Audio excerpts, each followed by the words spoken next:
The V under Sack's leg continued to struggle. It attempted to push off the ground using its two hands. Despite using all its strength, it was unable to move at all. It was clear one person was overpowering the other with ease. Sack was already strong before. He had a well-trained body and good beast gear on. Now that he was a vampire himself, there would be very few vampires out there that would be able to overpower him. The question is, what to exactly do with this strategist, Sack thought. Even those on the cursed ship were unable to break them using their vampire powers, so I doubt I would be able to do anything. We could capture them, but what use is that? There's only one thing we can do. Sack applied sudden pressure on his leg. It was quick and decisive. A small crunching sound was heard, and the vampire was no longer moving or making any noise. "Strategist Ohm!" one of the other strategists called out. "He's dead! Even if you are the Supreme Commander, how could you do this?" Ohm looked like he would run over to his fallen comrade, but Samantha quickly pulled him back before Sack could do anything. "Did you not see it?" Sack explained. "He was a V. The reason why all your elaborate plans weren't working, why it felt like there were always one step ahead of you, was all because this person was working with the Dalki." There was silence in the room for a few seconds. The strategist was someone who had been in the military for a while. They were even by Oscar's side at times. It was hard for them to believe such a thing. However, they started to remember the video of Head General Inu being a V as well. If he was one, then it meant that anyone could have been one and was really working for the other side. "I saw his red eyes," Samantha claimed, now looking at the body on the floor. "Without a doubt he was a V, but how did you know he was one?" she asked for a second time, hoping he wouldn't avoid the question. "That isn't important right now. This shelter is struggling more than all the other shelters. If it was because of the V, perhaps they have big plans for this place, which also means there could be more. I want you to take me to every group, every platoon, to see if there are any more. Let's not waste any time." Head General Samantha went along with the Supreme Commander, showing him every platoon and area. Most of them were clear, as Sack didn't show any actions towards her people, but it wasn't the case everywhere. On the south wall, Sack discovered a V.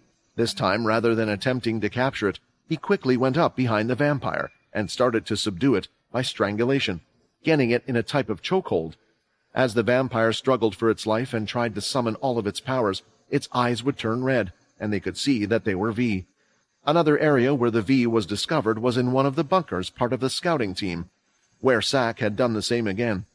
It was clever of them. The scout could inform them of when they were spotted before all of the others, especially since they had superior eyesight and hearing. Walking back after having checked the area, Samantha couldn't take it anymore and grabbed Sack on the shoulder as they walked through the snow. "Tell me, how did you know they were V? If it's something you know, you could share it with all of us," Samantha pleaded. If she had this skill, maybe she wouldn't have lost as many people as they already had. "When the cursed faction came to see me and healed me, they offered me to go aboard their ship for a short while. I accepted, and during that time they taught me a lot of things about the V. I know their weaknesses, their strengths, and how to spot them. Unfortunately, it is not something I can teach you overnight, for one, and for the second, it's not for me to teach. They told me because it is a desperate time. However, I must respect their wishes. Perhaps they are worried that these techniques will be used against them in the future, which is understandable," Sack explained, although everything he said was untrue. He could tell because he was now one of them, and his nose could pinpoint their smell.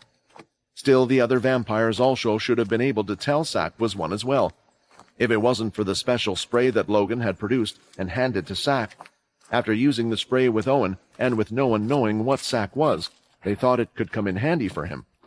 Honestly, perhaps at another point and time, Sack's actions would be criticized, but just like with the first war, when those who were weak were pushed aside, as the strong fought for their lives for Earth, no one said anything. "Samantha! Samantha, you're back! We have urgent news. There's been a strong reading of a Dalki that has just landed. It's possibly one of the leaders you asked for," a man with glasses at the gate yelled. "They must have been informed that the V here is dying, which means they know that there is a vampire here, but who have they sent?" Sack thought. "Are we going to go out and attack them?" Samantha asked, clenching her fist. "That is not like you at all. We have no idea who this Dalki is. Remember what happened last time?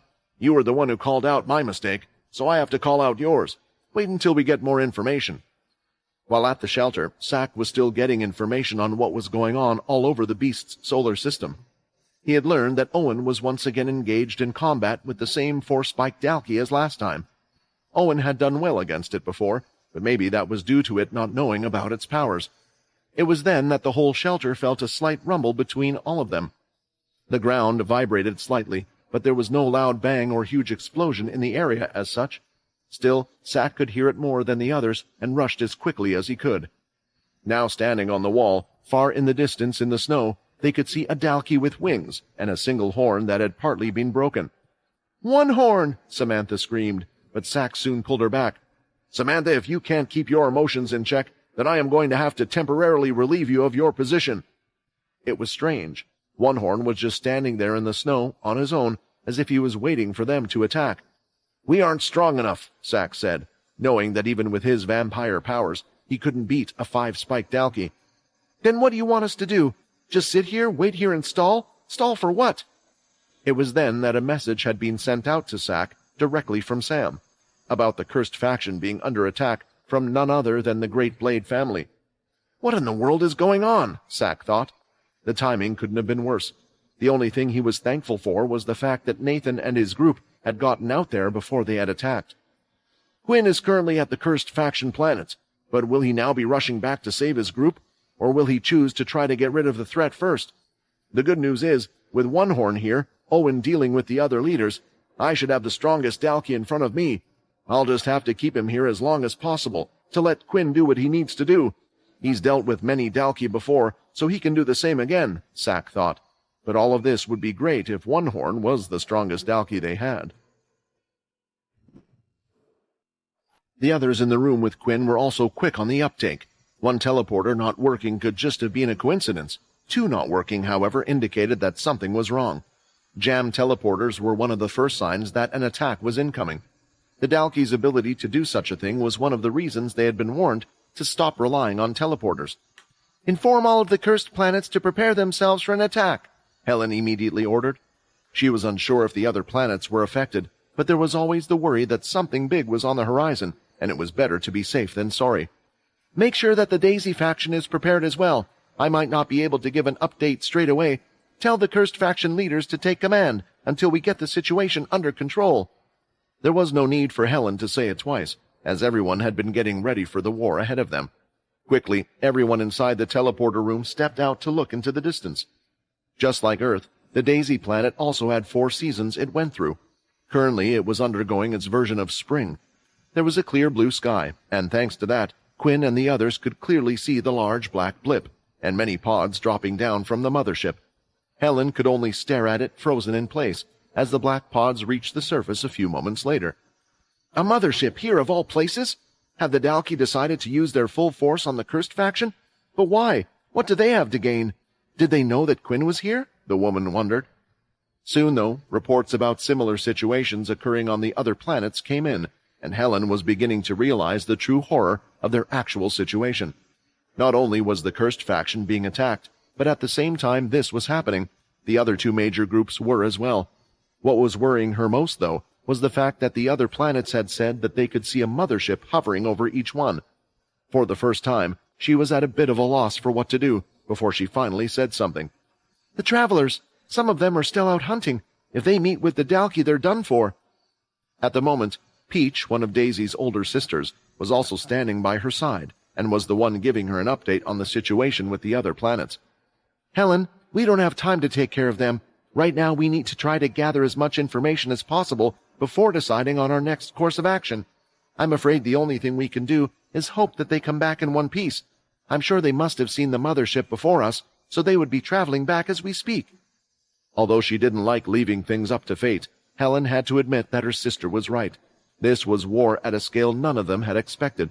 This wasn't the time to save a few at the cost of countless others.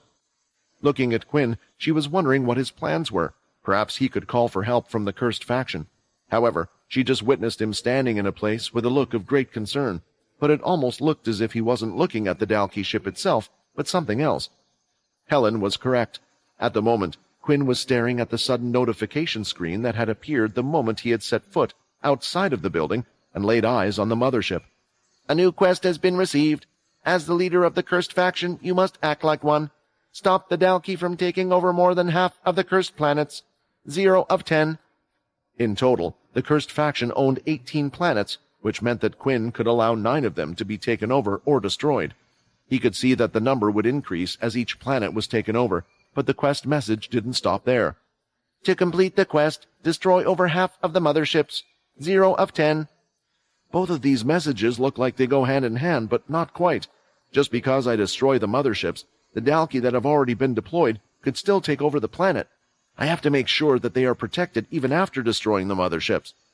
Lastly, there was the last part of the message, which was why he stood still for so long. Failure to complete the quest will result in a penalty. Quest reward. A penalty? This is the first time the system has ever assigned such a thing. Why at a time like this? What would the penalty even be? Since the rewards are usually stats and level-ups, could it be that it intends to take some of those away? This was worrying him more than anything. Without the teleporters, and with how far the other cursed faction members were, it would take them a long time to even help out in the war. He needed to act fast if he wanted to save those planets. Although he might not die, failing the quest could lead to him getting weaker. If the system was able to give him stats and levels making him stronger, then it stood to reason that could just as easily take them away. I think the same, Vincent agreed. As you know, the system was based on a game. It uses AI that assigns quests based on the information around it. The thing is, I never thought a penalty would show up. In the game itself, there were penalties each time you would die. Of course, in real life, if you die, you don't get a second chance, so I never thought I would see this. What type of penalties did the user get from dying? Quinn asked, thinking that they might be similar. It was pretty random and could range from a loss of items or abilities to the loss of levels and stats to just a simple loss of experience points. None of those options sounded good to Quinn. He had long since wanted to stop relying on the system. It was odd how quickly it had allowed him to strengthen himself in certain areas. Even without its help, Quinn could be considered to be plenty strong now, but to fight the likes of Arthur, Ilston, or the Dalki leaders, he needed all the help he could get. Helen, I'll go out and look for those travelers that are still outside. Using my shadow powers, I am the ideal person to do it, but I won't be able to bring them back to the shelter. I have something else I'll need to do. I'll carry on looking for the others instead. What are you saying? What are you planning to do, Quinn? Helen asked. Looking at the large ship and reading the quest again, it was clear as day what he needed to do. He needed to find a way to destroy a ship that couldn't even be taken down by energy blasts. The outside is probably too strong, so the only way is to look for a way to sabotage it from the inside, Quinn concluded. The system hadn't given him any quests that had been completely impossible, so he hoped it hadn't started now. Then again, this was also the first time it had brought up a penalty. Assemble a team that is willing to go out with me. I'll help the others on the way, and they can update you on the Dalki situation once I've taken down that thing. Then we can focus on the rest, Quinn ordered. The rest? That thing?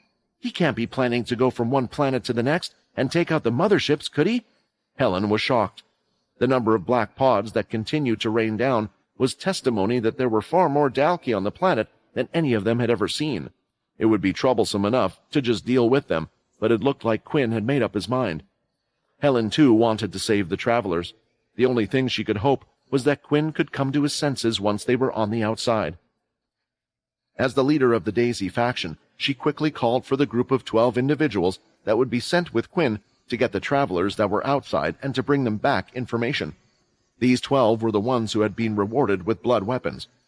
Now that there was no way to deliver the rest of the weapons, he left them all in the hands of Helen to distribute them among those she trusted. Daisy was one of the strongest factions out of the others, so they probably needed it the least, but it was useless not to use them and hoard them at the moment. Just as Quinn was ready to move out, he could feel something. The bond he had with his people on the cursed ship.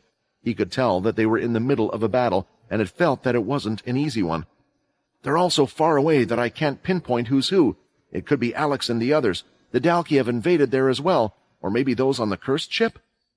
Thinking about this, Quinn was hesitating whether he should check in with the others, but that's when the quest line updated.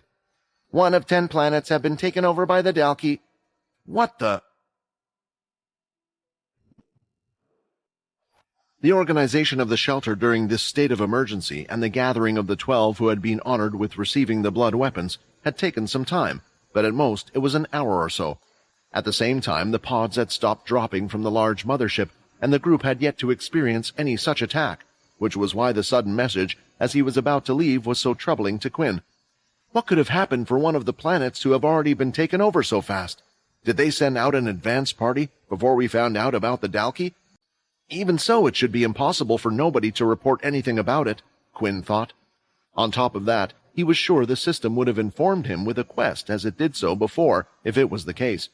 Quinn was with the 12 others ready to leave at any moment, and was at the north gate. "Helen, has any of the planets reported anything about being on the brink of being overrun?" Quinn asked, speaking through a receiver in the mask he was wearing.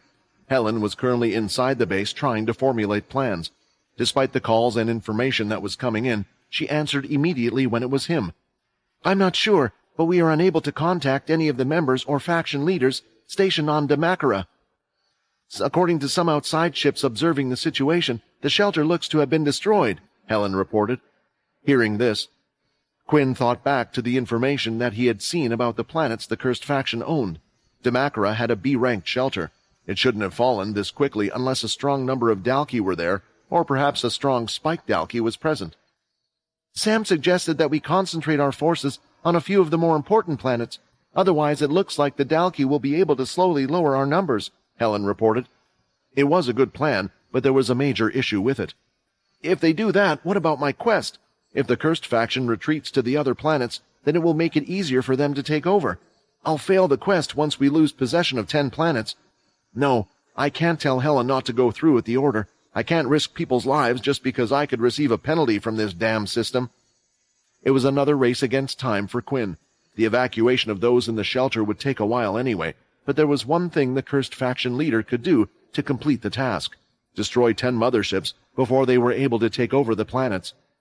"Quinn, I'm afraid I have some more bad information for you. I've sent over a video that you need to look over. Whatever you decide to do, I'll understand," Helen said. Knowing that it would be important if she wanted him to watch it, he immediately started. It was a recording of live stream, but not just any live stream, one that Void and Bonnie had taken about how the cursed faction ship was under attack. "Humans, not Dalki, and they don't look like V either." After listening to the video for a little while, he understood just who exactly had attacked the cursed faction ship, and it was none other than the Blade family. "Hilston!" Quinn stepped on the ground so hard that his foot sank several inches into it. "Quinn, your people need you right here, right now." Vincent acted as the voice of reason. "One planet has already been taken over. There's a good chance that more will follow. Who knows how dire the consequences will be for failing the quest? In any case, it will leave you weaker. I would hate to be in your shoes right now, but know this. During the time I have been with you, you weren't the only one who has grown stronger. Trust in your friends, who treasure the cursed faction ship as much as you do. You can always use your ability to arrive there as support, but once you leave, there is nobody you could use to quickly get back." Vincent was right. If those that had a close bond with Quinn were in serious trouble and close to death, he would be able to feel it, and although he could tell members of his family were fighting hard, it didn't seem like any of them had been injured to such a degree. On top of that, with each planet the Dalki took over, it spelled death to the ones living on them. On planet Damakara, smoke was rising from the destroyed shelter. The walls had fallen to pieces, and blood was everywhere. There didn't seem to be a single human survivor, and even the secret underground shelter had been torn and taken apart. Standing in the middle of what was now a large pile of rubble was an odd-looking Dalki wearing a nice buttoned-up shirt. "The others are more war-hungry than I thought." Graham looked to his left and could see a human head been lifted up by a Dalki, soon squeezing its head, finishing it off on the spot. "It seems a lot of my brethren are just following their natural instincts, urging them to kill whatever they see. I wonder why some seem to be less affected than others. Well, I hope to find the answer soon. I hate to rely on others, but this time I will have to. The shelter was easier than I expected. I guess that means I have to run into the weaker of the 3 groups," Graham thought. Quinn had made his decision. After watching the video a bit more, he had seen that Nate had arrived, and with him, the tide had turned slightly. Seeing his confident smile on camera, Quinn chose to believe in his friends and was off. Using his shadow travel, the 10 women and 2 men with blood weapons were traveling with him. They went through the large meadows, filled with flowers and trees, heading directly towards the mothership. In the shadow, the other 12 were quite nervous about the whole thing. "What is going to happen if we run into a large group? Isn't it too dangerous with just a few of us?" a young man named Yag questioned nervously.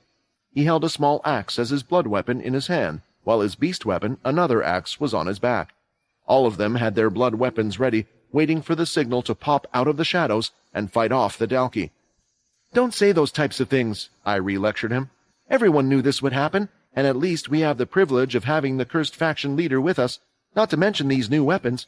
You've seen their power. As long as we use them, we stand a chance no matter how big the group of Dalki is." Still, despite her encouraging words, it was common knowledge that a strong group of 10 or more was needed to take on even a single spiked Dalki. Of course, it depended on that group's strength. Even hundreds of regular ability users might be unable to defeat such a foe, much less a stronger one. They had no idea what awaited them. They would have to trust in their own stamina with their increased strength as they got closer and closer to a fight to the death. Even though the shadow-traveled Quinn could smell the scent of blood. Traveling to where it led him, they found one of the hunting groups in this area. The 12 grieved at the sight of 5 people have lost their lives. None of them looked to have died a pleasant death.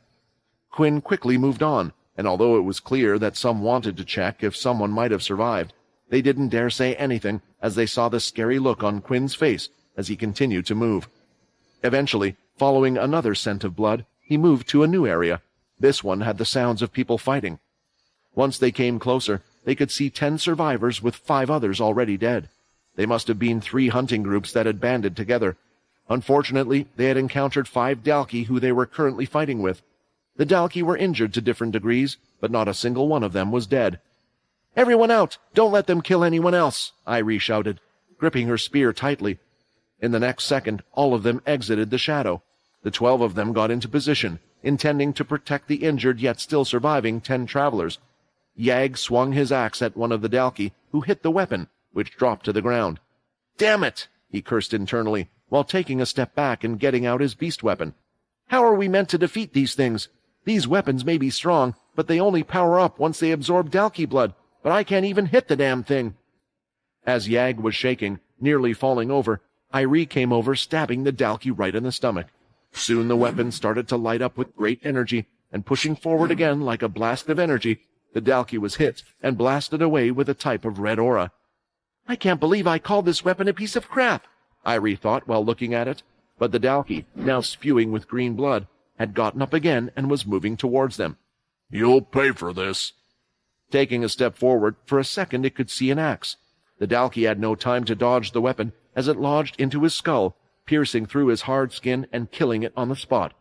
"Yag?" Irie questioned, looking over her shoulder, but instead she could see Quinn standing there, his gauntlets covered in green blood, and had just gotten out of a throwing position. "What happened to the—" That's when she could see, in the moments they were fighting against a single Dalki. Quinn had already dealt with the other 4 quickly, and had just killed off the 5th one. "I'm heading off. Some of you escort the travelers back. The rest will come with me," Quinn ordered, as the mothership was getting closer and closer. Irie was too busy trying to help out Yag that she was unable to witness what had occurred, but the others had done, because they didn't even get the chance to help or fight. As soon as Quinn went out from his shadow travel, the first thing he did was leap up in the air, propelling himself forward. The Dalki were still engaged in combat with the others. Quinn's hands were covered in blood and started to spin like drills. The second his feet landed on the floor, he could dash forward, hitting 2 of them directly in the head and finishing them on the spot. The 3rd Dalki was seen trying to attack, but with a strong thigh kick, the leg caved in, breaking its bone and making it collapse down to one knee. A kick destroying a Dalki's bones was almost unheard of. Soon the other was dealt with quickly as well. The others were watching with awe. They had heard rumors of how strong Quinn was, yet it was hard to really imagine.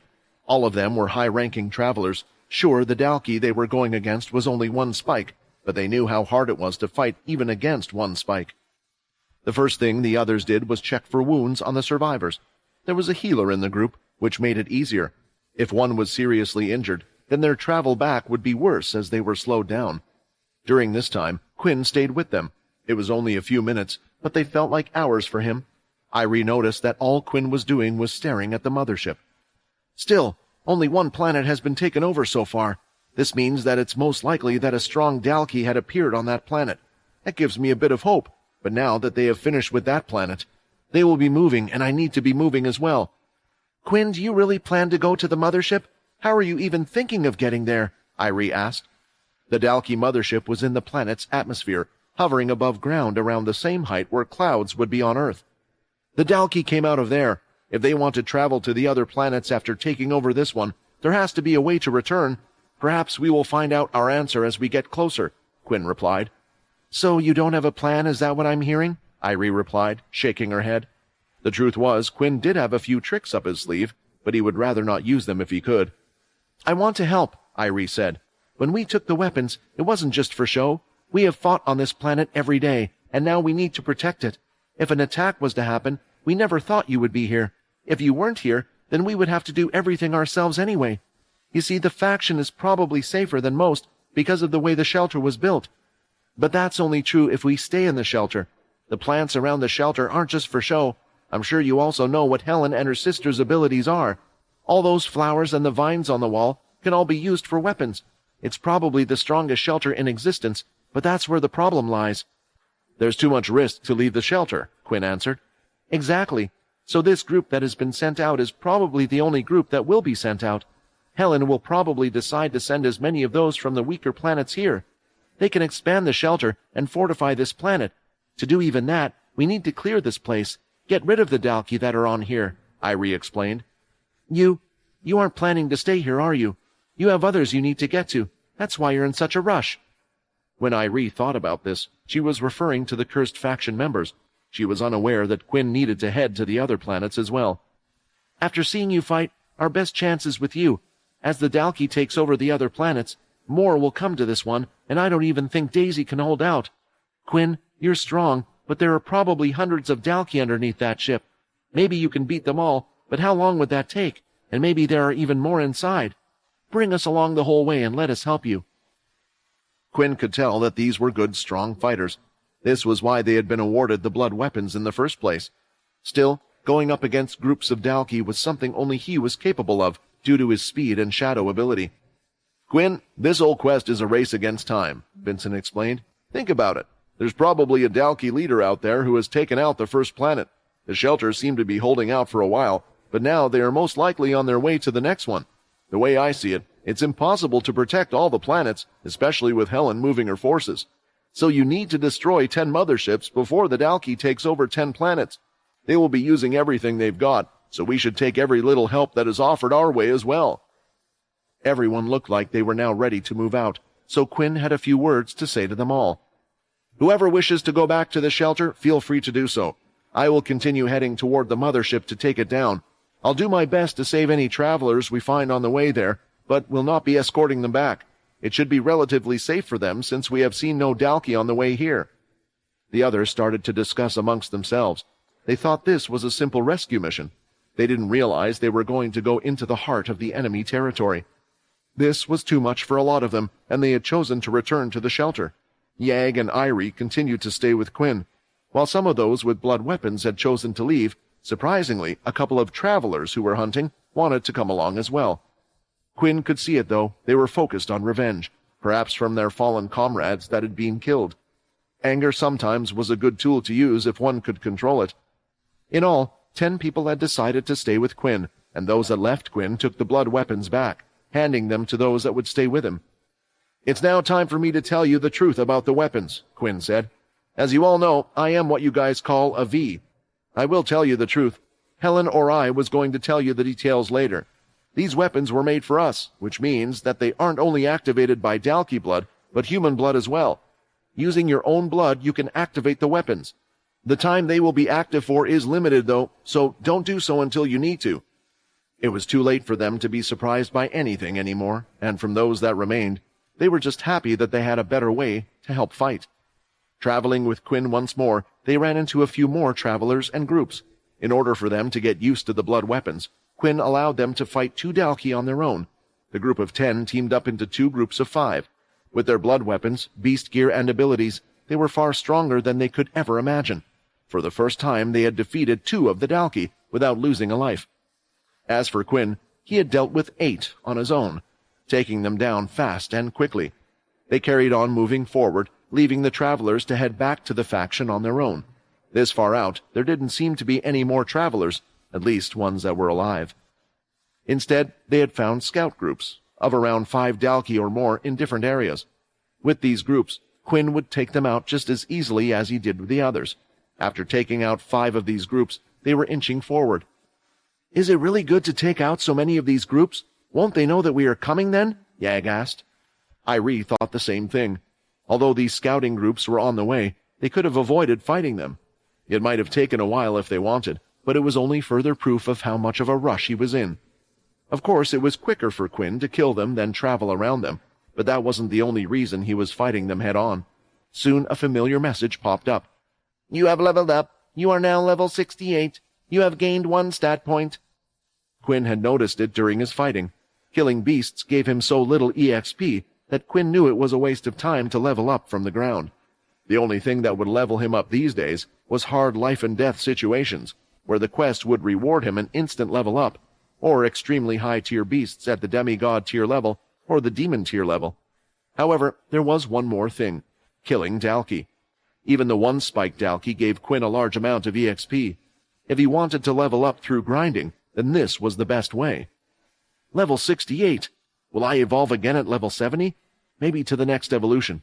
If I can do that, maybe I have a chance. Finally, they had reached a large hill of a meadow, and the shadow of the large Dalki ship was cast above them. Getting out of the shadow travel, they were now lying flat on their bellies and had crawled to the tip of the hill.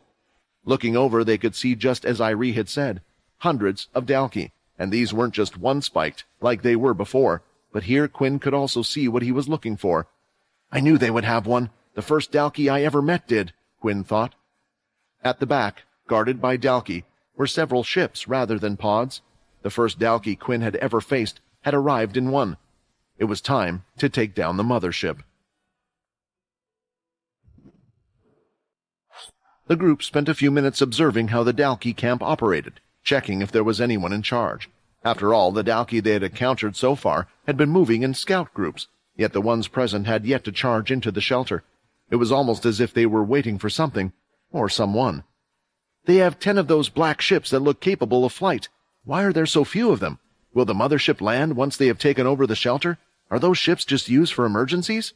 Quinn wondered as he looked at them. The ships were quite small, but they looked agile and fast. He estimated that no more than 3 humans would be able to fit inside. As for the Dalki with their larger bodies, it appeared to have been designed for a single pilot, perhaps 2 if 2 smaller ones squeezed together. The outer shell is supposed to be so hard that the human race was unable to take it down in the last war, but surely there has to be something inside powering it up. I guess in the end I'm just going to have to steal one of the ships and go with the flow. In total, Quinn counted around 200 Dalki. While this number was far from the tens of thousands of people in the human shelter, for them it was quite a large number. Besides, if numbers alone could deal with that alien race, humanity wouldn't have suffered as much as they had in the first war. "I could use Shadow Cloak, but there are a few dozen 2-spiked Dalki among them. Once I steal the ship and set off, they'll just immediately pounce on the ship and bring it down. If I take care of them first, then I could use my soul weapon.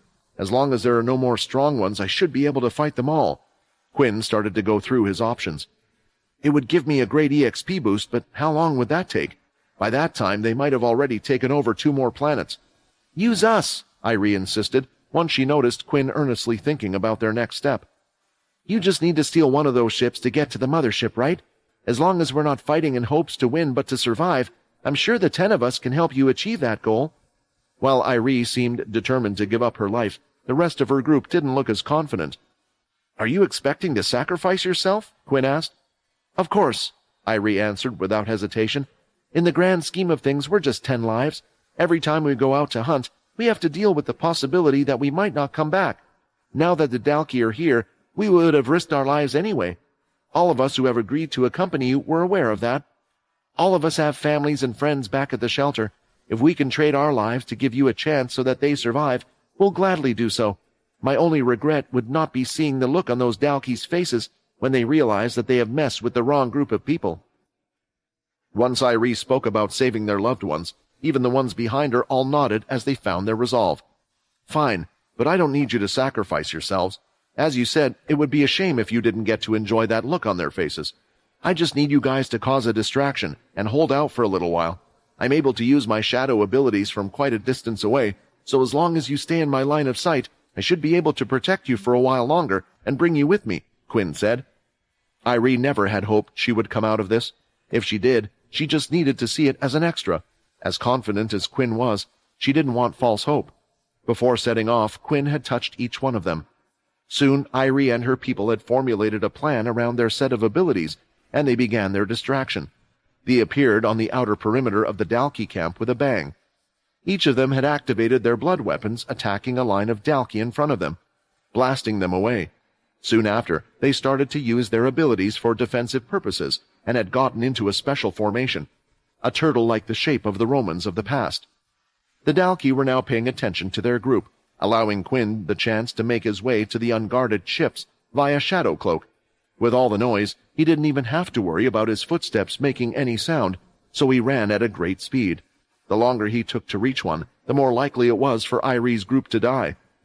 The Dalki ship had the shape of a jet, only a hard black exterior, as if it was the outside of a volcano. Bumpy rocks and a strongly reinforced glass pod where one could enter. Opening up the hatch, Quinn hopped inside. Great! It looks like it's at least the same type of controls as ours, Quinn found out with relief as he started to pilot it. The jet-like ship quickly took to the sky. From his elevation, he could see the Irie and the others in the midst of being overwhelmed, their defense down, and the Dalki ready to pounce. A group of 10 Dalki all dived in. At the same time, Quinn flew over to their location. Skill Shadow on activated. Now that they were in his line of sight, Quinn could activate his shadow, rising in front of them. The Dalki's punches turned into almost nothing, powerless as they hit the shadow, but it took quite the toll on Quinn's MC points. He wasn't able to protect Irie, Yag, and the others for too long. Otherwise, he wouldn't have enough to deal with whoever was left in the mothership. Quinn, what did you do? Irie pondered, staring at the shadow in front of them. They soon readied their weapons again, and when the shadow fell back down, they all struck at the Dalki in front of them. Each strike fed their weapons with more blood, boosting their power even more. I have to get them out of there. The higher spiked Dalki are moving to the front. Reaching out his hand, Quinn started to use his shadow lock on them one by one. The first to go was Irie, followed by Yag, and they continued to disappear in front of the Dalki's eyes. What is going on? A two-spiked Dalki cried out as he charged forward at one of the humans. It was a bust of energy, and using all its strength, it punched one of the humans in the stomach, lifting them in the air around 30 meters high. The woman's body had gone limp in an instant, and when she fell to the ground, she was unable to stand up. Quinn used his shadow lock on them while on the ship. It was a bit more difficult, and he was only able to cast the skill slowly on them. He was unable to reach all in time. Soon, another woman had lost her life, this time to 2 Dalki, who had attacked her from both sides. Alas, as the last one on the ground, there had been nobody to save her. Now that the intruders had been dealt with, the Dalki became aware of a certain someone who was flying one of their ships. With the way it was moving and with no orders given, they knew it had to be an enemy.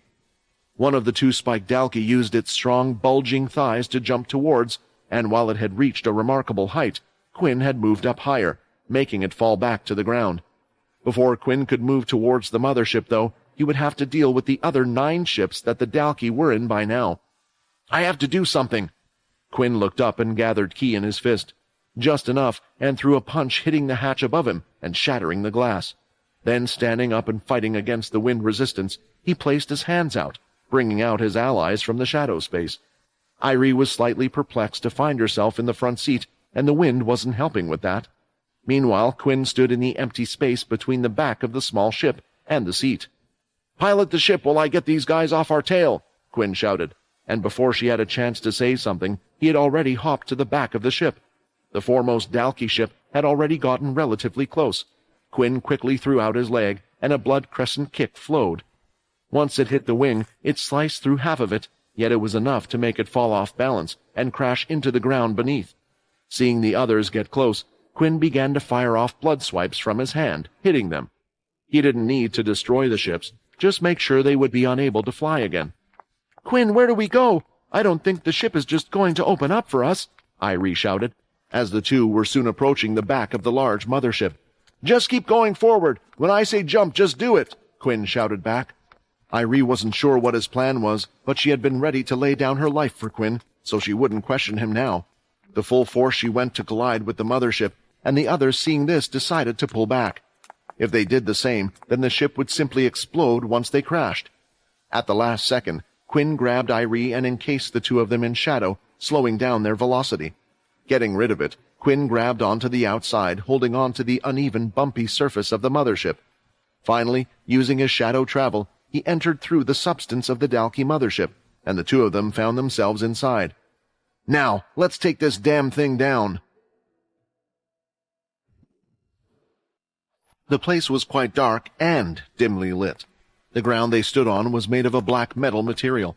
Taking a few steps, it echoed throughout. Irie was slowly taking in everything around her. She couldn't believe that the two of them had actually infiltrated a Dalki mothership. This was an unprecedented feat. "This is something that will go down in history, and I'm actually a part of it," the young woman smiled. "It really wasn't a mistake to follow him." Irie had always been loyal to the Daisy faction since they had been the ones who had looked after her growing up. After the cursed faction had taken over, she had actually considered leaving the faction, yet the only reason she hadn't done so was that Helen had chosen to stay. Now the woman felt that her leader had truly been a visionary. While everything looked foreign to the woman by his side, Quinn seemed to recognize the material on the walls. Unless he was mistaken, the Dalki appeared to be using the same stuff as the vampires. If it's truly the same material, how can the outside of their ship be so strong? Have they discovered a new way to use crystals to increase their defenses? Quinn wondered. Whatever the case, now that we're inside, there should be a way to take this thing down. If Logan isn't busy, I could link up the mask and use it as a feed. The Dalki command center should be the optimal target. Raising his hands, a few seconds later, shadow portals started to open up, and those that had been fighting on the ground came out. 3 of them fell to their knees, and he could see that they had red, puffy eyes. "Claire! Anna, they're both dead!" one of the females sobbed, tears continuing falling down her face, while the other 2 who had cried did their best to calm her down. Only then did Quinn realize that for a moment he had completely forgotten that 2 people had died to allow him to reach the mothership.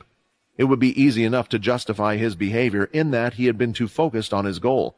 Perhaps he was just getting used to seeing death around him at this point. Either way, he now felt upset, yet it was less because of their deaths per se, but more about the fact that the deaths of people who had sacrificed themselves for his sake didn't make him sad. Once more, he had noticed that he was also feeling a slight hint of relief that at least it hadn't been someone closer to him. "I'm sorry. I tried to save you all, but I wasn't quick enough. I will do whatever I can to make sure that their loved ones will be taken care of if we survive. If I could, I would keep all of you in that shadow space for safety, but I'm afraid that there is a good chance that I will need to use all my powers." The weak smiles on their faces told Quinn that this was a small solace to the humans by his side. Fortunately, nobody blamed him for their deaths, or at least not openly. Quinn opened his system, checking how many MC cells he had remaining. Unfortunately, he was down to just 1/3 after having protected the group from the initial Dalki attacks using the Shadow On skill. Keeping them in his space would mean he would be unable to use them at all. "Perhaps we should split up," Irie suggested. "We can cover far more ground in groups of 3. If their ships follow the same layout as ours, there should be a life support system, generator, engine room, and command center. Taking out any of those should cause the mothership to take a big hit." "They'll surely have those places heavily guarded, though. Without Quinn, it would take 5 of us to contend with a group of Dalki, and that's assuming they are one-spike Dalkis," Yag protested. "Then don't take them on," Quinn commented. "If you think you can handle it, then do so, but it will be enough as long as you can find out where those rooms are. Just inform me through the communications device, and I'll take care of them. In the meantime, I'll try and create as much noise as I possibly can to distract them." "Let me come with you, Quinn," Irie requested with a smile. "If you're busy fighting, you won't have time to take down the ship, will you?" Not wasting any more time, they proceeded forward until they reached a large hallway. There were several different rooms they could go through, and unfortunately, the Dalki didn't have a map lying around. No one had a clue where exactly they were since the mothership was already gigantic from the outside, rivaling a city. The one thing they were thankful for was the ship itself didn't have a population of 1. It felt more deserted as they could see nearly no one inside. Yag went down one of the hallways with a girl named Denny and Bella. Denny had a regular beast dagger in her left hand and the bloody dagger in her right one, while Bella had a blunt weapon that looked more like a baseball bat, but red in color since it was her blood weapon. As an elemental user, she didn't have a regular beast weapon. The 3 of them were slowly creeping around the place, hardly making any movement at all. "I don't know if it's a good thing that we haven't seen anyone or a bad thing," Yag whispered. "Just take it as a good thing," Denny replied. "They're probably overconfident and have sent out their entire force. leaving behind only a skeleton crew. I guess they never accounted for the possibility that someone might get in. The three of them had only been separated from the others for around 30 minutes, and that's when they could hear it. A loud bang went off in the distance, followed by a blearing beeping sound. It wasn't just one bang, but it was one after the other going off again and again. "Do you think that's Quinn?" Yag asked. "Well, he did say he was going to distract them," Bella answered. The sound of heavy footsteps could be heard there. Yag quickly looked if there was anywhere they could hide, before pulling the two women to the side hallways. Going further down the hallway, they used the frame of one of the door openings to hide behind it. A Dalki had soon gone past their hiding spot. After waiting for a short while longer, they decided to head toward where the Dalki were going, hoping they could find something. Eventually, they came across a strange, large room. The room had giant machinery and tracks going somewhere, yet there was no one to man such a thing, and this factory seemed to be ongoing. As they followed one of the tracks, they discovered beast crystals on conveyor belts going further in. "What are they doing with beast crystals?" Denny asked. "Dalki can't use beast armor, right? I mean, at least, I don't think so." "Let's just follow where this goes. This seems like too large an amount of crystals just to be used for their ships. Maybe we'll know more if we find out what this factory is making, or where it goes." The several explosions were, of course, courtesy of Quinn. Using his shadow travel in the dark space, it was quite easy for him to navigate where everything was inside. The Dalki hadn't even noticed before he had found out where the command center was. There was just one slight problem. There were 3 Dalki inside, a 1-spiked Dalki, a 2-spiked, and lastly the one who should be their leader, a 4-spiked Dalki. This was a level of Dalki that Quinn had never faced before, so he didn't know how hard of a battle this would prove to be. On top of that, if he couldn't end it in an instant, he was sure that the Dalki spread around the ship would come towards their location, which was why he had desired to create a large distraction. Through the hallway that would lead to the command center, Quinn had appeared along with Irie. The two of them stood there and teased the 2 guards by the door in order to lure them away. Of course, seeing them, the guards straightaway ran towards where Quinn and Irie were. However, what they didn't know was just how fast Quinn was. Picking up Irie and grabbing her like she was on her wedding day, he ran straight past the 2 of them. The next second, he jumped in the air, and using his ki to reinforce his leg, he struck at the ceiling as hard as he could. With a single strike, part of the wall crumbled, but not all, so he kicked it again, and as he was falling to the ground, threw a blood swipe for the measure, causing the top part to collapse in on itself. Landing back down, Quinn safely put Irie back on the floor gently, and he could see her face was a little red. "Sorry, did you get hurt?" Quinn asked.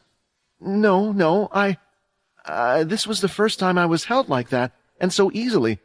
That should hold him off for a little bit, but more will come, Quinn thought, as he quickly took Irie, and the 2 of them went into the command center using his shadow travel. Quinn carried on moving as he could see the Dalki inside were on high alert. He went past all the others until he reached the 1-spiked Dalki on the left. Popping out, he kicked both of the Dalki's legs from the bottom, causing it to tumble as it fell to the ground. Quinn then performed a blood hammer strike, bashing it and throwing it straight at the 4-spiked Dalki. Seeing its fellow teammate coming towards him, the 4-spiked Dalki grabbed him by his head and legs. The next second, he started to pull using his incredible strength, ripping the Dalki apart, its green blood and insides falling to the ground. "Useless! That's some strength they have. Irie, use my mask to contact Logan. Describe everything you can see to him, and let's just hope he'll have a way for us to take this thing down," he instructed as he threw it towards her, but there was still 1 Dalki in the room that needed to be dealt with before she could reach the controls or get to the command center. "All right, 4-spikes, you think you're so strong. We'll see about that. I'm sorry, but I'll have to finish you off quickly," Quinn shouted, briefly closing his eyes as he emptied the ki inside his body. Instead, a red aura filled his center life force energy, making his body change into another form. Currently, Irie was trying her best to approach the control panel. However, a large obstacle stood in her way, a 2-spiked Dalki. Her blood spear was drawn and her hands gripped around it tightly, while the small cut she had made on the palm of her hand continued to supply it with great power. "I might have stood a chance against a 1-spiked Dalki on my own, but a 2-spiked might be out of my league, even with this awesome spear's power." However, there was one thing for sure. She couldn't afford to turn her back on an enemy like this. Irie was carefully watching the Dalki's movements. It was smiling and creeping towards her. It used its large tongue to lick around its mouth, taking pleasure in the fear it was creating. The mask that had been handed to Irie started to vibrate, receiving an incoming call again. She couldn't answer, for one slip in concentration, and it could be the end of her, and that's exactly what the Dalki had been waiting for, leaping forward. Expecting such an attack, Irie thrust her spear right at the Dalki, piercing through its hand. The second the blade came into contact with the green blood, it started to grow stronger with power, and slid in further, but even then, the Dalki upheld its creepy smile, not caring for its hand. Shortening the distance, the Dalki was now within reach of Irie. Its fist came down, aiming right at her head. If she tried to yank out the spear, she would be hit, but letting go of it would mean she would lose the only weapon that could really do anything against her foe. "If that hits me, then I'm dead," Irie realized, as she could see her life flashing before her eyes. However, just before the fist connected, a flicker of shadow appeared between the two, blocking the hit. The Dalki was just as surprised as the young woman was, but she was the first to recover from their stupor. Using this to her advantage, she pulled the spear out with all her might, and started to retreat back towards the console of controls. "That shadow, it had to be Quinn, right?" She and the Dalki were wondering where the shadow had come from. Looking around the room, they could see a young human male in the middle of transforming. "What is that?" Irie thought. "He looks like a monster. Is that a real V?" Quinn had yet to turn fully into the bloodsucker. In the middle of his transformation, he had seen Irie in trouble. When she had decided to come along with him, he had also used the shadow-on skill on her. Initially, Quinn had wanted to preserve as many MC cells as he could, but after seeing the number of spikes the Dalki had, he had changed plans. There was no longer any need. While in his bloodsucker form, he would be unable to use his shadow or blood skills anyway, so the least he could do was help Irie out as much as possible. However, now the transformation was complete. His hair had fallen to the ground, his muscles were bulging, showing next to no fat on his skin, and his fangs were sharpened. In the bloodsucker form, he nearly reached the height of his Dalki opponent. Instantly, Quinn dashed forward at speed quicker than he did so before, and went right up to the Dalki's side. Soon he swung out his leg, his thigh and calf veins bulging to support the great strength. "All my base stats are doubled, but I can't afford to take a single hit from that four-spike Dalki. I'm slower than with the armor's active skill, but I can't just pick away at this one. If I hurt the Dalki, it will only allow it to get stronger and stronger as time goes on. I need to finish this fight as soon as possible, preferably instantly. I've practiced the thigh kicks time and time again, but I haven't performed it once since I was in this bloodsucker form, so let's just see how much damage this can do." The Dalki, instead of trying to dodge the attack, which he wasn't even sure he could do, decided to throw out a punch of his own, aiming for Quinn's head. The Dalki could tell that this opponent's form was strong, but as a four-spike Dalki, he had next to no fear. Having recently evolved into a four-spike, he felt almost invisible against anyone but his leaders. "I will kill you!" the Dalki shouted, throwing its fist out harder and nearly just as fast, but due to Quinn's speed, his attack was able to hit first. The second it had made an impact, a sound was heard in the Dalki's body, something it had never experienced before, making his eyes open wide. His fist was slightly off target, falling to the side, skimming past Quinn's face. At the same time, the Dalki's bone had pierced through his thigh skin, drawing an immense amount of blood. "I can't fall, not like this!" The Dalki pushed through the pain. The new rise in energy was making him practically feel nothing anyway, and he could see the bloodsucker's fist coming at him. The Dalki grabbed the hand by the wrist. "Shit! I never thought he could remain standing. 2 hits should have been enough to finish it. But a four-spike can already contest me in a battle of strength?" Quinn thought, as he saw the Dalki fist about to hit his face. Quickly, Quinn had grabbed the other hand, and now the two of them were holding each other's hands up by their heads, pushing and pulling. Quinn still had his legs, but the distance between the two of them was too great. If he tried to reach with his kick, there was a chance the Dalki could overpower him, even in this form. "Maybe you have never fought against a four-spike Dalki before, but a wound like this will soon heal, and I still get the energy boost from the fight. This is how the Dalki get stronger. Their bodies break down from the fighting and heal, making them even stronger than before. Maybe fighting you will allow me to become a 5-spike. Now thinking about it, it was the same with Borden. At first he could only summon a few spikes, but the number of spikes on his back would grow through fights and accumulated injuries. Doesn't this mean that they can keep getting stronger? Quinn thought. Trying to think of the best course of action, Quinn wondered if he should transform back and try to defeat him using other methods. It was then that another message had come up from the system screen. 2 of 10 planets have been taken over by the Dalki. Seeing this, Quinn didn't have time to mess up. Using all his strength, he pulled the Dalki forward, and with his sharp teeth, he opened his mouth wide, biting down into the neck of his enemy. The green blood soon went through Quinn's body, empowering him more than he had ever experienced before. 4 spiked Dalki blood has been consumed. 40% power boost has been temporarily applied. With this, Quinn could easily hold the 4 spiked Dalki with his arms, then let go. He placed his far leg back and swung it once again with all his strength of a bloodsucker and power boost. The second the kick connected with the Dalki's head, it flew off from its body and slammed right into the console, destroying one of the control terminals. The 2 spiked Dalki was still engaged in combat with Irie, but when it saw the head of its leader on the console, it froze for a second. Irie, who had been doing her best to survive until this moment, decided to use this moment. "We are going to win this war," she shouted, thrusting the blood blade right through Dalki's chest, piercing its heart. "I did it! I managed to kill a 2-spiked Dalki," she thought to herself, but when looking up, she could see its head had been removed from its body as well.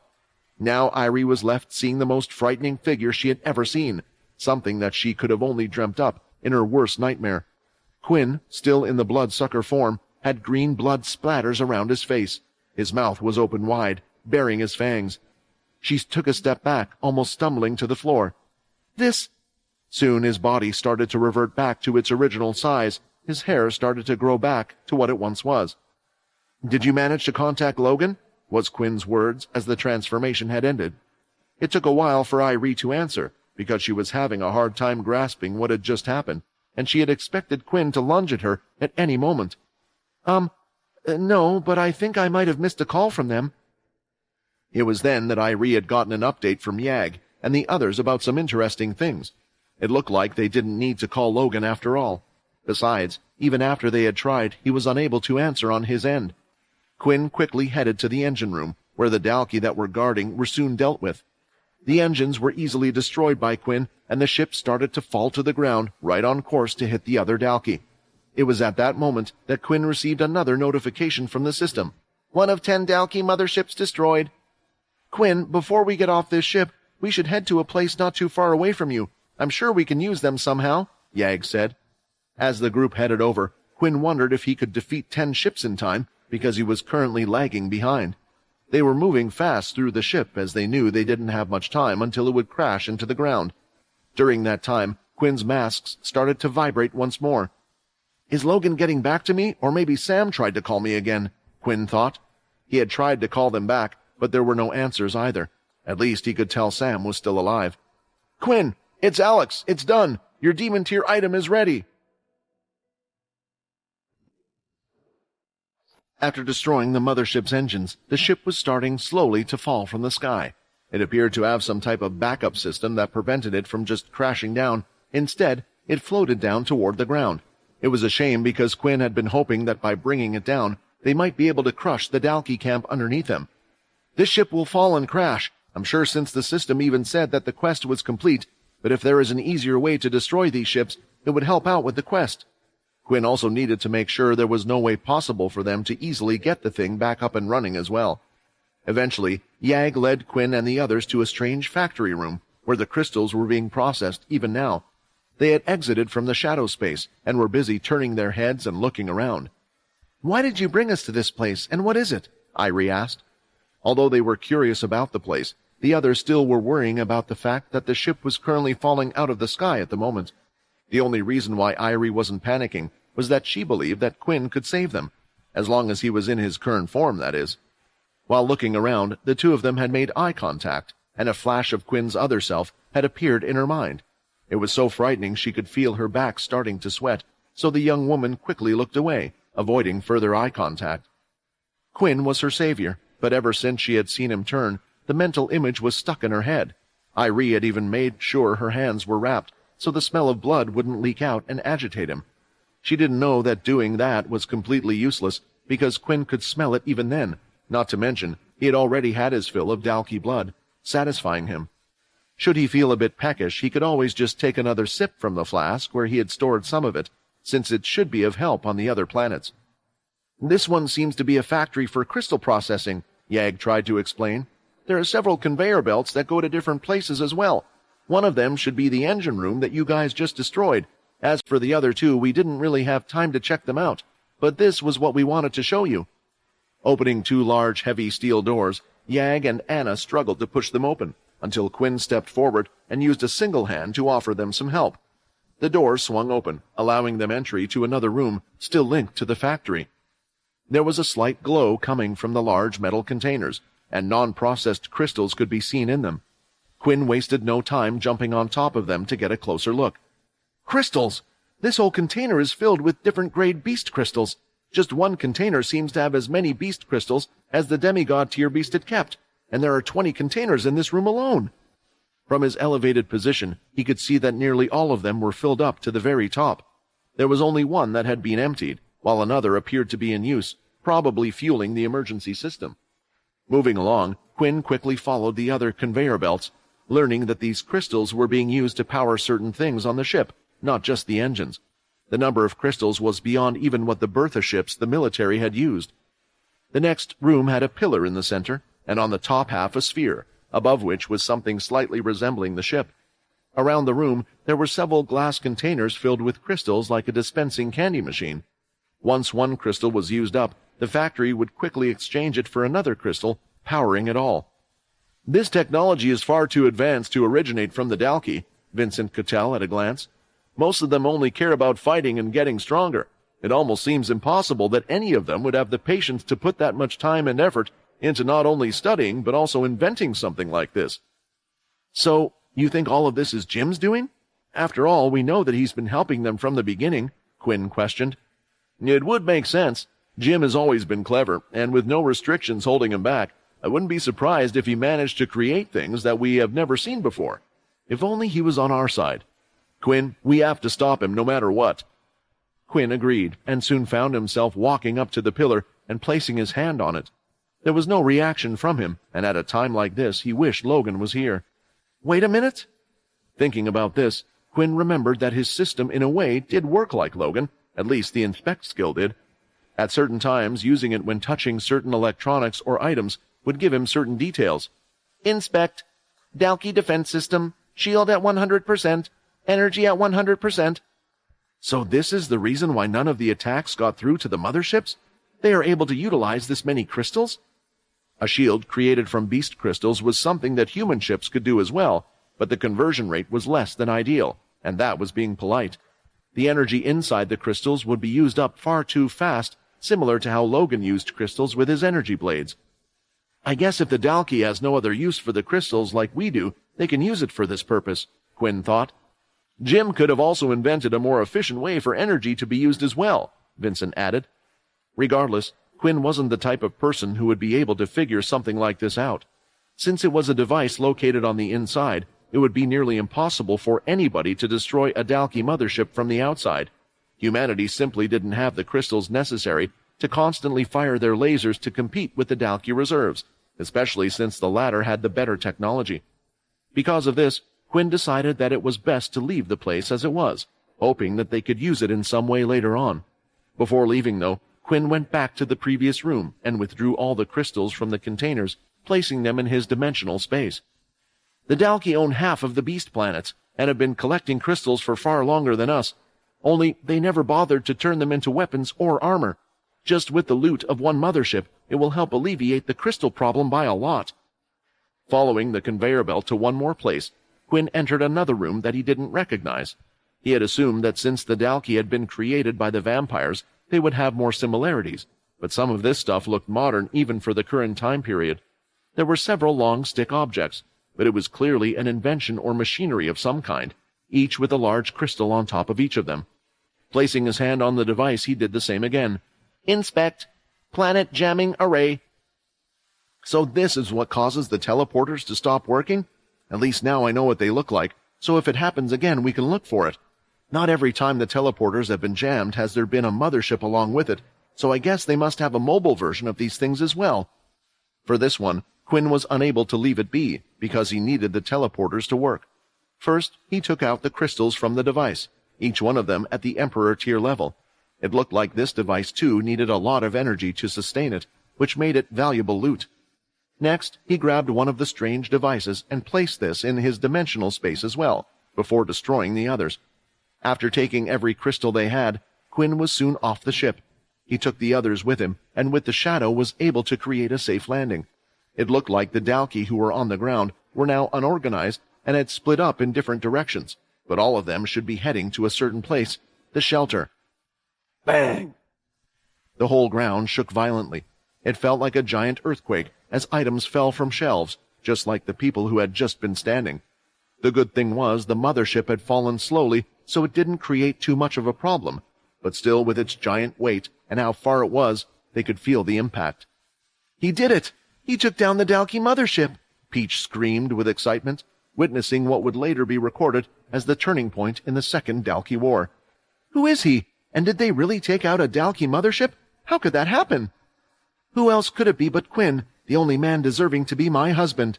Helen questioned with a smile. Maybe he's grown so much, becoming such a big deal that he might be a bit too much for me.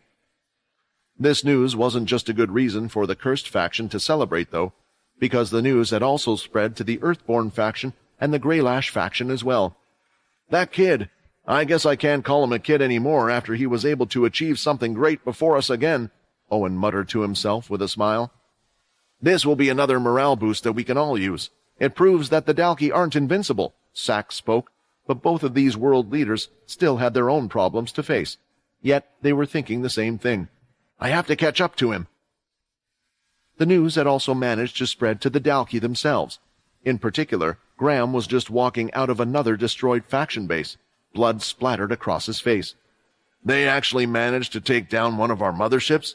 I never expected them to be able to do that, much less in such a short amount of time. Tell me exactly where the ship was taken down, Graham ordered, surprised that it was in their region. Traveling back through the shadow, Quinn and the others had returned to the shelter. The celebrating news didn't last long, because Helen was preparing for battle. The Dalki soldiers that were on the ground were already coming over. Quinn quickly spat out the others from his shadow, and soon went to see Helen on top of the north wall. Helen, I need to ask you, are the teleporters on this planet working? Quinn asked. They are working, but only on our planet. We're still unable to move to any of the other planets because it's not working on their end. Helen clarified the situation for him. Still, it was good enough, all things considered. Helen, I did what I could for this place, but I have to move on. I trust you and your sisters to be able to deal with those from the Dalki camp.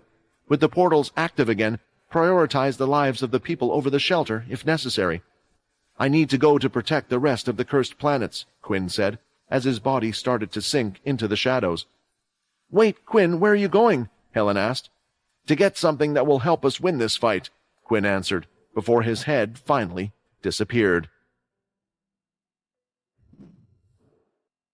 Forging was a process that required immense amounts of concentration. It was akin to science, as the timing and the location of their hammer strikes, the hotness of the flame, and various other things all had to be taken into account by an experienced crafter.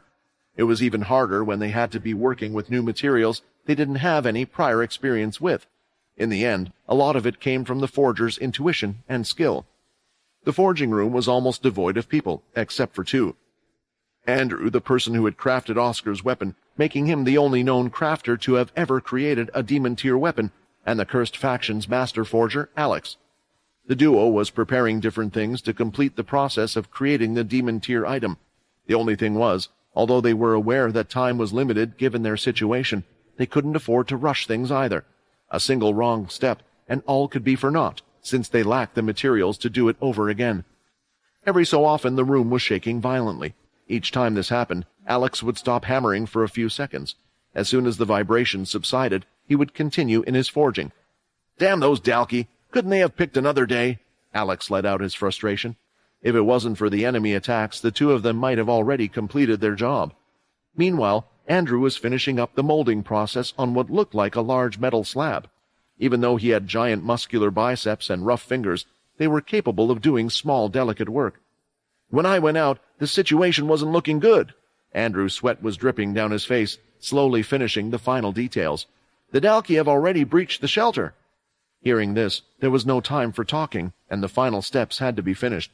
Alex came over, pouring a brightly shining liquid into the molding that Andrew had created. While it was cooling down, the two forgers would have to carefully apply hammer strikes where it was needed. Just as Andrew had said, 10 Dalki had already made their way into the shelter and were currently causing a rampage. Buildings got destroyed, and panicked civilians were running around, trying to escape somewhere safe. Those who were stationed on the wall and the mechs were busy firing at the Dalki that was moving towards them. They had no choice but to ignore the screams behind them, otherwise more of the Dalki would soon get inside the shelter. To help make sure that no more Dalki would make it inside was none other than Linda. She had used her transformation ability to enlarge herself to the limit, and was using her large beast weapon and great strength to hit away the invaders. "I can only protect the north gate, and these Dalki have great strength themselves. At most I could deal with a couple on my own. With support from the faction I can hold them off, but it's only a matter of time before more get inside." Linda was worried, aware that without some miracle her actions would ultimately be futile. Ko, the leader of the faction, had come to the same conclusion, and was hoping that the Greylash faction, as they were the closest ones, might help them out. Alas, nobody appeared to be coming to reinforce them, all equally busy protecting their bases. "What shall we do?" Eli asked the vice leader. "I don't think they're going to send anyone. It might have been a different story if General Robin would have still been in charge, but we can't change that now, so what are we meant to do?" "Hold and wait. It's the only thing we can do. Honestly, we are lucky that we are able to last this long thanks to the two of them," Ko said, as he watched Weevil sprinting around the shelter, doing his best to help out. He had just finished dealing with one of the Dalki inside, causing their numbers to fall to 9. However, he did so coming out with a broken arm. His transformation had come to an end, as he had used too much energy. "I've gotten stronger. Can't wait to tell Nate that I managed to take on a single spiked Dalki all on my own," Weevil thought to himself. Despite his proud accomplishment, he was also aware that, given their current situation, this wasn't enough. While searching for a willing human, he could use a blood bank to heal his injuries. He felt a strange energy originate from behind him. Everyone else could also feel a slight shiver in their spine. Even the Dalki stopped in their tracks for a second to turn and look into the direction the energy came from, the main base. "Isn't that where Alex is busy working? What is going on?"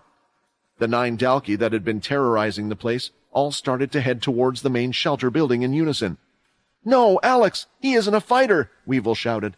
He started to run forward, but at that moment, one of the other gates had been breached, and another Dalki had entered. Immediately, it went to swipe and grab one of the women closest. The Dalki had grabbed nothing but air, as Weevil now held on to the girl. "I saved you, so I'm going to need a little something from you. I hope Linda isn't looking." In the forging room, the demon tier item had just received its finishing touch, and was now pulsing with energy. Although the initial glow started to dim, it did nothing to hide the prowess hidden inside the item. "Quinn, it's Alex. It's done. Your demon tier item is ready." After delivering the message, Alex had somewhat expected Quinn to come out of his shadow straight away, but for some reason, the cursed faction leader hadn't done so. Instead, the ones who had arrived were several Dalki. The first thing Andrew did after seeing them barge through his doorway, grabbed a large forging hammer. His hand started to glow, and he ended up throwing it directly at them. It flew straighter than a hammer should have done, and when it hit the foremost Dalki's torso, it sent it alongside the two behind it, flying backward. "Take the item, we must protect it," Andrew shouted. Quickly, Alex picked up the small item. It was a round object that would fit into the palm of one's hand. The forger tied the necklace piece, a small black chain, through the loop at the end. The demon tier amulet now would be worn around one's neck like a necklace, which he promptly did. "I'm sorry, Quinn. I know this is your item, but I'll need to take it out for a test drive first," Alex thought, but something strange occurred. Or, more accurately, nothing did. Despite wearing it, the beast gear item didn't activate. Alex didn't feel the least bit of power course through his body as it should have. "Crap!" Alex cursed as one of the Dalki who had recognized that the necklace was what had led them here, ignoring Andrew, threw a fist towards Alex. His red wings came to life and allowed him to fly up quickly to the ceiling, avoiding the blow. "Why? Why doesn't this thing give me any extra strength, speed, or anything? Was there something wrong in the process? No, even if we made a mistake, it shouldn't have wasted it to the degree that it's completely useless." Although Alex had been sure about his techniques and even Andrew hadn't found any faults in it, it didn't change the fact that the necklace was acting like a dud. Worst of all, he could see another one of the Dalki approach Andrew. He was strong for a forger, but he was not a top-class traveler. Seeing this, Alex threw out his special blood fairy swipes, but when they hit the Dalki, it did next to no damage. At the same time, he wasn't out of danger just because he was a couple of feet above the ground. This was a forgery, and it was filled with weapons. The Dalki were picking up anything they could find and were hurtling the sharp objects towards him. One of the things Alex loved to do in his spare time other than making weapons was practice his flying skills. He moved through the air, avoiding almost all the items. Among the Dalki, though, there were two spiked ones. One of them used its great strength to hurl an axe twice as fast as the others. The weapon pierced right through one of his red blood wings.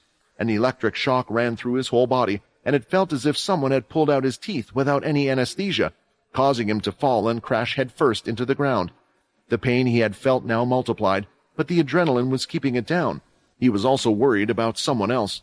Lifting his head, he could see Andrew's shoulder had been pierced by a Dalki. A forger's life was over if they could no longer use their arms, but by the looks of it, Andrew would have little time to lament this. Fluttering his uninjured wing, Alex managed to dash forward slightly and was now close to Andrew. He raised his shadow, blocking the other attacks. With so many Dalki surrounding them, his MC cells were depleted after just 3 attacks, and now they were coming toward him. Alex felt his body being hit away by a large great force tumbling to the ground, and instead of him suffering from the attacks, they had hit Andrew instead. Andrew didn't look away from Alex on the ground, and blood filled his mouth. "You have the talent to take beast gear to the next level. Live, run, and make sure that demon tier weapon ends up in the right hands," Andrew said, his mouth dripping blood. Alex wanted to fight back. He wanted to do something, but he knew it was all useless, and if he stayed here, Andrew's sacrifice would end up in vain. He grabbed his flask that was filled with vampire blood. In particular, it was Quinn's blood. A great energy rose in him, making him stronger than he had felt before. His wing instantly healed from the prior wound. Perhaps if he had consumed the blood beforehand, they would have been able to last a little longer, but winning still wasn't an option. With a face full of tears, Alex regrettably fled from the scene by flying his way out of the forging room and into the halls. There he quickly found a cracked wall that the Dalki had created to get to him. Once out, he landed on the ground and looked around him. The situation in the shelter was far more disastrous than he had anticipated. The Dalki had managed to break through one of the gates that Linda was unable to protect. Weevil was busy fighting, along with the other faction members. "Why don't you work?" Alex shouted, grabbing the amulet around his neck. Moments later, the 9 or so Dalki that was in the forging room with him had come out as well.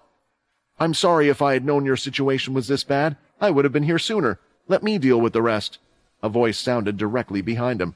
Alex had been so lost in his thoughts that he hadn't even noticed that Quinn had appeared from his own shadow.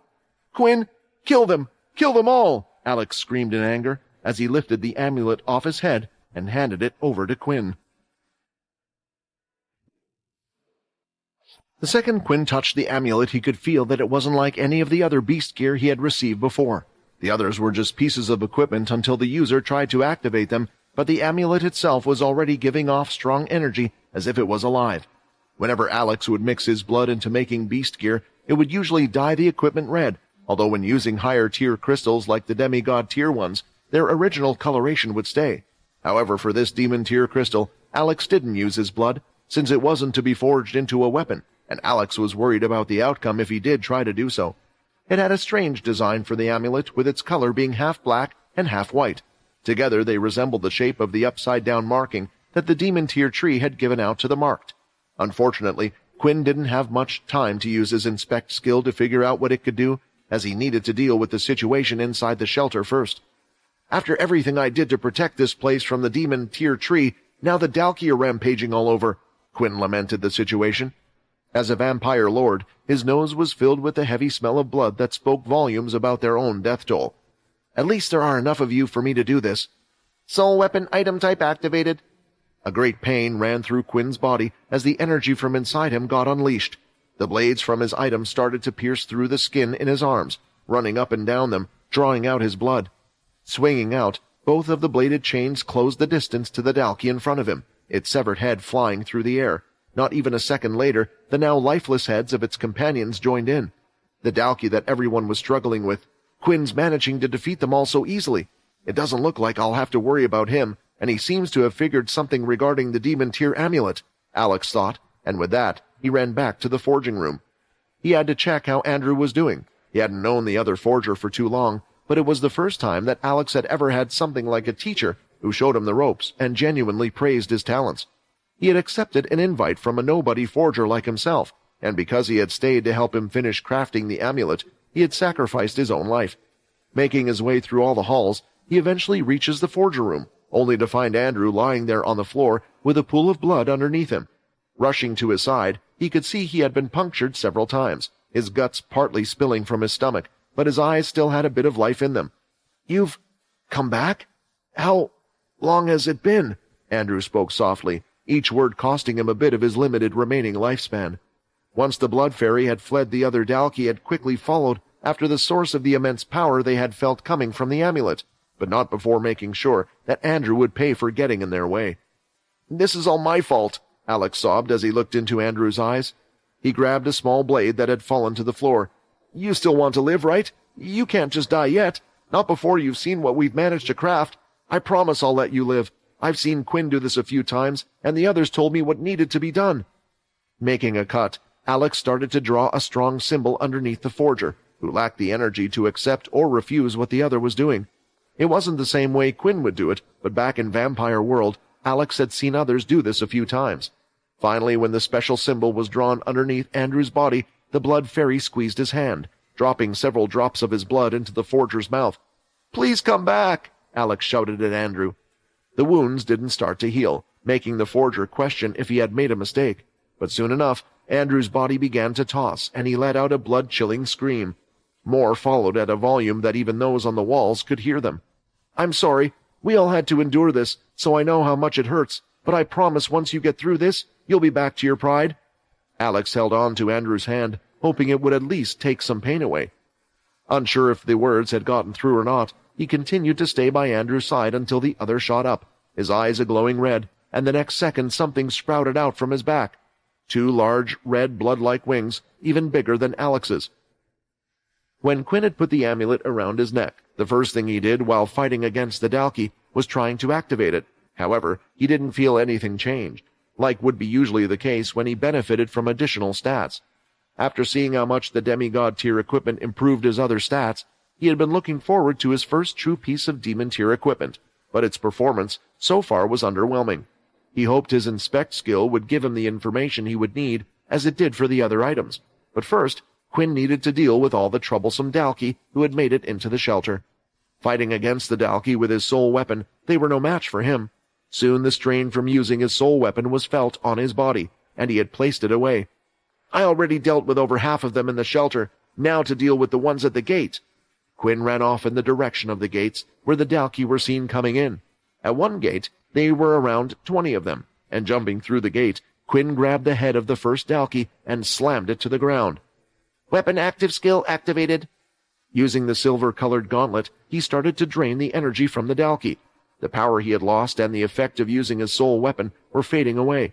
Another came close to Quinn. He fired out a blood shotgun with the palm of his hand, a concentrated version of the blood spray. The blood attack didn't spread out as much, and the damage was more concentrated in one place. The Dalki was being seen thrown back, and at the time, Quinn received another message. "The opponent has been poisoned." "What? It can actually poison them without me having to directly hit them? Does it still work if I use my blood skills? Is it because the blood attacks go through my gauntlets? I guess things like a crescent kick wouldn't have the same effect." The gauntlets were starting to get better as Quinn used them more and more. It also showed the importance of equipment. After regaining his energy, Quinn was fighting once more. He chose to fight with his ki more than his blood abilities. Thanks to the gauntlet, he could regain the energy that he had lost. His blood powers would use sparingly. After clearing out all the gates, the Dalki inside was also dealt with. During the fight, though, Quinn had noticed something. Meeting up with Linda at the north gate, there was one Dalki left, and before it could do anything, Quinn slammed his blood drill through its head. It was a 2-spike Dalki. If I use my ki too much, I start to lose control of the balance in my body as well. I need to find a way to increase the power of my blood as soon as possible. Then, what had been happening ever since Quinn had obtained the demon tier item happened once again. From the dead body, strange glowing small little particles lifted and came straight towards Quinn. They weren't heading towards him, though. Instead, they had entered the inside of the amulet, and a notification screen had appeared. The Demon Tier Amulet has now consumed enough energy for use. 0 of 1 slots are now available. Continue to supply the Demon Tier Amulet with energy in order to unlock more slots. With no context whatsoever, Quinn had no clue what the Demon Tier item could exactly do. Now that the fighting inside the shelter had settled down, he could finally take a look. Inspect. It took a while for Quinn to read all the information that the Demon Tier Amulet provided, and when he finally had figured it out, a large grin appeared on his face. With this, I might actually be able to complete this quest. Demon Tier Amulet, Branching Link. The Branching Link Amulet absorbs a part of the energy from anything the user kills. Once the amulet has gathered enough energy, it will unlock a slot. With each slot, the amount of energy required to unlock a new one increases. The information itself was split into different segments, and this was merely the first one. Only after having killed a certain amount of Dalki did the energy requirement pass its threshold, unlocking the first slot, which was also the reason why neither Alex nor Quinn had received any sort of benefit from wearing it initially.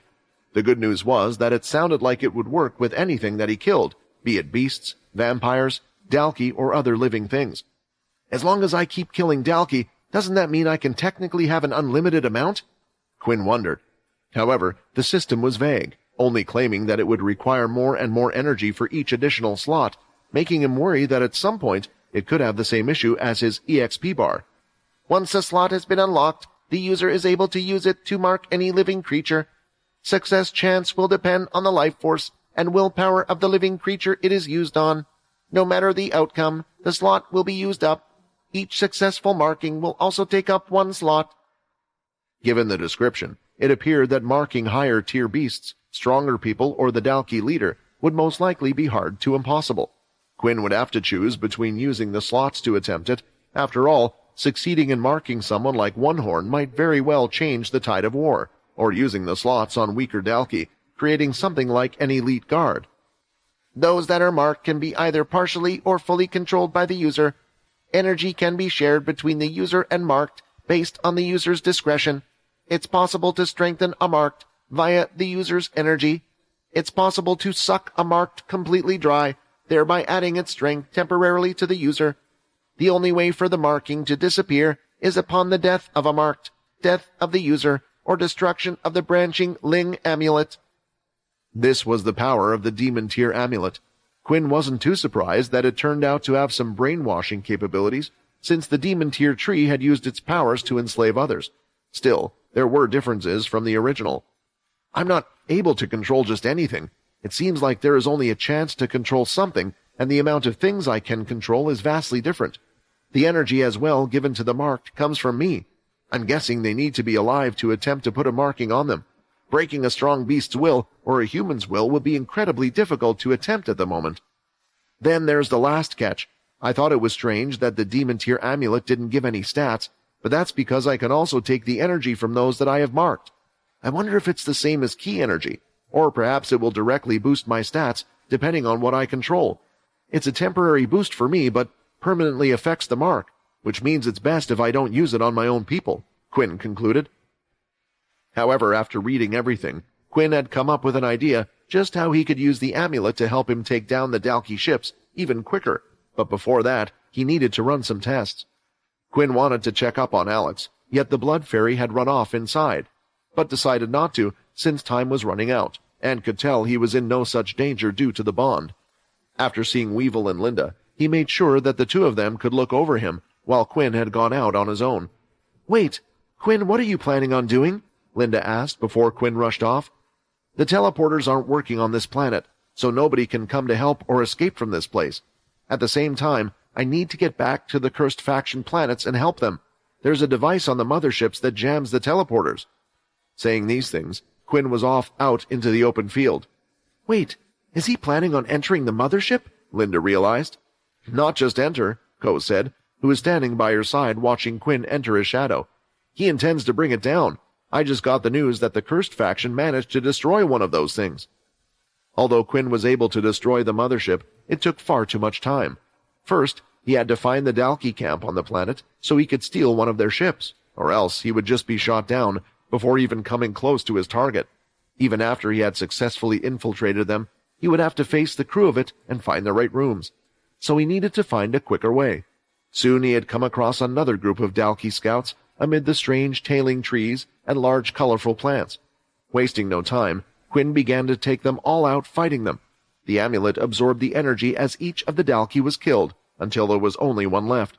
Soon getting up behind the Dalki, Quinn attempted to use the power of the amulet on the Dalki. He pressed it on its back and activated the energy. It started to light up for a few seconds, but the power soon disappeared.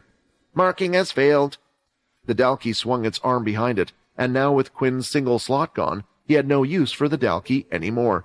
Using the blood drill was the quickest and easiest way to pierce through the Dalki's hard exterior, and had the highest chance of killing it in one shot, and it hadn't failed him today as he slammed it into the Dalki's chest. The move is so effective against Dalkis that Ino might have created it with the specific purpose in mind to counter them, Quinn thought, but he was realizing the power of the amulet was harder to use than he first thought. If I want to mark something, I have no clue the percentage or success rate. At the same time, I want it to be in good condition. It's not like the Shadow Eater where I don't have to worry how weak the person I use it is on. Nonetheless, Quinn didn't quit there and continued to look for the Dalki hunting squads. After fighting another squad, it looked like his amulet filled quickly. 10 Dalki was enough to fill up the first slot. Meeting the third squad, Quinn defeated another 10, but a second slot wasn't filled. Capturing the last of the Dalki, though, Quinn was able to make a second attempt at capturing one, and once again it failed. From then, Quinn met a smaller squad, one of 5. Killing only a few of them had allowed him to regain the first slot. It looked like even if a slot had disappeared, the energy carried over, so he didn't have to start from the beginning again. The good thing as well was even if it failed, the first slot energy requirements seemed to stay the same. There was a worry that he would have to continue fighting more and more as the slots continued. Managing to have only one Dalki left, if it didn't work a third time, Quinn was going to have to try it on a lesser beast instead. After all, he still wasn't sure what controlling a beast would actually work or feel like, nor did he have any reference as to how hard it was to mark a one-spike Dalki. Placing the amulet on the Dalki's back once more, when he lit up and Quinn moved his hand away. The exact same design that was shown on the amulet stayed on the giant lizard's back. It was the same red as the marked had, but he was only the size of the amulet itself, making it much harder for anyone else to notice. "You have successfully marked someone. 1 of 1. Yes. Now let's see what you can do." It had taken a few tries, but finally the marking had succeeded, granting Quinn control over a Dalki of all things. As soon as the red mark had appeared on its back, it had stopped all its resistance. All of its aggression, its anger, everything seemed to have seeped out, reminding him of Peter when he had just been turned. However, unlike his undead friend, the creature before him was still very much alive, standing straight and awaiting instructions. Great! So I don't have to worry about them going crazy wild like the marked from the trees. Now a few things, Quinn thought. The description stated that the user of the branching link amulet could do 2 major things to his marked: control and energy transfer. The former was split up between partial control and full control, whereas the latter allowed the user to either enhance the marked by sending them his energy or strengthen himself by draining them, although at least the latter case was just a temporary boost. Let's try controlling it first. It was a strange feeling. When activating the demon tier amulet, he could feel a connection to the Dalki in front of him, yet it was different from the one he shared with his family members. It felt more as if he had grown an extra limb that he could now control. There were a few simple tests that Quinn had done. For one, he tried to make the Dalki use his martial arts, which worked out surprisingly well. Its body was stronger and taller than the vampire lord, so it took him a while to get used to it. Next, Quinn tried to control the Dalki while also using his own body. Moving both bodies was easy enough, but when he tried to spar with it, that was when problems started to arise. The cursed faction leader already had some experience in regards to splitting his attention to using his shadow powers, but mixing in the control over a Dalki made everything far more complicated than he had anticipated. It's only going to get more difficult the more marked I'm going to add, so I need to get the hang of it. Had to be a solution to this problem, so instead of fine controlling the Dalki, a feat that a puppeteer like Fex might be better suited for, Quinn went into the forest to try and control it through basic commands. With his sharp nose, it didn't take them long to find a suitable test dummy. It was an intermediate tier beast that looked like a boar, so it wouldn't be too hard for him or the Dalki to defeat it. Yet the goal was still for Quinn to learn about the limits of the Demon Tier amulet. On the way here, he had already confirmed that a mental command to follow him was sufficient for the Dalki to act. There was no need to control each individual movement like its leg. Its brain still had some self-function capabilities. However, questioning it was not something that could be done. Still, this gave him an idea. Instead of outright ordering it to attack the beast, Quinn informed the mark that beast equals enemy, curious to see how it would react. As soon as the Dalki's eyes landed on the boar, it rushed forward to finish it off, but just before he connected, Quinn sent out another command, beast equals ally. The Dalki immediately stopped, short of the boar's forehead. The intermediate beast jumped backward before it charged at the Dalki for daring to attack it. To Quinn's surprise, the mark just took the hits, without retaliating. So the mark can differentiate friend from foe if I tell them to. They can follow at least simple commands, and they fight like they usually do. Something more complicated like marking it to use my martial arts appears to require my own control. If I took the time to teach it to them, could it perhaps use it on its own? Perhaps I should make one join Nate's training in the future, Quinn thought. But since they were at war, and he had a quest that was practically a race against time, he quickly proceeded to the next test, full control. Activating the amulet again, Quinn instinctively knew what he needed to do, so he closed his eyes to tighten his senses. So this is full control, huh? Quinn looked at his hands, yet they weren't pale like usual. Instead, they were large and covered in scales. Standing opposite him was a human that looked small, his eyes closed. This is far better than I thought. I can control the Dalki body completely like my own. To familiarize himself with his new body, he took a few practice kicks and swings, and this time there was no delay, and no awkward feeling like when he had used partial control. However, he then wondered, what about his own body? Was it now just standing there as the Dalki did before it? Even though the Dalki did not have the amulet, Quinn could still feel the time, and it uses the same way he could before. He attempted partial control, and it worked. Quinn's body was moving him as it was directed. Next, Quinn wanted to test out the energy transfer to see how it felt. Even while his consciousness seemed to be fully inside the Dalki's body, he could tell that he was able to do this. Soon, small amounts of energy entered the Dalki's body. Its strength was growing at an amazing rate, but he could feel his original body was getting weaker. This is good. I can improve the one-spike Dalki to have a power of 2 spikes or 3 spikes with my powers, which means my plan will work. Committing to this test even more, he went away from his original body and tried to transfer energy once again. And still, even at a distance, the skill of the demon tier had worked. There was just one last thing Quinn wanted to test, and that was the simple commands to his original body, while he was still in the Dalki body. The reason for this was Quinn's body was the one with the system. However, while in the Dalki body he was unable to access any of the system information, like using the inspect skill on the boar-like beast, who was fleeing after realizing the futility of its actions. The next test started with Quinn sending his own body the command to protect itself at all costs. He wanted to see whether it would just use the Vampire Lord's natural strength, or also utilize all the blood powers, shadow powers, and beast gear he had access to without the need for partial control.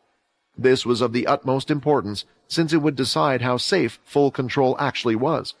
Dalki Quinn walked up to his vampire body, punching his fist out, only for it to get caught in Vampire Quinn's palm, something he had seen bullies do to him a while ago, and he felt like imitating. Being this tall sure is nice. No wonder the Dalki aren't scared of humans. We look so small. From his position, he used the Dalki body to do a thigh kick. The muscle structure was slightly different, but the power was supreme. Just before the kick would make contact, though, Quinn's body jumped back and moved away. Do I have to make my body see the marked body as an enemy for it to attack me? That would be hard to do unless I could see what both of me are seeing at the same time, but I only have a vision of what I am fully in control of. Let's just see if I can get it to attack me, Quinn thought. He charged in again, this time throwing out multiple punches, which were blocked and parried away. Getting frustrated, Dalki Quinn stomped the ground, lifting pieces of the rubble, and started to punch them toward Vampire Quinn. Next, he ran behind, hoping to trap his original body, and went to punch even faster. So far, he had been a little cautious. After all, he didn't want to hurt his own body, but then a shadow had risen, stopping one of the blows from hitting him. I guess if its life is really on the line, it will use abilities as well, but it still hasn't attacked back. Quinn quickly went to the ground, and did a long sweep across the floor with his leg. That's when Quinn's body jumped up in the air and landed on top of the Dalkey's head. I never realized how annoying and fast it could be to fight myself. Dalkey Quinn grabbed Vampire Quinn by the thighs and tried to smash him into the ground, but just as his body was about to hit the ground, it twisted in flexible ways to break free. Jumping off the Dalkey body, his original was free from injuries once again standing there. What the? How did you even do that? Quinn questioned his body. While that was something he could do after all, he had just himself doing it. It was nothing he would ever have attempted to do unless someone had told him to. Grappling techniques weren't something he had really studied. It was at that point a smile appeared on the boy's face. I tried my best to hide it from you, but I think we have played long enough. It looks like you're still lacking when it comes to fighting. It's been a long time since I had a body of my own, and yours is truly strong, but I guess you still can't beat experience, the body replied. My body? It's speaking, and what the hell is it saying? Quinn thought, completely confused. It was then that he remembered what Shiro said to him after looking inside. There was more than one consciousness inside his body. It couldn't be. When trying to communicate with the Dalkey, no words were spoken at all. Dalkey could talk and have conversations with each other and humans. However, when Quinn had left his own body, he had never expected it to speak, but right now, not only was it talking, but it sounded like it was a completely different person. This led him to think back to when Shiro had seen inside Quinn's mind to talk to Oscar, that his body currently contained two conciseness. He didn't exactly know how it worked, especially with the system, but that could only mean that the person talking now was... Vincent? Quinn called out, a bit unsure if it was the case or not. Quinn's body smiled back. Look, I know I'm usually more handsome than this, but it's the best I could do. Soon he was walking up to Quinn and looked up, placing his hands on his abs. How? How are you able to use my body? Aren't you stuck in the system? I thought it was linked. Is it because of the amulet? I mean, it has to be. Quinn continued to ask multiple questions as he was stunned. Honestly, more than anything, he was unprepared for a meeting like so. Does that even matter? Vincent asked as he continued to weirdly touch the Dalkey's body. He didn't say anything, but Vincent was actually trying to analyze what the creature was like. Stuck in the system, he had heard and learned so much about them, but had never met one in person. He felt like a baby who was experiencing senses for the first time again. Although Quinn was mostly ignoring this, the Dalkey are quite tall, or maybe this body is short? Vincent placed his finger on his chin before looking into Quinn's eyes. Honestly, I wanted to tell you something for a long time now, Quinn, and I was waiting until we were face to face. However, this might be the best chance I ever get to say it, so I'm going to say it now. I'm proud of you. When I created that book, I never thought anything like this would happen. I left it for our family. I wasn't sure if it would ever be needed. Of course, I thought something might happen far off into the future, but being on this journey along with you and everything you have been through, I never wished for it. Still, you were able to take everything on in your full stride, and I think more than anything I need to tell you how much of a good job you've done. This wasn't the first time that Vincent had given Quinn praise. He had heard it numerous times as a voice in his head. Every time he did hear them, there was an overwhelming warm feeling inside him. This was why he was wondering this time why there was a different feeling. He was trying the best he could to hold down the lump in his throat. Vincent, I hated you, Quinn said. Hearing this, Vincent took a step back and tilted his head, looking at him strangely. At first, I hated your cocky attitude and how you would keep secrets from me when you could have helped out more. There were times when I didn't even completely trust you, thinking you were working for your own goal rather than mine, but I slowly realized that, honestly, throughout all of this, there was one person who was always by my side, and who had been dragged into this just as much as I was. Thank you. After expressing their feelings, there was an awkward moment between the two of them. They had even turned both ways to face each other, until Vincent, being the older one, turned back around. Why don't you give your grandpa a hug, huh? Before Quinn could do anything, the ground started to shake. More pods were shot out from the mothership and were landing, interrupting the moment, and they knew what they both needed to do. Now, knowing that Quinn was able to control his body while he was in another, Quinn had a few more questions he needed to find out what exactly was different. After asking a series of questions, Quinn found that his body was still mostly controlled by the amulet more than he thought. Whenever Quinn could give a command, Vincent claimed that the body would allow him to only do so much, controlling it based on the restrictions set by the command itself. Based on the instructions given, it would also allow him to use the system, which was why Vincent, even with no prior knowledge of using the shadow powers, was able to. There was a simple fix to this, though. Quinn would simply command his body that it was free to do as he wished, and now Vincent could control it how he liked with full access to the system, also taking it away whenever he wanted as well. Wow, this is really a cheat. You don't have to think about doing anything. You can just access the system and use whatever you like. If any of the vampires knew about this, they would all want their own system, Vincent said after testing out a few skills. To a certain extent, Vincent knew what it was like, but knowing about it and experiencing it were two different things. The last thing Quinn wanted to check was if there was anything that could be done with the amulet to allow Vincent to control the Dalki body. However, no matter what they tried, it just wasn't possible. When Quinn would return to his own body, Vincent would return to the system, back to how he was. On top of that, Vincent didn't have control of the amulet's abilities, only Quinn did, so whenever he wished, he could take energy from his own body, making him stronger. With all the tests done, I guess it's time for us to get to work, Quinn said. What do you want me to do? We've gotten this far mostly due to your own judgment, so I'll listen to whatever plan you have, Vincent said. With Vincent in full control and Quinn still in the Dalki body, they both went along to the mothership. Vincent was still having fun using the shadow skills and was currently heading straight toward the mothership. When they were getting close, Vincent would stay on standby a little distance away, and now Quinn in the Dalki body was ready to do what he had planned. Just like with the last mothership, there was a camp that was being built underneath the mothership. It looked to be more along the way compared to the last one, as if a fortress was to be made to stay there long-term if need be. Quinn's plan was to disguise himself within the Dalki group, hoping he could deal with the problem a lot easier while fighting as little as possible and losing as few lives as possible as well. After telling Vincent to give him a few scratches here and there, Quinn could feel the power of the Dalki blood energizing him. It was different from the power he would take for himself with the amulet. It was more of a raw energy.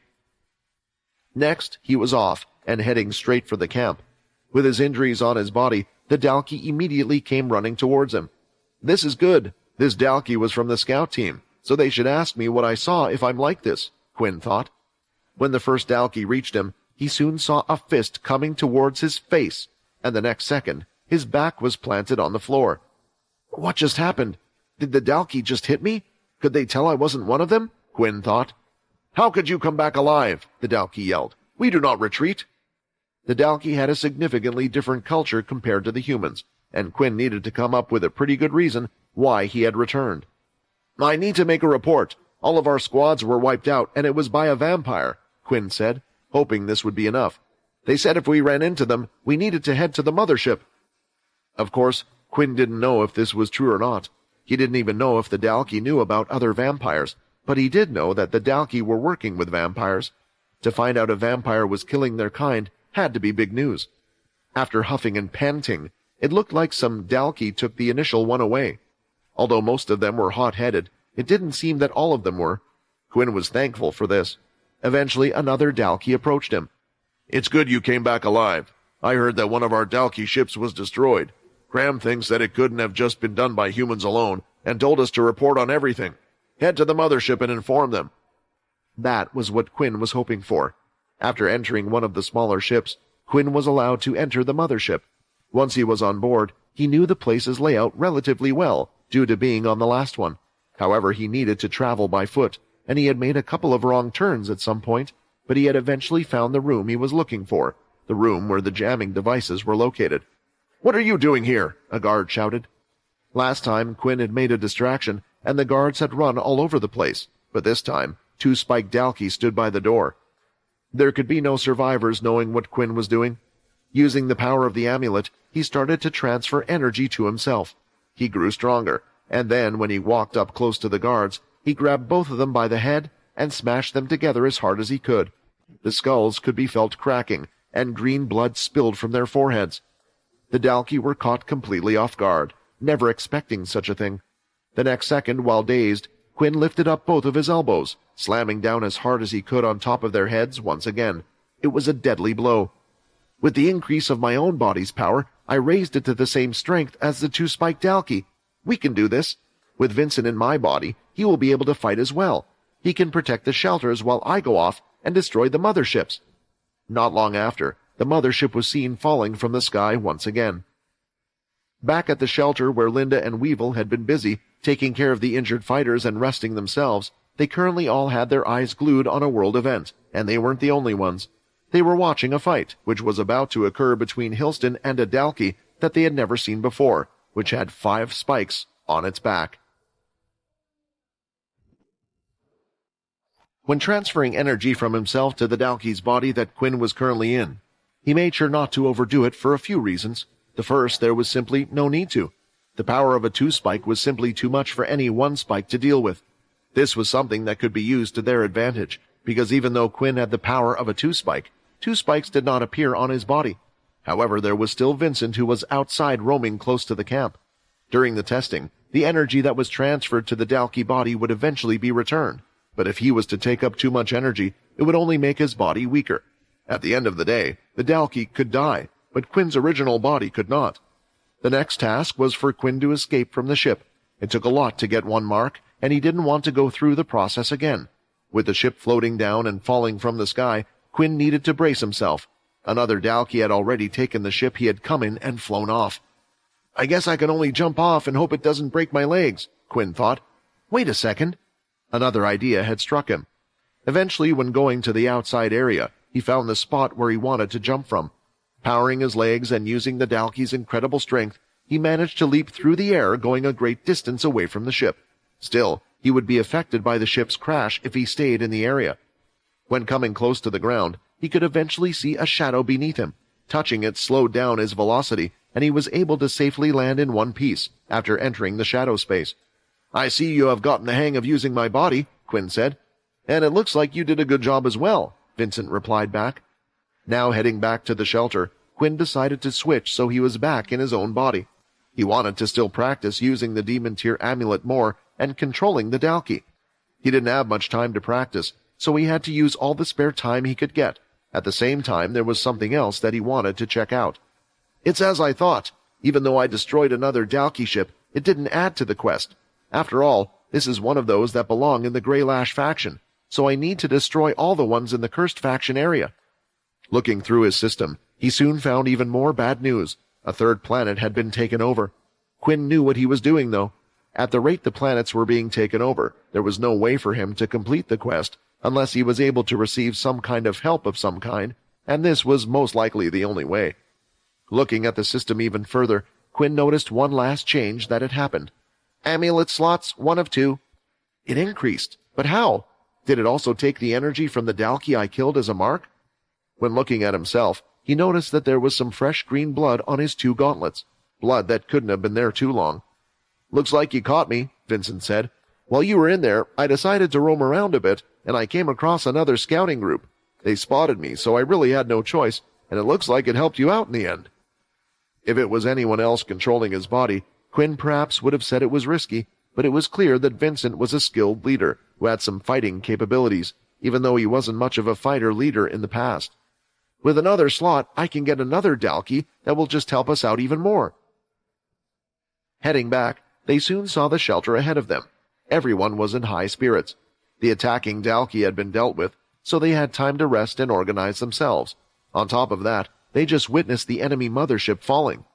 However, during this time, nearly everyone had their eyes glued to a screen of some kind, at least the civilians inside and the members of the Cursed faction. Going through the shelter, Quinn soon found himself in a large hall where all the injured were being placed. Inside here was where Linda and Weevil were present, sitting next to each other against a wall. Popping out of the shadow, Quinn appeared. "Quinn, behind you!" Linda screamed, seeing him, and immediately launched forward with her fist, but the punch was soon stopped by Quinn himself. Weevil, too, was quick on his feet, grabbing his dagger and going to attack the Dalkey, but Quinn suddenly appeared in front of him as well, slapping the dagger out of his hand. "Oh, right, I completely forgot. This is the normal reaction if one was to see a Dalkey. Shadow lock. It should be fine if he stays in the shadow space, right?" Quinn thought.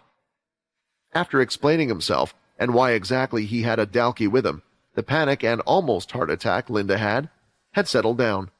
"Why would you do that? It's a good thing a lot of people weren't watching you, and you got rid of it quickly," Linda complained. "Still, I can't believe you can really control a Dalkey, and more than one. That's nearly stronger than an ability. Demon tier items are really something else. While Linda was thinking of the amazing things one could do with the demon tier item, she soon felt Weevil giving her a nudge, and saw him point to his wristwatch, where the video he was watching was still playing. "Oh, right. Quinn, there's something you have to see," Linda said, and soon bringing up the video, Quinn could see what was currently happening on the cursed ship. At the moment, the video was switching between many perspectives. It showed that a group of Dalki were on board, and the cursed faction was fighting against them. Not just them, though. There were also ability users that Quinn didn't recognize. "I know you've been busy, so I'll try to give you as much information as I know," Linda started to explain. "The cursed faction was suddenly attacked by the Blade family, but they had sent a load of ability users first, perhaps to weaken our forces. Later on, though, they ended up coming themselves, the Blade family. I don't know when or how, but the Dalki started to invade the cursed ship as well." Quinn had gathered that from what he knew before. Watching the videos, Quinn did see some good. The cursed and chained that were fighting just moments ago. As soon as the Dalki appeared, they had almost put their battles aside to deal with the oncoming threat. That's when the video finally changed to another scene, a fight between a 5-spiked Dalki with a large long tail and Hilston. The two of them were in the training room going back and forth, neither one giving in. "Tell Logan or Sam that the teleporters are back online on some of the planets. Get the cursed faction members that are unable to fight to come to the Daisy faction or here. Worst case scenario abandons the cursed ship. They don't need to risk their lives fighting for it," Quinn answered. "Wait, Quinn, you're not going to go back and fight them?" Weevil said, surprised after hearing his answer. From the looks of things, the situation had actually gotten better for them since the Dalki invaded. The Dalki and Hilston seemed to be equal in power, but in the end, one of them will lose out. Syl is still there, and I can tell if someone is in serious danger. At any point, I can travel to them. If I went now, honestly, I'm not sure I could beat either one of them. The cursed ship isn't my only responsibility, and something dangerous is happening at the cursed planets as well. Something in Quinn's gut was telling him that the takeover of the cursed planets was unnatural. He could tell when arriving on this planet. The Dalki were making a base, planning to stay here a long time, thinking that the battle would last. So just what was taking over the cursed planet so fast? Before leaving the place, Quinn wanted to check with Ko, the faction leader, if they would now be okay with him leaving. As he was ready to leave the faction base, he had Linda and Weevil following behind, and had stopped by his office. The base itself was one of the few places that had been least affected by the attack, and was also doubling up as a safe center for civilians.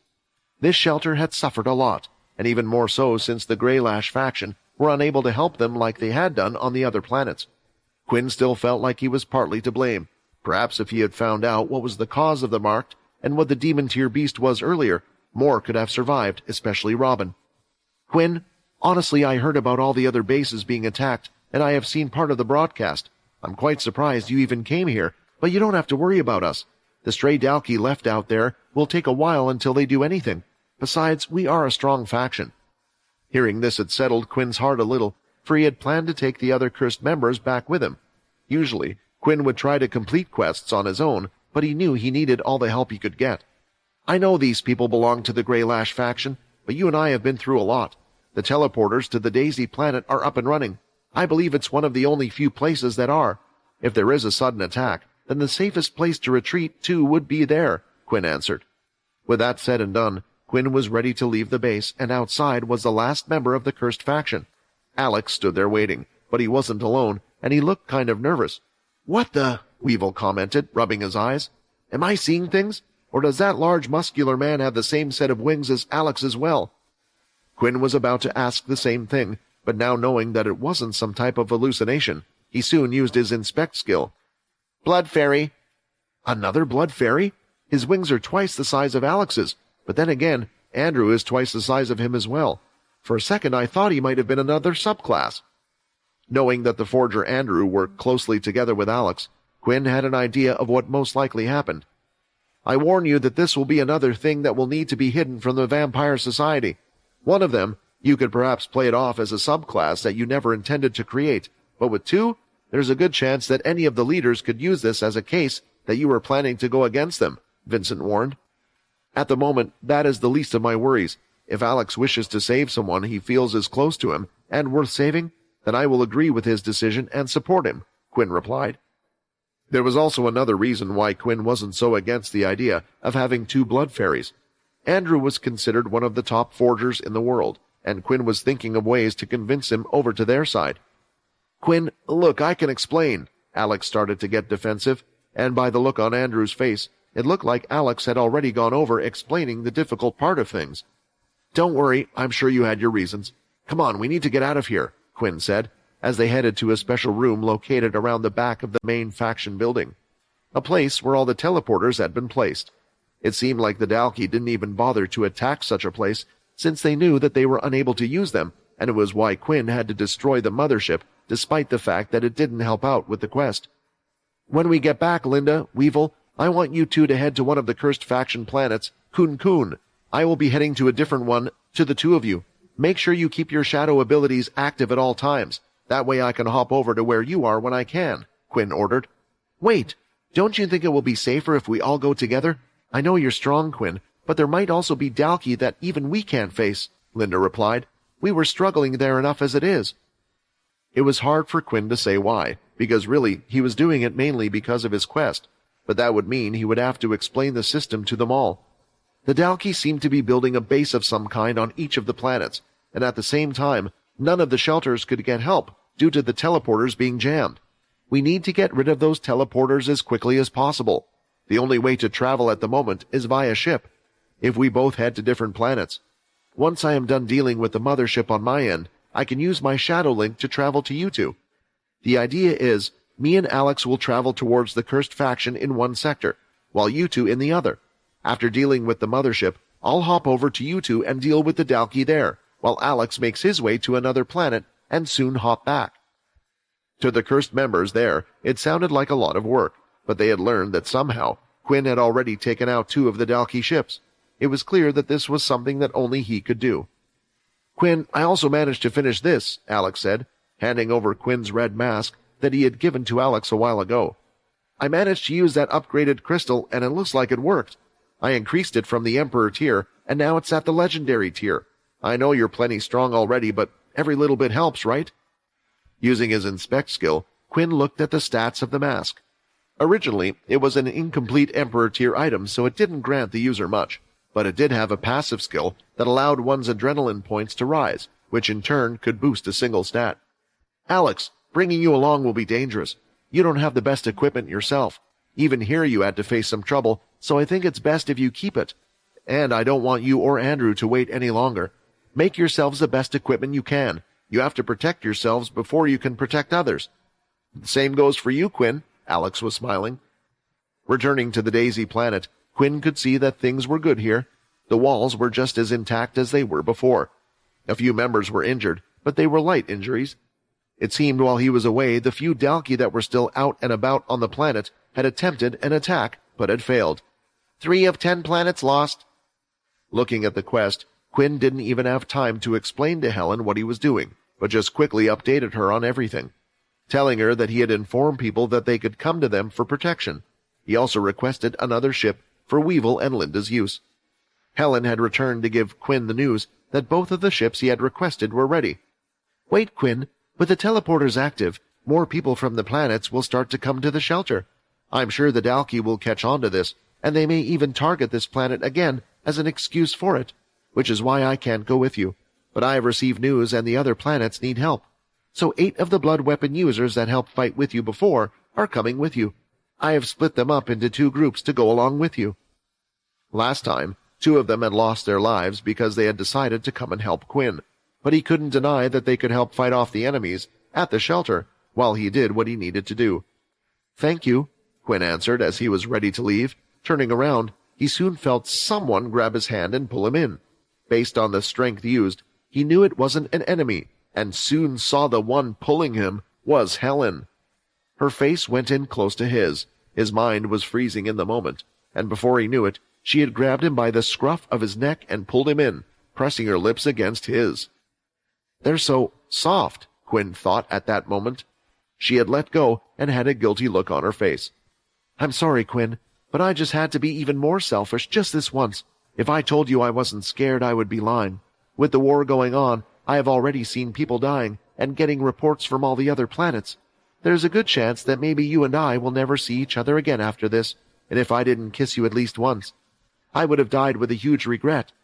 After saying these words, Helen looked at Quinn expecting some sort of answer from him, and Quinn could see this as well. But while thinking about her, another girl had popped into his head. "Quinn, not now. Instead, use this to encourage her."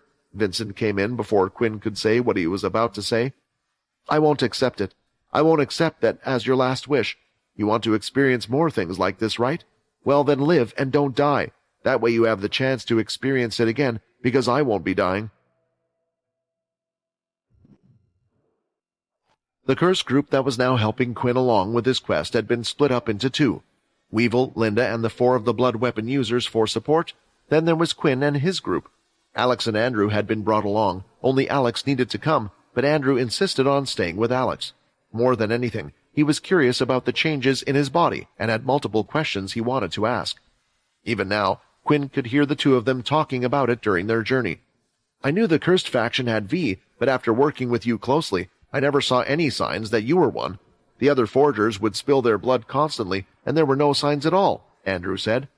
Although the 2 forgers had been pretty much living under a rock as they worked day and night to complete the Demon Tier amulet, it was news that had even become known to them. "Well, that's because now me and you are not quite the same as V. We work slightly differently, and are a subclass of them of some kind. If the V had these giant red wings on their back, they would be pretty easy to spot." Alex couldn't help but stare at the giant wings on Andrew's back.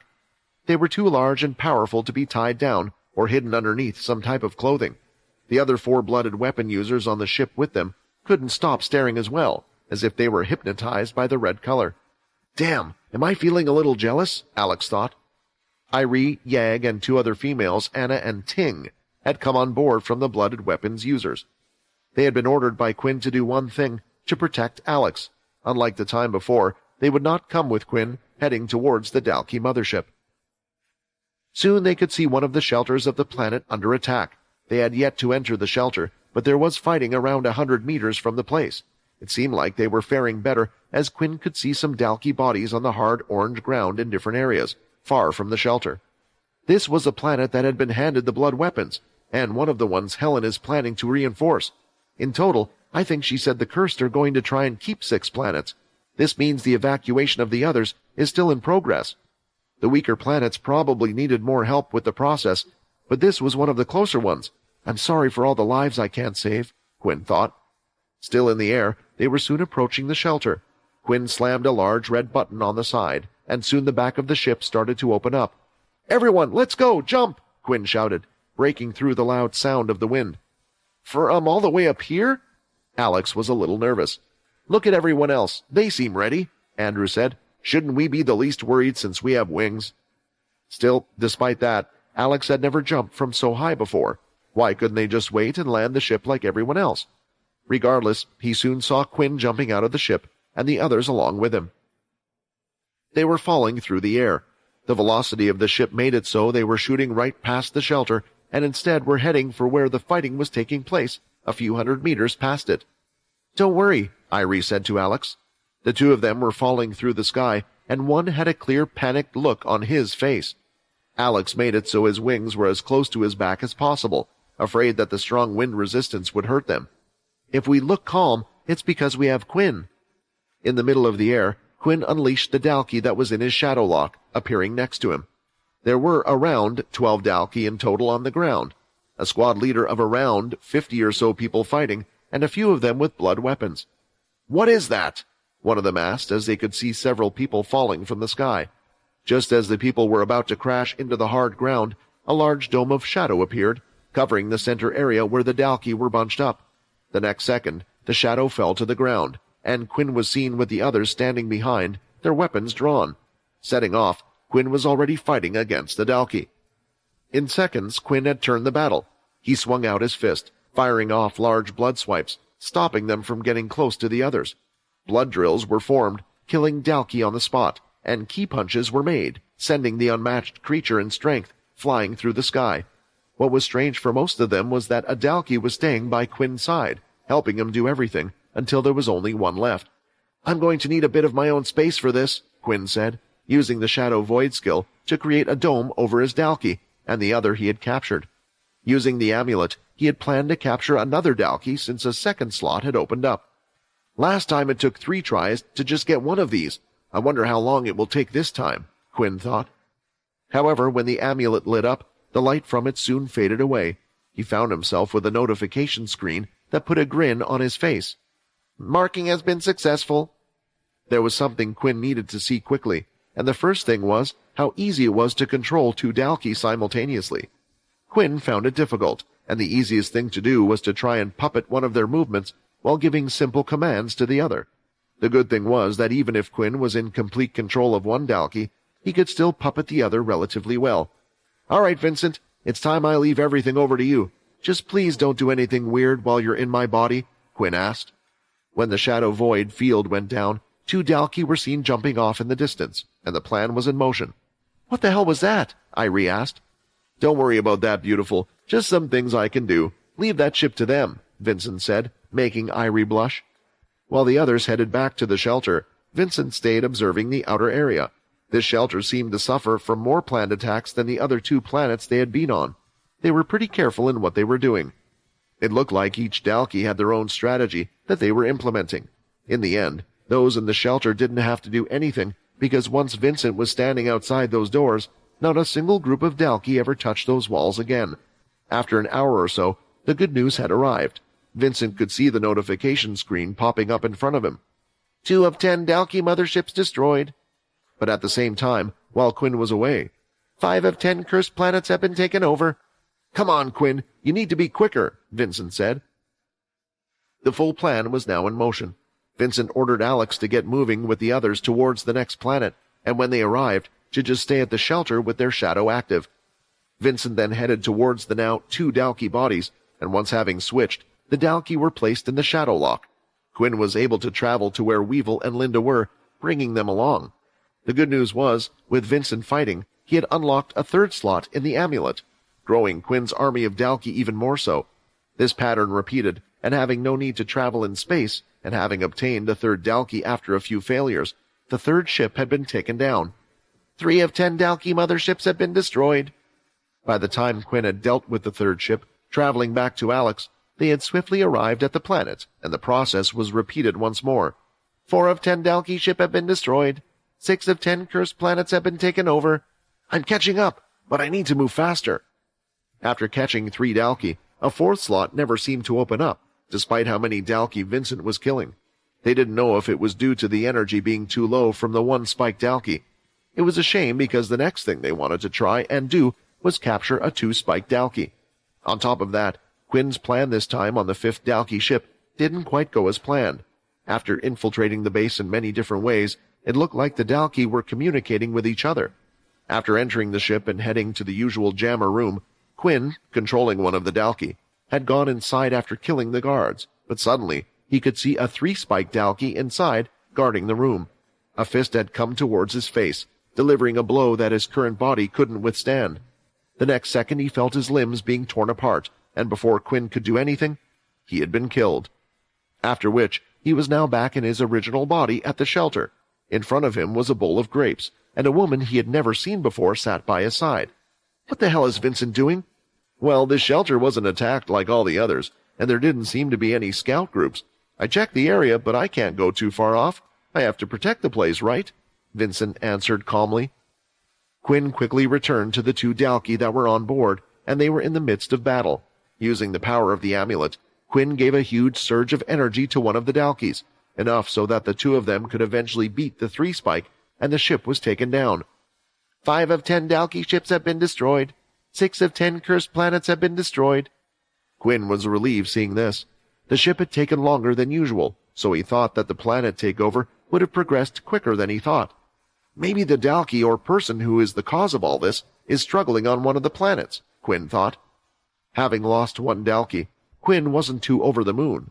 He also didn't have enough time to explore what Vincent had actually done while in his body, because once again they were off to where Weevil and Linda were currently at, a planet called Otern.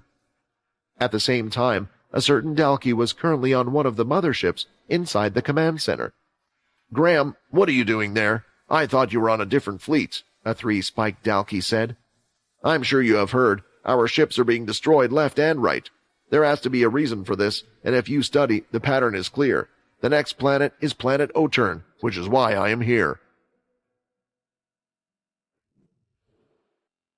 Although the new Supreme Commander Sack was currently staying at the snow-filled shelter along with Head General Samantha, he had yet to leave the place because they knew that One Horn was present on the planet. Their forces had suffered a few skirmishes here and there, but the Dalki still hadn't managed to get past the first trench that had been created by the group. Since the V now were no longer present within the army, Samantha's tactics on defense were working far better. They had reinforced their defenses, moving slowly, gaining territory further and further away from the land. The close combat ability users would be present in the trenches that were now covered in snow, making it harder for the Dalki to pinpoint where they were. Traps could be cleverly implemented, and this time, no one would be informing the enemy side. At the same time, towers with far-ranged ability users were scouting to spot the Dalki before they arrived. Before, Samantha's goal was trying to get rid of the mothership or the base that the Dalki was trying to set up. However, after learning of One Horn, they decided that the slower approach was best. Sitting in his makeshift office was Sack, who was getting report after report. "Quinn, what the hell are you doing that is allowing you to take down the mothership so quickly?" Sack wondered. Despite asking the faction leaders what had occurred, it sounded like they didn't know much, and even worse, Sack could see that the cursed faction ship was still in trouble. 2 planets have been evacuated so far by the Earthborn group, but I told them to detour to planet Kimber since One Horn is here.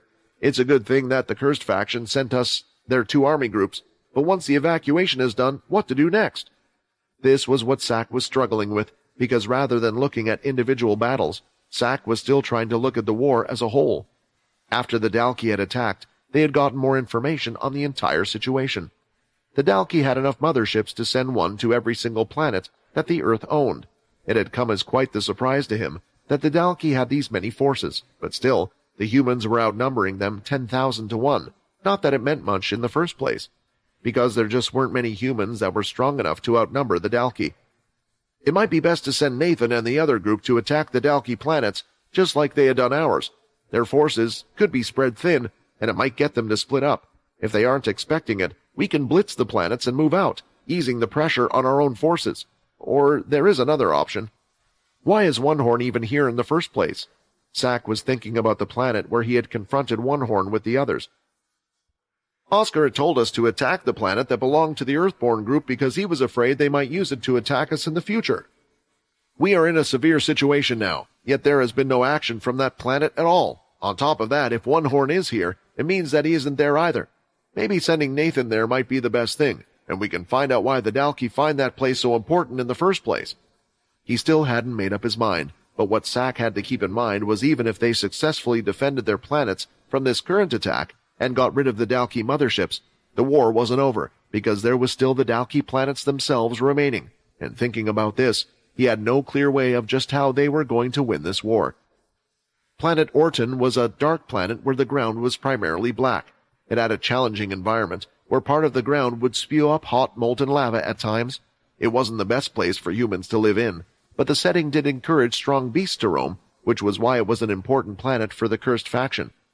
Arriving at the shelter and meeting up with Weevil and Linda, Quinn was surprised at how small it was, but this was most likely due to the environment. It was one of the few places where no such civilians lived, and the only people that were there were high-level travelers. "I've heard about this place, but it's so far out I've never visited," Irie said, as she saw what looked like a giant volcano in the distance erupt. It spewed lava down its sides, and smoke could be seen rising from the top. "The shelter's on the small side. I think only around 200 or so travelers actually live here," Yag added. "It seems like the shelter wasn't attacked at all. Even the Dalki will have a hard time traveling on this terrain." Quinn wasn't sure about that one, even more so since using the Dalki's body, he was learning just how resistant their hard scales were. It was no wonder that bullets of the past were unable to penetrate their problematic skin. "If the Dalki aren't attacking the shelter, it might be best if I come with you, Quinn, for this one, like the first planet. After all, you know how much we struggled on the last one," Vincent suggested. It was true, the Dalki were catching on to Quinn's plans, and there was a good chance that they would have increased the defenses on the ship itself, so the plan that he had implemented so far wouldn't work out this time. "You have a point. Then I think what we should try and do is get our third slot back. It could be a big help to us in the end." With that agreed by the two of them, they were soon off searching the unforgivable land for the Dalki. At the moment, Quinn was in complete control of his body, and he was trying his best to control both of the Dalki more accurately.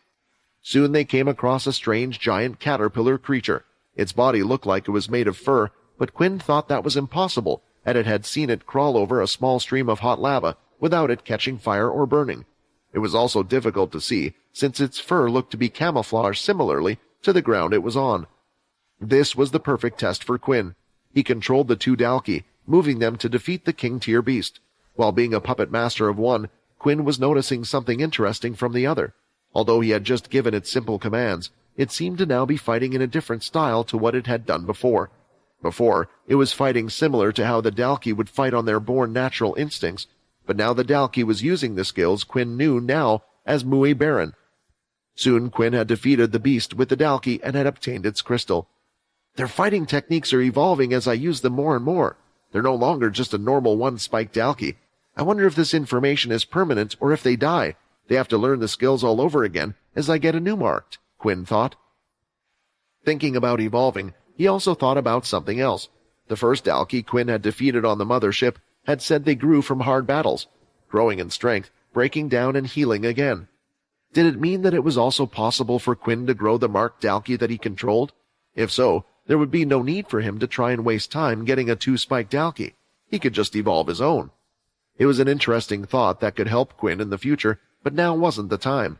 Continuing to head towards the giant mothership in the sky, Quinn had come across his first set of Dalki that were out roaming about.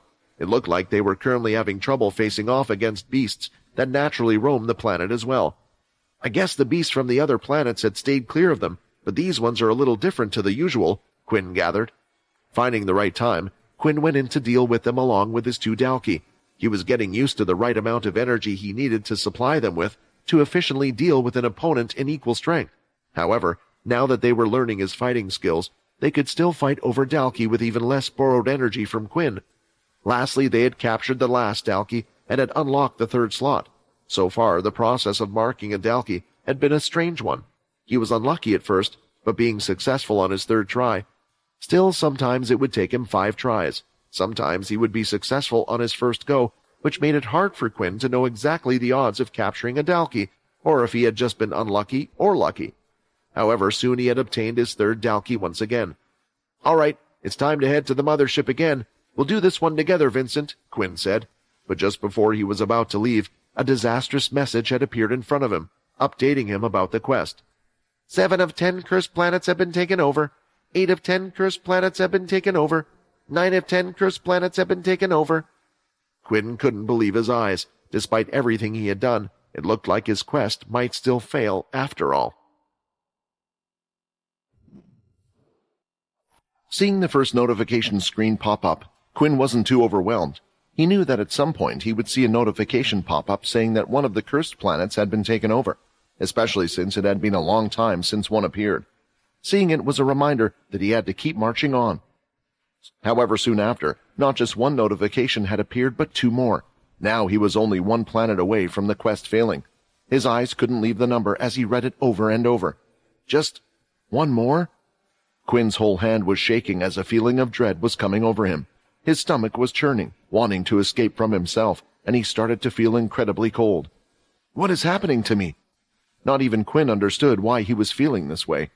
He never thought just failing a quest from the system would make him feel like so, but there was a reason for it all, and it was his own fault. Quinn had already sacrificed so much for the quest, he had no clue what was happening to those in the cursed faction. The fighting had started multiple hours ago, and he could tell from the bond that they were still fighting. Still, he told himself it was for the quest. Once he would complete the quest, he could go off to help them.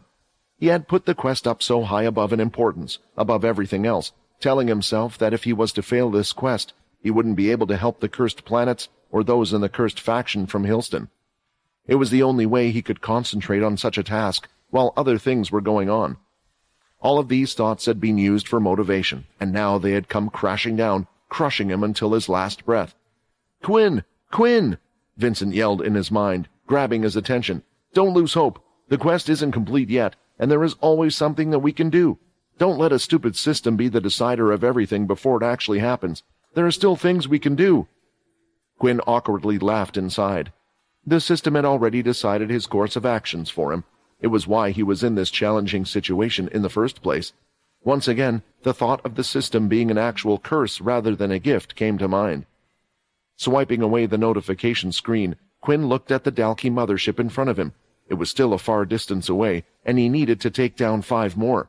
Not just 5 more, but 5 more before the Dalkey took over 1. How long would that even take? Quinn wouldn't be surprised if the next notification screen appeared any second, failing him. What happened? How did 3 get taken over so fast? I thought with the long waiting period something must have happened. As Quinn was thinking things through, there was really only one answer he could come up with. It had to do with the planet evacuations. If a few of them were complete or in the middle of their process, the quest would mark them as having lost their planets. Quinn had managed to convince Helen to try not to concentrate the forces too much in one place, but in the end, he couldn't just tell her not to try and save people's lives just because he was worried that the system might make him weaker if he fails. There wasn't even a guarantee that it would be the case. Then how would he feel after he was to ignore the quest? Quinn, I have a suggestion that might not solve our problem but gives us a chance, Vincent said. I'll be honest with you, I agree with your train of thought. Due to how big of a quest this is and based on what has happened in the past, I think that the rewards would be good if we were to complete this quest.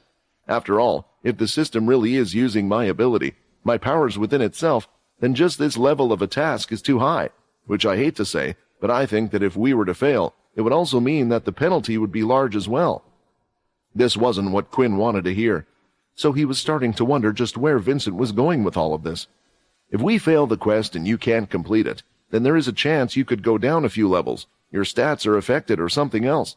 I know your worries. You worry that you're not strong enough to face Hilston, or the 5-spike Dalkey he is facing. But if your stats went down, then it would just be the same.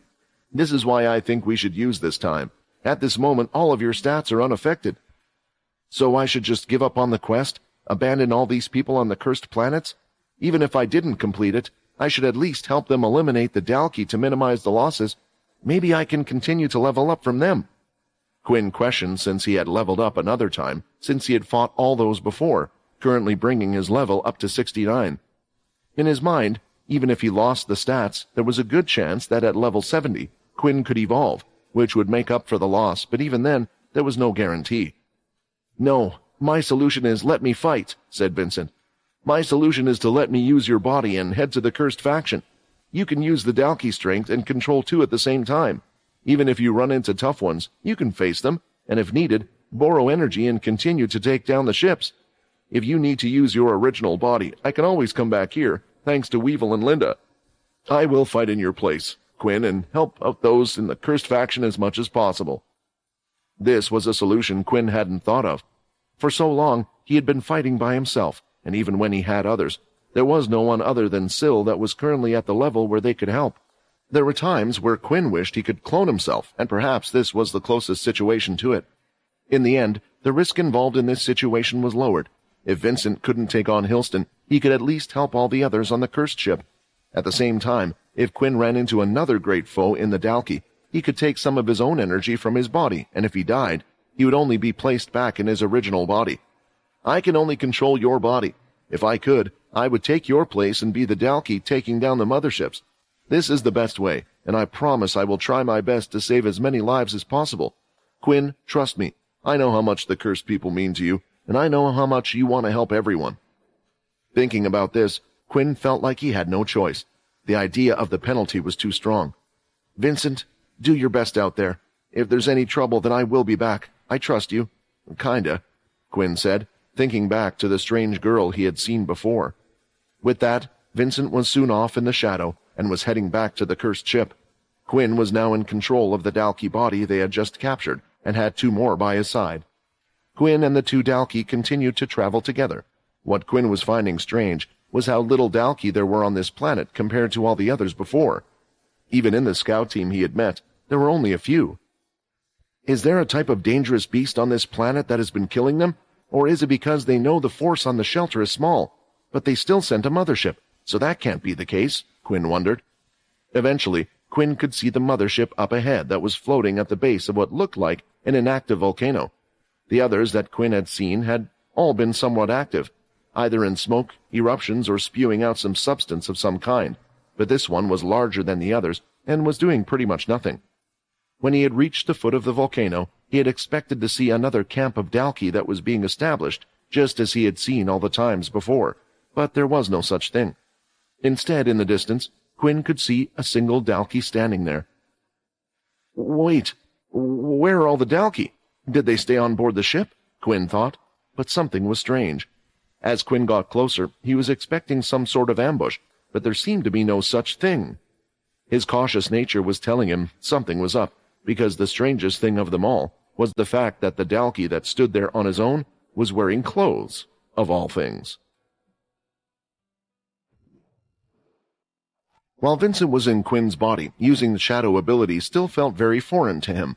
He could use the blood skills in Quinn's body without having to rely on the system, because he had used these skills and the same moves in his body a long time ago, again and again.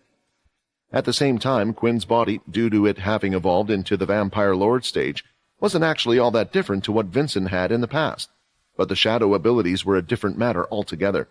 To use them, Vincent had to access the system. When using the Shadow Link skill, it gave him a few options of people he could connect to that also had their Shadow Link on. There are a couple on the cursed ship that have the shadow ability, but the question is, who should I go towards? Vincent wondered. There was that strong blockhead fighter Nate. No, in this situation there is a high chance he is still in the middle of combat. What I need to gather first is information. I have no clue what has happened on the cursed ship, or why the fighting has prolonged for this long. The one I need to go to is Sam. After making his decision, Vincent soon found his body becoming a shadow itself. When his body was forming back to its solid state, he could see himself appearing in front of Sam, but the sight wasn't exactly what he thought it would be. When he saw Sam, he looked partially injured. Blood was dripping from his head and was all over his clothes. That wasn't the shocking thing, though. What was shocking about the situation was where they were currently. From staring out of the square window in the room, Vincent could see they were around 3 stories high in some type of building. The walls were made of a hard orange brick of some sort. In the room itself, he wasn't alone. Layla and Nate were conscious but lying on the floor. It seemed like they were unable to move, as they would constantly whine and groan in pain. And lastly, the 2 reporters, Bonnie and Void, were present as well. "Quinn, you're here!" Bonnie shouted, as she was the first one to spot them. Void, who was by her side, quickly grabbed her and reminded her that she needed to be quiet, making a shushing sound. Sam, who was constantly peering out of the large window, not seeing anything, smiled when he turned and saw who it was, but that smile quickly faded. "Quinn, you're back! I couldn't get in contact with you before, so I thought something serious had happened to you, but you look fine," Sam spoke quietly. "What happened here? Why aren't you on the cursed ship?" Vincent asked, thinking that the current situation was far more critical than telling his own story. Where were the rest of the cursed members? Why were they on the planet? The last time they had watched the live stream, they could see that they were still on the ship. So much had clearly changed. Glancing over to Void, Vincent could see that he was still working away, and it looked like the live stream was still being broadcasted. Sam didn't say much at first, but he poked his head out of the window carefully again. Seeing how cautious his actions were, Vincent was doing the same. Also, with his careful hearing, he could hear that there was still fighting going on, but it was a distance away. "If you look out far enough, I think you will be able to spot it. That's the cursed ship over there," Sam pointed. Looking out the window, Vincent could see that the cursed ship was stuck in the sand. It didn't look like it had received the best of landings, as pieces were hanging off. Now he realized that they were on the planet. "It's quite a story. I don't know if you know, but the Blade family attacked us, and they didn't come alone. But they had also unleashed all the captives they held on us as well. But where things started to change was when the Dalki arrived. I'll catch you up as much as I can." When the attacks from the Blade family ship had stopped, it gave Logan more time to figure out the situation on the ship. He was using his spiders and the cameras on board to see everything that was going on, but what also turned out to be a good source of information for him was the live stream that was coming from Void. Although Logan could see everything, he had to remain where he was in the command center for a few reasons. He was using his soul weapon to repair any structures that were needed on the ship. With the most powerful ability users fighting against each other, there were sure to be holes here and there that would lead to severe problems if left unattended. As quickly as they were being made, he was fixing them, but he couldn't do that forever. At the same time, he kept the fighting on the ship to certain areas, opening and closing off certain areas, making it so all of those would choose to go a certain way around the ship, but there were a few people he couldn't control, and that was the Blade family themselves. If they start fighting with their full strength, I don't think my MC cells can keep up. I have to do something. Using his calculations, Logan ultimately made a choice to head towards planet Kaladi, the desert planet that was closest. The only thing was, while he was on his way there, he had run into a certain Dalki mothership hovering nearby, and they didn't exactly look like they were just going to let them land. In a quick split decision, seeing the chaos and struggle everyone was facing, and hoping to cause even less harm, Logan allowed them to purposely board the ship. It was a risk, but he had hoped that the fighting that was happening between humans at the moment would soon be concentrated on the third enemy that was coming towards them. The only thing he didn't calculate was just who would be coming on board the ship, and that was a 5-spike Dalki. They had yet to run into one, so why of all things was there one in a place like this, next to a planet like so? The only thing he could think was that the cursed faction was genuinely cursed. The fighting between the Dalki and Hilston was already causing trouble for Logan. All of the training rooms were reinforced, but with 2 Titans, the damage and attacks were unable to be contained, and as the fight went on, they both started to use more of their strength. If they continued to fight then, Logan could see half of the ship disappearing and all of them dying on the spot. I got reports that the teleporters on the ship aren't working anymore, ever since the Dalki came on board. Only a few people managed to use them to escape in time. Damn it, we need to get there quicker. Heading towards the planet, Logan knew he would have to put more energy into the thrusters and break through the atmosphere. Calculating it with the planet's gravity pulling them in, it was going to be a rough landing for all of them. Everyone, this is Logan. Brace for impact. We are approaching planet Kaladi at an incredible speed. We will crash. The message ended there, and it didn't take long for everyone on board the ship to feel just what was happening. Logan could see the giant ship heading straight towards a sandy desert, not too far away from the shelter. He was doing his best to slow it down, changing the ship's shape using his ability to make it more wind-resistant. Parts of the ship were breaking off and flying. The front was getting incredibly hot, but he knew they all needed to pull through. Lifting the ship up at the right moment, the large cursed ship started to skim across the sand, crashing and bouncing more than once. Waves of sand were chucked up in the sky each time, everywhere, and the sudden impact sent those that were fighting inside off their feet. Even Logan himself was unable to keep his hands on the command center. When it finally stopped, Logan pulled himself up. He noticed that the ship was still in good condition. They would still be able to fly. With a few weeks of work, they could get it back into top shape, bringing it back to what it originally was. There's one thing I need to do, Logan thought, placing his hands on the command console one last time. All of the exits for a crash landing in such a situation like this one were now opening. Parts of the outer layer of the armor were ejected from the main ship, and several exits were seen all over, allowing for everyone inside to exit from the ship. There were around 1,000 cursed members aboard. The ship could hold more, but some had already left, and there were those that had left when the cursed revealed themselves as V. Immediately, people started to leave the cursed ship, but they weren't the only ones that were leaving, as Dalki could be seen continuing to fight, not taking a break. A few seconds later, a large explosion was heard coming from the center of the ship, and in the air, Hilston could be seen having been grabbed by a Dalki with its feet by its shoulders, and was thrown far off into the sand. Exiting out of the cursed ship as well, Sam was trying to act as quickly as possible. Many of the chained were in combat with the Dalki, but his priority was not getting rid of the Dalki, but getting everyone to a safe place. With the shelter nearby, he just wanted all of the others to get away from the fighting that was about to occur, so he had made that his target, telling everyone to go towards the shelter while letting the chained fight the Dalki. Back in the room, Sam had just gotten to this part of the story. I know it might have been wrong to abandon the others, but I needed to look out for the cursed faction most of all. Still, all of this was my mistake. I should have remembered that planet Kaladi was one of the first planets evacuated by the Earthborn group. When everyone arrived at the shelter, it had already been taken over by a group of Dalki. The fight wasn't over for us. Listening to the story, Vincent could only imagine the horror those on the cursed ship had been through. At first, they were forced to go against their fellow humans, the strongest ability users that were known to exist. After feeling like they had pulled through, the Dalki had arrived. Although, judging from the story, the Dalki had allowed them a bit of rest, but only for a moment. Then, when they had finally crashed as their only option, they thought that they could head to safety at the shelter, that everything was over, only to enter a den full of Dalki. "It was my fault," Sam continued to say. "I was the one that led them to this shelter, not thinking about it properly. Perhaps we could have tried to find a better place on the ship to huddle up. The strong cursed members could have helped those fighting against the Dalki. Instead, we just jumped out of the frying pan and into the fire." Sam had continued on his story from where he had left off before. After rallying those in the cursed faction, they headed for the shelter with a few Dalki hot on their tails.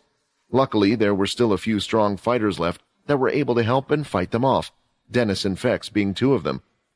Eventually, after reaching the shelter, it was only later that Sam realized his error. The Dalki in the shelter had turned their attention towards the cursed group that had arrived. They had grouped up, attacking them immediately. What was worse was the longer they spent fighting, the more Dalki would appear from the shelter. Realizing his mistake, Sam was panicking and now was overthinking what decisions to make. It was then that those in the cursed faction had stepped up. The other leaders sacrificed themselves and had chosen to lead them off while fighting the Dalki. The good news was that the shelter was a large one. There were many different buildings they could use for cover. It was a shelter that had been built for around 30,000 or so people in the first place. The Dalki and the cursed faction weren't large in number, so it was like a large game of hide-and-seek for the two. The shelter could act like a small town, hiding between houses and more. Which was exactly what Sam and the others with him were doing now. The split-up had happened so fast, Sam had no clue where the others were. The only thing he could rely on was his nose, but he had two that were unable to move, in Nate and Layla, with him. He wanted to go out and search for the others to see if they were okay using his nose, knowing the worst ones would be bleeding. "With the two of them, it's hard for me to even move and help anyone. I don't really know what happened, but they haven't been able to recover." Sam looked at Layla and Nate on the ground. The good thing was Sam had vampire strength, allowing him to lift the two of them. "I told you to leave us. We will manage," Nate croaked, looking up. His eyes squinted as pain ran through his body. Even just moving his head was painful. "Sam, do you really think it's your fault?" Vincent asked. "Do you know how many situations you have been put in and have had to make the right call? We can only look so far ahead, and we can't see into the future. Who knows if you stayed on the ship what would happen? Maybe a Dalki would have spotted you and sent all those in the shelter onto the ship. You could have been trapped and nowhere to run. You are a key player in the cursed faction, and you always have been. Without you, Quinn would have made far more disastrous mistakes." Did he just refer to himself in the third person? Sam thought, but chose to ignore it anyway. "Bonnie, Void, I assume the live stream is still going on. Are you using those drones to see what's going on at the moment?" Vincent asked. The two were dazed, as they didn't expect Quinn to start asking them questions like so, all of a sudden. Yes. The drones were safe from the impact. We're using them to find any of those who are too afraid to fight, but we haven't been able to go out and help them. However, there is one drone that isn't in the shelter at the moment," Void answered. "One drone? What is it looking at the moment?" Vincent asked. "The fight between the five-spike Dalki and Hilston. Their fight is pushed beyond the shelter, and they are still going at it even now," Bonnie answered. For a fight to last this long, it meant only one thing, that the two titans were fighting against each other were evenly matched. Still, when two strong foes fought against each other, it also meant that one wrong move, and either one of them could end the other. "For now, I think we should search for the strong ones in the cursed faction. Syl, Borden, Fex, Dennis, Megan, and Peter. We still need to gather them all and regroup. A winner will eventually come out from the big two, and we will have to use this opportunity to strike them while they are weak. Either way, today we will be getting rid of them both," Vincent said as he walked towards the door. "I'm sick and tired of him having to worry about a human of all things. It's not right," Vincent mumbled. "Don't worry about the Dalki in this shelter," he continued. "I'll get rid of them all." Before Vincent left, he stopped and looked at Bonnie for a few seconds. He started her straight in the eye as her face flushed red. "I guess while I'm in his body, I should try to help him deal with the problems that he can't face. I'm just helping him out. I would give up on the boy. He already has two on his mind that are too much for him to deal with. Maybe when he is older and he doesn't have other problems, you can give it a go." After saying these words, no one saw Quinn again. "Was it just me, or was Quinn acting kind of weird?" Nate asked, hearing the whole thing. But it wasn't just him. Everyone in the room felt like that wasn't the Quinn they knew. The way he talked, the fluctuations in his voice, and, most of all, there was a strong air of confidence around him. That wasn't Quinn, was Layla's thought as her body was slowly recovering from using up all of her ki. Who was that then? And where is Quinn? Inside the shelter, the Blade kids had managed to stay together. When they arrived, they had been attacked by a few Dalki. They tried their best to use their abilities against them, but fighting against the Dalki and humans was different. Their fast movements and extremely resilient strength made it nearly impossible for them to use the hand-to-hand combat skills they were practiced with. However, they were fortunate due to Grim Greylash, an old man and the ex-leader of the Greylash faction, being with them. Regardless of this, the kids were still troubled because he was currently injured. They too were hiding. They had found themselves inside a storage room of some sort. Most of the containers were empty or destroyed, as if the Dalki had already been through the room before. Grim was holding his side close to his ribs, where blood continued to flow. In the crash, one of the chained had taken advantage of the situation and attacked the ex-family leader, causing a serious wound to his body. These kids are strong, but they will struggle against the Dalki out there. I need to find those that can protect them. I don't know how much longer I will last, the old man thought, as in that moment 3 Dalki could be seen entering the large storage room, or more correctly, they were heard. The old man, along with the Blade kids, were hiding behind one of the storage containers. They held their breaths as the heavy footsteps continued. You know, if you wanted to hide, then you shouldn't leave behind a trail of blood, one of the Dalki shouted, noticing it outside of the place. He punched one of the strange containers in front of him, sending it flying to the side and crashing into the wall. Yet no one could be seen underneath. Blood, but I made sure to stop my wound with my ability. It was then that Grim noticed he wasn't the only one that was hurt. One of the Blade kids had been injured as well. Blood was trickling down and could be seen under his trousers. It was a deal. He had been hurt in the crash as well, but hadn't told any of the others, so they wouldn't worry about him. He didn't want them to stay in one place because of his injury, but moving made the wound worse. It was then that the Dalki had spotted more trickles of blood leading towards another container. Seeing this, the Dalki smiled and called the other two. My, I thought trusting my nose would lead me to something interesting, a voice said in the back. Huh, another human, but who could that be? And why would the person reveal themselves? Who could possibly take on 3 Dalki at once? The old man wondered. A loud bang went off in the shelter, and soon after a building started to collapse, crumbling into pieces falling to the ground. It sounded like a bulldozer had gone full swing, hitting a building, but the sound didn't stop there as the bang was heard again, as another building was hit. The cause of the noise was due to a mud-like humanoid beast being pushed back, crashing into the buildings. Right now the beast had created a large shield, and a jet stream of water was pushing against it, not showing any signs of weakening. On initial impact, the strength had sent him through the buildings. Having reached the 3rd building, he had found his footing. His back was up against the wall for support. Damn it! This shelter is horrible for the beast's body to fight in. She has all this open space to use her powers and get away without me getting close, Rayton was complaining. Worst of all, even his mud shield didn't seem to be working out against Vicky's water powers. The strength of a demigod-tier beast was losing. Seeing that Rayton was in trouble, Vorden soon made his move. He jumped between buildings, using his strong legs to propel himself like a spring and heading straight for Vicky, who was standing in the middle of the street. Also in the palm of his hand, a strong orb-like ball of wind was rotating, blue in color. The beast had wind powers, and through practice and speaking with Tails, who was inside of his mind, he found out that the wind attacks could actually be contained and controlled, condensing them several times and holding them all in a ball. Essentially, it had the power of a tornado, but with edges as sharp as a knife.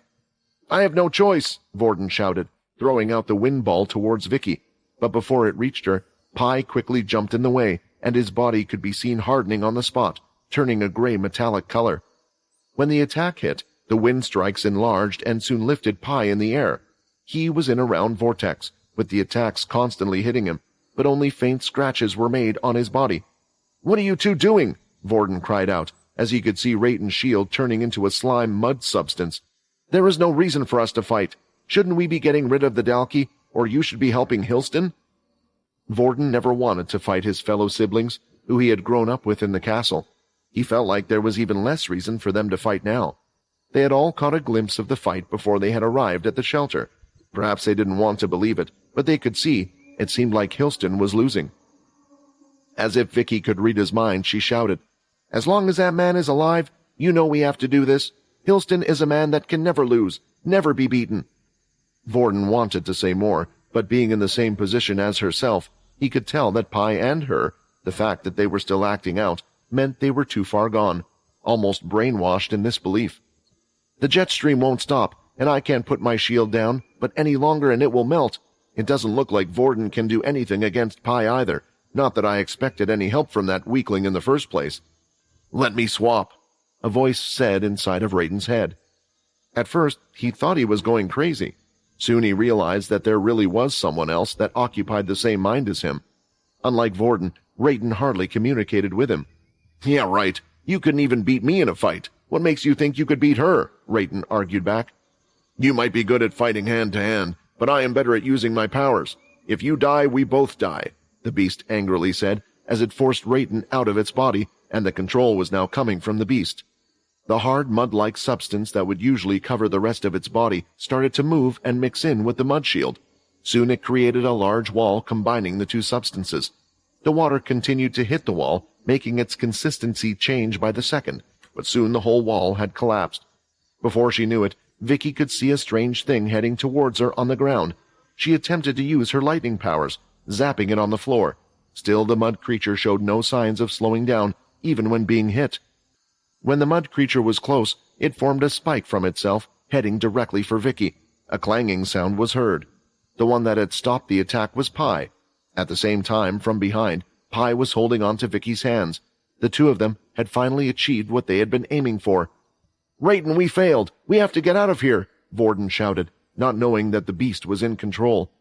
Using his wind abilities, he was quick, but the strange power gathering inside the twins was a stream of water so powerful they would be dead in an instant being hit by that. It was their signature move when working together. Water powers were also what they had attempted to use to catch them on the island before. With both of their abilities combined together, they will be able to destroy anything that touches that water, and it will be too large and quick for us to even run from. So what the hell do we do? Vorden thought. Thinking about this and knowing there was no longer enough time to escape, he turned around, trying to plead his case once more. "Do you really want to kill us? Why does Hilston even want Syl so badly in the first place? Have the two of you ever thought of that? He is so obsessed with getting Syl back, he even left his precious island. Do you think any of us ever meant anything to him? Why are you doing this?" The words didn't seem like they were getting through, and even Vorden was just repeating the same things over and over. "Live your own life like we have," Vorden shouted once more. Raiden, now back in control, could see Vorden's stupid mistake and quickly ran back. "I'm sorry, Muddy, but if anyone deserves to live, it's this damn softy," Raiden said as he ran towards Vorden, ready to pull him down. Grabbing his shoulder, he pulled him back, risking his own life. That was until someone else grabbed both of their shoulders and threw them behind with a strong force that they landed on the ground. "Borden?" Vorden called out, noticing the familiar facial features but with the Dalky-like features.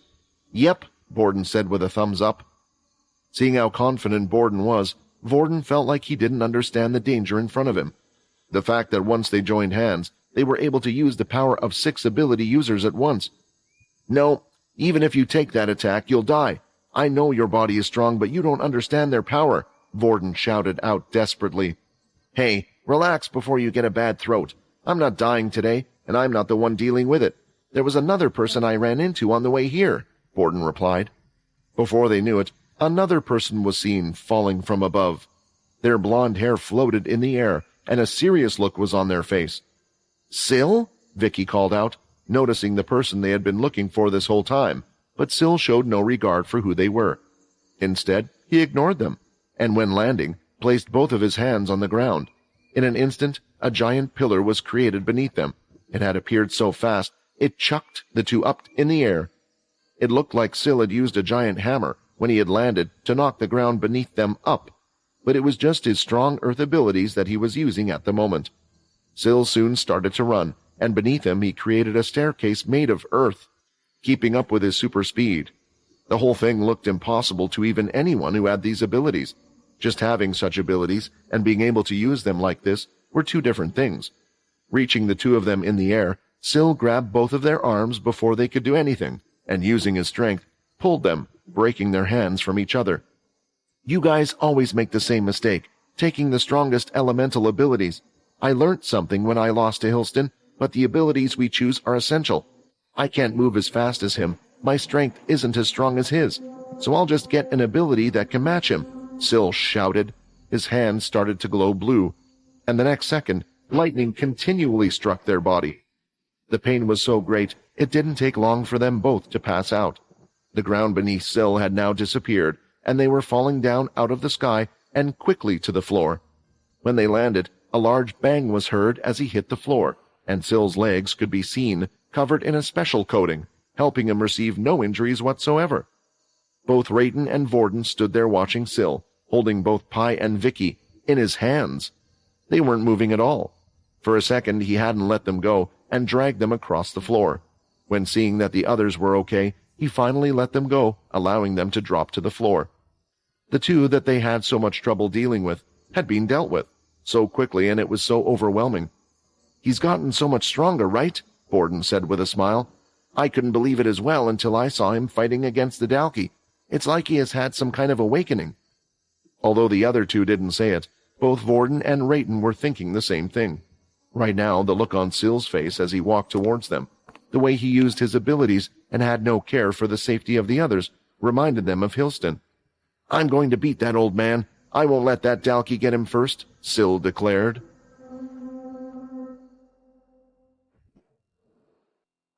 Syl, Borden, Rayton, and Vorden had all decided to move out from the original area where they had fought, heading inside to one of the large buildings that seemed to act as a type of hotel, although they didn't really use it to hide and instead were just waiting in the entranceway. The suggestion had been raised by Vorden because there was something serious the group needed to decide, and he wasn't quite sure that Syl was in the right mind to choose. On the floor, behind the desk, Borden was keeping an eye on both Pi and Vicky, who were passed out on the floor. We need to decide what to do with them, Vorden asked. What do you mean? Rayton replied. If they wake up, you don't think they're going to try and fight us again. I think it's obvious what we need to do. Even without asking, Vorden knew what Rayton's suggestion was going to be, so instead he was looking towards Syl for support. Still, he seemed to have something else on his mind, and Borden, although he had some connection to all of them, didn't really to Pi and Vicky. Do you really think they would continue to fight us even if Hilston is taken out of the picture? I can tell that they are just following his orders, and it isn't something they want to do, Vorden argued. Even if that was the case, you said it yourself. If Hilston is taken out of the picture, Rayton replied. The one thing Vorden wanted more than anything was time, because he had a feeling that after today, the Blade family would be different altogether, but soon Pi and Vicky would wake up again.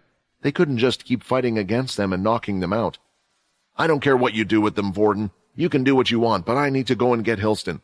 Borden met up with Mother. I met with Father, which means the one that had met up with him was Peter, and I haven't been able to find him, Syl finally spoke, and it looked like he was ready to leave. Wait! A female voice shouted, but in an instant, Borden had his hand around her throat, gripping tightly. I have strength beyond what you can imagine. If you try anything, then I will squeeze, and it will be the end of your life, Borden warned, and he even applied a little bit of pressure to show he wasn't joking. The one who had called out was Vicky. She had regained consciousness a while ago and was listening in to the others to hear what they were planning to do. She wasn't stupid. The loss that she suffered before was because of Syl, and he could easily beat them again, which was why she was waiting for him to leave. However, she had heard something, and she wanted to confirm it herself. Why, is that a Dalki body? And this person, they look a bit like Syl? Who are they? She thought. One thing was sure. Unlike the others that might have had some sort of troubled feelings for her, this one did not. I just wanted to ask what happened to Mother and Father, Vicky asked. They already left, Syl replied, continuing to look out of the entrance to see what was happening. I left the ship a little later compared to the others.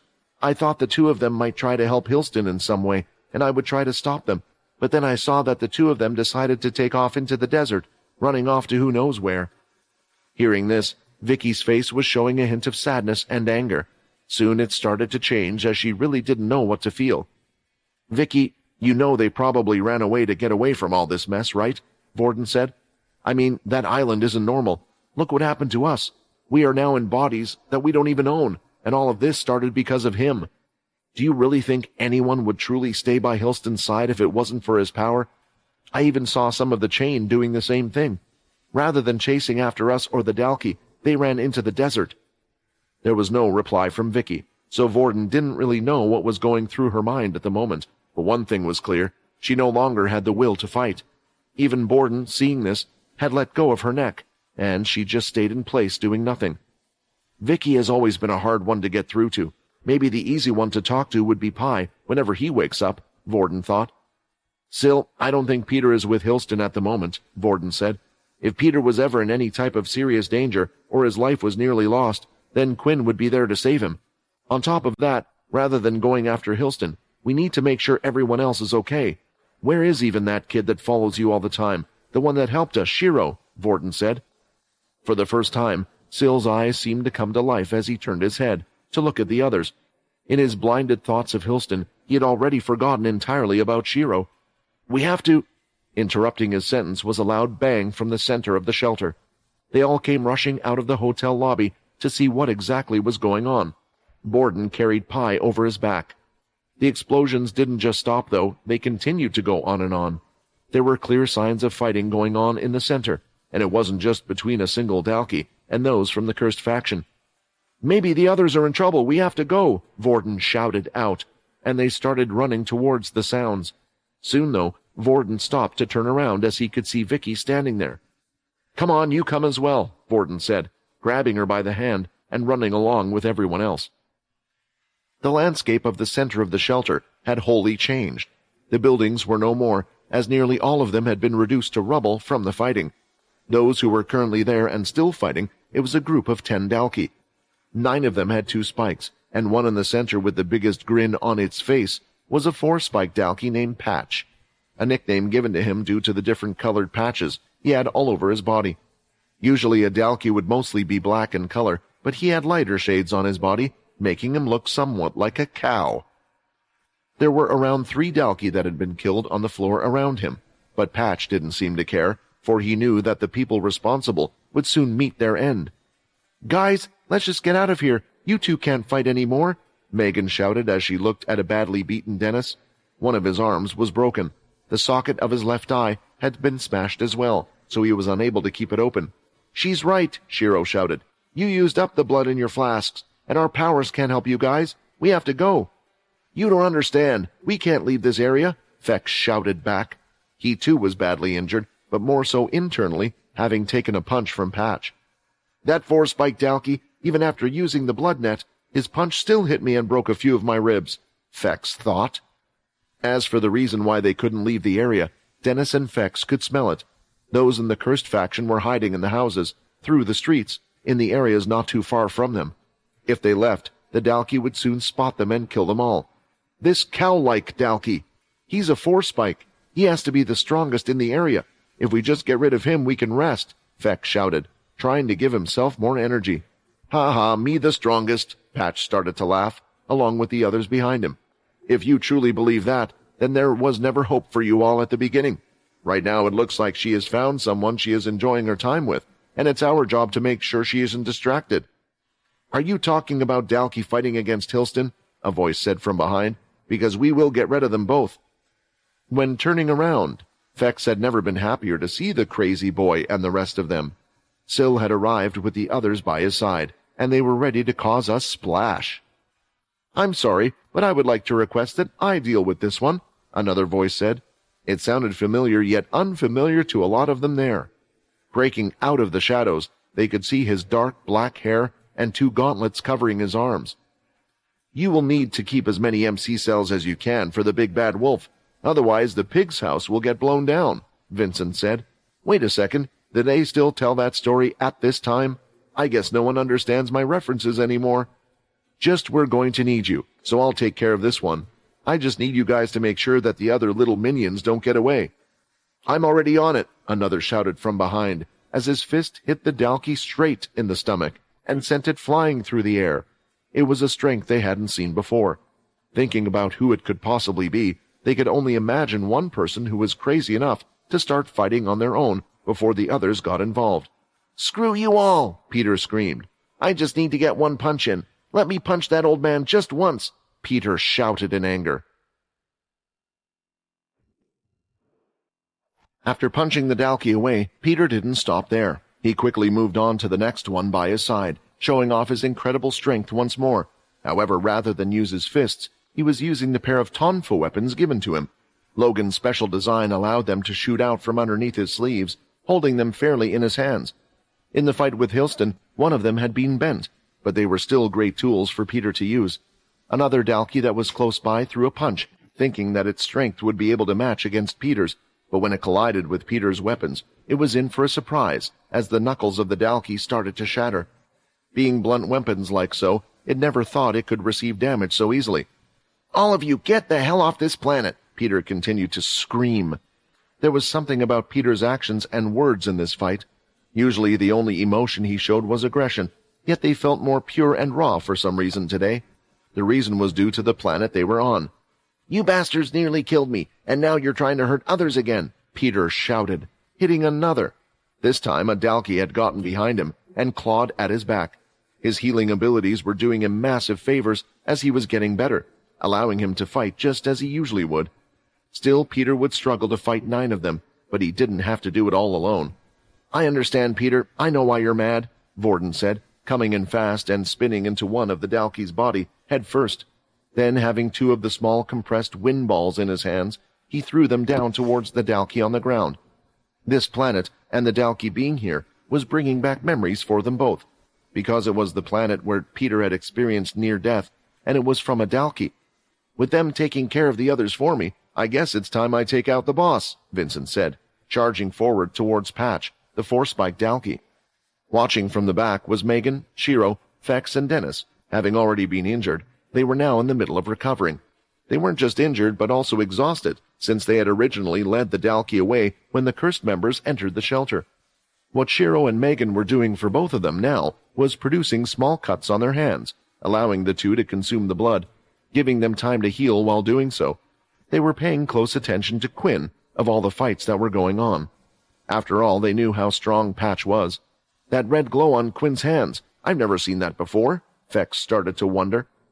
Right now Vincent was using the blood aura, not as an attack, nor was he using the hardened blood. Instead, with the amount of blood control Quinn was capable of and Vincent's knowledge, he had covered both of his hands in a type of red aura. When the Dalki came forward to attack, Vincent carefully hit them away, blocking them, and its hands were knocked to the side. The Dalki felt a slight pain as it touched the strange red aura. Vincent punched the Dalki 2 times in the chest, causing blood to fall. It looked down at the blood oozing from its body, and the Dalki just smiled and punched Vincent back. He had hit him away, and right back to where the others were. 50 of 100 HP available. Skidding across the ground, he managed to use the tips of the gauntlets and dig in, slowing down until he came to a stop. It did that much damage, Vincent thought. He opened his mouth and blood started to pour out. "Blood bank activated," Vincent shouted through the blood-filled mouth, and his wounds were starting to heal.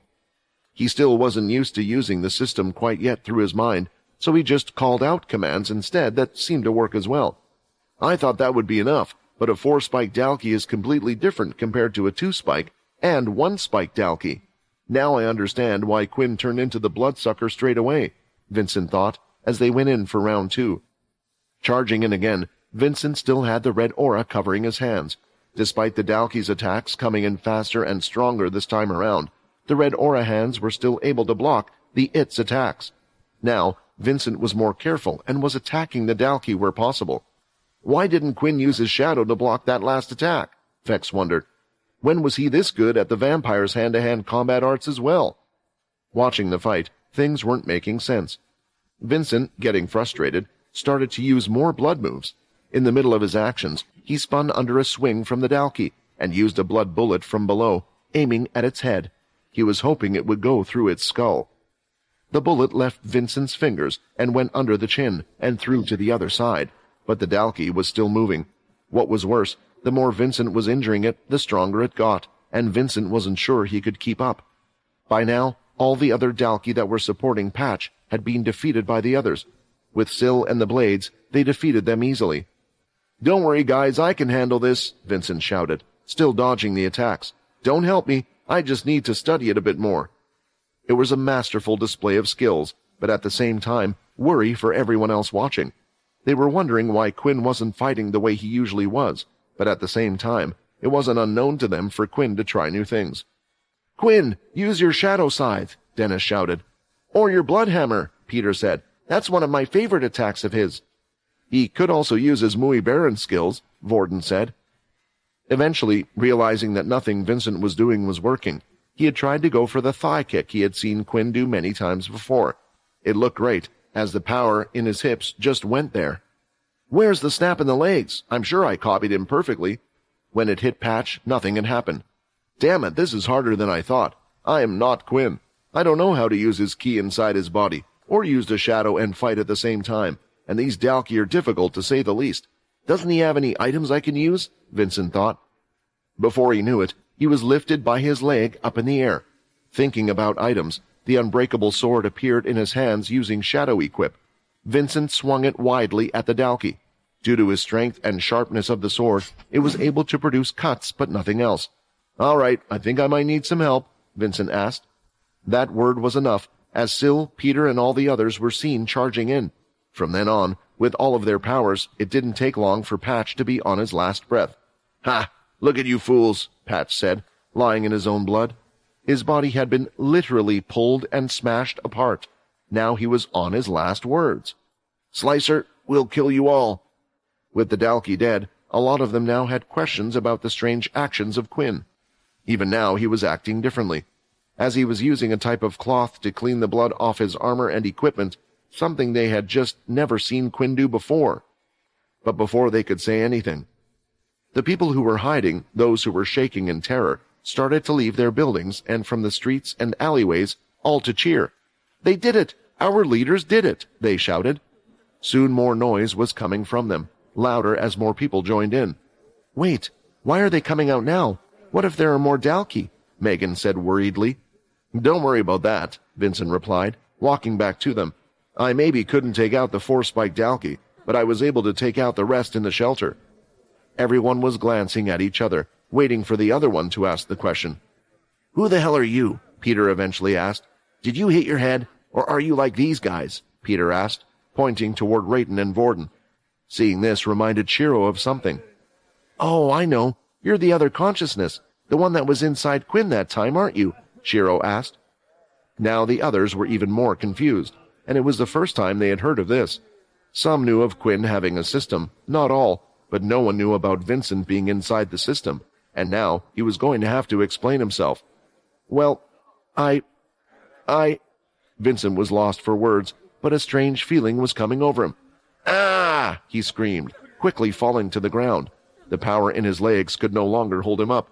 "My energy! What is happening to me?" Vincent cried. "Hey, is he okay? Is Quinn or whatever okay?" Shiro worriedly said. "Is he faking this to get out of the questions?" Dennis wondered, but Fex and the others soon noticed the sweat running down his face.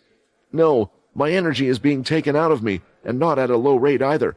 I don't think he was meant to take this much," Vincent replied.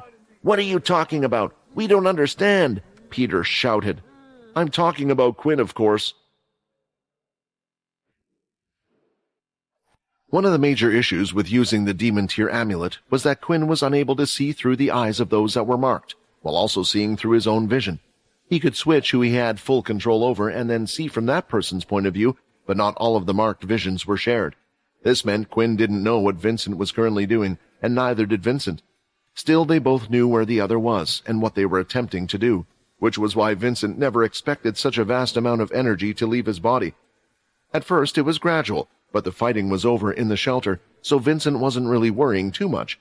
He put on a brave face and ignored it, counting to act as he had been doing. However, soon the energy started to ramp up, so much so until his legs felt like jelly. If it wasn't for the fact that the Dalki had already been dealt with, and the others were nearby to help, Vincent would have left at the first sign of his energy being drained. It would have been too risky to continue fighting if Quinn needed the power. "Quinn, what is happening to you at the moment for you to have to use this much energy?" Vincent wondered. In a way, using the Demon Tier amulet and borrowing energy from himself, Quinn could get a Dalki to the point where it was nearly as strong as his own body. The Dalki already had its own standard strength. If Quinn wanted, he could transfer close to 90% of his energy, which he was doing now. However, the Dalki wouldn't have shadow powers, beast gear, or ki, only Quinn's skills and strength. With this thought, Vincent predicted that Quinn would only have to use this much energy if he was to go up against a 4-spike, as they had done. A little while ago, Quinn, with the 2 Dalki by his side, had spotted a lone Dalki by the foot of a volcano, standing just beneath the mothership. It was a strange sight to see, because even after waiting a while and observing its actions, he could see they just stood there in the same place. There are no Dalki ships either. Did they clear them all? Or maybe they placed them closer up the volcano, closer to the mothership, Quinn thought.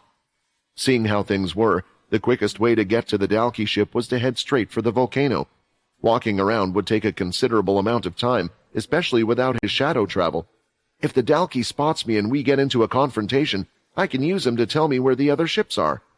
With no pods or ships, the Dalki had no way to return back to the mothership, unless the mothership itself landed. He was sure that there had to be more, other than the few he had fought. Nevertheless, Quinn soldiered on, thinking there had to be a way. I can still do it. I don't need to overthink what is happening. The more time I waste, the higher chance I have of failing this quest.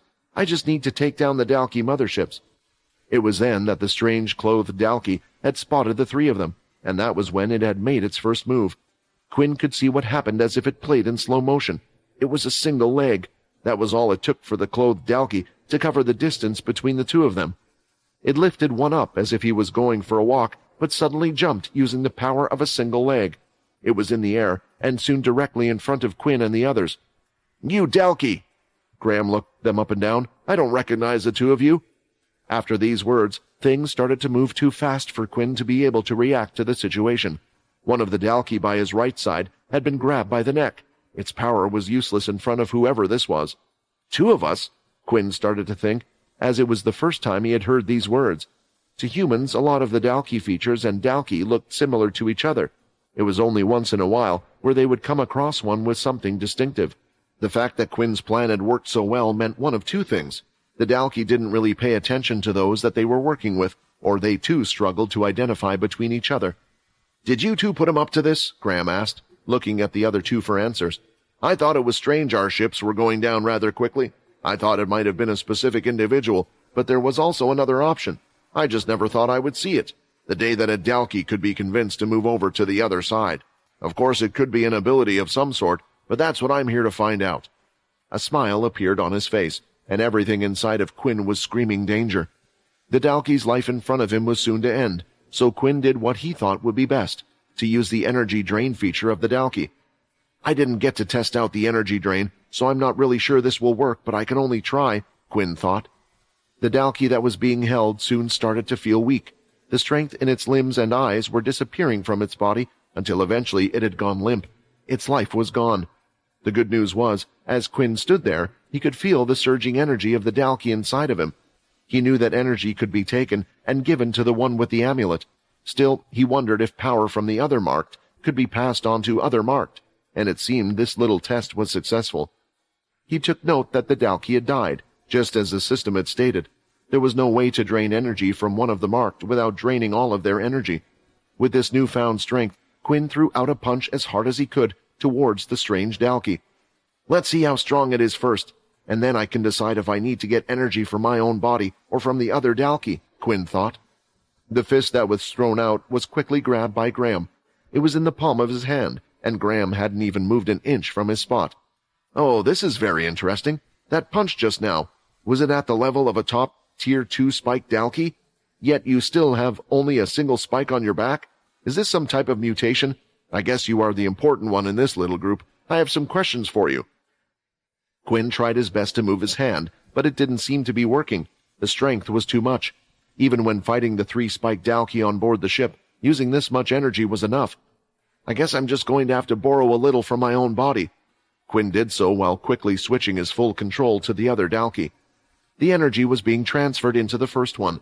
Changing full control, Quinn was directly behind the clothed Dalki and had jumped up, performing a spinning kick towards the head. The kick had landed, and even the impact was heard, but just like before, the body hadn't moved, and this was when Quinn could finally see it and could tell straight away why. Sticking out from the back of the clothing, he slowly counted each spike. 1, 2, 3, 4, 5. A 5-spiked Dalky, here of all places. The Dalky that had just attacked and the one Quinn was in control of at the moment had its leg grabbed. Something is off. If you were really Dalky, then surely you would have known that such weak attacks would have been useless against me, Graham said. The next second, the leg on the other Dalky had been pulled from its body. It felt like there was no resistance at all, similar to a human pulling a leg off an ant. It was then Quinn made the quick decision to drain the energy from the Dalky and give it to the one he was in as well. What is going on? A 5-spiked Dalky? What do I do? Quinn struggled to think. There were a few options, but he didn't have the appropriate time to think them through. The shelter behind him still had humans, and those from the cursed faction. If the mothership wasn't destroyed, then they were unable to leave through the teleporters. Quinn would be fine, but it would mean abandoning all the people and the shelter. At the same time, if he used the energy from his body, would it mean Vincent could no longer help the others? Due to him not being able to think clearly, the only thing he thought at that moment was that he needed to use all the strength he could muster to take down the Dalky in front of him. He had the power of 3 single-spiked Dalky running through his body at the moment and was drawing the energy from himself. He didn't know how strong he could get, but he just had to defeat what was in front of him. Now, with all the strength in his body and having returned to the original Dalky who had its fist grabbed, Quinn performed a thigh kick, the strongest thigh kick that a Dalky had ever produced in its life. Just moving his feet from the ground, the rubble was dragged up with it. The wind felt like it was shifting with the entire kick, and it had landed perfectly on the clothed Dalky's leg. To others it would have sounded like thunder. The second it connected, the strength in the clothed Dalky's hands had loosened. Quinn used this opportunity to pull back, jumping away. I can do it. I can fight with this body, Quinn thought. Looking up again, Quinn this time could see the head had been grabbed.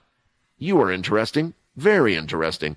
I'm going to be taking you back with me, Graham smiled, unhurt and unfazed by Quinn's power.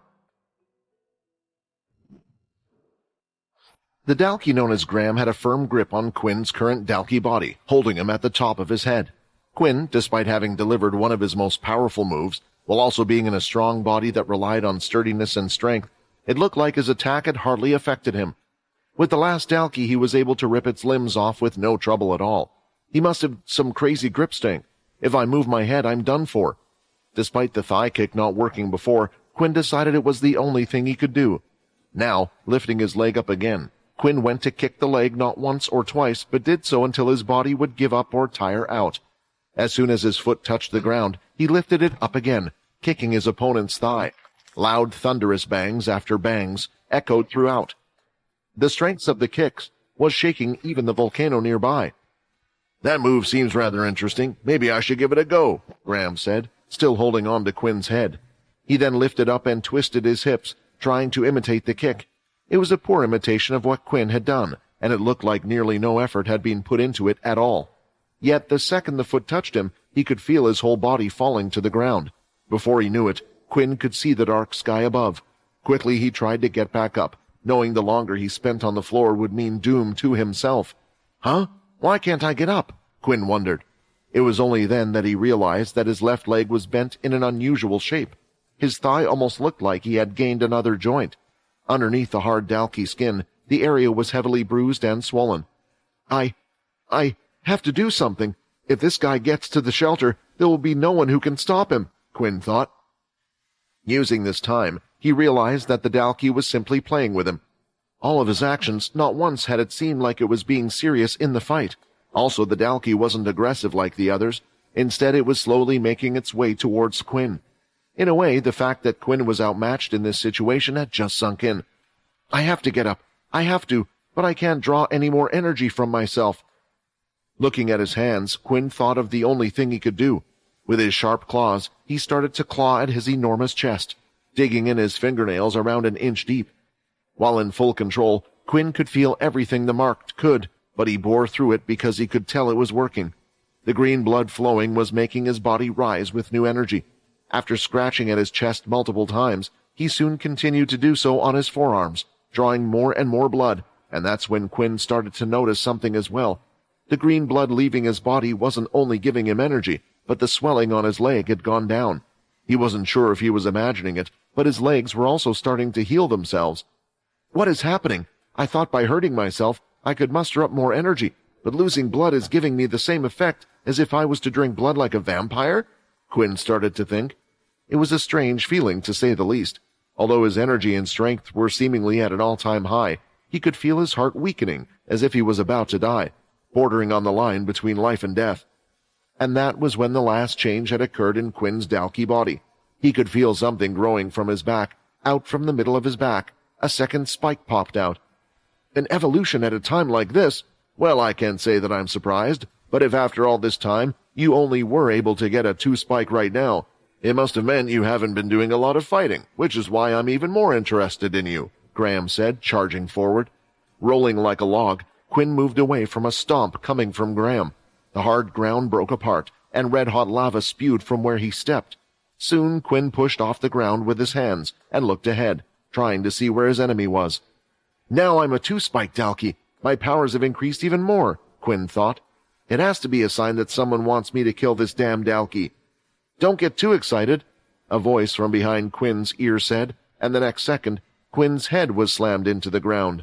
It wasn't just bashed into once. Graham continued to hit his head into the ground again and again repeatedly, and whatever Quinn tried, it wouldn't work. Before Quinn could even move, he was injured. This is the strength of a 5-spike? Quinn was only left with these thoughts.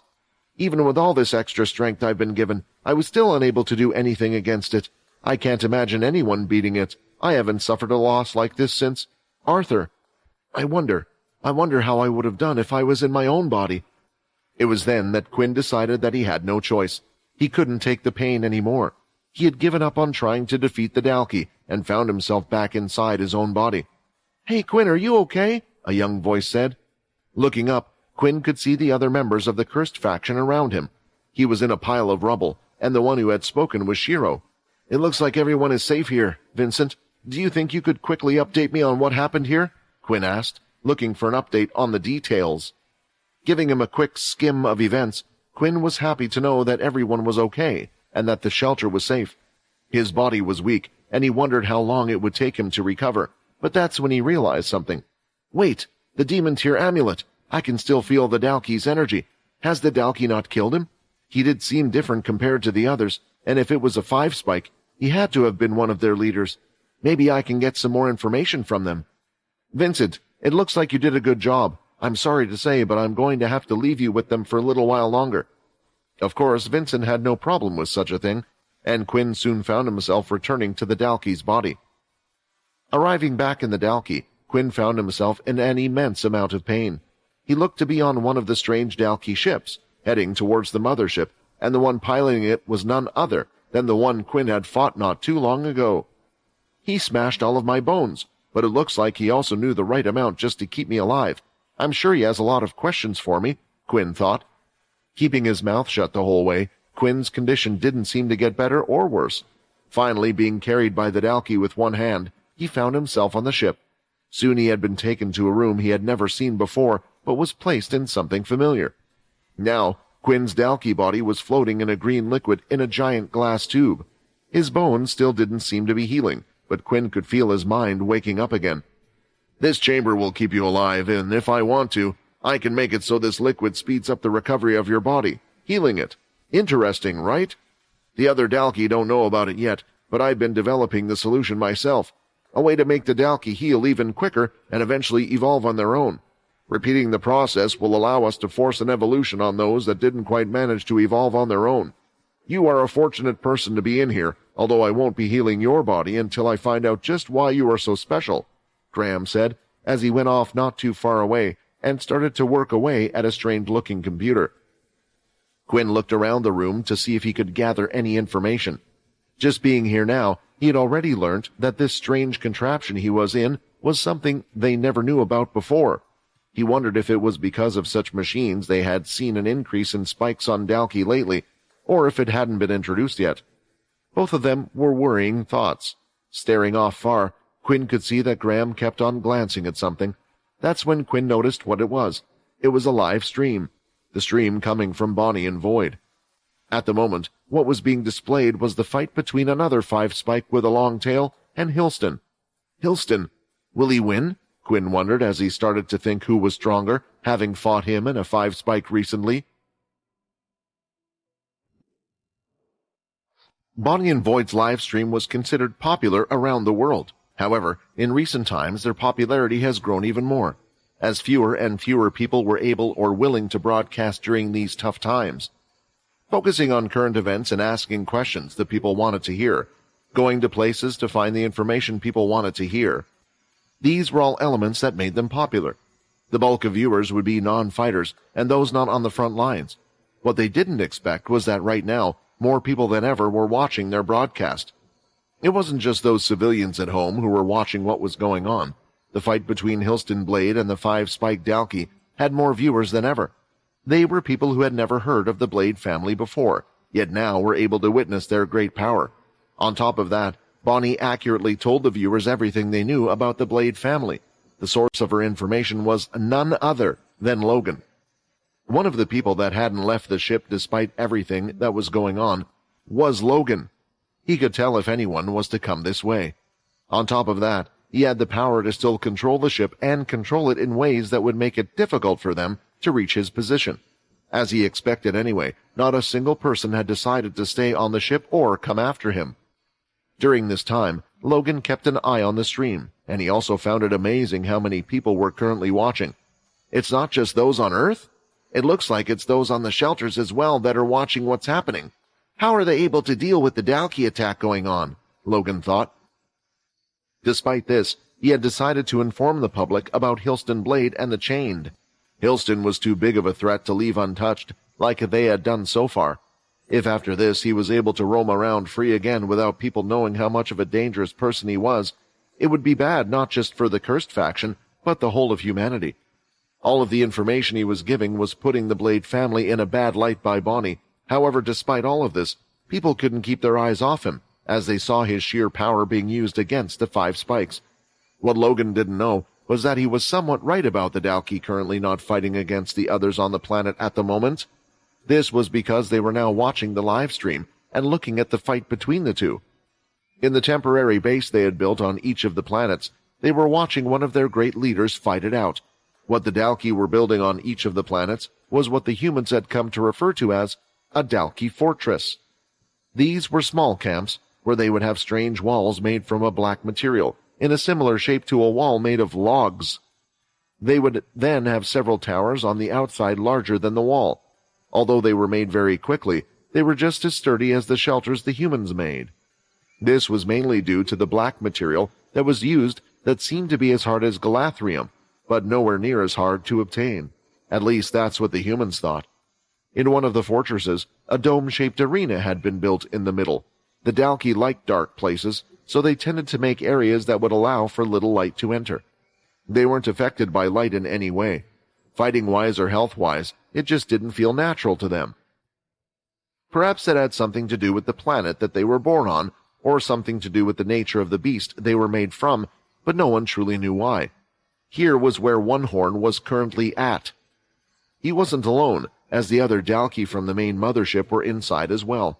All of them were watching the projection that was being played on the wall, large enough for them all to see. They were cheering at the screen every time Slicer would get a good hit, in or a cut. What would be surprising to any human to see this was they were doing the same every time Hilston would land a big blow as well. I'm surprised the humans had someone that could push Slicer this far. How do you think you would have fared? A Dalkey who was missing an eye asked. Because of this, the others often referred to him as Klops, a three-spike Dalkey that had recently obtained his fourth spike. Have you been listening to the video? From the sound of it, this is one of the strongest humans in the world. Someone that was left off the radar that even we don't know about. The strong point of Slicer is that tail of hers, but the armor he is wearing seems to be giving her trouble.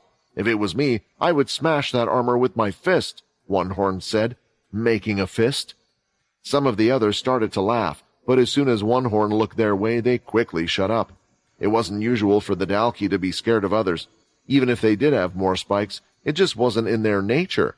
But One Horn had a more aggressive nature compared to the others. Leave them be. They know Slicer's strength because she has displayed it to everyone numerous times. Although she was someone who had evolved into a 5-spike before you, you are both a 5-spike now, Klopp said, trying to calm him down and cheer him up. We don't know who would win a fight between the three of you. It's not like the past where you would all have a go at each other. The words certainly did put a smile on One Horn's face, because it was true. One Horn had caught up to the two that used to be above him in strength. In the past, the Dalki would constantly fight each other over the leadership seat, and this was how One Horn had grown to the top. But even before that, he had been appointed representative of the Dalki to the humans by his fellow Dalki, Graham, which was why he listened to him more so than the others. Graham could see that he had more strength than the others even before he knew it himself, but then One Horn had finally caught up with them, now having 5 spikes like the other two. Graham had told him that he was not to fight against the other leaders, for their powers now were too strong. A fight between 2 5 spikes could possibly destroy anything they were on. The Supreme Commander had received the reports from all the shelters that the Dalki had stopped their advance and attacks. Some of the shelters wanted to use this opportunity to try to strike back, but Sack ordered against it. Going on the attack was not a good option straight after suffering such a large attack. They didn't have the forces, and they needed to use this time to recover. While doing so, everyone who was in the shelter, including the fighters, were also watching the live stream. This was how nearly everyone in the world was tuned in to watching Hilston against the 5-spike Dalki, apart from one group in particular. This fight, it seems to have great importance. We are seeing the strength of a 5-spike for the first time, and seeing what one of our best against one of their best can do. While everyone is distracted, this is the perfect time for you. I hope you stay safe, Sack thought. The very person that Sack was thinking of had finally arrived at the destination he had been called to, although they hadn't arrived at the shelter. Instead, a small army group of around 300 or so, with Nathan in command, had landed in the middle of the jungle. This is the place where Oscar and Sack had fought against One Horn, Nathan thought, as he looked off in the direction of the shelter.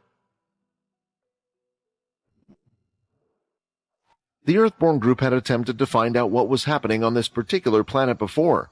They had discovered a group of Dalki not too far away from a group of humans.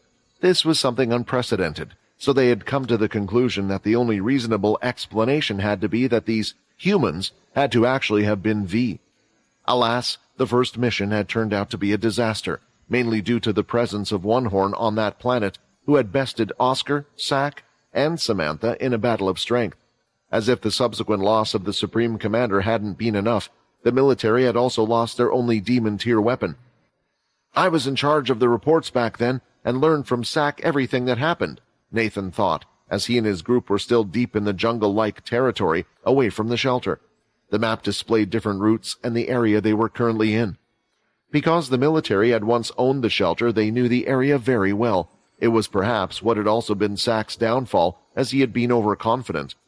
Sack warned me not to repeat the same mistake that they had made. One Horn should not be there, but I need to remain cautious and act under the worst-case assumption that there might be a Dalki just as strong there. 3 men came out of the jungle in full beast gear. Underneath it was their military uniform. They gave a quick salute before handing in their report. Sir, we have finished scouting out the area as per your instructions. The Dalki are indeed still present. From what we could find out, there has been little to no interaction between them and the humans in the shelter so far. However, from what we can see, it appears that the Dalki have spread out in a shape that allows them to act as sentries. Those on guard outside consist of 8 single-spike Dalki, 2 2-spike Dalki, and finally a single 3-spike Dalki who should be their leader. Nathan took this information in. The Dalki forces here were smaller than all those that had been sent to the other planets. They outnumbered the Dalki greatly, which was good news all apart from one fact. We should be able to handle 1-spiked and 2-spiked Dalki, especially if we can manage to divide and conquer them.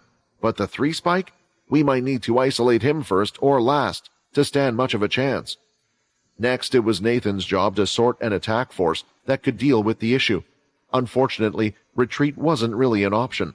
The fact that the Dalki remained here and even went so far to protect this place, especially when they had launched an assault on other planets, meant that something on this planet was of great importance to them. Unfortunately, given the circumstances, Nathan couldn't call for reinforcement. This was a special task that had been given to him. The more people that knew about it, the higher the chance one of the V would find out, leak it, and thereby cause all sorts of problems. On top of that, there weren't really any reinforcements to help in the first place. The best course of action would be to have no confrontation in the first place. Maybe I'm missing something. Nathan thought as he continued to look over the files. The others were getting anxious and riled up, thinking that they were about to go into full combat any second now, but Nathan was sure that patience was the right answer in this situation. The reports. What if we were wrong? I've spent a long time with Quinn and the others, so I know more about the V than anyone else here. Not only do their eyes turn red, and they use the strange red aura for attacks, but their nose is so sensitive it can distinguish between humans and themselves. We aren't too far away from the shelter, so shouldn't they have picked us up by now? The reports also never specified any cases of V actually being spotted here. Are these humans that are with the Dalki really working with the V? Rather than working with, could it be that the people are actually their prisoners? In that case, could it be that they're less worried about someone coming in and more about those people escaping? Still, this theory raised the question of why Dalki, who had never been known to take prisoners, would go out of their way now. What's more, the reports agreed that the inhabitants of the shelter had fought back together with the Dalki. That could just be due to us attacking them aggressively. At the time, the people must have been afraid due to the existence of the V, so they properly didn't take the time to check them out.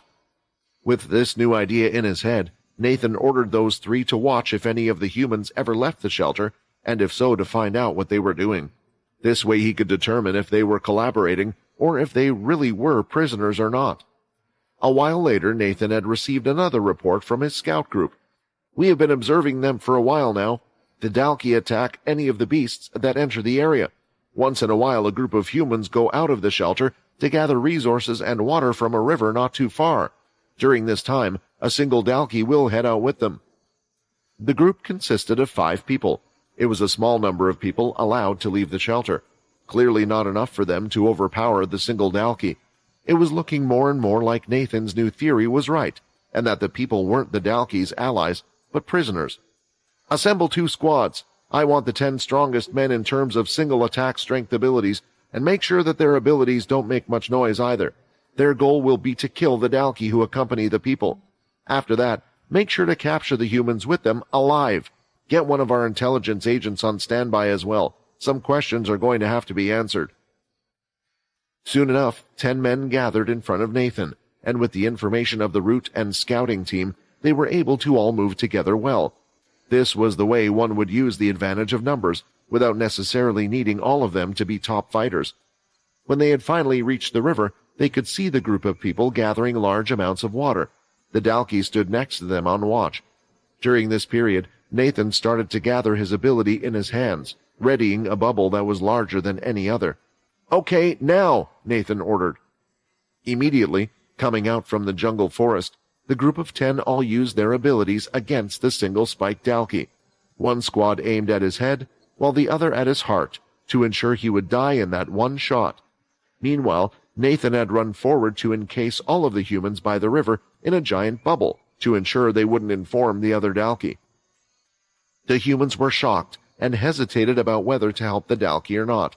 2 of them recognized the military uniforms, so they tried to use their abilities on the military personnel. However, while in the bubble they realized that something was wrong. "What is this? Why isn't my ability working?" a man shouted in panic. Nathan's ability may not necessarily be the strongest, but it was perfect for dealing with the other ability users, who weren't too much stronger than him. Looking to his left, he could see that his people had already accomplished their task. The Dalki had died before injuring any of them. When there was only one, a burst option of strong abilities was the best option, due to the Dalki's nature of getting stronger the more injured they were. Now that they were free, Nathan didn't have to worry so much about having to fight the humans. "Now that the Dalki has been dealt with, I just have some questions I want to ask you. Please cooperate with us so we can save everyone inside the shelter." Nathan hoped that this approach wouldn't be met with resistance from them. Nathan made a sign for the other 10 who still had their weapons drawn and abilities active to lower them so that a fight could be avoided. Although they were inside his bubble, the people could still use their beast gear, and if they were to step out, use their abilities again. Of course, he didn't reveal that to the 4 of them. "Wait, why are there only 4 of them this time? Didn't the report say that the humans always traveled in groups of 5? "Let them go, or I will be the one to take care of you all," a female voice shouted from behind. Turning around, a little down the river, Nathan could see a dark-skinned woman with long braided hair, but what stood out about her the most was the weapon she had in her hand. It was glowing and pointing towards them. One felt cold just looking at the weapon. "That's the demon tier weapon." Nathan instantly recognized it. Why did the Dalki hand it over instead of keeping it for themselves? Were we unlucky, or was all of this a trap to lure us out? Quinn had decided to let his consciousness remain inside the Dalki body, as this was a rare opportunity to learn more about them. Sure, he had already been told about their origins, and he believed to know what their end goal was, but all of that had been told to him by others. By now they had already become their own species, and judging by the scientific method the Dalki was using on him, it was clear that he was someone with great intellect. Luckily for Quinn, apart from the fact that the five-spiked Dalki had not outright killed him, was the fact that Graham was allowing him to watch the fight between Hilston and the other five-spiked Dalki. The Vampire Lord wasn't particularly cheering for one side or the other to win. In fact, he would much rather see them defeat each other. But the important bit was that his cursed faction had seemingly decided not to get involved. "I see that you seem to be showing a great interest in the fight," Graham noted, while still analyzing what looked like wave patterns on a certain screen. "Honestly, I was half expecting you to tell me everything I needed to know about you by now, begging me to restore your body back to the way it was, but you did no such thing. Are you not afraid of death?" Graham turned around, looking Quinn right in the eyes. Quinn honestly didn't know what the right move was at the moment. Should he try and pretend that he was the Dalki that he had taken over, perhaps admit to having sold out his race? However, the question was whether he could actually pull it off. "The look in your eyes, it's different. You're the one of the few who has the same look as me." Graham muttered more to himself than to Quinn, before turning around and going back to his computer, glancing at the fight happening in the background once in a while. "Perhaps I've found someone who can understand me more. You see, the intelligence of our race is not inferior to that of humans. We are capable of doing the same things as them, and just like them, some of us are different. Unfortunately, most of us don't make use of that gift. The majority gives in to that aggressive impulse our bodies produce when we come across humans. I suppose in that way we are no different from beasts. I wonder if our Creator designed us with that flaw in mind, or if it was just a coincidence. Many may think that I'm the only specimen who has managed to surpass this urge, but the truth is they are completely wrong. It's just that my urge goes far beyond just simply wanting to kill off any human I see. After taking my first life, I knew straight away that my urge went beyond that of my brethren, yet I had no way of satisfying it for the longest time. Speaking about humans, I still have to make up my mind whether I should consider us more or less advanced than even them. Speaking from a physical point of view, the answer might be obvious. However, while humans grow to reach their final form, what about us? We can evolve, but doesn't that mean that we have yet to reach our full potential? Each new spike opens up a new world, beyond our wildest imaginations, but does it ever stop? What might happen if we reach 10 spikes, 20, or even 100? I consider it my duty to push my race to the top, so it will reach its peak. But of course, there is one huge problem that might make it so I will never be able to personally witness the ultimate evolution of a Dalki. Our time limit. Listening carefully, Quinn was starting to realize that this Dalki was pretty insane. Talking about satisfying his urge beyond just killing a human, did he intend to outright eliminate the human race then? Or was it the evolution of his race that he seeked? As for the last line, our time limit, Quinn had a good guess what that was referring to, the short lifespan of the Dalki. He had long since wondered if this entire war couldn't be avoided. If the Dalki were forced to fight to find a way to escape death, couldn't they just hand over the demon-tier beast? However, after listening to the clothed Dalki speak, Quinn now understood that it might be impossible for both races to coexist, because it was just in the Dalki's nature to want to kill them. This is why I can't understand why you would be working with the other side. A weak 1 spike. Well, I suppose now you're a 2 spike going up against us? Just what could they have promised you to make you switch sides? Why would they even want to accept you, given that you would have run into someone who could have taken you out sooner or later? Graham asked, hoping for some reaction from his possessed brethren. Checking your brainwaves, I can tell that your mind isn't being controlled at the moment. You are able to register everything I'm saying even now, so why? How could they exploit us? Humans have weaknesses, people they care about, those they would risk their lives for to protect. Even the V, as they had so poorly been coined, who believed to be able to disregard their own feelings, have things they care about. Even that vampire had something that was used against him to get him over to help us. On the other hand, we were created at the same time, so we are all of a similar age. We are related, but at the same time not, unable to have any children of our own that could be used against us. The only thing we care about is ourselves, and were it not for our need to work together to save our own lives, we would probably fight each other to further evolve ourselves." There was silence in between, and Graham had turned around to look at Quinn once again before turning away after getting no such answer. "A shame. I guess your sole purpose will be as just another one of my test subjects then," Graham sighed. "Do you think she will lose?" Quinn finally spoke from inside the Dalkey's body. "Slicer? As a five-spike who hasn't seen the limits of her evolution, how could it be possible for her to lose against that human? No, not only will she not lose this fight, there might even be a chance she could evolve from it." Graham smiled as the strapped Dalkey could only be referring to the fight on the screen. That in itself was a scary thought, but Quinn could see a light. The one in front of him, the one fighting Hilston, and the one that had fought against Oscar. The Dalkey weren't so much above them. These were the ones that they needed to beat. "Are you willing to make a bet on whether Slicer will be able to live?" Quinn asked. Graham knew that the Dalkey in front of him couldn't run anywhere else, so out of curiosity he shifted his gaze to the screen. He was eager to discover whether the confidence of his subject had any ground to stand on. Ruby continued to hold the demon tier weapon in her hand. It was shaking slightly, something that Nathan didn't miss. "You don't want to hurt us, do you? As you can see, we haven't hurt any of your people, just the Dalkey. I apologize for the way you might have been treated by my predecessors, but we're here to help you." Nathan put the palm of both of his hands up to calm her down. He knew the weapon was a ticking time bomb. If the active skills were used correctly, all 10 of them could perish in an instant. Ruby looked at the dead Dalkey on the floor. It was then that water started to fill her eyes. "Why? Why did you come back? Just leave us alone, please. I don't want to. I don't want to cause any more trouble." It was apparent that Ruby was unstable, but Nathan couldn't just let them go before getting any information out of them. They were the key to finding out why the people in the shelter were being kept as prisoners, and why the Dalkey would never give their prisoners something as vital as the demon tier sword in the first place.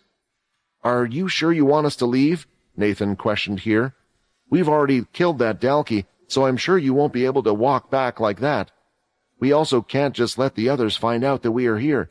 You're humans just like us. Surely you don't want to cooperate with the Dalkey. Whatever they have on you, with that weapon and our help, we can help you get out of here." Still not putting the sword down or letting go, it looked as if Ruby was considering his words. "No." A vortex of ice was swirling around the demon tier sword. The motion started slow at first, but soon started to pick up speed as more ice formed around the blade.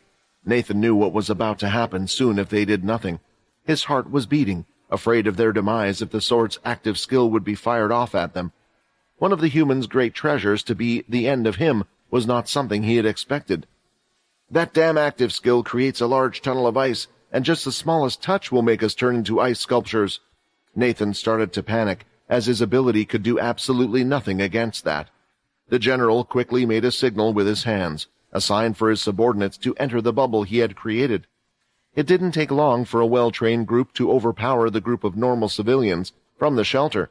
In a matter of seconds they were disarmed, pinned to the ground, having faced next to no trouble at all.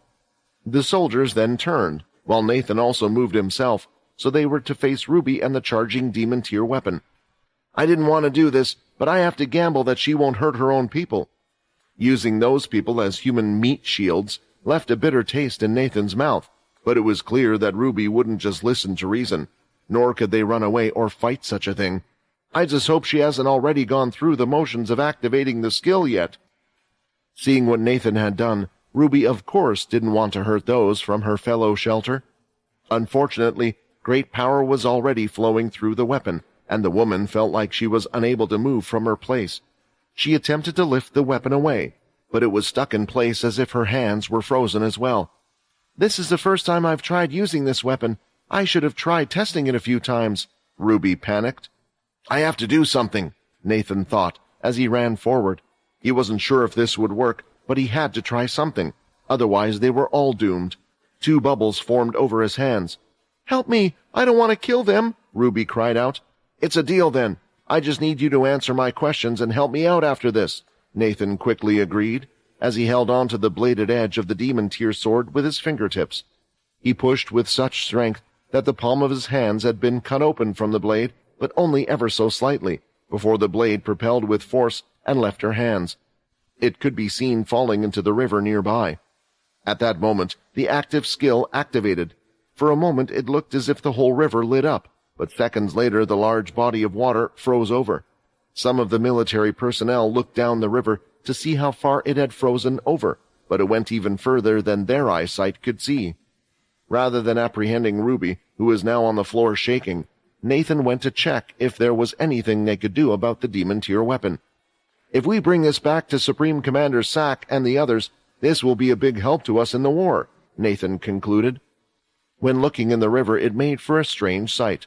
Despite its weight, it was floating at the top. From the tip, the river was frozen, while the other half of the river continued to flow. One of the Earthborn group members was tempted to walk over the ice and go grab the weapon. "Stop! Don't you know what will happen to you if you step on that ice?" Nathan shouted, and they were quickly reminded of the weapon's true terrifying properties. Nathan's bubble had a few more uses, but they weren't combat-related, but today seemed to be his day. He coated himself in the bubble, and soon jumped into the water.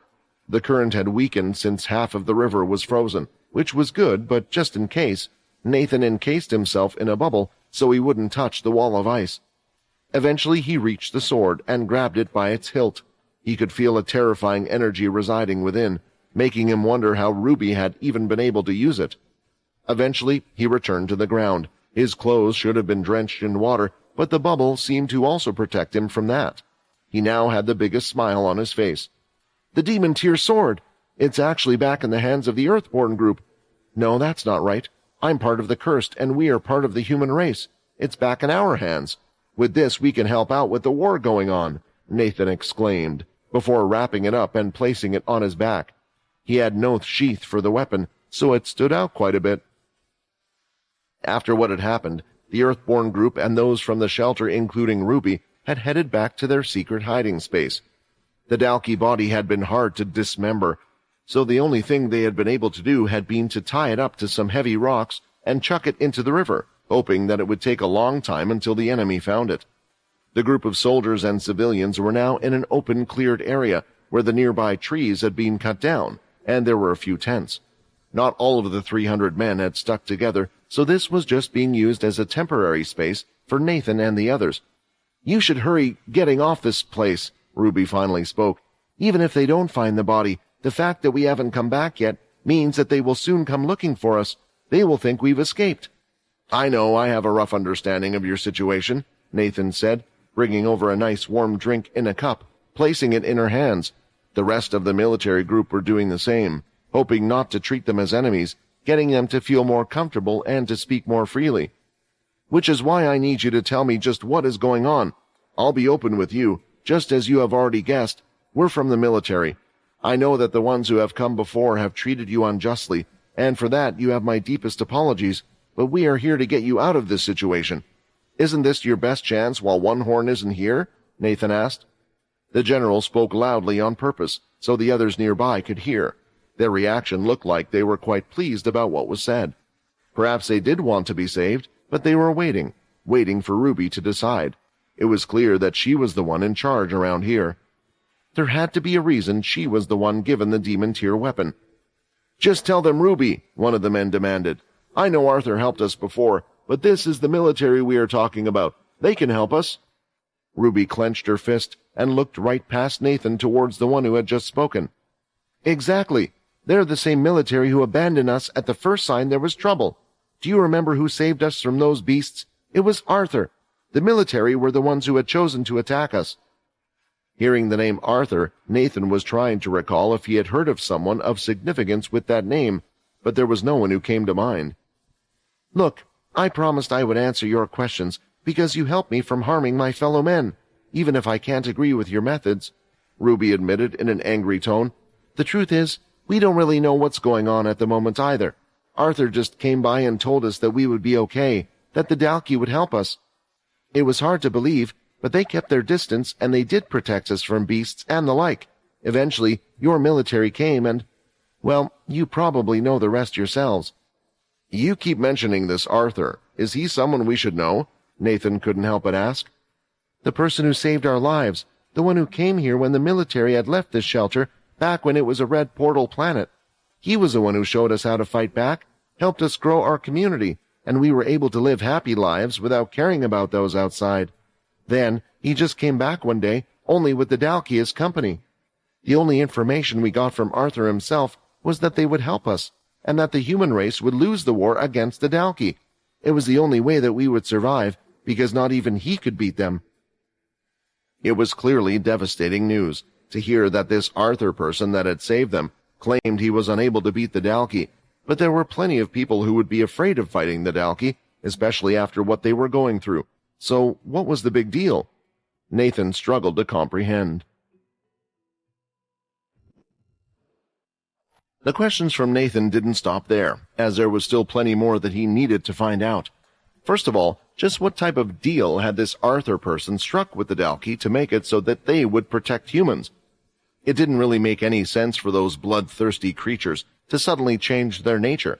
What reason could the Dalki possibly have to listen to his request, especially if Ruby and the others didn't lie about the part of him being stronger than them? Unfortunately, Ruby and the others seemed to know next to nothing about this Arthur, a part that he had chosen to act as their benefactor. After some more questioning, Nathan finally stumbled upon something they could tell them, and that was in regards to the powers Arthur had displayed. Apart from Ruby, the others had also confirmed that this Arthur person had used powers that sounded similar to the red aura used by the V, yet he seemed to have another power on top of that. The shadow power he was apparently capable of using sounded awfully close to what he had seen some of the cursed group use. However, from the description, it sounded as if Arthur had been an older gentleman, and the timeline of when he had first arrived at the shelter didn't quite add up to the cursed faction's founding. Is there a relation between Arthur and Quinn? I should ask him about it. Perhaps there is a traitor in the cursed faction that Quinn doesn't know about, Nathan thought. Do you think Arthur is a V then? Nathan asked. Ruby gave him a look of utter confusion. When the others from the shelter were asked the same thing, they reacted in the same way. It was clear they had no clue what a V was supposed to be. Don't tell me. As it turned out, this shelter had been cut off from the outside world for far longer than Nathan and the others had realized. They had next to no electronics that would allow them to see or know about current or past events. The demon tier weapon, where did you get it from? Nathan asked Ruby eventually. One Horn gave it to me after the battle. As for why he did that, your guess is as good as mine. I doubt he did it just because we helped the Dalki fight back against the military. I can only assume that he didn't consider me much of a threat. After all, if even the Supreme Commander had been powerless against him, what chance would someone like me stand? Ruby explained. Nevertheless, the general thought there was more to it than that. One Horn must have known that given their plans of simultaneously attacking the planets, he couldn't stay on this one forever. As such, Nathan assumed that he had done so to make sure they would keep their end of the deal with this mysterious Arthur. Dalki couldn't use beast gear, so leaving it one of the people in the shelter would boost their fighting powers. Additionally, it had been a good way to sway those in the shelter over to their side, building their trust. It was scary to consider that the Dalki were capable of more than mere violence, and the efficiency of his actions was apparent. Even amongst the 5 they had rescued, there were those that seemed to be still untrusting of the military, only complying reluctantly, seemingly grateful to the Dalki that had helped them previously. It's hard to blame them when the Earthborn group attacked them without giving it a second thought. In a way, the Dalki are their saviors, but I still don't know what this Arthur could have given the Dalki to make them protect this shelter. Moving away from the others, Nathan decided to take Ruby to the side. He had noticed that during his questioning, she kept looking over at the others, and even they seemed to be a bit nervous, as if they were being careful with the way they answered certain questions. I think you know what I'm going to ask you, Nathan began, looking at the face she was pulling once more.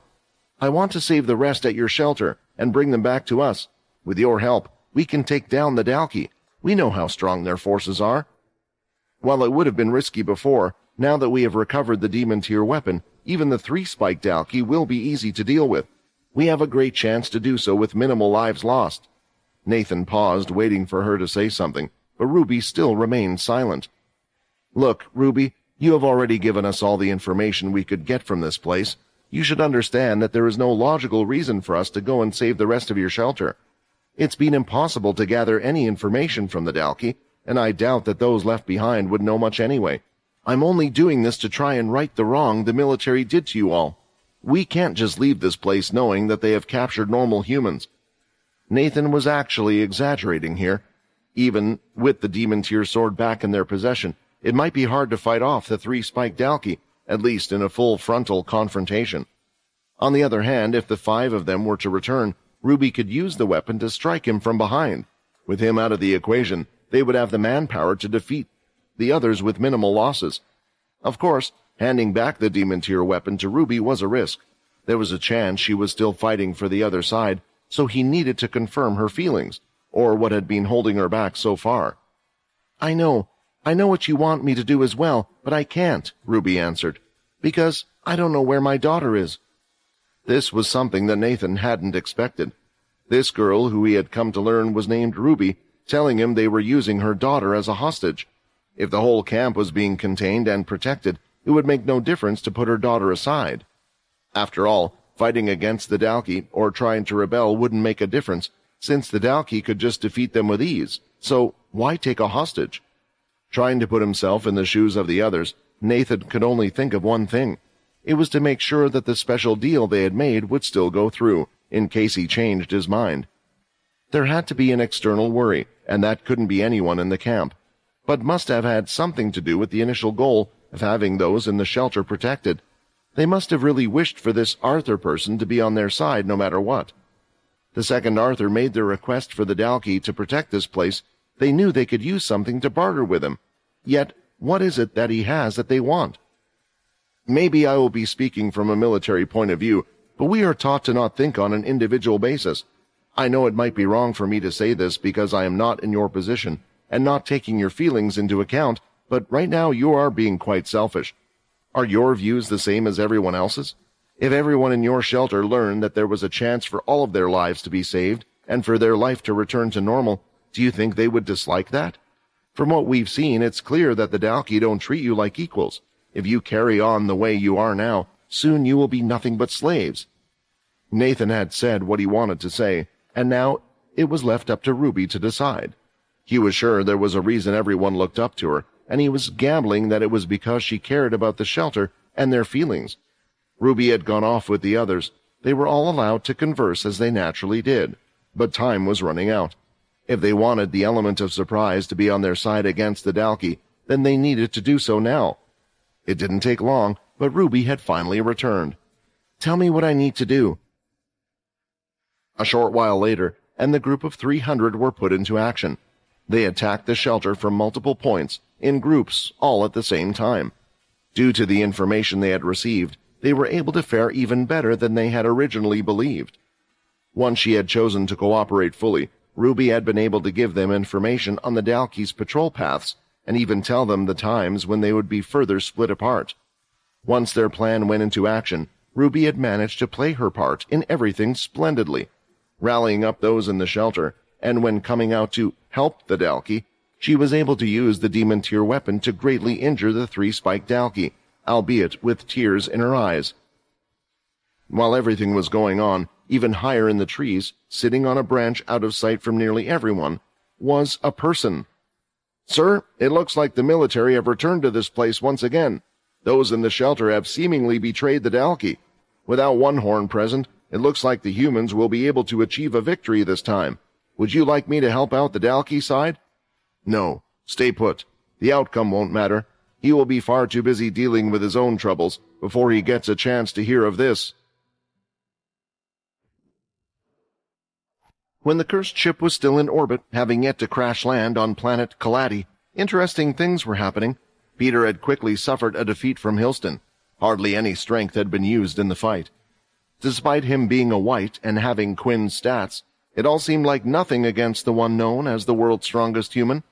This was because he was also somewhat of a superhuman himself. Right now, every piece of equipment he wore on his body was shining brightly, as the properties of the demon tier equipment were giving him additional stats.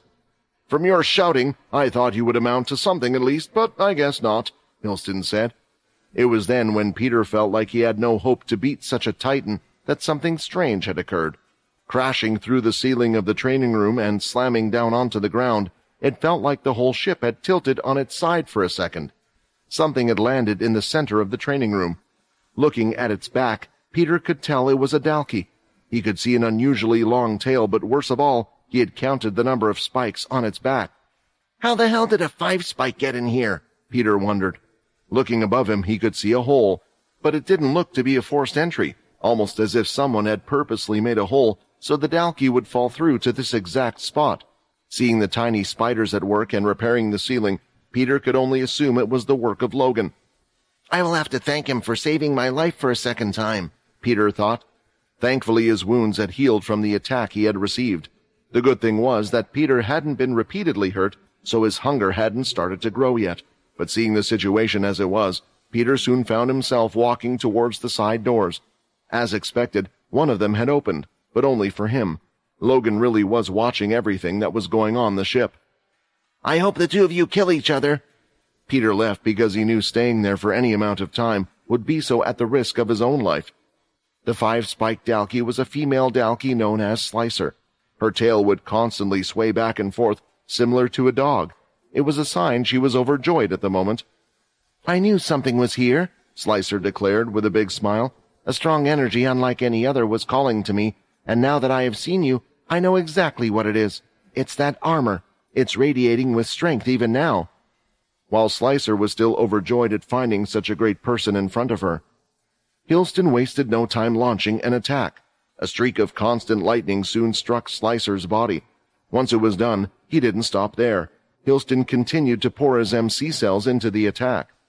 "Why is an ugly lizard getting in my way now, of all things?" Hilston said, as he added more power to the attack. The whole room soon was filled with blue lighting, so much that if one was to enter, they would have been unable to see the dalki or anything else for that matter. Still, after a while, Hilston hadn't stopped his attack, and it was because he could tell something was up. Soon coming through the giant lightning attack, he could see a shadow walking towards him slowly, the tail shaking back and forth intensely. The next second, a gap in the lighting could be seen. It was strange. It looked like the lightning strike had been cut, but Hilston hadn't seen anything of the sort. Refusing to believe that the dalki was unaffected by such an attack, Hilston tried to use his lightning strike again. Regardless of this, a cut had been made in the lighting again, and Slicer was seen continuing to walk forward. This time, paying more attention, Hilston had seen it. For a brief second, her tail had stopped wagging back and forth. He could only assume that the tail was involved in disrupting the lightning. "Excellent," Slicer said. "You are the one after all." The attack wasn't ineffective, just that Slicer was too overjoyed and too focused to let something as minor as pain ruin her joyous moment. She dashed forward with a scream, clearly intending to attack. "A punch or a kick. My armor will deal with those things," Hilston thought, planning to match the attack with his own strength. However, again, he had seen the tail stop for a moment. He had a feeling he knew what was about to happen, and something told him he needed to avoid it at all cost. The tail had struck, making no noise at all. It was back in place, swinging as it had done before. In front of Slicer, she had expected to see a sliced-up old man, but her tail had hit nothing but air. Before she knew it, a giant fist of flames was coming at her, and had punched her on the side underneath her arm. Hilston had swung his fist like a hook, and had used the firepower like a jet from his elbow to give the punch as much strength as possible. It had worked, and Slicer was soon seen flying through the air, until she had dug her tail into the ground, but it was too sharp, and had done nothing but just cut the ground like butter, not slowing her down for a second. Before she crashed into the wall, Hilston was soon seen behind her, aiming to deliver this time 2 jet-fire punches in her back. With as fast as the dalki went through the air, it would mean even more power to a strike. "I get it now. No human can move that fast. You must be using an ability," Slicer said, "but you're too predictable." It was then that she attacked with her tail behind her. She could tell it had hit something solid, but for the first time her tail was stuck. It hadn't gone through the object or the person she was aiming at. Hilston was only briefly sent through the air, he was able to use his teleportation ability to reposition himself again. Slicer was right. Hilston was using the power of teleportation to move. He could dodge attacks instantly and move as far as his eyes could see as many times as he wanted consecutively. That blow! It was one hit, but it charged up the demon tier equipment this much already, Hilston thought, looking at his gauntlets.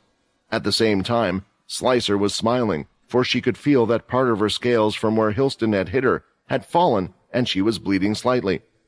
"This is it! This is exactly what I need!" Slicer shouted in pleasure. She charged in again, going for the attack, and as expected, Hilston started to teleport around the room. Before he could teleport, he struck a lightning strike at her wound. Then, when appearing by her side or back, he would use flame-filled attacks, one after another. Doing this constantly at a fast speed, Slicer couldn't catch a break, but the more she got injured, the stronger she was getting. Soon her tail was being used more than she had ever had to in a fight before, hitting Hilston with great speed each time he appeared. Her tail had never been stopped by anything before, yet today it had constantly failed to cut the strong special diamond armor. "This is it, this fight. The fight where I have to fight with my life on the line. This is the fight that will allow me to evolve," she thought. It was then that Hilston was finding something oddly strange. With his attacks, he wasn't holding back. Anyone would have been killed with a single hit, but this Dalki was still standing, and her attacks were getting stronger and faster. For a second, Hilston was reminded of the last fight he had lost. Something was coming over him. It wasn't like when he fought the other one, and was so overpowered that he was unable to do anything. No, instead, this felt like a wall that was continuing to grow larger and more robust. "No, I will not lose again," Hilston shouted. His armor had now charged up, and he was finally ready to use one of the pieces of its active skill. However, it was at this point that the ship had crashed. Trying not to get hurt, Hilston teleported away to safety while the ship continued to bounce across the sand. At one point, Slicer appeared above and dug her feet into his shoulders. "While I'm in contact with another, I can't teleport," Hilston angrily thought. He soon was seen being pulled out of the ship, with blood dripping from his traps, covering the shoulders of his armor. When they were a distance away from the ship, Hilston grabbed the legs, and the armor around his arms started to glow. They had delivered a strange pulse. A strange feeling had come over the Dalki, making it drop Hilston into the sand, with Hilston safely landing as well. Slicer quickly landed herself, and stood opposite Hilston, but her joyous face from before had disappeared. You need to get stronger. You need to hurt me more. Otherwise I won't evolve. If I can evolve, I will be ahead of the others, and can be the overall leader of the Dalki. So hurt me more," she shouted. "You think you're a challenge to me. You were never a challenge in the first place," Hilston said, as he activated the Demon Tier Armor Set active skill. The drones being used to live-stream the fight between the strongest human and one of the Dalki leaders weren't ordinary. In fact, both Bonnie and Void had invested their life savings into purchasing these robots. The two of them had started together from the bottom. They used to be no names in the entertainment industry, and rather than going through the traditional means, they had decided to build themselves from the ground up by starting their own channel and news outlet. It was only later that they had been picked up and given a dedicated live channel that could be broadcasted on world channels as well. Through the years, they had learned a lot, and over the years had continued to reinvest their earnings into their equipment, making their reporting game above anyone else. Besides, they were, after all, one of the few daring enough to put themselves in dangerous situations. Each one of the Void's drones might have cost an arm and a leg, but they were literally the best money could buy, able to survive through thunderstorms and more. Nevertheless, it didn't mean they were indestructible. Nothing in the world was, but they could take quite the beating under normal circumstances. Of course, any one attack from Slicer or Hilston would be more than enough to take them out, but thankfully Void's control over them was superb. He moved them as if they were extensions of his own body, allowing him to get them in the right places to offer the best viewing experience while simultaneously keeping them out of the danger zone. His concentration was always in top shape. It helped to remember how much these drones cost in the first place. So far, the drones had survived all the chaos, taking the whole world along for the ride, filming every aspect of the fight since the cursed ship. Did you see the powers that Blade Person used? Teleportation, fire, and lightning. Each one of them was top tier. Top tier? Have we been watching the same fight? That was far beyond the top tier. Why would a person this strong stay hidden this whole time? With his power, he could have had anything he wanted. I know they are saying he's done bad things, but does it really matter at this moment? We need everyone we can to fight against the Dalki. Those online were fascinated by the strong powers displayed by Hilston Blade, and despite Bonnie revealing the Blade family's negative past, the support of the people was with him. In a way, it was natural when seeing a human fight against a Dalki that the public would be on his side. Out of the two, Slicer was the first to make her next move by dashing forward again. To the viewers, it appeared as if she was simply repeating the same pattern over and over. One would think that she hadn't learned her lesson, but as her opponent, Hilston could feel the difference. Each time one of them was able to catch a break, the fighting positions of them both reset to how they first started. Despite the moves being the same, Slicer came at him slightly stronger each time. This time, Hilston did something different, hoping to change the outcome. He moved his hand, and the next second, a giant wave of sand could be seen swallowing Slicer whole. But just like everything else so far, the Dalki leader used her tail to cut through the obstacle to reach her target. However, following after the sand was part of the ship that was being hurled at her again and again.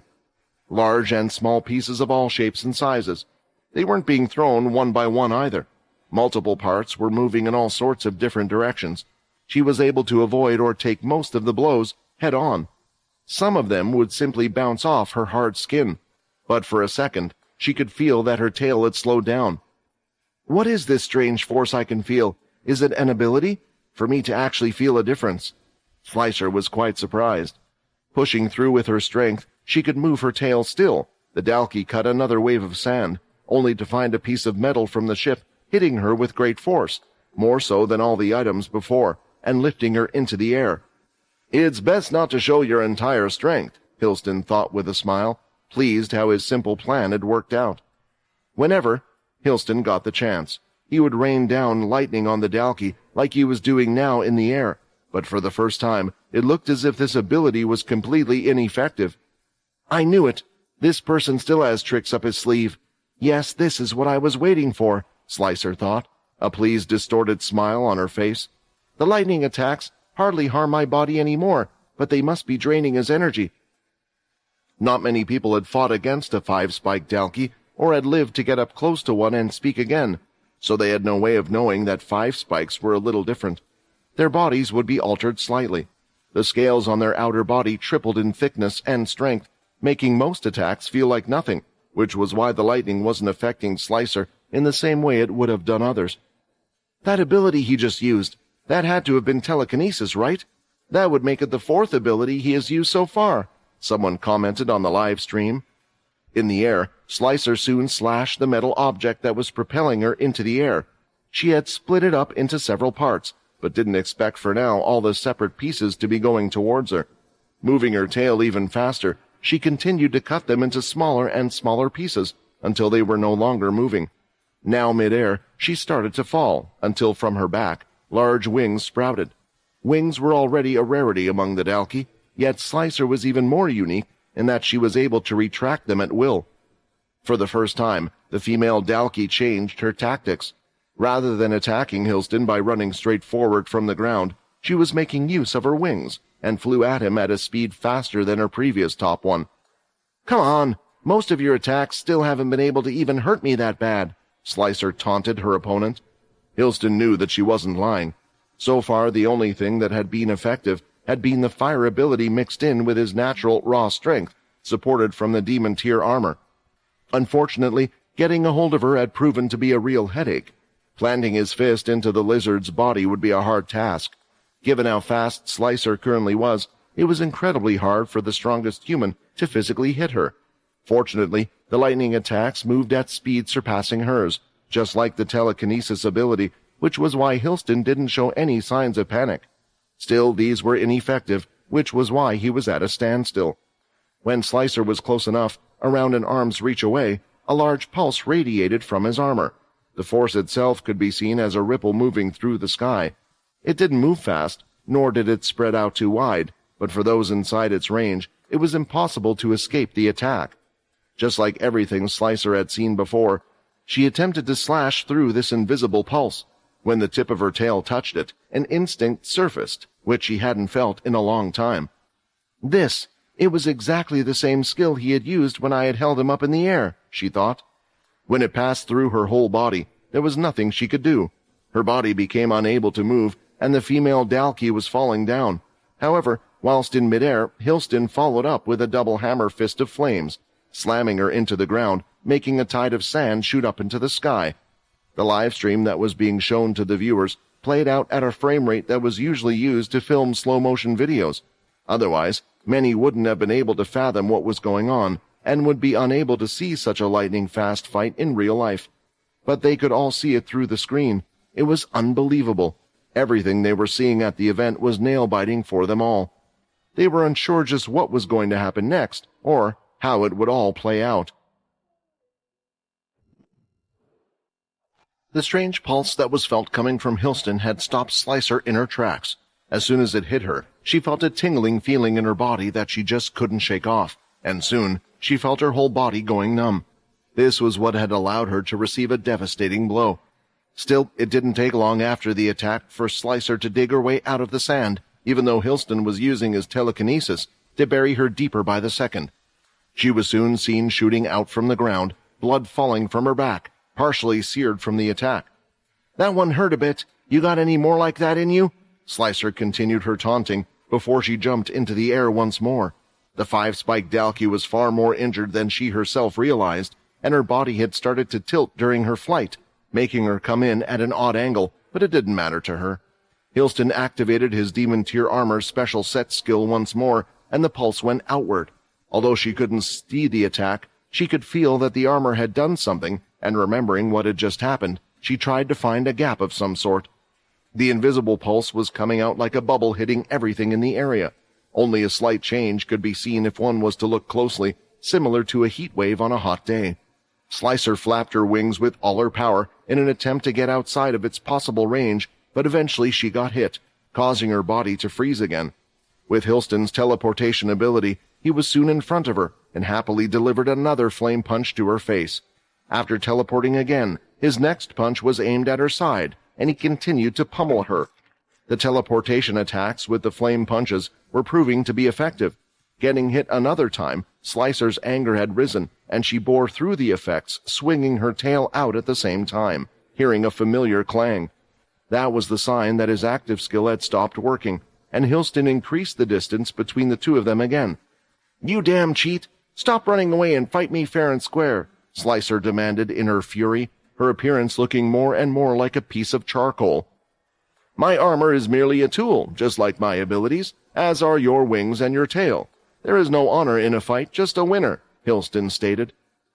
What he was using was the active armor skill called Disruptive Pulse. It was a set of Demon Tier armor all with the same skill. However, its range and area where it was worked was limited if one only had one part of the Demon Tier set. For example, the armor covering his hands only allowed him to use the skill on physical touch, which was what he had done the first time, but when having the whole armor set on, one could effect everything in a certain area. Disruptive Pulse was a Demon Tier active skill that even Hilston didn't know every use of. So far it had stopped any ability that was touched by the pulse, a person's actions, beasts, and more. This Demon Tier set was perfect for someone like Hilston, allowing him to use his strongest moves against his enemies while they were frozen in place, at the same time disrupting his opponent's most powerful moves. Nevertheless, there was a small downside to it. The armor he was wearing needed to be charged up, something that only happened after it had received a certain amount of damage. The stronger the opponent, the quicker that happened, and only then was he able to use the active skills. The watching community was going crazy cheering on Hilston to beat the five-spiked Dalki. They had yet to really grasp Slicer's strength, so most could not truly understand the great feat that was happening at the moment. Hilston continued to fight in this style, using the active skill and his strong abilities, mainly the fire one, to pound his enemy. His fists were seen being covered in green blood. Even though Slicer's strength was rising, it didn't matter, as she had yet to find a way to get out of the pulse. Each time it went through her body, she became defenseless, unable to fight against it. Given her personality and pride as a Dalki leader, she wasn't one to run away either, but finally, for some reason, Hilston had stopped using it. He had stopped using the pulse. This was first noticed by Slicer when her attack had gotten through, and it wasn't just a hit out of desperation this time. Still, it had only clashed against his armor. Hilston had blocked the attack from his head. Another attack followed up from Slicer, and he barely blocked that one too. The third strike came at an angle that would be impossible to block, so instead the blade leader teleported away. Slicer, slightly surprised about the sudden reversal, quickly figured out the situation. Then she started to laugh to herself. "Now I understand. You can't do that weird thing anymore, can you?" Slicer questioned him, yet Hilston didn't bother to give her an answer. There was no need for it either, as the circumstances spoke for themselves. Hilston had long since expected the Dalki to fall before him, but she had proven far more resilient than he had ever anticipated, able to survive even his strongest abilities. This was the very first time someone had been able to last long enough that the charges of disruptive pulse had actually run out. Now he was forced to stay on the defensive and wait for the attacks to charge it back up, which was why he was also reluctant to use his teleportation ability. It was then that Slicer did something strange that no one had expected. Using her long tail, she aimed at the base. The tip skimmed around the edge, and the next second, the tail could be seen falling into the sand. Blood started to spew everywhere, dyeing the sand green. The wound quickly healed until she let out a shriek and a new tail grew in its place. Slicer quickly did this 2 more times, chopping off her tails, regrowing a new one, each one looking more impressive than the last and even longer. Then, picking up both of her tails, she held them in her hands. It was a gruesome sight to see, a Dalki using its own body part as some type of weapon, but at the same time, for those watching, it just sent a shiver down their spine, showing just how blood-hungry they were to not even give it a second thought to do such a thing. "Why won't that thing die? So much of its blood has been spilt," a viewer commented. "I haven't gotten a 6 spike yet, so I need to push myself even further," Slicer said with bloodshot eyes. Although her approach seemed to be a double-edged sword, her current tail was double the size of the one had originally had, but even she didn't know how much longer she would last with so little Dalki blood left inside her. Not too far away from where the fight was taking place, a small group could be seen walking in the sand. "It looks like everyone who was around the cursed ship has left this place," Vex commented, looking at the dead human and Dalki bodies around. Most of them were the chained, but there were a few humans from the cursed group as well. Vex was soon seen wrapping them up, mummifying them with his string. His strings, even though they looked light, could be used to carry quite the weight. On the way back, they would make sure to give their bodies a proper funeral. Right now, the members of the cursed faction had an important job to do, and among them was determined Syl, who was ready to make his move. After dealing with the threat of the Dalki in the shelter, the cursed members had finally been able to catch a break for a bit. Without the fighting, it even seemed peaceful as long as one didn't think about what was currently happening on the other human planets. The place had already been evacuated beforehand, so with only those from the cursed ship currently occupying the shelter, it resembled a ghost town. "Has the fighting really ended? Is it safe?" someone asked. "I guess so. Wouldn't the Dalki be coming out now if it wasn't the case?" another replied. The people were discussing the shocking events that had occurred to them. Some were cursing in anger, while others were in tears. Everyone was happy that they had just narrowly escaped death, but now that they were all safe, they had time to really process the loss of their close friends and loved ones. Many were running around the shelter delivering the good news, while also trying to find those close to them. It was a large place after all. Still, everything just felt a bit unorganized. "So what are we going to do now?" Vex asked. "Should we round up everyone and head back to the cursed ship? I bet Logan can repair it given enough time." When the question was asked, it was naturally directed towards Quinn. Unfortunately, the cursed faction leader had gone back to acting as his weird self. "It's really not my place to say, but if you still want my opinion, then I would suggest that the best thing to do is to meet up with Sam. He usually has a clear head on what to do next. And as for the, let's say, real Quinn, you don't have to worry about him. As long as this body remains in a safe place, then everything will be fine." Vincent was unable to see what was happening to the Dalki body Quinn was occupying, nor did he know where his grandson was right now. However, What he did know was that the energy in his vampire lord's body was no longer being drained. Without that burden, Vincent was surprised given the rate Quinn's body was producing energy, making him wonder if it had anything to do with the special key, or perhaps it was something else. I guess Quinn must have managed to deal with his enemy on his side, but if that was true, why hasn't he returned? It didn't take long for the group to locate Sam and the others, as Vincent still remembered where they had previously been. Layla and Nate were also back on their feet again. Nevertheless, neither one was in any real fighting condition. While they walked on their own, they did so with sore muscles, aches, pains, and more. When the two groups met up, Sam was taken aback, in particular due to the presence of two familiar-looking faces with blonde hair. "Don't worry, they've decided to stay with us and promise to behave," Vorden explained. Although Rayton didn't exactly seem pleased, Sam trusted those around them to keep an eye on the twins, especially Borden, who was back to regular human size, made it clear that he was watching their every move. On the way to Sam, there had already been a few times that Borden had mistaken their actions and warned them. Neither one of the two had been pleased, but both of them understood that the vigilance wasn't unfounded. "I've already contacted Logan, and he said that a few repairs have to be made before the cursed ship will be able to fly again," Sam shared with the group. "Unfortunately, the teleporters don't seem to be working in the shelter, just like in all the other places, I guess. According to the information we have received, there has to be some type of jammer on the mothership." "Then let's take down the ship," Rayton suggested in a fighting mood. Looking around, though, there weren't really many that were in fighting condition. Even when Sam met up with Vincent, he shook his head, insinuating it was a bad idea. "Actually, I think I might be able to help with that." Vincent remembered there was something that Quinn had done, and perhaps it could be used now more than ever. Using the dimensional space, soon a strange long stick with a large crystal on the end appeared in front of everyone. It was clear to them all it was something they had never seen before. It took a few seconds until Sam was the first one to catch on to the strange design of the object. Is that Dalkey tech? It uses the same black material and the engraved swirls and spikes," Sam theorized, pointing towards the top. When I was on the mothership, I decided to place it in my shadow.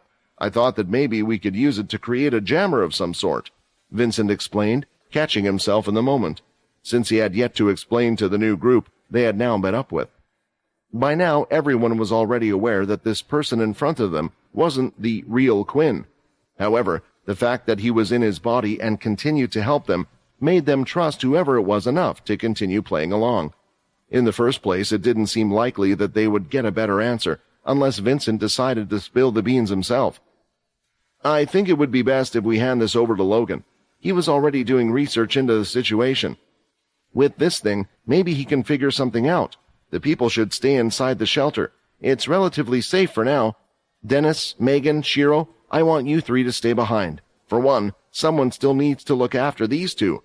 Sam pointed at Layla and Nate, who looked sad, but neither one argued, aware of their own situation.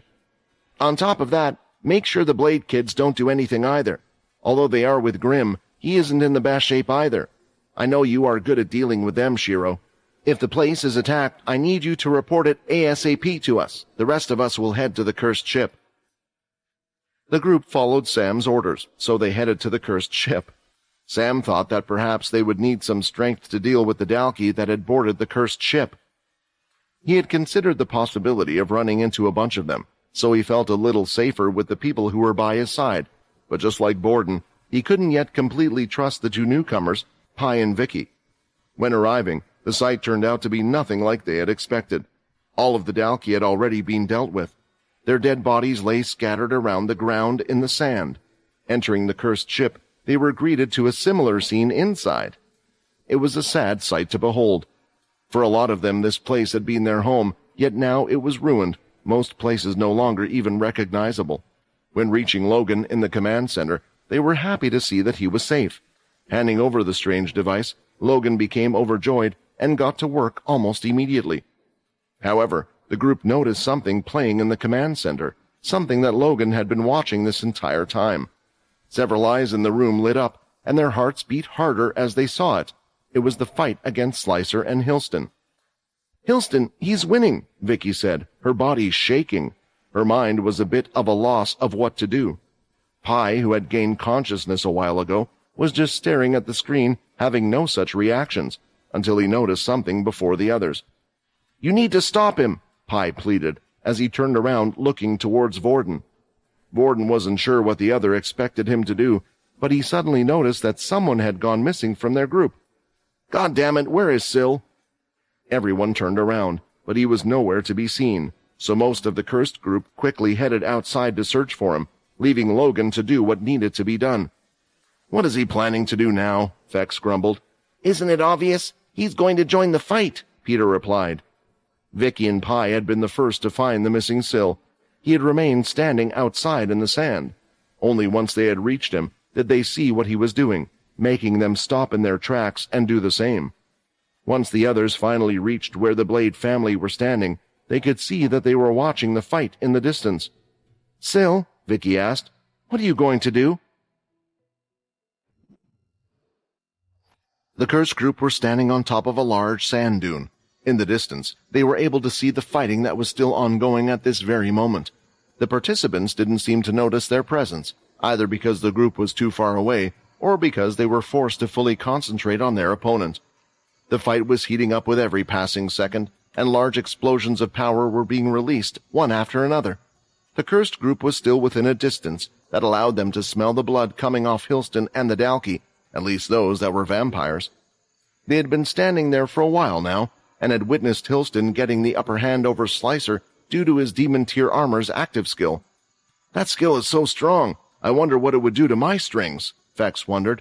"I could just walk through it. It's the hard armor that I'm impressed with," Peter replied. Hearing this, Pi couldn't help but laugh at the two of them. "That skill is extremely powerful. Not only would your strings fall to the floor or disintegrate, but the second that pulse went through your bodies, you would be unable to feel anything. It's impossible to fight it, and at the same time, as you can see, not even that Dalki can cut through the armor." "Shut up, you big brain. You're in the same situation as us," Rayton complained. "You know, if he turns to us, I'm telling them you joined our side, so get ready to fight for your life and use that knowledge to beat him." Pi quickly went silent, and their eyes were back on the fight. However, they noticed that Hilston's advantage had suddenly disappeared, and for a while now, he had gone on the defensive. Both sides seemed to be struggling greatly. Slicer, using her two separated tails as whips, was swinging them at a speed just as great as she would use her own tail.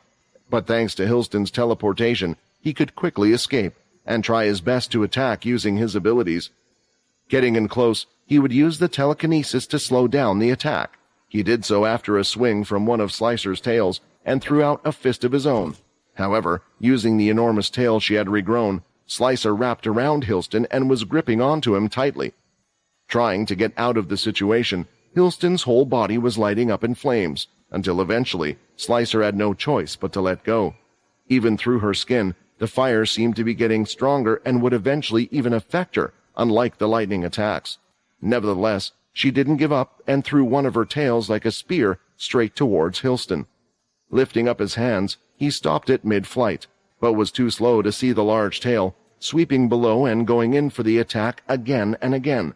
The good news was, it was just hitting his armor and unable to damage him. "This fight is crazy. They seem to have already surpassed most vampire family leaders," Vex commented with his mouth left wide open. It was now moving at an unprecedented pace, and all of those watching imagined themselves on the receiving end of any of these attacks. All of them estimated that they might get defeated in a matter of seconds. The power of the Big Four were in Hilston's hands, and they were even boosted and stronger, yet he was still unable to take out the Dalki. This wasn't the only thing. Even Hilston's physical strength could match the vampire leaders. Peter knew this for a fact, because he had felt the power behind just one of Hilston's hits. If one was to watch the sand around them carefully, they could tell, because with each punch, the sand was being dragged and lifted, thrown all over the place. "You told me to come over to your side, but can you see now why I can't?" Vicky questioned as she clenched her fist. Everyone could hear what she was saying, but none got involved, because this was a matter for the members of the Blade family. "He is the strongest in the world. That Dalki is covered in blood and might be putting up a good fight, but she still can't even scratch him. Do you really think you can do anything against such a monster, Syl?" Vicky continued to speak, expecting an answer. Although both members of the family, neither Vorden nor Rayton considered this to be a place for them to say anything. Instead, they looked at Syl, who had both his hands clenched and was looking at the fight, waiting for the right time to make a move. "I wonder what you are thinking, Syl. It's always been hard to understand you," Vorden thought. Despite the fact that Hilston could no longer use his active skill disruptive pulse, he was fighting better than he had done before with the use of the abilities. There were a lot of people that were worried about him once they had seen Slicer separate her tails to grow the current enormous one. By using the ones she had discarded as weapons, it was now as if Hilston was fighting against 3 different Slicers.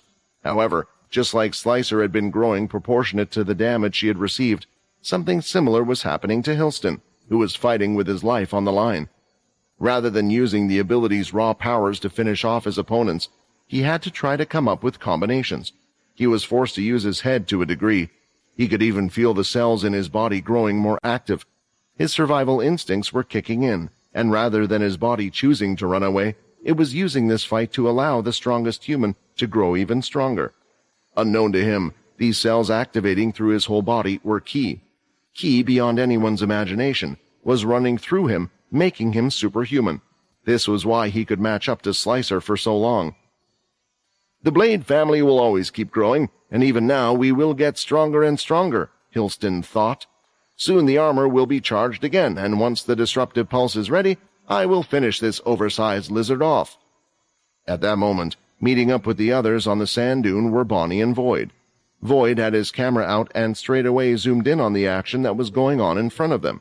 He didn't greet the others or explain anything. He would let Bonnie do the talking. "What are the 2 of you doing here? Didn't I tell you to stay in the shelter?" Sam questioned, shocked and also a little angry that they decided to ignore his orders. The 2 of them looked safe, having no injuries on their body, but if there was even a single Dalki they had missed, they could have easily died. "We lost 2 of our drones. It's getting more intense, and even with Void's control they were hit. There is a good chance that all of the cameras will be lost if it continues. Practically everyone is watching this fight, and we can't just sit around and not deliver its conclusion," Bonnie explained, making it apparent that they would stay here, their pride as reporters demanding it. Sam sighed and agreed with their request, but refused to comment on anything while the fight was going on. To the camera that was. He soon saw one of the drones returning. Now there was one drone filming the fight, and Void's personal camera, while the drone that returned was looking at the cursed members. Inside the lab where Graham and Quinn were present, they could see the camera view switch. For a second, the camera had panned over to all those in the cursed faction that were watching the fight. Bonnie wanted to get the live reactions of them all. This allowed Quinn to see his own body. "Vincent, I told you to protect them. What are you doing bringing them to such a place?" Quinn thought, wanting to slap his forehead. The Dalki looked to be heavily injured and covered in blood. Seeing this, Quinn smiled, thinking that even a 5-spike could be injured. However, his smile quickly disappeared as he remembered that the cursed faction were in a huge mess due to Hilston in the first place, and if Hilston was to win, he would soon be after them. "Was that a smile? Are you smiling because you think your own race is going to lose?" Graham asked. "I didn't believe it, but you're really rooting against your own kind? Seeing one of us turn traitor is interesting in its own way, and I look forward to finding out one way or the other what they did to you. Still, let me ask you, do you really think that Slicer will lose?" Graham asked. Hearing this, Quinn thought that Graham was oddly confident. It was hard to tell through camera the sheer battle that was going on, but Quinn thought for sure that Slicer had to be at her limit, especially after she had seemingly fallen into a frenzied state, making her harm herself. Now experiencing fighting as a Dalki, Quinn could guess how far a Dalki could push themselves. Even with the added energy from blood loss and strength, it could only take them so far. "She can push herself further. Maybe one more will do," Graham mumbled. "That demon-tier armor has been troublesome, but we are stronger than demon-tier beasts." Hearing this, from someone who Quinn had suffered a humiliating defeat against, he could believe it. However, they were going against a man that had a full set of demon-tier armor. This person was also stronger than demon-tier beasts. It was then, for the 3rd time in this fight, that Slicer chose to hurt herself. Her latest tail proved to be more resilient than the previous ones, forcing her to attack it multiple times before it fell to the ground. Without the disruptive pulse, Hilston was being careful to get close. After all he needed to do was bide his time. More blood stained the ground, and it took a while for another tail to replace the old one. Through the blood loss, she felt her mind hazing. In order to snap out of it, she stomped both feet on the ground. Screaming soon after, the tail could be seen moving. It was the original size of the first one, but didn't stop there. Under her pained shrieks, it slowly continued to elongate until reaching 3 times her body size. The scales on her body had been ruined, her inner bones had been broken multiple times, but had healed again and again. Her energy was at an all-time high, but she was struggling to keep her mind clear. Still, her eyesight was set on the enemy in front of her. She could practically feel the 6th spike coming after defeating him. "It's there! I know it's there! I will be the first one, the strongest one!" Charging in like she had done before, she was ready to come in, and when she was within range, she spun her body, and the large tail spun with her. At the last second, the large tail connected to her, extended out, coming down on Hilston like a hammer. This is it. With this attack, the armor will be charged again, Hilston believed, teleporting into place, and raising his arms so they were in the right position. He had a huge grin on his face, as he was ready to use Disruptive Pulse the moment it would be available. However, this time there was no clang sound at all. Instead, his hands were no longer attached to his body. Cut off cleanly, they were now lying in the sand. It didn't stop there, as the colossal tail was used for another strike. Following his instincts, Hilston didn't even try to use an ability, instead jumping back. Despite its size, Slicer's newest tail was faster than any of the others. It hit the chest piece, leaving behind a giant slash, from which diamonds dropped to the ground. As this happened, Hilston could feel the accumulated energy fade away. Using the distance he had just won, Hilston teleported himself out of there, as far as he could. It was done in a panic, and he didn't really register that he was falling back. Seeing this, Slicer extended her tail and swung her body in a circle, cutting everything around. Another clang was heard, and Hilston was being flung through the air, falling to the ground. The armor that he had worn this whole time had been cut in half. Due to how heavy it was, it had fallen off him, falling to the ground. Now a large wound was visible across his entire torso, painting it red. "The Dalki! It's gotten so much stronger!" Sam gasped. "Hilston, he's going to lose!" "No, that can't be. How could he lose to a lizard like that? He was just caught off guard. He had to be tired after how long they were fighting for." Vicky sounded like she was now making up excuses for him. "That's not it. I've never seen Hilston take a fight so seriously before," Pi spoke. "If it was the old Hilston, he would have lost this fight a lot sooner, but he actually fought with great tactics. His moves were faster, and he had access to some of the strongest abilities in the world. It's just, the power of the Dalki was stronger." It was something hard to admit, and even though her twin brother Pi was saying these words, she still didn't believe it. Hilston had to still have something up his sleeve, something that would turn this fight around. She just knew it. Void soon zoomed the camera into Hilston's wound. His body was far more hurt than the others thought as well. They could see it now. The armor had fallen off. Despite the armor he was wearing, his body was swollen and bruised from all the attacks, all showing different colors. Despite blocking them, his body still ended up like this. The force of the blows were unimaginable. That was when, on the camera itself, they picked up a certain person who was standing there by Hilston's side. He had appeared suddenly. They could only see the back of his head, but the others knew who it was. "Syl!" Sam shouted out. Sam wanted to stop him, but he knew that if he tried to get in Syl's way, what could he honestly do? No amount of thinking in this situation would help them. "Isn't this one of the ones from the Cursed faction? I've seen them fighting a few times on Bonnie's live stream," a user commented. "Yeah, I think she said he was a blade as well, only working for the Cursed faction. Has he come to help?" "With the two of them, maybe they can defeat the 5-spike Dalki. Yeah, we can win this fight, beating one of their strongest." "But if he's actually strong, then why did he come join the fight only now? Couldn't he have come to support the blade guy in the middle of it? Also, why is he just standing there?" The online community was in high spirits, until they could see Syl looking at Hilston on the ground, not turning to look at the Dalki for even a second. At the same time, the spinning from Slicer's attack had caused her to be slightly wobbly on her feet as well. She knew the condition her opponent was in, so he wasn't going anywhere soon. I've always dreamed about this moment. I've thought about what I would say to you if I ever got this chance. For the longest time, I just wanted you to tell me why you did everything you did. Why did you decide to put everyone through that on Blade Island? There had to be a reason, right? A reason that could justify your actions. But is there really anything that can justify everything you did? One day, the hope inside me that there might be one just disappeared, so there is no point asking you that. You don't deserve to live another second on this planet. You're just a crazy, weak old man. This is for Kaser. I never forgot what you did to him that day, and now I'm going to do the same to you. Syl said his piece, before Hilston could even react to him appearing. After shoving his hand through Hilston's chest, he pulled out a still-beating heart.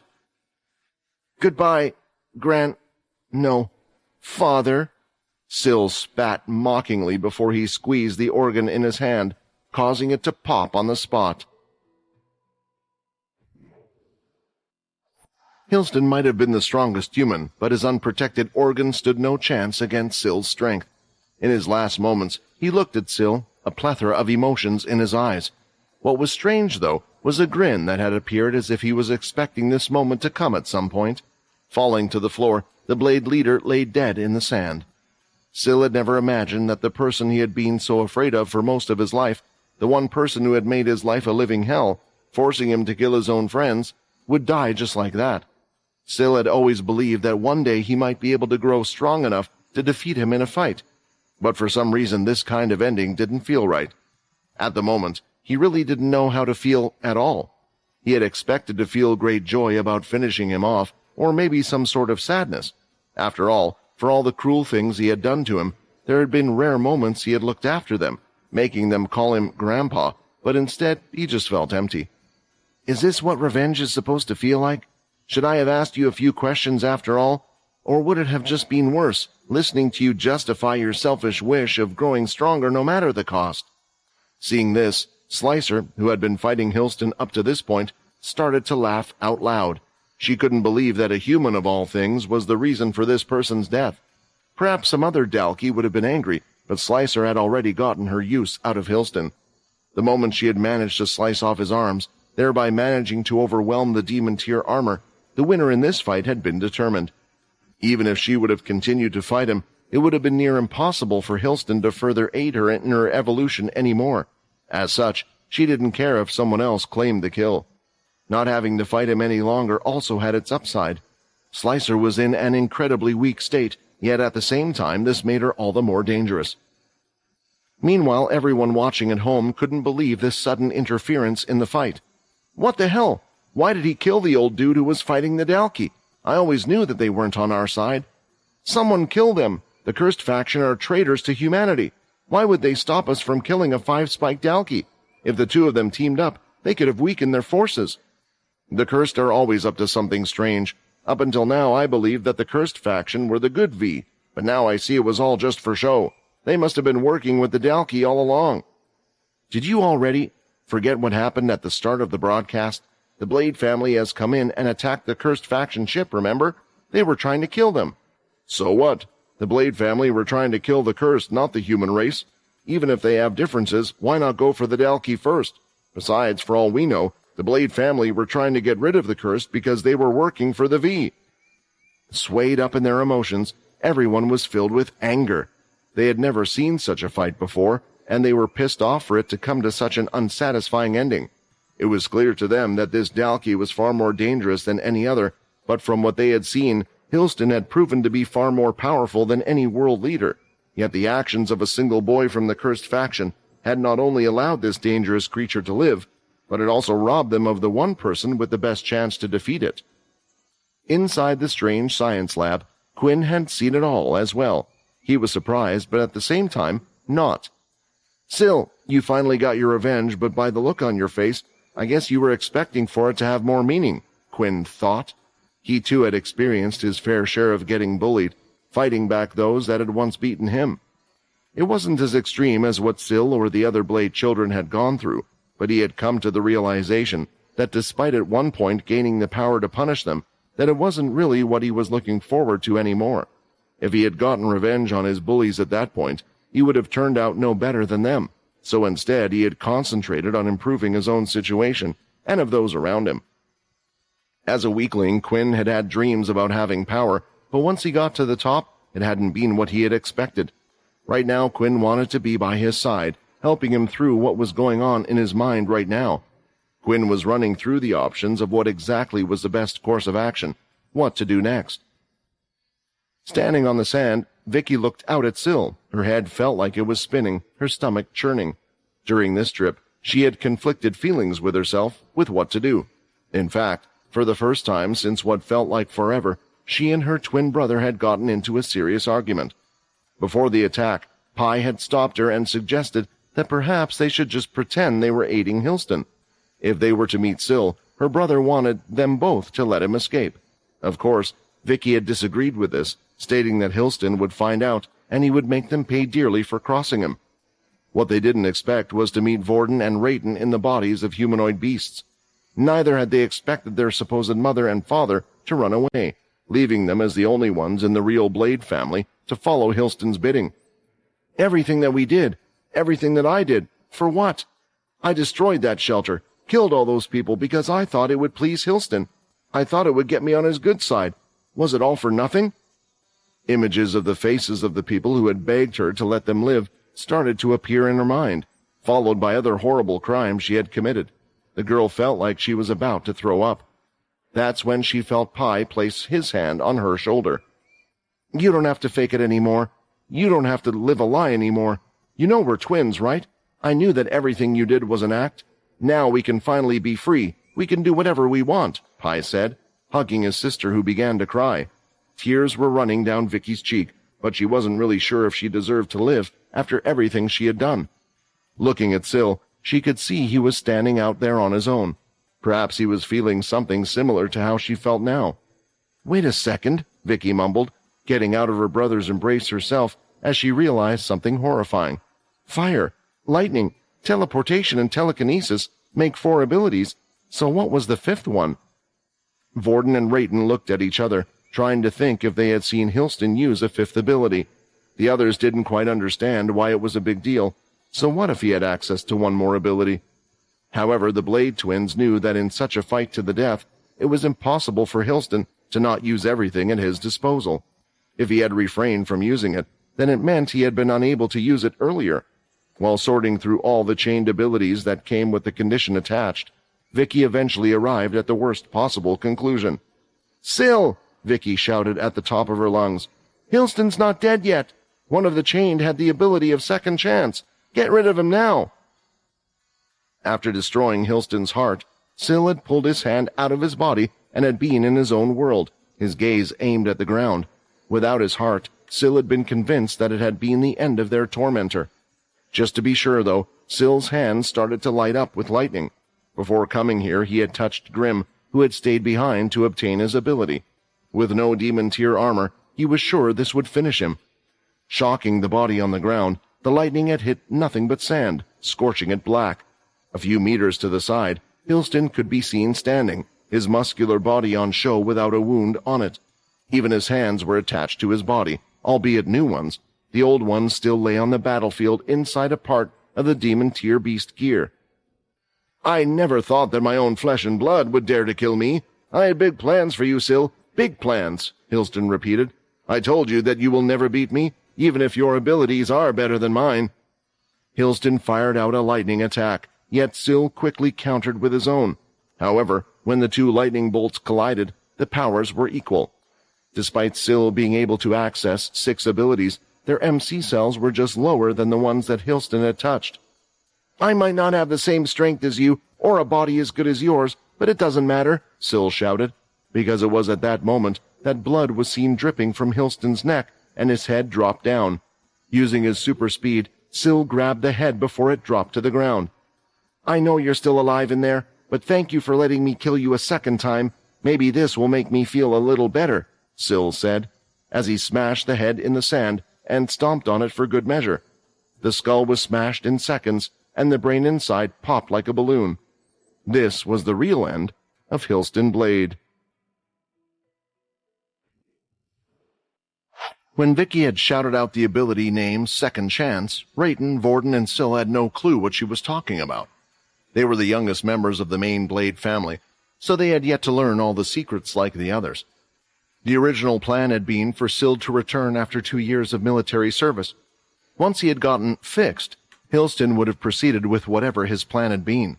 However, the plan needed adjustment, since there had been no improvement in Syl, and then the start of the Civil War had messed things up even further. However, given the name of the ability itself and the worry he had heard coming from Vicky's voice, gave him enough of an idea about what the ability would be able to do. The user of that ability would be granted a second chance at life. It was an incredibly powerful ability that they had discovered, even with the drawback that it could only be used once every 24 hours. The reason why not everyone in the Blade family used this ability was not only because it would limit the number of abilities they could functionally use, but also due to the high amount of MC cells it required. In the Blade family's case, this was a good thing. Alas, Hilston Blade had now been killed for a second time within this 24-hour frame period, and even without such a cooldown. Syl had made sure to destroy his brain this time. The headless body of the strongest human dropped to the floor, revealing Slicer. Just like Graham, she could be counted as an outlier against the Dalki, so she didn't succumb to her urges of needing to kill a human. Instead, she was more true to her primal desire of wanting to evolve by fighting stronger opponents. She had been surprised to see that the person she had fought for so long had miraculously been able to revive, only for him to be killed by his killer for a second time.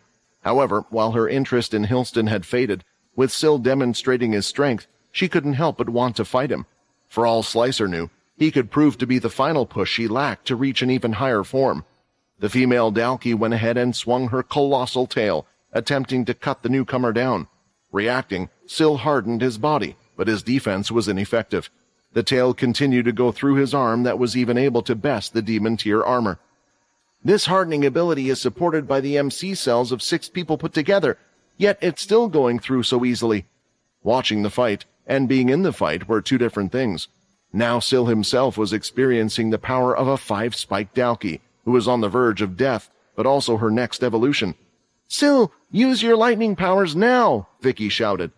The voice was familiar, so Syl took their advice.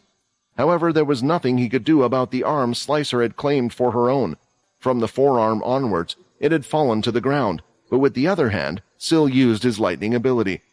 "This tickles!" Slicer shouted. The old man's power was the same. Running through the sand were Pi and Vicky holding hands, and they too fired off their lightning abilities, hitting Slicer again, pushing her far back and away. That wasn't the only attack that hit her. The blade made of mud attacked a wound on Slicer's left side, while another 2 balls of wind hit Slicer from the right. Raiden and Vorden had also left to join the fight. "We have to help out," Feck shouted, since the rest had stayed by the sand dune. "No," Sam shouted. "That 5-spike is too strong. Right now all of them have run out because of their emotional attachment, not thinking things through. That Dalki may be on its last legs, but it also means it's at its strongest right now. I won't let all of you lose your lives." It was then they could see Slicer shouting in rage and swinging her 2 tail whips around, cutting the lightning attacks, while also disrupting the mud blade and wind attacks. "All right, I'll kill you all then," she shouted. But there was one more person who had yet to join in, appearing directly in front of Slicer, who could see a fist in front of her face. "Don't mess with my family," Borden screamed, putting all his anger and strength into this punch. Seeing Syl's hand on the floor infuriated him, and more so than anyone, he knew the strength of the Dalki firsthand. When the punch landed, Slicer's face turned to the side for a second, and from the corner of her eye, she could see who or what had just hit her. "You're a Dalki, yet you dare lay your filthy hands on me," Slicer shouted, swinging her colossal tail against him. But before it hit Borden, Syl grabbed him and moved him out of the way just in time. Still, the sight of what had just happened had been seen by everyone who watched the live stream. Was that a Dalki? Was it just me, or did I see a Dalki go up against that 5-spiked one? Just what is going on? "I saw it too. It had scales and spikes and everything. It was a 4-spiked Dalki." "Why are the Dalki helping the cursed faction? See, I told you all that they really are working together. But why are they fighting against the 5-spiked Dalki? I'm so confused right now." "Does it really matter what's going on? Maybe it's just an ability or something. As long as that five-spike dies here, I'll support the cursed faction. She has to be on her last legs, and I don't care what happens, but they just need to beat her." It was strange. Borden, with his rising anger, had managed to summon 4 spikes and deliver a punch to Slicer, but it had accomplished virtually nothing. It was the first time for his strength to be lacking. It was then that the realization had set in of what a mistake they had all made. "Syl, you're right. We can't beat her. I thought maybe with all of us we could do something, but we have to get out of here." Even with the rest of the Blade family present, they were all unsure if they could beat the Dalki in front of them. Inside the command center, Graham, watching everything, had a concerned look on his face, but when turning to look at Quinn, it had changed to a smile. "It's brilliant, right? This strange man of the Blade family was not something that had been within our calculations. He proved to be far stronger than I could have ever expected. Perhaps he could have even been a hope to those humans. Yet isn't it ironic that another human caused him to fall in battle? Even in desperate times, humans are incapable of working together. Truly fascinating. If maybe all of these had helped during the fight, Slicer would have been defeated, but now they have no one that can be a match against her," Graham stated with confidence. Listening and watching the whole thing, Quinn found one thing weird: the look on his face just seconds ago. Something had to be up. Could it be that this female Dalki really is on her last legs? Quinn wondered. "I still don't know why you decided to betray us, but for you to not be the only one, it is something I will need to look into. And there is something that seems off about that 4-spike Dalki. Perhaps I should ask Slicer to bring back its corpse once she is done with them." Graham walked up to the glass container, staring at Quinn. He looked closer, as if he was expecting some type of reaction. "The fight isn't over yet. They just need a little more help," Quinn said as he closed his eyes. Seconds later, and a beeping sound echoed throughout the room. Turning to his machine, Graham could see that something had happened to his guest. A moment later, and a flatline was displayed. Did he just kill himself after saying those words? Graham wondered about the strange behavior. No, none of us should have the ability to just kill ourselves in such a fast manner either. The words were also too confident, and he never kept his eyes off the screen. It shouldn't be possible. "Slicer, she needs to get out of there now." Sam was worried about Syl and the others, and he could tell that Fex wanted to run out there and help, but the two of them wouldn't be able to do a single thing against the beast. It was then that Sam could see Quinn in front of them all. Quinn was now standing opposite Slicer. "Another insect has joined the battle," she growled. "Skill activated, Nitro accelerate. Demon tier amulet has finished transferring energy. Soul weapon activated, Shadow overload." "Everyone, in another fascinating turn of events, the cursed faction leader, Quinn Talon, has now joined the fight against the 5-spike Dalki," Bonnie reported. Watching the fight so far, Graham had actually been paying close attention to everything that had been going on. He had a keen eye, and despite only having briefly seen the faces of the people on the live stream once, he had remembered them all. "That person, they called him the cursed faction leader. I was told to keep an eye on him. I never knew he was on that planet," Graham thought. "Earlier when the camera panned, he was just off by the sides. So why now of all times? Is it because his people are in trouble? No, if that was the case, then he could have jumped in when the first lot did." His mind started to go through all the possible calculations, and eventually he turned his head to the Dalki that was in his container, now having died. He went over to the computer to check back what had occurred. That's when he could see that moments before the Dalki's death, its brain waves were changing, almost becoming non-existent. This had all happened before the Dalki had lost its life. The words spoken and the cursed faction leader joining the fight, on top of the Dalki switching over sides. This can't be all coincidence. "Slicer, I'm afraid you might be in real trouble." Watching the fight through the screen, Quinn had been able to gather a few things. The 5-spike Dalki's speed was great. Nearly on its last legs, it was even more powerful than anything he had encountered, and there was one part of it that could move faster than any other, its tail. If it wasn't for Hilston having his armor or teleportation ability, he would have been caught by it a lot earlier in the fight. Having drained the energy from his original body a while ago, Quinn wasn't sure how strong his body would be when he returned, but he made use of the amulet's ability to allow him to drain those he had marked. To his surprise, when doing so, not only did he get the 1-spiked, now 2-spiked Dalki's energy back, but the energy he had transferred to the Dalki as well, so Quinn was not only back in top shape, but was even better. The only thing was, after having suffered a defeat, he knew he couldn't hold back. The active skill on the armor set was to give him full speed, so now he was on a timer. As such, he activated his soul weapon, giving him unlimited access and full control over the shadow. Still, this isn't enough. I lost to that 5-spike, and I saw how much Hilston struggled to hurt it. I need something else. Although Quinn's armor was a high-tier one, it was not strong enough to block any attacks coming from that tail. Its sharpness had already been proven by its ability to even cut through the demon-tier armor, but there was one thing that could work. Shadows appeared over Quinn's hand, and now he was wielding a long katana-like blade. A sword? What the hell is Quinn doing bringing out a sword in a time like this? Quinn isn't a master swordsman like Leo, so why would he use that in a serious fight? Fex complained. Maybe it isn't Quinn, and it's the other person, Sam suggested. But even if it was the real Quinn, he knew he wouldn't pull out a sword for no reason at all. Slicer had mostly disregarded Quinn up until now, instead focusing towards what she perceived to be the most troublesome one, the young blonde-haired boy who had defeated Hilston. She swung her fast tail at him, and Borden and Syl were unable to react to it. Syl had super speed, but if he was to move out of the way, Borden would likely be killed, with the rest following right after. Still, his hardening wasn't strong enough to block the tail, and yet a clang was heard as the tail struck against something. Quinn could be seen there with the sword in his hand. He had blocked the attack. Syl, I'm going to need your help, and the help of the rest of your family over there. Just concentrate on the strongest attack you can produce, and leave the defense to me, Quinn shouted, releasing a large wave of ki. The tail was pushed back, but only a little bit, and soon he was being overpowered. So I guess that answers that question. A 5-spike is stronger than me, even when I use all of my ki.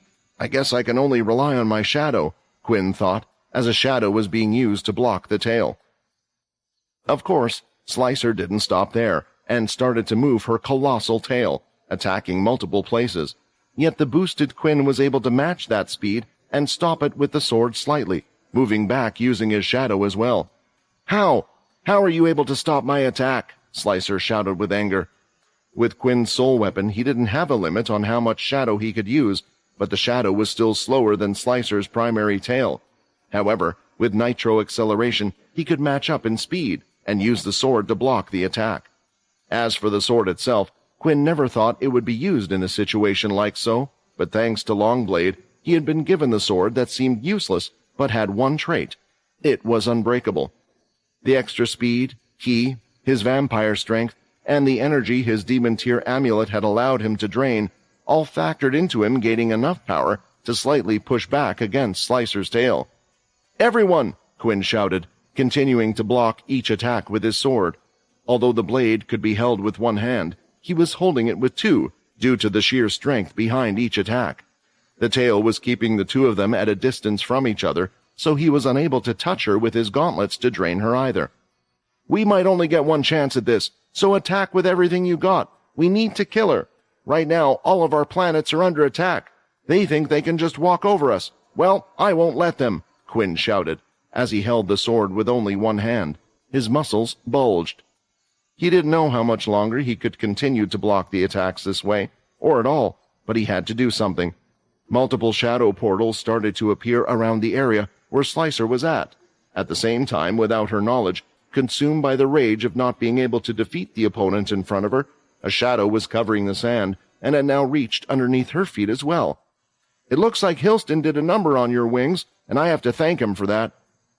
Now, with the shadow portals open, Quinn ran back out of the range of the tail. He placed the sword away and started to run forward. He didn't have much time, as the active skill was running out, but now he had to rely on his body to avoid all of the tail strikes. Moving left, right, piles of sand were chucked up, and that's when Slicer noticed something. "My attacks! They have slowed down!" It was the effect of the shadow path she was standing on that had covered the wide area in shadow. With this, Quinn could avoid the attacks more easily under the effects of his boost. He soon threw his red blood discs out into two of the shadow portals by his side, while running forward, and they all started to appear from the shadows that were scattered around Slicer. "Kill! I have to kill the Dalki. I have to get stronger to beat him. This thought was running through Quinn's head, and a mist started to appear from his back. I shall help you with your desire, the voice said, as another portal appeared from behind. It was the Bone Claw, which was as large as the Dalki itself. With its giant claws, it had pierced Slicer back. The almost impenetrable skin had been penetrated with ease. She screamed out in pain and swung her colossal tail, hoping to cut the Bone Claw. Once hit, it had turned back into the black mist and disappeared once more, but the familiar had already done a number on her. It also gave Quinn enough time to sprint forward, and with his 2 blood drills he was ready. Now, standing behind the 5-spiked Dalki, Borden, Rayton, and Vorden were ready to follow up the Bone Claw's attack. Quinn thrusted both blood drills directly into the 5-spiked Dalki's chest. The blood continued to spin in place, attempting to pierce the skin, but it seemed impossible. However, Slicer soon felt another force, pushing her from behind. Borden, Rayton, and Syl used their strength at the same time, hitting the Dalki from all sides, to prevent her from flying away. Still, they were unable to pierce the body, but the key had done a lot of internal damage. Moving out of the way, Quinn's nitro accelerate's time was up. "It's up to you," Quinn said, keeping his shadow ready just in case. It was an emergency measure, so that Quinn would be able to temporarily put Slicer in the shadow lock and keep her there hopefully long enough for everyone else to escape. When Quinn moved through, it was to allow one last attack to go through. A lightning attack that was being made, by now the combination of the strongest ability users in existence. Syl, Pi, and Vicky had jumped up, and started to spin their bodies as the 3 of them had turned their bodies into gigantic lightning bolts. Due to the 3 of them being together, they were able to create one giant lightning bolt strike. Slicer was far more injured than she had perceived, as she had never felt this way before. "I have to get away." It was the first time her instincts told her to flee instead of continuing a fight. Alas, she could see nothing but a bright light in front of her. Skimming her hand over her chest, she felt that her scales had been damaged a little. "That black-haired person is dangerous," was her last thought, as she was struck by the lightning bolt that had passed right through her. Syl, Pi, and Vicky were seen on the other side, looking back only to see half of Slicer's body completely missing. "They did it! They did it! They defeated the 5-spiked Dalki!" Bonnie announced it to the whole world. At the same time, Quinn heard a familiar ding sound. For the viewers watching through the live stream, when they had seen Hilston Blade defeated, they had been sure that this was the end. Someone of such great power they had never known even existed a couple hours ago, they had lost him as quickly as they had found out about him. He had powers that surpassed the former Big Four, and he had been able to use their powers one after another to a stronger degree. If even someone like him could not defeat the 5-spike, then the world couldn't imagine who else could. Their anger and frustration had been directed towards the one that had caused his death, who was none other than Syl, another blade that belonged to the cursed faction. Soon they thought that his death and the rest of their deaths would come quickly after, something most felt deserving for having gotten involved. They also looked to be losing out against the 5-spike, but all of that changed with the arrival of the cursed faction leader. Why is the reporter getting so excited to see Quinn arrive? Does she really think that he is going to be able to do anything? I don't know, and I don't care. There goes my diet, since we're all going to die anyway. Might as well enjoy the rest of my life eating everything I've avoided so far. Weren't there rumors about them having a fling? Of course she needs to hype up her boyfriend. But isn't he the one who defeated all those Dalki back then? Maybe he can do something again. I don't want to die. The Dalki has to be nearly dead. They just have to give it one more push. Most of them didn't believe one person could change anything, yet the flow of the entire fight had changed. Bonnie had instructed Void to make sure to capture the intense look off Quinn's eyes as they glowed red, and the cameraman also managed to show off the point when the cursed faction leader's soul weapon was activated. Shadows had risen all around everywhere, and using the strange sword, the vampire lord had managed to block the tail attack. In the end, although Syl and the others were the ones that had finished off the Dalki with the last attack, it was clear as day to everyone that none of it could have been achieved without the last one to arrive. People were jumping for joy around all the different planets as they saw humanity defeat the great Dalki. A 5-spiked Dalki had never been seen before, apart from One Horn, so they were sure they had delivered a huge blow to their forces. "Quinn, you and your group, you actually managed to defeat a 5-spike. You really will become our hope, Sack thought. Samantha, who was by his side, was shaking instead. When they had gone against One Horn, they hadn't even been able to draw out his full strength, judging by the video they had just watched. How am I meant to defeat someone like One Horn if this is how strong they can get? She thought. Worst yet, how was anyone able to defeat a 5-spike now? Did they have to rely on the cursed faction? Even within the Dalki, one spike's strength could differ by quite a bit, so she wondered if it was the same for the 5 spikes. There was no telling what would happen if they were to meet another one, and this time there would be no Hilston blade to weaken it first. "Ha! Quinn, you did it! Did you see that, everyone? He used my blade to do it." Longblade cheered for joy as he watched the fight with his subordinates. "That means that I played a major part in taking that thing down. It was because of me that he was able to defeat the Dalki." "Yes, sir. It was smart of you to give him that blade, knowing he would be able to use it ahead of time." Avion complimented his superior, clearly knowing that that hadn't been Longblade's intention at all. Still, it couldn't hurt to entertain him. "I hope we get to meet them again," Rafer added. Back on the cursed planet themselves, they were more joyous than before. Those that were on the fence about Quinn, since he had revealed he was a V, had almost forgotten all about that. They were proud to have a leader like that and such a strong team. "Quinn, thank God you survived. I guess I need to do my part as well to enjoy that future," Helen mused. Of course, even the Dalki had received the news, and Graham, who had been paying attention to the whole thing in particular, seemed to be enraged. "Damn it! To think we would lose Slicer this early on," Graham cursed, and swung his arm, smashing the glass container by his side. The liquid flowed out onto the floor, and the Dalki body with it.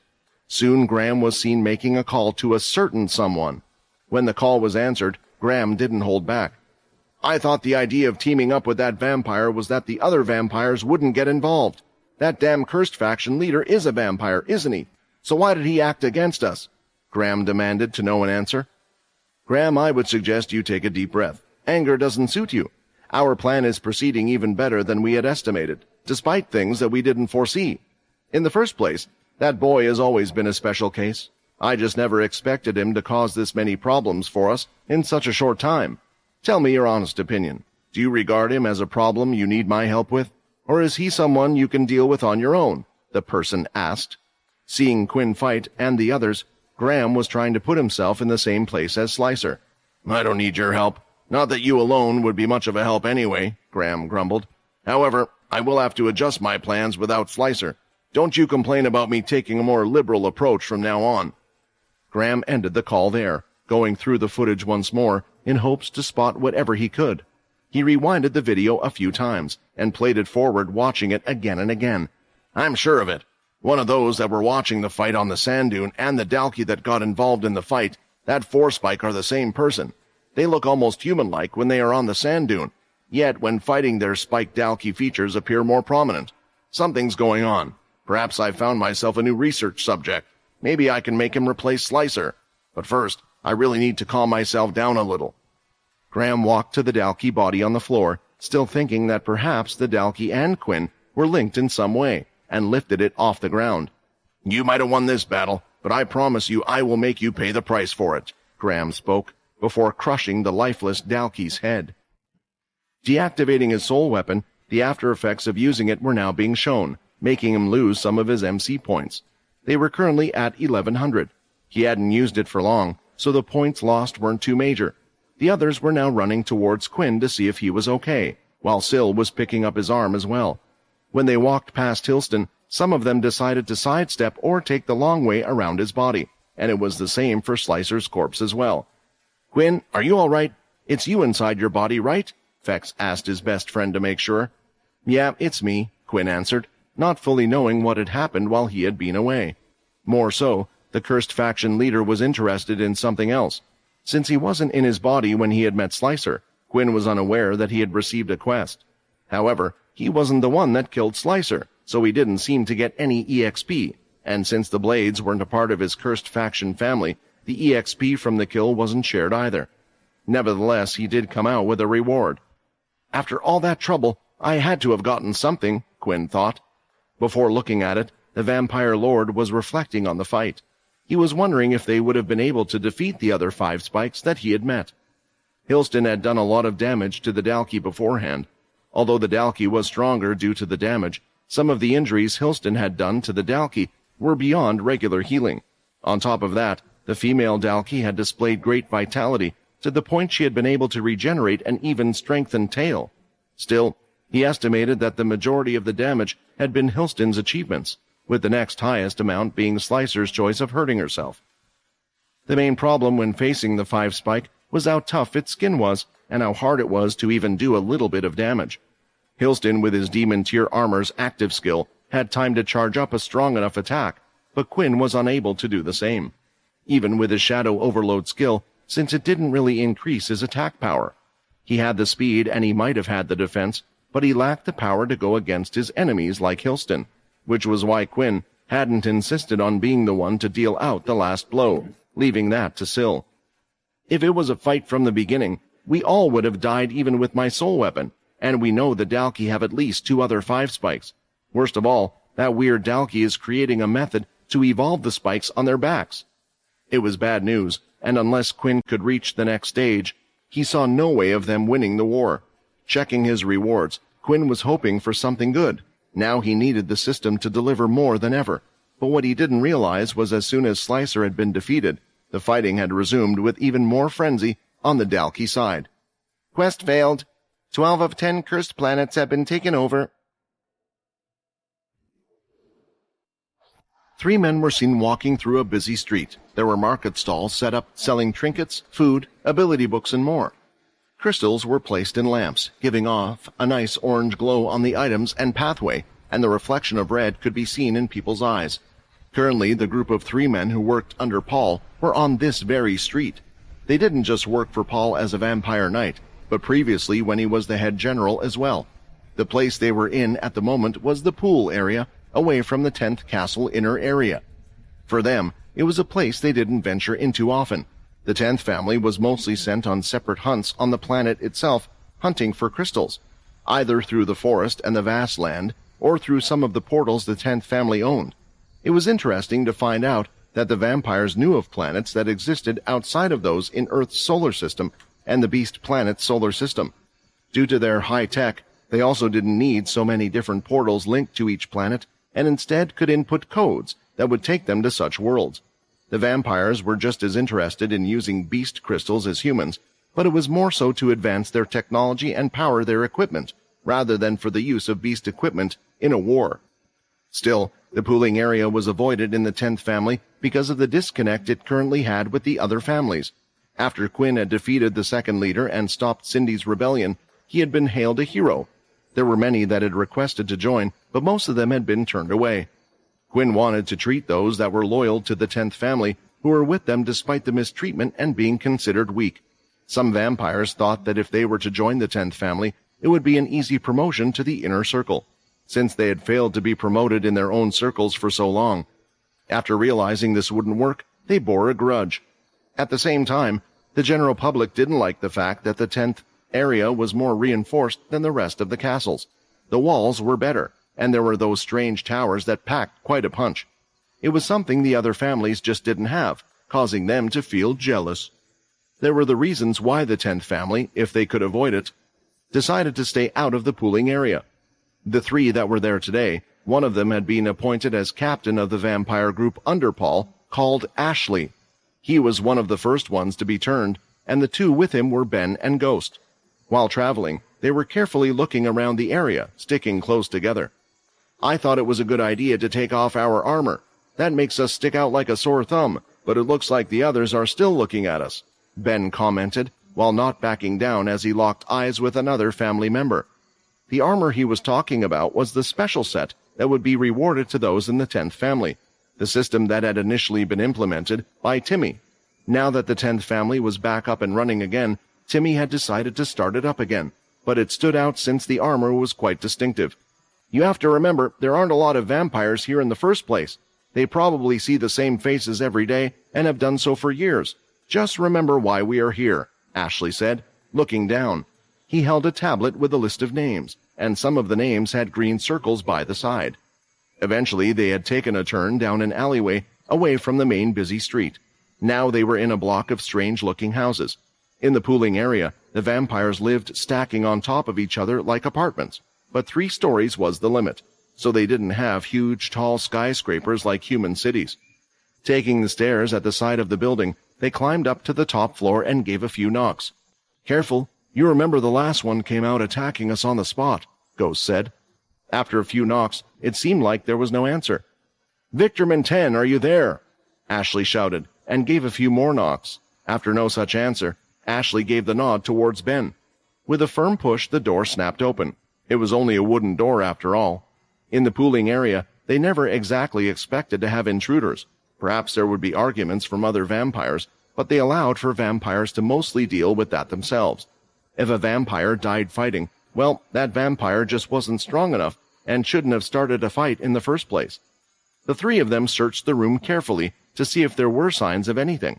The room was quite small. It was similar to a studio apartment with a bed, TV, and the kitchen area all in one place. Only the bathroom was separate. It was then that they spotted that a corner of the table was snapped. It perhaps wasn't a big deal, but it seemed strange since it had broken off and there were a few splinters on the ground. It should have been cleaned by now. "Are you sure you told him to stay in his house around this time?" Ashley asked. "Of course. I know how important this is. I'm not going to make that type of mistake," Ghost replied. Ben then let out a sigh. "I can't believe it. The vampires are having people taken away, and they don't even notice it. I mean, I know we wouldn't have noticed if we weren't doing this as well, but with so few people, you think they would keep better track." "Apparently it's because the vampires live in the pooling area. If their lives are lost, other vampires just see this as an opportunity to have children, to try and create stronger vampires for the future. With the cap of vampires per family and their long lifespan, it would take a long time before they were allowed any children. I guess their solution is to not really care about the lives of those in the pooling area." Ashley updated the tablet, and now there was a big X by one of their names. It wasn't the only name with an X either, as Ashley went back a few days searching through the names. People who were from the 10th family and in the polling area were going missing.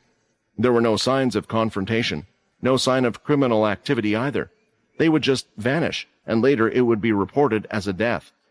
Of course, the one who had ordered this investigation was none other than Paul. He had been advised by Kaz to not look into things, but he felt like if they were to look the other way or not find out who was the one behind it all, then there was a good chance that the situation would just get worse. Soon they would think they could step over all of the 10th family. "Well, we know that they are taking people from the 10th's area, that's for sure. The question is, we don't know where they went. Judging by the table, I think this one might have been quite recent. We could ask the people who live in the area, but we all know how that has gone so far," Ashley suggested. Ghost grabbed his arm, a wound that had long healed, but they knew how much hostility there was towards the 10th family. It was strange, because they had believed the situation had gotten better, but it was almost as if somehow it had gotten worse. Before any of the others, Ashley heard footsteps coming from outside. The sound of the vampires in the street could be heard from all of them, so it wasn't too out of the ordinary, but Ashley could tell that the footsteps were constant and coming at a fast rate. "Someone's coming!" Ashley shouted, and soon all 3 of them drew their weapons. Ashley a standard sword, while Ben and Ghost had pulled something that resembled a pitchfork, but they were far more deadly than pitchforks. Soon a blur could be seen entering the room, and Ashley struck in its place. He couldn't quite see the figure or who it was, but just had to guess. However, his sword managed to amount to nothing, as it was being gripped tightly. "A weapon made by the Blood Fairy. I guess the 10th family still hasn't gotten rid of these, although you do have privileges the others don't, for finding such a weapon on a family member. The verdict would usually be death, all apart from the 10th family, that is," the voice said. Now that the target was no longer moving, Ashley could see who it was that he had struck at. He wore a full set of black armor, his upper body gigantic and wide, and on his head a specially designed black helmet covering his face. "Muka, the 9th's leader?" Ashley said in disbelief. "It looks like the 10th family has already caught on to something strange happening in the settlement. I thought without Quinn, Edward, and that blind swordsman, that you would have been slow on the uptake, or too afraid to act. I guess the 10th family is a little different. Let me be straight with you. Tell your vampire knight that I want to help with his little investigation," Muka explained. Although Ashley hadn't been in the vampire settlement for long, there was one thing that had been rammed in their heads by Xander, Timmy, and Amy: the fact that if a vampire leader requested something, they were to comply. Of course, there were certain things they could decline, especially if it was something that would cause a conflict with another family. Still, in any case, it was always better to act first and then later to report what had happened. Because of this, Ashley was in a position where he had to do what was asked and had called Paul ahead of time. He felt a little down, since if he was more alert or cautious, they could have perhaps escaped or left the place before anyone had seen them. Still, Paul had agreed to the meeting, and now both Mooka and Paul were in the 10th castle together, sat opposite each other in his personal office. "Do you ever take that helmet off? In the human world, it would be considered quite rude that I don't get to see your face," Paul asked. Mooka was still covered in the armor that he always wore, and this included his helmet. The truth was, there weren't many that had ever seen Mooka take off the helmet, and there were those who were too afraid to ask as well.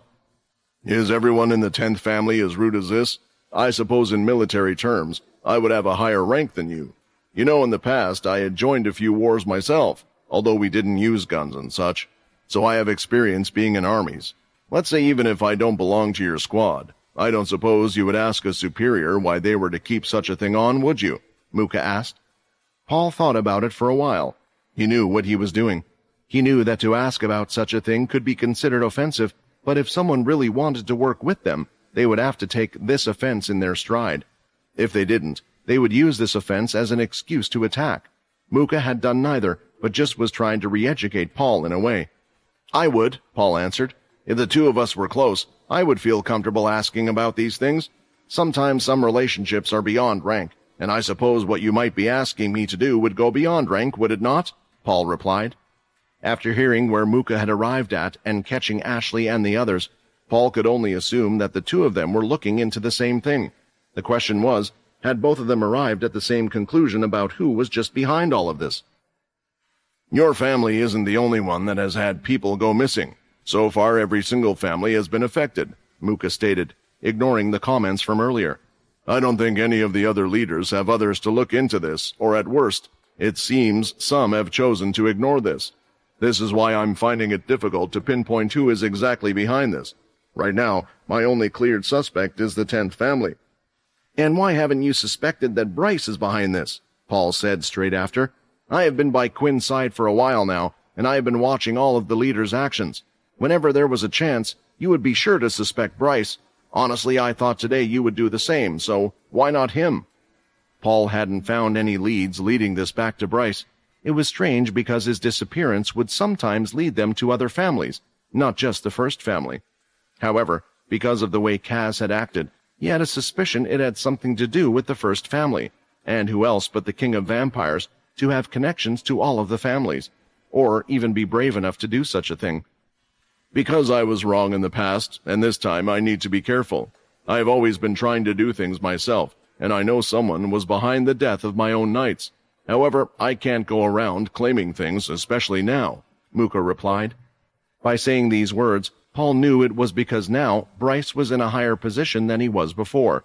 As a leader, accusations could be made from others who were of the same rank, but an allegation about the king in times like these, they would think Mooka was trying to stir something up again. "Very well, then let me put a hypothetical question in front of you. Say if the king was to commit a crime as grave as this, is there a way to dethrone him, or perhaps punish even the king for such crimes?" Paul asked. "There is, or perhaps I should say there was," Mooka replied. "The council has the power to vote in the king.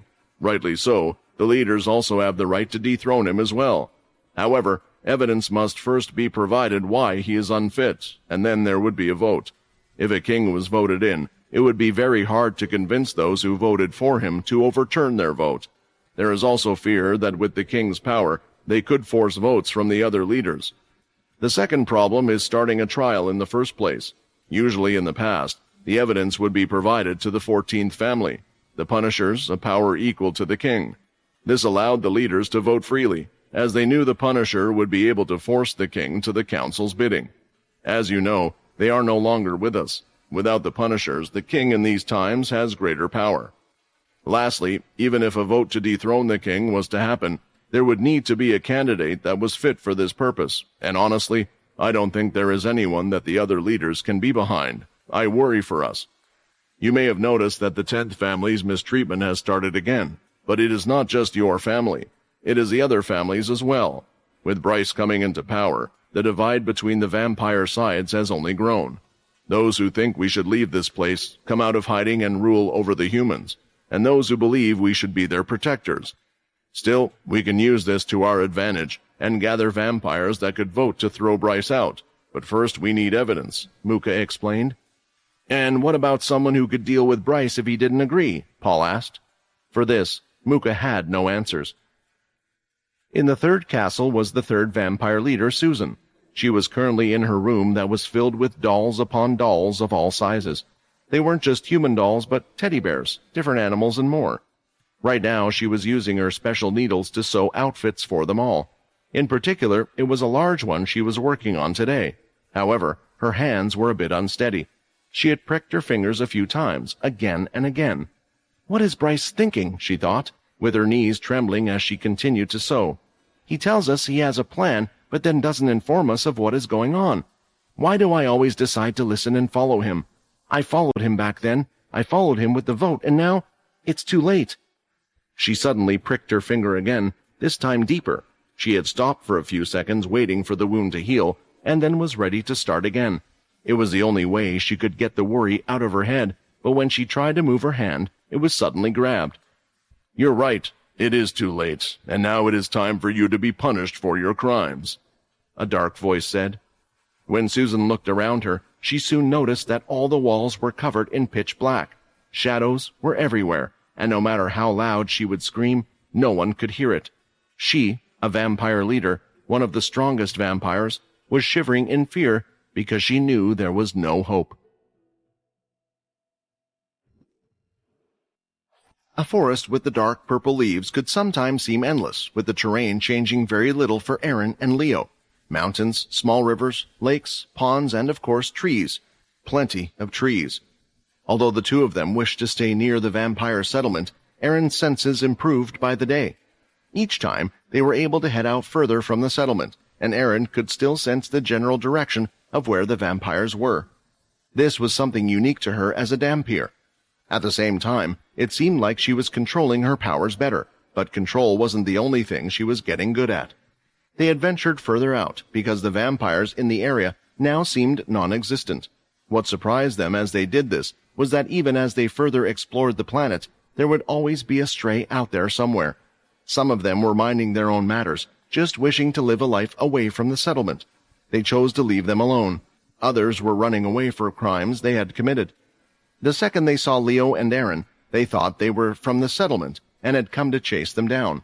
Still, Leo didn't kill them instantly, or at least he didn't make it so Aaron would, because he wanted to find out more about them. Find out their reason for leaving. With his influence skill as a vampire knight, there weren't many that could resist his control.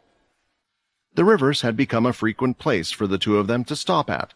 For some reason, the sound of the water running down was calming for both of them. Sitting on top of a stone, Leo was observing, more so with his ears. With the sound of the river, chains could be heard, and then shortly after, the sound of the wind being cut. This repeated several times with certain gaps of sound in between, as if someone was going through specific steps. Each time this was repeated. Not a single time did the pattern not repeat in the exact manner. It was perfect, again and again, until finally the pattern was off. The timing, it was off. Stop, Leo shouted. Instantly chains fell to the floor, and huffing and panting from Aaron could be heard. You have done remarkably well. When we came here, I only wanted to help you control the energy inside you, but it looks like you have been able to achieve more than that, Leo complimented her. Creating your own swordsmanship, one that incorporates the suppression chains, is no easy matter. You have done well creating these 6 different movements. You have nearly perfected them. However, there is one thing that we can't fix, Leo said, looking at his own blade. When fighting the 4-spiked Dalki, he saw how effective Agent 1's weapons were against it. Leo's weapon wasn't weak, but it was granted a boost in power due to the curse it had on it. This only helped when fighting against the Dalki, but even against a 4-spike, the boost wasn't enough. I have the demigod tier crystal that had been given to me by that man we met. I would like you... No, Aaron interrupted Leo. Leo, you have your own goal, and to do that, you need stronger weapons as well. We know that Pure's leader is most likely your old master, from what you have told me. I'm sure you have heard the rumors as well as I have, that Pure has a demon-tier weapon in their possession. I know your skills are great, Leo. I know you are strong. Unfortunately, I think this is something your skill can't overcome. Besides, I haven't finished the moveset yet. I plan for there to be 12 movements altogether. Leo was taken aback by this. Erin's progression had been extraordinary. Her strength had grown fast, to the point where now it was nearly at his own. However, there were a few things Leo still had an advantage of Eren in. His control of ki was more fine-tuned, while at the same time he had experience. His fighting sense and tactics were above hers, but Eren was young, and this could be improved. When she had told Leo she was going to create her own swordsmanship style, he was impressed, and when she actually achieved it, he didn't think he could be surprised again, yet here they were. From the vampires, the bloodsuckers we have killed so far, we have gathered all different types of blood crystals. Learning how to use the katana-style sword with the suppression chains will be the first 6 moves, and I plan to have a weapon created from their blood crystals. I can finally help the others in the cursed faction. When I first was sent to Pure, I hated it. I thought, why me? But slowly I realized that Quinn, Layla, all of them saved my life from True Dream, and then they saved me again. It's time to return the favor. However, I don't want to forget my past either. The longsword I used to use, and the swordsmanship that was taught to me by my parents, I wish to improve it, and I plan to create another set of 6 movements for that weapon. That will be my best weapon. Hearing this, Leo thought it represented Eren quite well, to have one beast weapon that the humans used, and one blood weapon that the vampires used. The only thing was that they didn't have the weapons, for her longsword was broken. I think it's time we head back to the cursed faction then. We can obtain the crystals needed for this and ask Alex to forge us both new weapons for our journey. It's been a long time, Leo smiled. Heading back through the forest, they realized they were quite far out, and even with their speed, it would take around half a day to return. But before they could even move from the river, they sensed 2 large objects coming their way. Crashing in front of them, 2 stones were chucked into the river, and small waves were made pushing it over the edge. A great wind force had hit both of them. What happened? If they were vampires, I should have sensed them from a mile away, Eren thought. Leo had quickly drawn his sword. Now that they were in front of them, he knew what they were. They are in a place like this. Who would have thought that we would see 2 stray vampires all the way out here at a place like this? One of the attackers said. I bet they were surprised to see our return, but too bad you won't be telling anyone anything, the other said. The 2 that had appeared in front of them were Dalki. The Dalki had arrived on the vampire planet. But what were they doing so out of the settlement? When both Eren and Leo had seen the number of spikes on the back, they weren't worried at all, for there was only one. I've been waiting for a while to do this, Eren said, as she went in for the attack. It was safe to say that neither of the Dalki lasted very long, and both of their heads were rolling on the floor. After dealing with the Dalki, they both continued to head to the vampire settlement. It was safe to say they didn't have a clue as to why the Dalki were there, but they had decided to head back towards the settlement to see if something was up. They could have tried to find out where the Dalki had come from, but so far out, they thought it was a risk. At the same time, Leo wanted to know more before doing anything. This perhaps would be a matter where they would need to contact Quinn as well. When they finally were coming close to the settlement, the 2 wore their cloaks covering up their faces and heads. There were guards stationed outside the settlement and even in the forest area, which they hadn't seen before. Regardless, for Eren and Leo, it was easy to bypass them without being seen, using the terrain of the trees and more. Could it be that the Dalki really have attacked the settlement as well? Leo thought. However, when they entered the settlement, there was a strange feeling coming from the people. They could hear whispering and moans from everyone. What do we do? What do we do? This has never happened before, and they managed to get inside. Who could be strong enough to even do such a thing? The people were in a panic. Is it what we saw before? Eren asked Leo, not wanting to say the name of the creatures in case someone had overheard them. No, this seems to be something different. The people look to be moving towards a certain place, and there are no signs of an attack. Let's follow them and see, Leo replied. Following the crowds of people, they could see that some of the vampires had tears in their eyes. Others were shaking as they moved back. "Everyone stand back from the third castle! Get away from the third castle! This is an order!" a group of vampires shouted. Seeing who they were, one could see that they were the Royal Guard, a group of 50 or so vampires that worked directly under the king. They had the same power as a vampire knight. 10 of them were marching through, heading towards the third castle. When Leo and Aaron finally went there, they could see what everyone was looking at. From the pooling area, just outside the third castle inner area, one could see the whole castle in view. At the very top, the leader, Susan Toppy, had been pinned using stakes to the wall. Her blood dripped on the castle walls, and there was no sign of life from her. It was very clear that the third leader had been killed, and someone wanted to make sure that everyone knew about it. A moment of peace was achieved, but that was all it was, a moment. The human race was able to celebrate the victory they had achieved over the Five-Spiked. The fighting around the beast solar system had stopped, as everyone's eyes were glued to the screen, and in the end, they had obtained a victory. However, it was as if the Dalki were now fighting for vengeance, having witnessed one of their leaders killed. The attacks on the planets on each of the human group's sections was now in full force. The motherships had dropped the Dalki, allowing them to build fortresses. Once finished, the ships moved to the next planet for support. Those that had been taken over, a token group of Dalki were left behind, as the others joined forces with the struggling planets, eventually overwhelming the human race on each of the shelters. It hadn't even taken an entire day. All of this was done within a few hours after Slicer's defeat. In the end, each of the groups, including the Cursed faction, had decided to concentrate their forces even more so. The Earthborn group, the Greylash group, and the Cursed faction were just down to controlling 3 planets each. In order for the Dalki to keep control of each of the planets, their forces were thinned out more and more, until eventually the Dalki themselves knew that if they were to attack, it would be a struggle. It was a shame because even the planets that Quinn had destroyed motherships on eventually were forced to retreat as neighboring forces came over. The problem was, with so few planets, the pushing issue of crystals was becoming more apparent. There were just too few resources to go around to keep up the fight, and if the human race didn't do something soon, they would slowly meet their end. The Cursed faction was in a bit better state and situation compared to the others. This was thanks to Quinn. After destroying the motherships on said planets, Quinn informed the faction leader that the ships contained many crystals on board. Since Quinn was in his Dalki form when defeating these motherships, he could not store the crystals in his system. Fortunately, all of the factions were able to obtain the crystals inside, which meant the Cursed faction didn't have a short supply like the other factions. Still, even for them, time would eventually run out. Back on planet Kaladi, the planet filled with sand, the Cursed faction had yet to leave the place. The shelter had been quickly rebuilt, but certain parts were needed for the Bertha ship to be fully up and running again.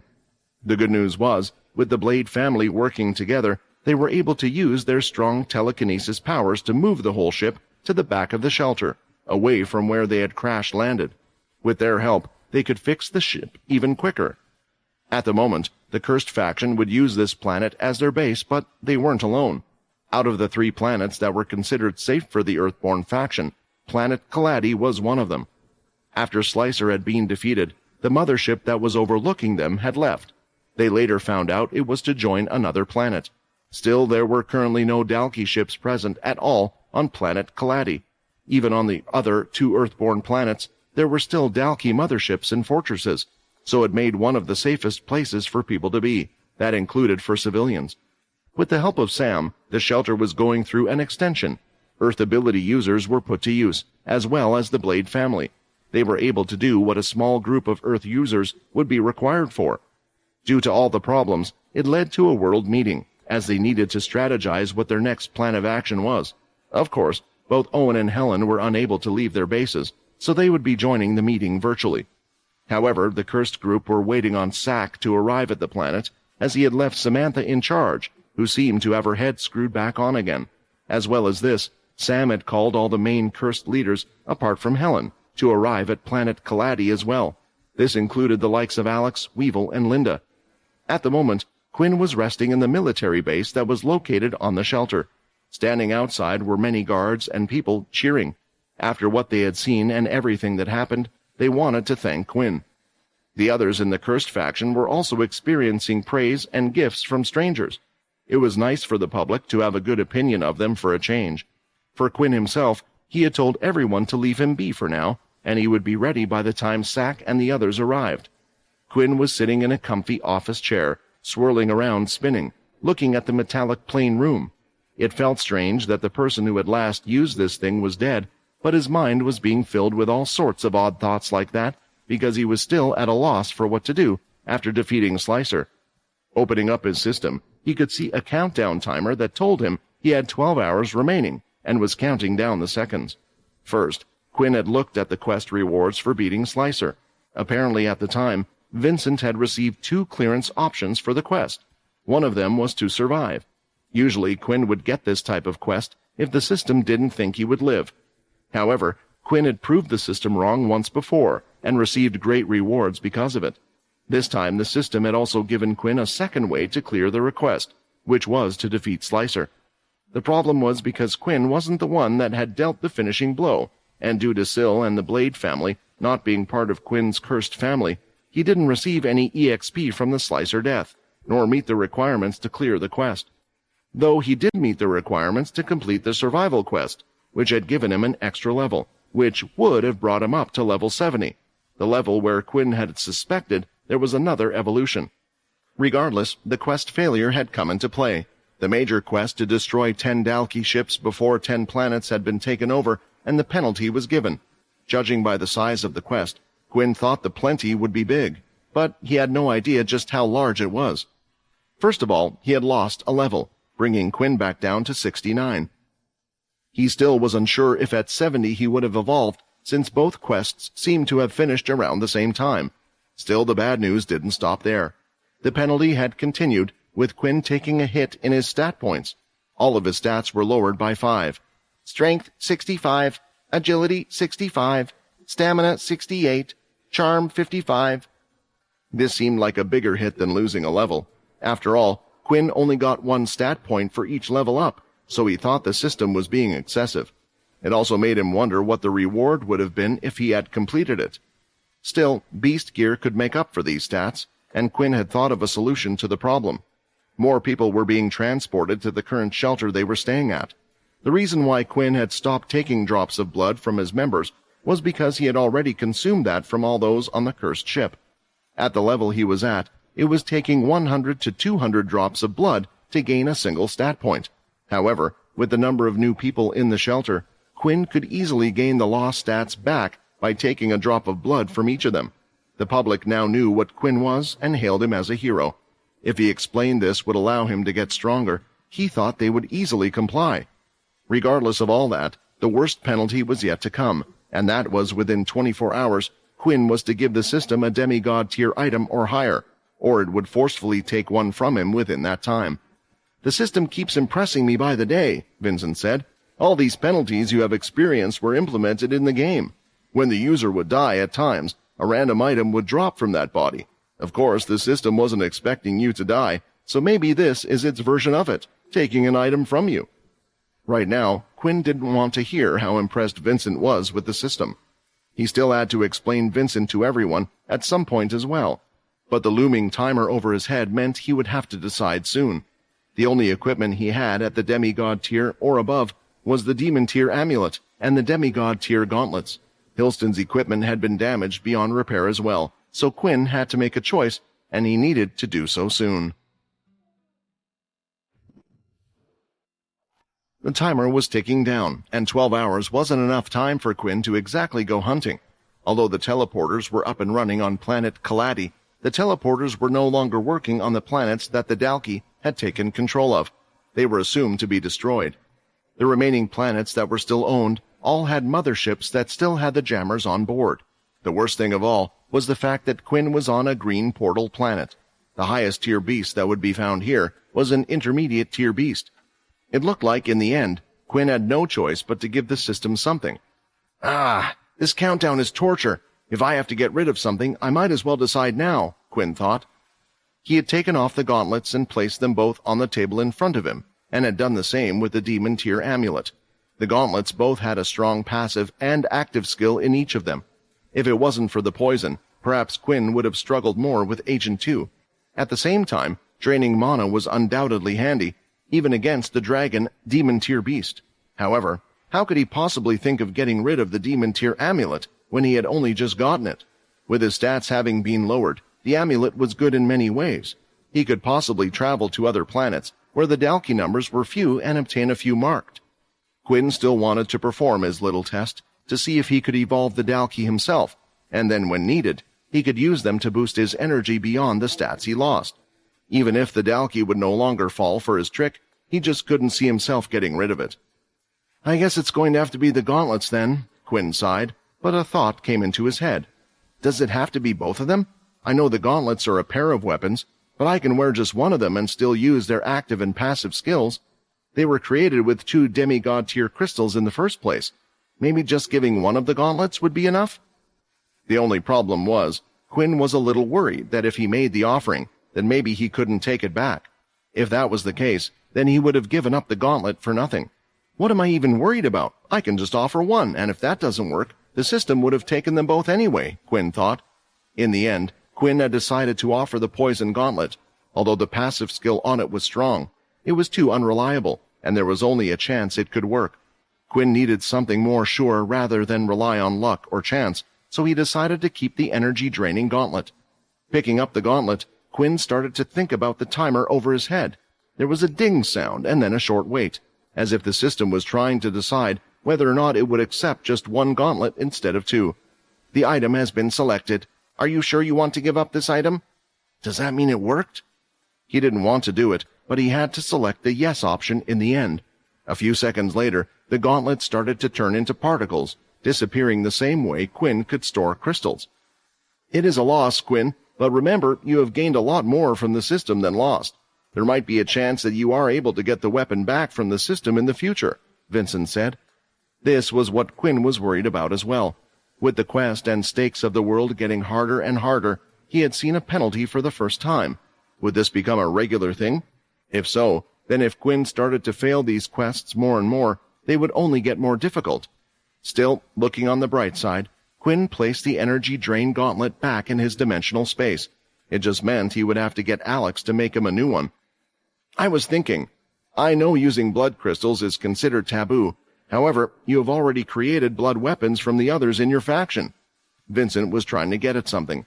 When I saw them using their weapons and how effective they were against the Dalki, I was thinking, why don't you create a gauntlet out of the blood crystals? You have your soul weapon that acts in a similar way, and it gives you great power, but your soul weapon can only be used when there are multiple Dalki. If you were fighting against another 5-spike, then it would have been handy to have a powerful blood weapon in hand. It was a good suggestion to make. However, Quinn didn't have a large blood crystal that he could use to create a significant blood weapon. He had already given all the blood crystals away, but even then, it was just better off for him to create beast gear that would give him more stats than a medium-grade blood weapon. It would have been good if we had gotten Cindy's blood crystal back then.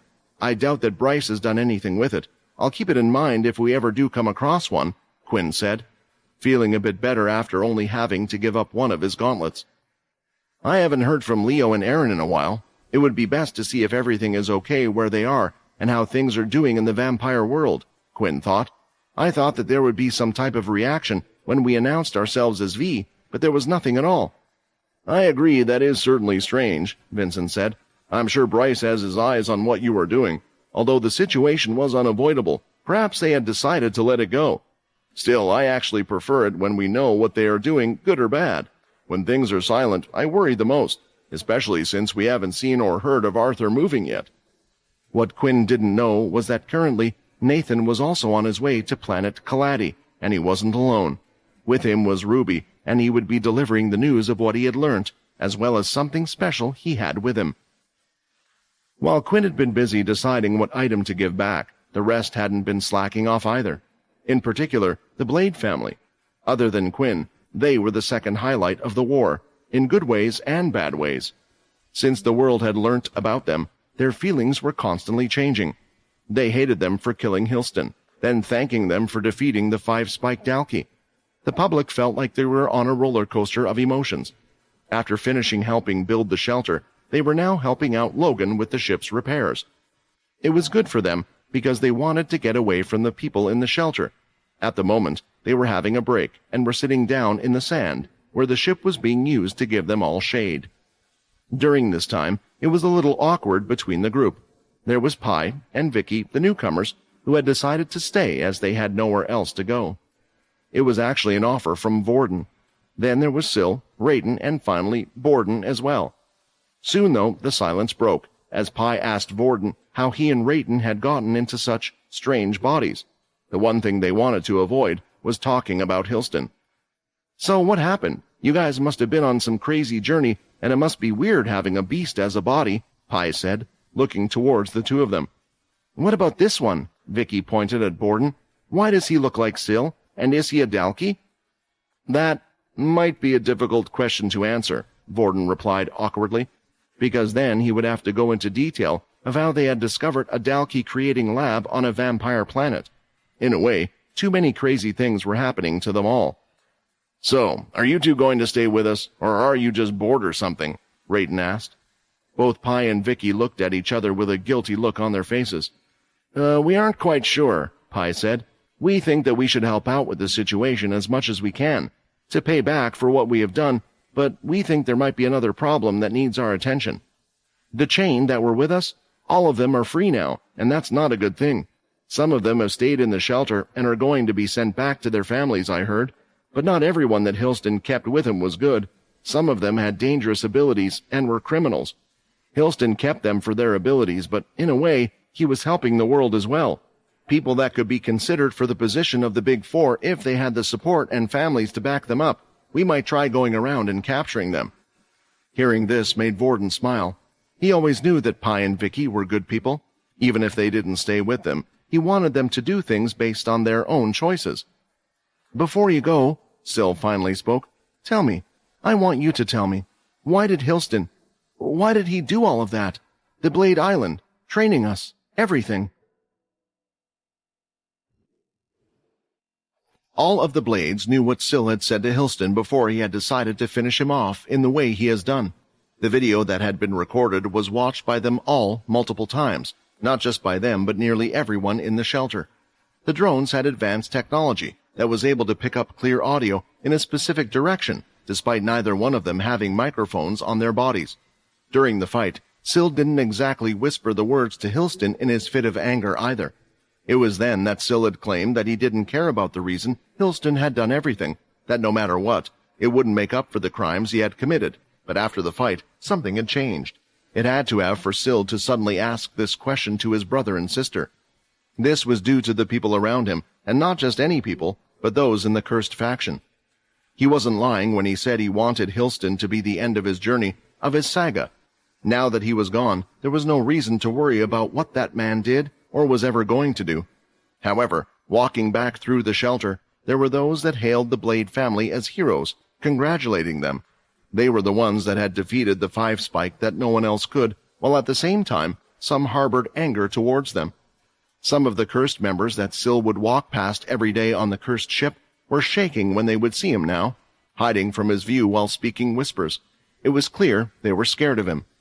Why were they scared of him? Syl started to think, and eventually he had come up with his own answer. It was the blood running through his veins, the Blade bloodline, the powerful ability that no one could match up to. This family was the one that had attacked the cursed faction, and what if it was to happen again? After asking the question, there was silence from Vicky and Pi. This was what allowed the time for Syl to have these thoughts. He was thinking back to those that were shaking at the sight of him, so Syl spoke again. I just want to make sure that I don't turn out like him. I'm scared. I'm scared of this power. I'm scared of my body and all that training that we did. We all share his blood, don't we? What if there is something inside us that makes us become like him? Syl asked, both of his hands shaking. There was for a moment when he was fighting that he had allowed the anger to consume him. It wasn't the first time he had had this feeling, which was why he was so concerned. He didn't want to admit it. Holding that much power gave a special feeling, something one couldn't explain. "Ha ha! Are you an idiot?" Raiden burst out laughing. "Look at all of us. All of us carry the same blood, and every single one of us is different. We are all individual people regardless of what blood we have. And I mean, we're in freaking beast bodies at the moment. I'm not even sure I have a speck of that dirty old man's blood in the first place. You are still a little child, Rayton continued to laugh. I think what Rayton is trying to say is, you really don't have to worry about that, Vorden added. Just because of who our parents are doesn't define who we are. You have a right to worry, though, because I, too, would like to know just what was that man doing. What was he trying to do? Now, Vorden and Syl were waiting for an answer from the other two. All right, would you two just stop looking at me like that? Vicky said, scratching her head, irritated. Look, you aren't going to like what I have to say, but I don't have a clue either. When we joined the castle, all we did was follow what Hilston told us to do, just like you guys. From time to time, he would tell us to go places. All we did was fight. Honestly, if you want to know more, then the one you really should be asking is our so-called mother and father. They would have a better answer, but I have no clue where they have gone, just like you. It was disappointing for them to hear. Their curiosity was now consuming them. This whole life they had lived, there had to be some sort of goal, right? Otherwise, the lives of their brothers and sisters were lost for nothing. I do know one thing, Pi interrupted, and from the looks of it, Vicky was surprised to hear this as well. I just heard the old man mumbling once, but the reason why he puts us through extreme measures again and again, why he keeps making as many Blade children as possible, maybe this is linked. I don't know what his goal was or why he was doing it, but he was looking for a blade, one that could use a soul weapon. All of their eyes lit up hearing this, apart from Borden, who didn't have a clue what was going on and was finding it hard to keep track. Still, he was interested to learn of his brother's crazy family origins. They were all surprised because they knew that the Blades were unable to have soul weapons. They had all tried to summon it at one point and failed. They thought that it might be due to how their ability worked, that it was just impossible for them to have a soul weapon. Even if they had one, they would have no clue what it would be. Why would he be looking for a blade with a soul weapon? I mean, I understand if he was someone who cared about the family, but I don't see how it benefits him at all, Vorden said. It certainly was a head-scratcher, but they would just have to ask their mother and father to find out the missing pieces. All of the communicators they had on them, given by Logan, started to vibrate again, signaling it was time for them to use their muscles and get back to work. Heading back inside the cursed ship, Vorden looked at Syl from behind. Hilston was obsessed with getting Syl back. I thought it might have been due to him being able to hold 6 abilities, but what if it was because of a different reason? Is it true? Can Syl really use a soul weapon? If so, it would be a big help to the war. Perhaps Syl is someone who can go even beyond Hilston, and we are going to need people like that if we are going to face more 5-spiked Dalki.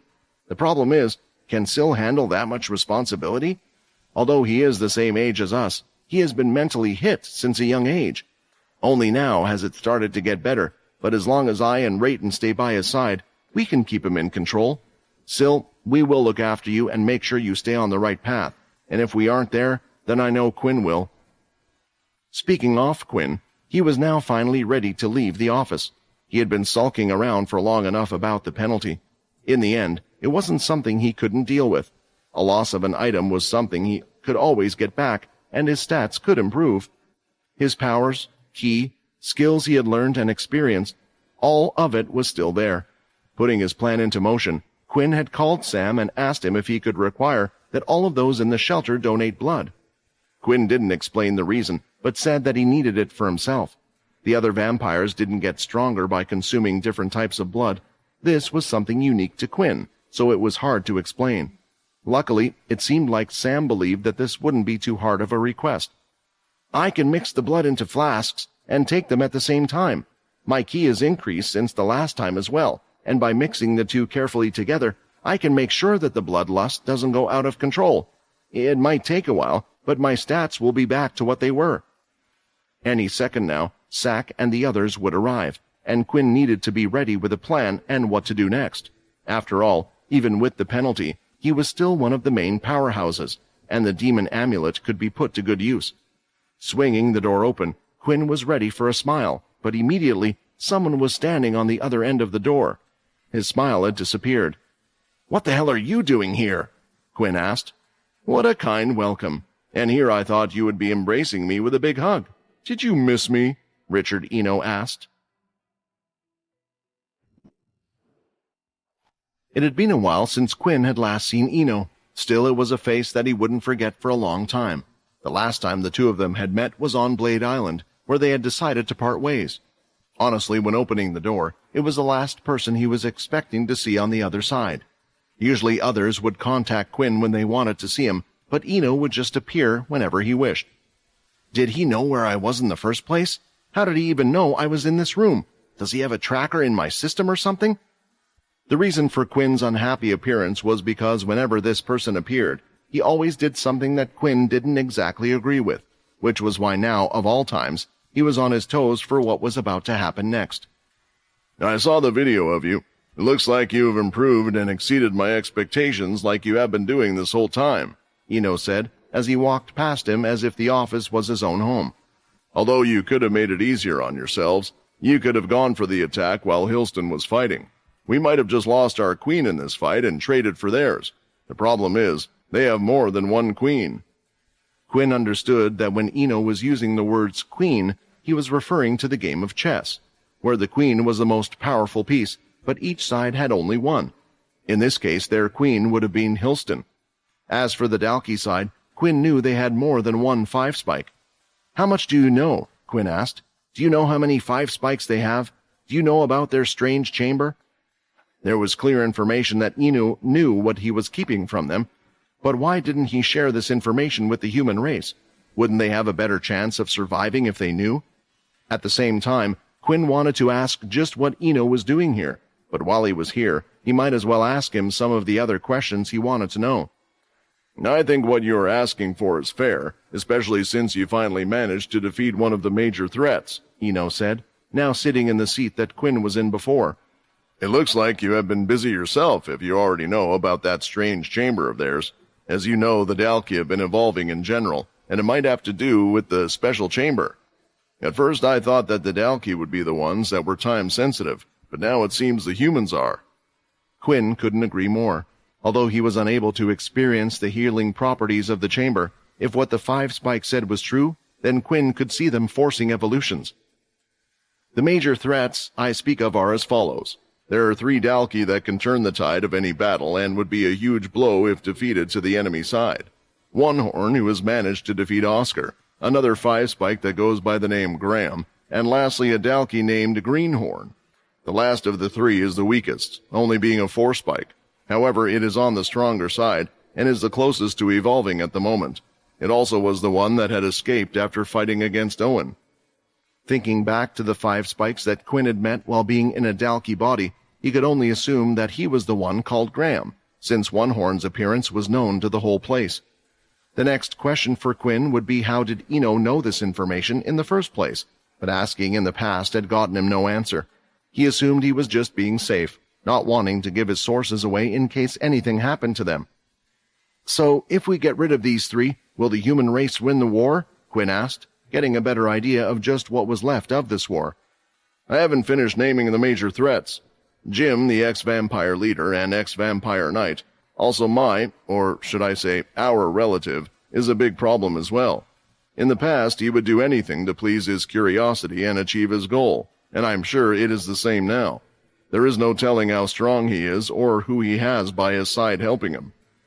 When hearing this, Quinn's mind went to True Dream and the one that was able to control the vampire agents, 2 strong ability users. Lastly, we have to face the fact that Jim could be using Arthur in some way. Although we can't be sure, he is working for Jim. There is a good chance whatever he is doing could get in our way. The important thing, Quinn, now that I have told you all of our enemies we have to face, I'm sure you know, you cannot beat them all on your own. It was food for thought. Still, a part of Quinn didn't believe Arthur had gone over to the other side. Otherwise, why would he have let him live? Arthur was almost telling him to get stronger, and there had to be a reason for it. Okay, then tell me why you came here. Aren't you supposed to be protecting that demon-tier beast? Quinn asked. Standing up, Ino straightened his dark blazer and started to walk back to the exit where Quinn was standing. A meeting is to take place, no? The matter I need to bring up will concern everyone. As I said, if we want to survive this, we will need everyone's help on this. Let me just say that this whole war is a distraction in the first place.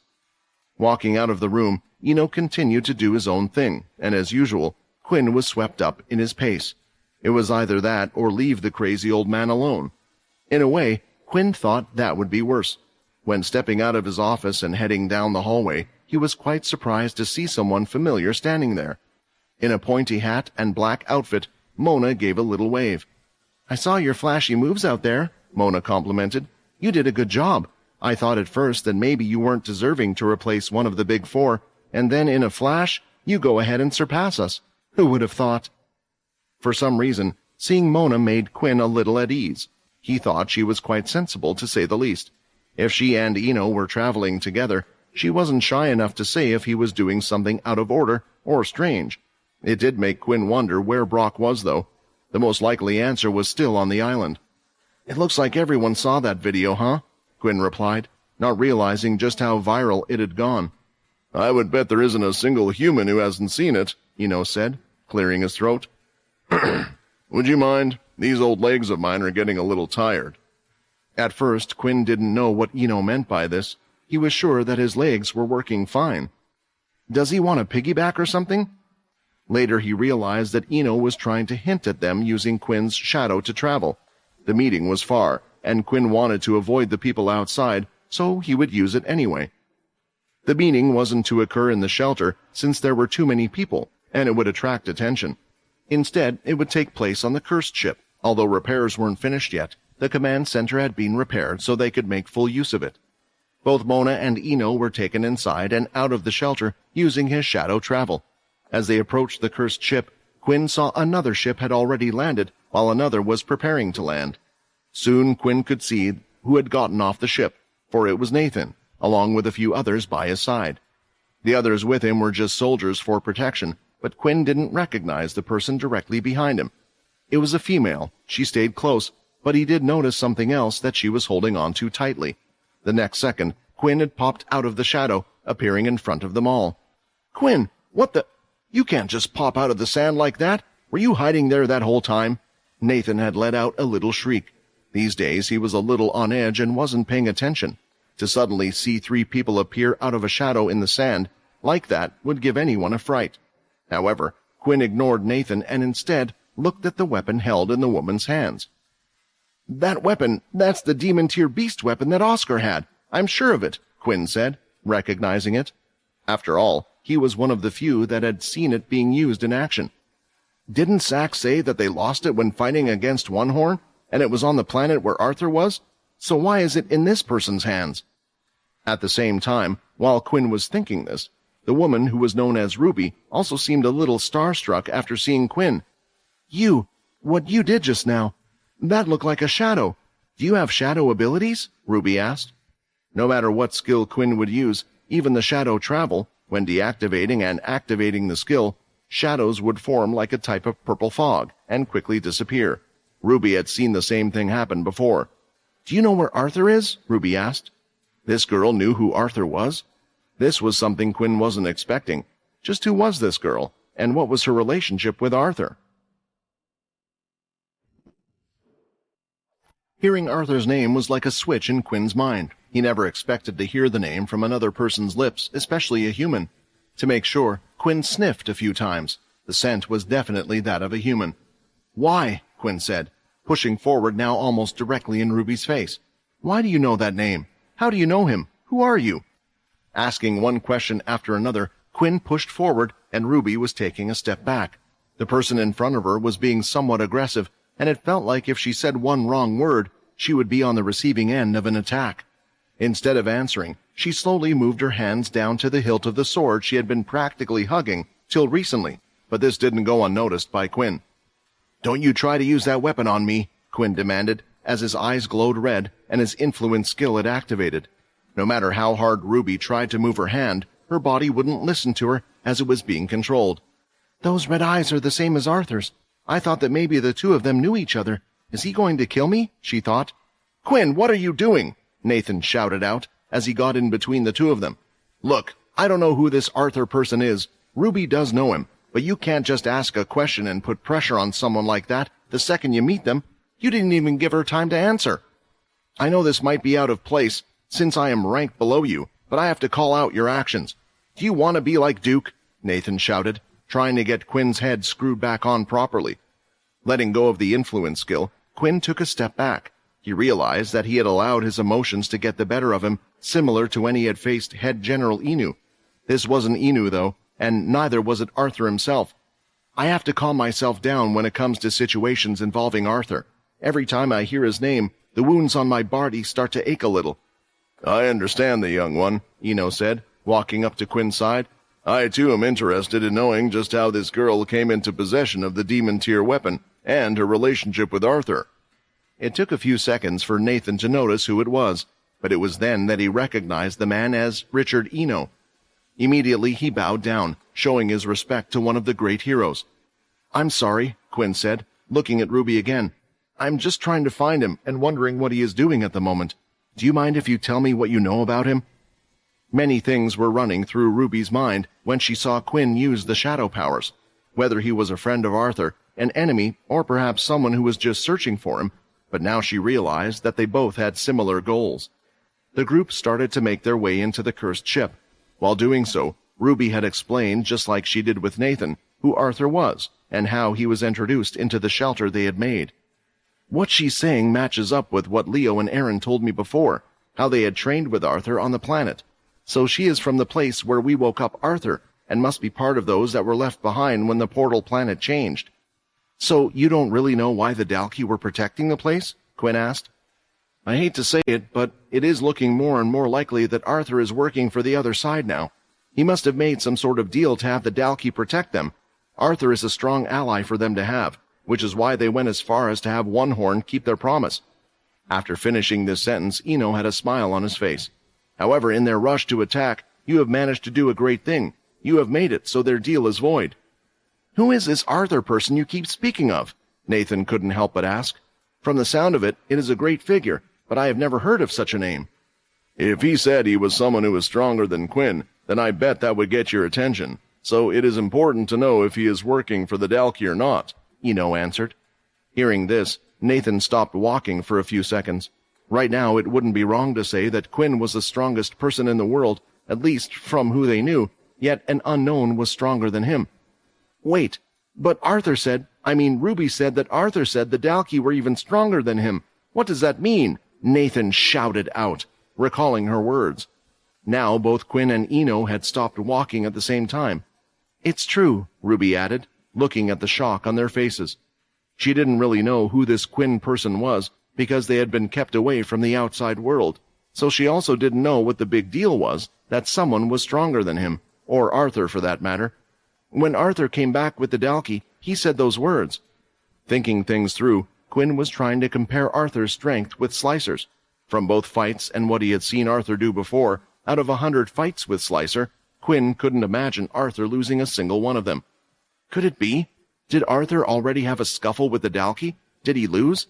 Is that why he attacked me that time with the demon-tier beast and told me to get stronger, because not even he could beat the Dalki? This was the only thing he could think of, but to know for sure, he had to know the deal made with the humans. The only thing he could think of was if Arthur really thought the Dalki was going to win this war. His deal was for the shelter to be saved. Did he get attached to those at the shelter so quickly? About what you said earlier, Ruby added. Even if the Dalki aren't protecting us anymore, and we have escaped, I think Arthur would still help them, because they still have my daughter. Arthur and Minnie, the two of them would always go off together, but one day she had gone missing, and it was around the same time Arthur appeared with them. I know Arthur wouldn't hurt her. Looking to his right, Quinn could see that Eno was in deep thought as well. Perhaps someone being stronger than Arthur was never in his calculations. Eno had the insight to see far ahead, but there were things even he couldn't predict. What are you thinking? Quinn asked. The timeline, Eno replied. You see, if you ask me, could the Dalki get strong enough to defeat Arthur? My answer would have been yes, but judging by when these people were being protected by the Dalki, and when you claimed you were attacked by him, it would mean that at that time they already had someone strong enough to deal with Arthur. If that is true, and that was the case, then that said person or Dalki is now even stronger than back then. The Dalki are improving quicker than my predictions. They might have a 6th spike already among them, or one that is very close to evolving. It was a scary thought to even imagine what a 6th spike would be like. For the rest of the walk, there was silence among them all. Finally, the group had entered the meeting room where Logan and Sam were present inside. It looked like the command center had not only been repaired, but improvements had been made to the room as well. The main table that would sit a level above all the controls was now twice the size it was before. The center and the table itself could still be used as a holographic display, and it looked like it was being used as one now. Currently being projected into the meeting were Owen, Helen, and Samantha. The holograms looked lifelike, as if they were actually present in the room. From the smell alone, Quinn knew they weren't. In the room already, other than Sam and Logan, was the new Supreme Commander Sack. "Quinn, we were just talking about you," Sack said with a smile. "We were all discussing the video of you beating the 5-spike. At first, Quinn thought that maybe the meeting had started without them, but it looked like everyone was just chatting and getting along with one another. "Oh, I see you've brought some others with you as well," Sack said, surprised, but he wasn't the only one. "Mona, my word, I thought you had perished, darling," Owen said, spooked, thinking he had seen a ghost. "I'm harder to kill than you think, and I have this person to thank for that," Mona said, pointing towards Richard Eno. The group took to their seats as the meeting was about to start. Sack was going to take the lead, giving everyone an update on all of the current situations, but before he even could, Eno stood up. "I've come bringing urgent news to everyone. This whole war that you are all facing is a giant trap. The Dalki don't care about the beast planets. This is just a distraction from their real goal. What they really are after is planet Earth. We have to do everything we can to protect Earth. No, more importantly, protect Blade Island. It's time you all knew the truth about the Dalki," Eno explained. When Eno stood up and spoke, the rest of them were hanging on to his every word. There was something about the way he spoke, making them feel like it was of great importance, so they took everything he said seriously. After explaining to the others that Earth needed to be protected, there was a bit of catching up to do for the rest of humanity. It was time that the world leaders, the ones involved, and the ones that were risking their lives to fight the threat, actually knew what they were fighting against and why. Everyone in the room knew what Eno was, since the announcement of V. Quinn was the one who had outed him in the first place, claiming that he was the reason the cursed faction leader had been turned into a V. However, most of this had been told to Oscar, and they weren't sure how much of it had been passed down. Eno decided to start from the beginning, admitting to being a vampire for those that didn't know in the room, also revealing how the vampires had tried to create a blood substitute so they would no longer have to rely on humans, which was what led to the creation of the Dalki. As someone in the know, Quinn could tell that just like himself, Eno made sure to withhold the fact that there were still plenty of vampires out there, inhabiting an entire planet even. The old man made sure to only share the information that was needed for his current story. "As a failed experiment, the Dalki are incomplete beings, their lifespan being short and finite. It is their goal to do everything they can to survive, and for that they require a demon-tier beast that is currently on Blade Island. They will come for it soon." Eno finished his explanation there. Only a select few had known about the real goal of the Dalki. Most had believed them to merely be a genocidal race who had it out for humans. It was a lot to take in for the uninformed, but because it had come from the great Richard Eno himself, nobody questioned the validity. "This whole situation is so crazy," Samantha couldn't help but blurt out. "I have a few questions to ask, if I may," Owen interjected. "First of all, why don't we kill the demon-tier beast? That way the Dalki should have no more reason to attack Earth, right?" "You make it sound easy," Mona laughed seriously at this suggestion. "We have already visited the island with a group of us, and even Quinn admitted that it wasn't anything we could just defeat. What's more, that thing is strange." A realization hit the others. If the demon-tier beast was too strong for them to handle, and the Dalki had decided to attack now, it must have meant that they had a way to either control the demon-tier beast, or were sure that they could beat it to take it back. "Do we know how they are planning to attack?" Sack asked. "At the moment, the teleportation station is being heavily guarded. Although the Dalki have cornered us, they still aren't close enough to reach the teleportation system to head to Earth's solar system. That's because it won't be the Dalki that are attacking. I predict that they will have their hands full dealing with the humans, just like they have done now, and that the vampire I spoke of earlier will be the one to lead the attack. The V that is working with Dalki, he is a great mind like myself. Getting to Earth will pose no problem for him.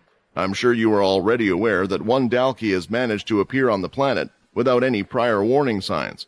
You can be sure that more will follow." It was an issue that nobody in their group currently had a way of solving. Even if the Dalki were after Earth, it didn't change the fact that most of their forces were currently engaged with the Dalki on the beast planets. At the moment, there was only a small group protecting Earth and the wealthiest of civilians. Quinn, I'm afraid that the others don't really understand the real threat in allowing the Dalki to obtain the demon tier beast. Vincent voiced his opinion while everyone was deep in thought, discussing measures and certain tactics. At the moment, they were estimating how long their forces could last with the amount of beast crystal they had. Do you remember the state that Leo described the demon tier beast was in? He said that it appeared to be in a deep slumber.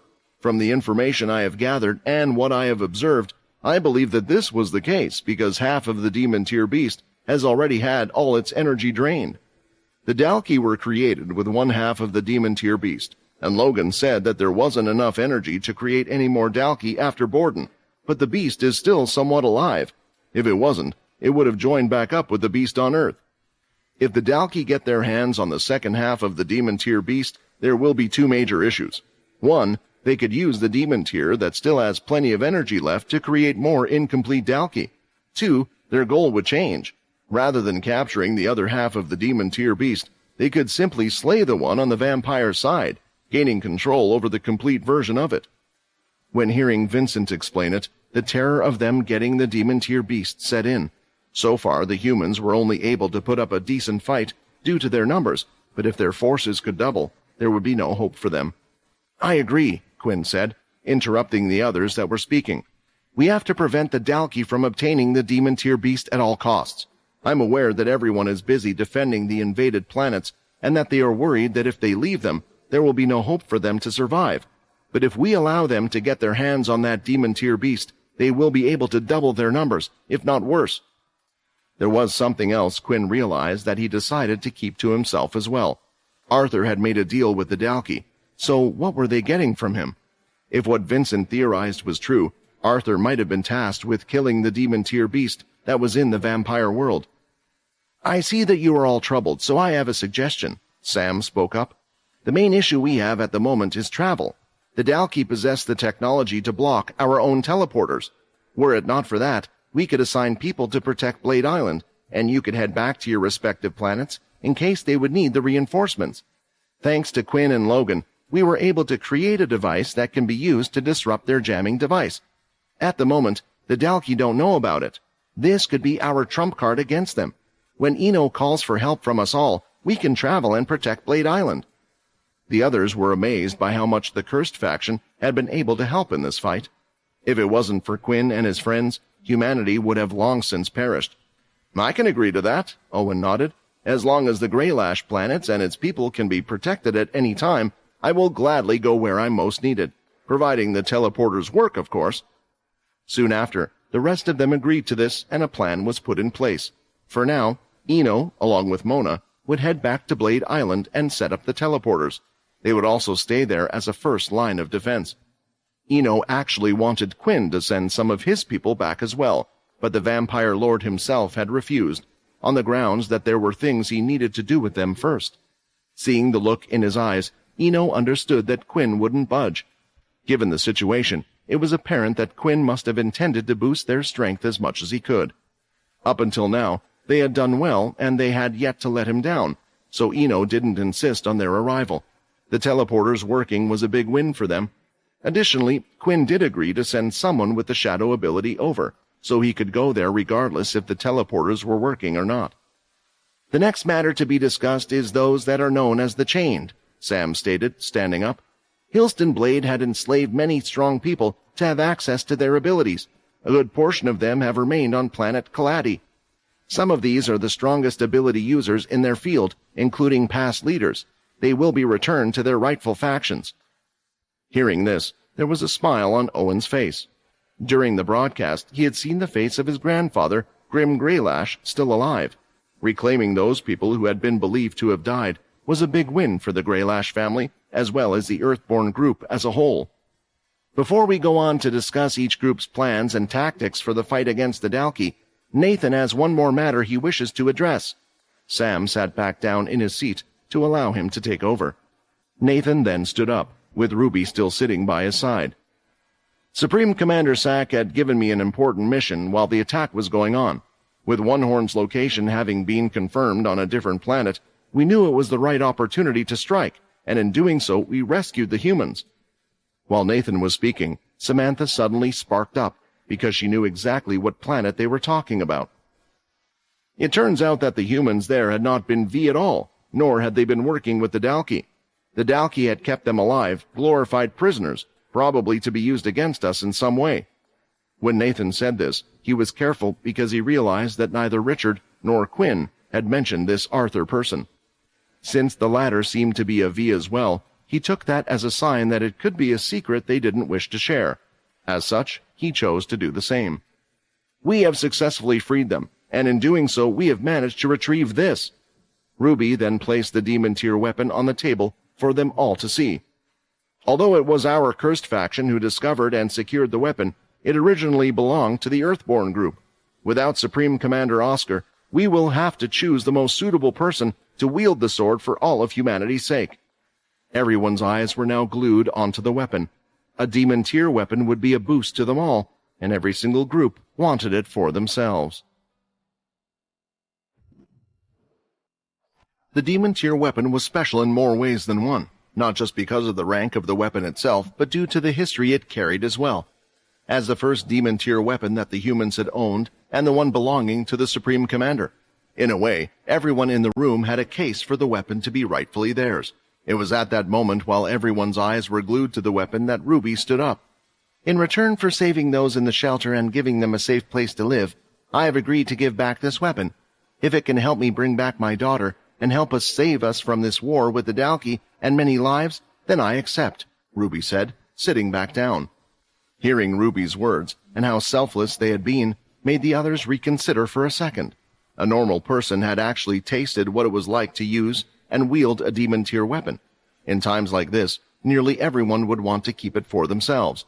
Her strong words resonated with the others, and the first one to actually speak was Owen. At the moment, the Greylash faction lacks a demon tier weapon. Our strength comes from our ability.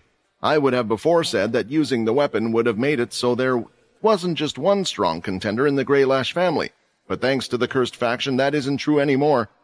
I have them to thank that I would be reunited with my grandfather, Grim Greylash, who is an even stronger lightning user than my father. He alone is worth more than a demon tier weapon. On top of that, I owe Quinn my life. Although I know handing the weapon to the cursed faction will make their power even greater than the others, I can't think of anyone more deserving. Of course, Quinn was also interested in the demon tier sword. Although it seemed rather selfish, he believed that in the cursed faction's hand, it could be put to better use than if anyone else were to get it. He was aware that his own swordsmanship would be lacking, but Leo would eventually come back, and he could do with a better weapon. Although it isn't a katana blade, so how would he fare with this type of sword? Would it still be useful for him? Honestly, I'm not completely against the idea, Sack said after hearing what Owen had to say. After all, the cursed faction was ultimately the one who dealt with the five-spiked Dalki. Under the old system, it would have made them eligible to demand any type of reward. Given their contribution, it could have even been the sword. However, there are a couple of problems. For one, the board wouldn't exactly agree to such a thing. I know you guys don't know much about them, but any major decision has to go through them. They are a group of 10 families that in the past had originally supported the current military, especially during the First War, with finances and more. The problem is, they don't worry too much. If we were to hand the demon tier weapon to the cursed faction, I can already hear them complain that you guys will have a monopoly on power. Rather than thinking that we might not win this war, and we should do everything we can to win this war, they are overly worried about themselves. Although it was thanks to them and the seats who voted that I am in the position I am in now, I just don't think they would allow this to go through. It came as a surprise to Quinn. Being in the position he was in, he was unaware of how the military worked. The leader over the entire military in the public eye had been the Supreme Commander, which was why Quinn's hatred for the old system had been aimed against Oscar. However, upon meeting him for the first time, he had felt that the old man had been far from the big villain he had pictured him in the past. "Ah, yes, that's right. I was asked to put a vote in recently. I guess that had to do with you," Logan casually said. Everyone's head at the table then turned to look at Logan. Without realizing it, he had just outed himself as one of the 10 families that were on the board. "Wait, The Green family is on the board? Nathan asked in surprise. Well, I can't say it's too surprising, Mona added. Their systems are integrated into the military, and they have money reserves beyond belief. Of course it would make sense for them to be on the board. What Sack didn't mention was that the members of those 10 families on the board had been kept secret for their overall safety.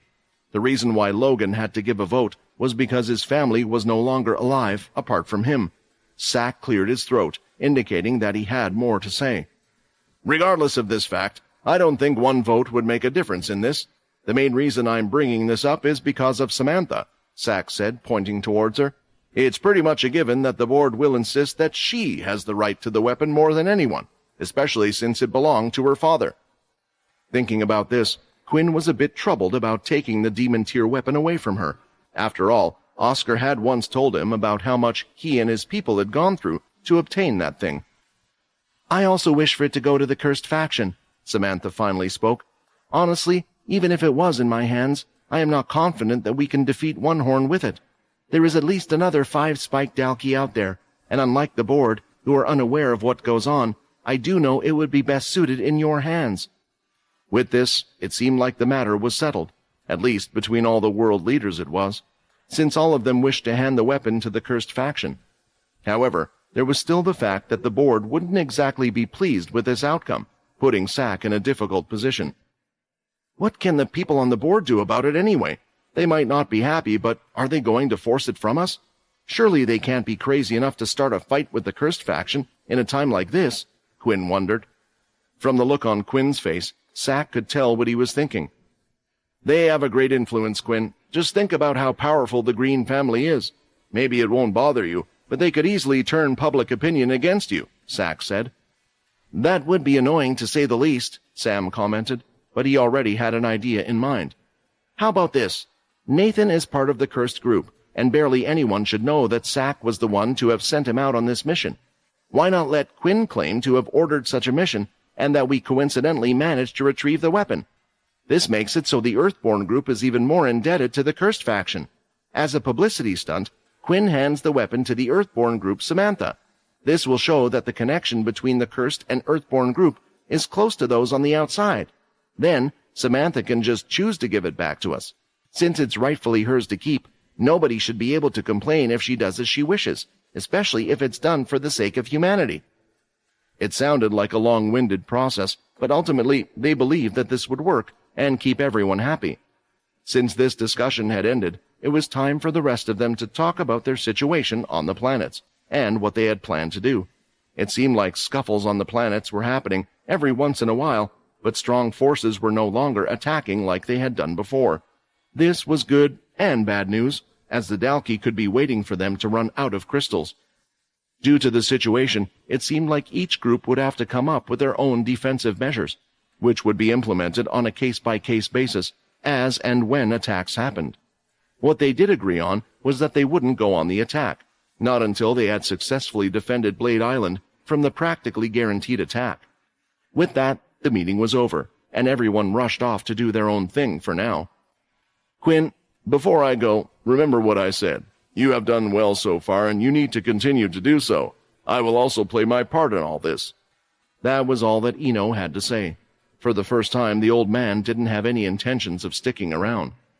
For now, the others were preparing just how they would do the handling of the demon-tier weapon. Sam was calling for Bonnie and Void to hold a press conference, leaving Quinn to do his own thing. Sack would stay for the filming process before heading off back to Samantha. Walking around the ship, Quinn was looking for a few certain individuals, and found them repairing one of the training rooms, the Blade family.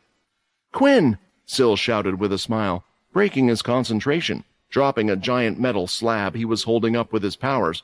But before it could drop to the floor, Vicky lifted it back up and put it in place for Borden and Vorden to do the rest of the repairs. It was still weird for Quinn to see Pi and Vicky. The last time he had seen them, he was fighting with his life on the line. But with Syl and the others there, he felt safer. One thing he was glad about was that he wouldn't have to ever fight them again. At least, he hoped that would be the case.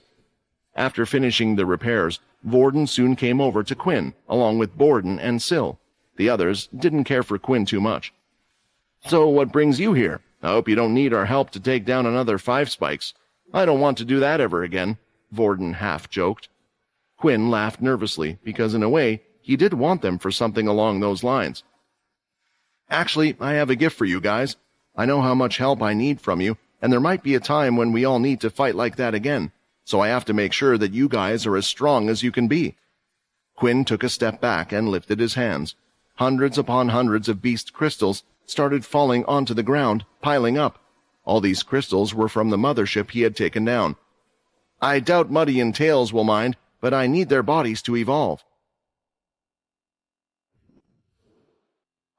When Quinn had first seen all the different levels of beast crystals on board the Dalki mothership, the first thought he had in his mind was that he could use them to evolve both Vorden and Rayton. There weren't any tier crystals beyond that of the king tier, so there was no need for them to be used as equipment. Besides, there was something better they could get out of it. A demon tier beast as an ally was unheard of. Even Mona, who was part of the Big Four, could only control a demigod tier beast. At the same time, it was beneficial for both of them as well. The whole world was currently in a war. In a war like this, people didn't get to choose if they had to fight or not. They had to fight, and it was best if they had every chance they could at evolving so they could survive. First up from the two of them was Vorden. He was currently an Emperor tier beast that could use the power of wind and had a fast, agile body. As Vorden himself found out, the problem was that Emperor tier beasts were no match for the Dalki they were facing. At first, Quinn had done a simple test. He had selected an intermediate tier crystal and allowed for Vorden's body to absorb it. When using the Inspect skill, Quinn could see that his evolution percentage had gone up by 1%. Selecting another intermediate tier crystal, Rayton was asked to do the same. Come on, wouldn't it be better to just have me evolve? Rayton complained. Surely one demon tier beast would be better than having a legendary tier beast. It was safe to say that Rayton was looking forward to his evolution and what his new body's powers could bring him. After absorbing the one crystal, Quinn could see that Rayton's evolution had only improved by 0.02%. You won't evolve, Quinn said. Even if we were to give all the crystals to you, you wouldn't evolve. It looks like it's going to take a lot to evolve you, Rayton. Rayton looked disappointed by the answer, but he didn't think Quinn was lying. He hoped that even Quinn would know that more than anything else, they needed a demon-tier beast after going up against the 5-spiked Dalki. After absorbing close to 200 crystals, Vorden's body was going through the stages of evolution. His body was taking some time to take in the energy inside him. Eventually, a bright white light was shining from his body. The outline of it could be seen slowly changing. His black fur on his head started to grow even longer, now reaching below his waist, while the hair on his tail would rise up even more. Another strange change was his arms. The fur was coming out more so from it, nearly imitating tiny wings, and if one was to move the flowing hair going along his back, they could see the same. Finally, the evolution was complete. Vorden was now at the legendary tier level. What type of beast are you? Pi wondered as he got closer to looking at the details. At first, because of the black fur and your forward-like face, I thought you were some type of black wolf beast. But from your arms and small wings on your back, it looks like if you keep evolving, you're going to be some type of bird beast. It's stupid to try and compare beasts from other planets to the animals we have on Earth, Vicky commented, pointing out the obvious. I don't know when I will be able to get our hands on crystals like that again, especially with the situation as it is, Quinn said. So maybe this will be the level you are at for a while.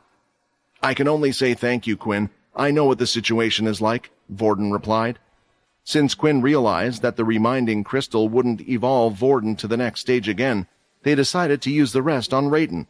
If they didn't, they would just see Rayton complaining the whole way. In the end, after absorbing all the crystals, Rayton was now at 60.42% on his way to becoming a demon-tier beast. You know, speaking of crystals, Hilston had a bunch that he never used that were all aboard that ship of his, Vicky said. After he got the demon-tier set, he wouldn't accept anything less than that, so crystals would hardly be used, although I'm guessing the ship is either in the hands of the Chained or Mother, and Father have it by now. After saying the words Mother and Father, Vicky bit her tongue. She was trying to get out of the habit of saying those words, but after years of keeping up an act, the habit wouldn't be broken overnight. Quinn, what are you planning for us to do now? Vorden asked. I mean, when the cursed ship is repaired, do you want us to protect the cursed planets? No, Quinn replied. I think if we send any strong reinforcements, the Dalki might think we're prepping something and act out before then. At the moment, Sam is asking for small teams to be sent out to the 3 cursed planets we have control of and setting up teleporters. The Dalki don't know our teleporters are back online, so we can go and help them out whenever we want. What are you going to do? Syl asked. Quinn held the demon amulet around his neck and thought back to his defeat in the Dalki body against Graham. I'm thinking of going to some of the planets that have been taken over, alone, Quinn answered. The demon tier amulet was made into something special, and I can use its powers to help us out the next time something like this happens. So tell me then, why did you ask? What do you want to do?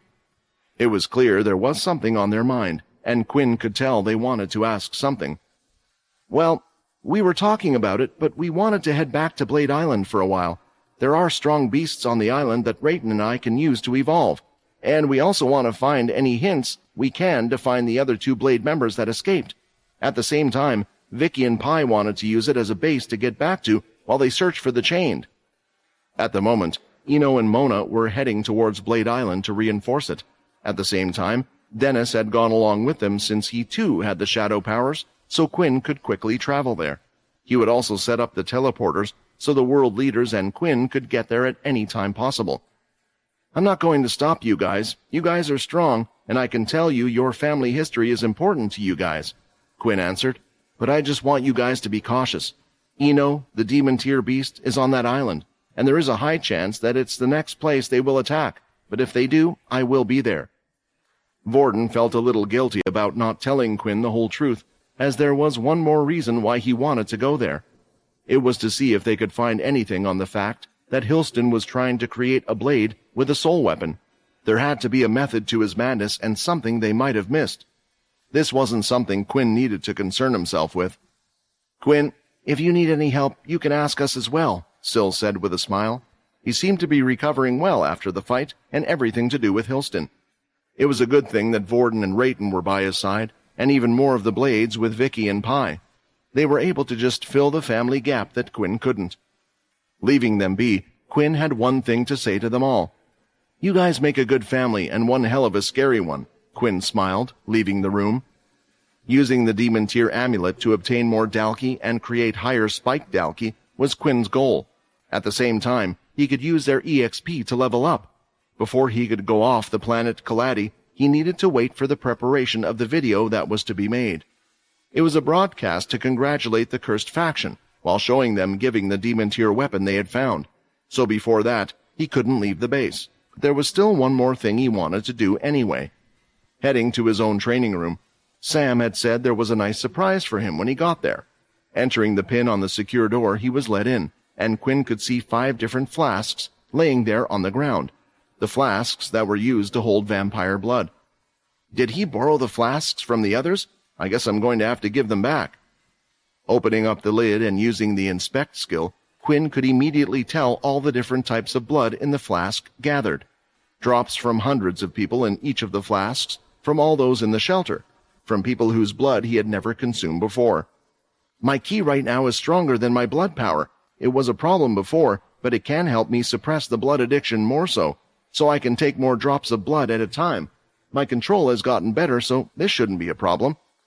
Taking the first flask, Quinn started to drink it and got to work straight away. He could feel the red energy spiraling inside his body, but with how much practice he had done with his ki, and his blood control having improved, it was almost too easy for him to get rid of the blood addiction. What was difficult in the past was now simply effortless, and with the stat points gained, Quinn had a massive smile on his face as he figured something out. Wait a second. What is this? Why didn't I think of this before? Maybe the penalty was a blessing in disguise. Perhaps this is a chance for me to correct my stats, Quinn thought as he went on to the next flask, and he could feel his body getting stronger by the second. Although it was easy for Quinn to remove the effects of the blood addiction, it still took some time for him to complete the process for each flask. While doing so, he was thinking about the best way he could allocate his stats. Most people's blood type in the world generally had the O blood type. The good thing was that this particular blood type would give Quinn a free stat to use as he wished. Different blood types, after consuming so many of the same blood type, would give him a stat in a specific area. Before every time I would level up, I would try to get my stats as even as possible, I thought being fast was just as important as being strong, and having the stamina to keep on fighting was as important as strength. However, after getting the legendary beast gear, things changed a bit. The stats gained from the set focused mainly on speed. Adding a few stats to my base points here and there isn't really going to affect my speed much. I thought my strength was strong enough, but not enough to pierce the skin of a 5 spike. This time I know where to put the stat points. The penalty, of course, still had affected Quinn. He had 5 fewer stats in every category, and if he was to do this before, he would still have 5 more. But learning from the fight, he would now focus on putting his free stat points into strength. In the end, after drinking the blood from all the 5 flasks, Quinn, in a way, was actually at a stage where he was stronger than before the penalty. Strength 83, agility 72, stamina 72, charm 55. Quinn realized that each flask had continued roughly the same amount of different blood in each of them. However, he would get fewer stat points from each one, as obtaining stats from blood was getting harder and harder. His strength had been boosted beyond what it was before, while his agility and stamina were a little under what he had in the past. Hardly noticeable. The only stat that Quinn didn't bother to increase was his charm stat. In the past, he had gotten it up to the 60 mark, but with the opponents he was fighting and the position he was in, there really was no need for him to use the influence power to such a degree anymore. The only way to also obtain a charm point was through a free stat by consuming the O blood type, and strength was a priority.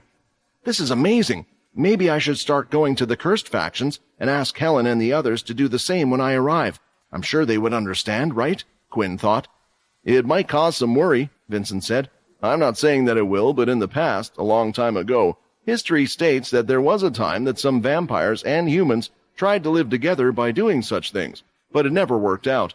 Perhaps it will be different with you because you only require a drop of their blood and only once. Although I'm sure questions will arise with what you are doing with that blood between them.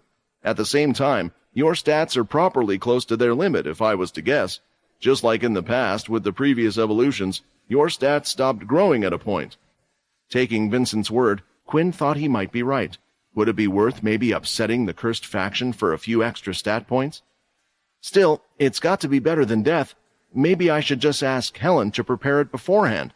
It still takes a few hours for me to go through the process and get rid of the effects of the blood addiction.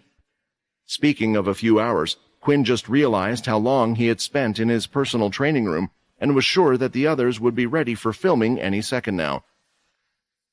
The filming was to take place in the main cursed ship hall, which had been cleaned up and down, scrubbed until it was sparkling. Decorations even filled the halls with flowers and paintings Quinn had never seen aboard the ship before. Quinn was surprised at how much they had done while he was away. Sniffing the air a few times, Quinn could still smell it, though. They cleaned the room, but they can't exactly get rid of the smell of blood that easily, can they? Fex said, coming up from behind. Fex wasn't the only one in the main hall.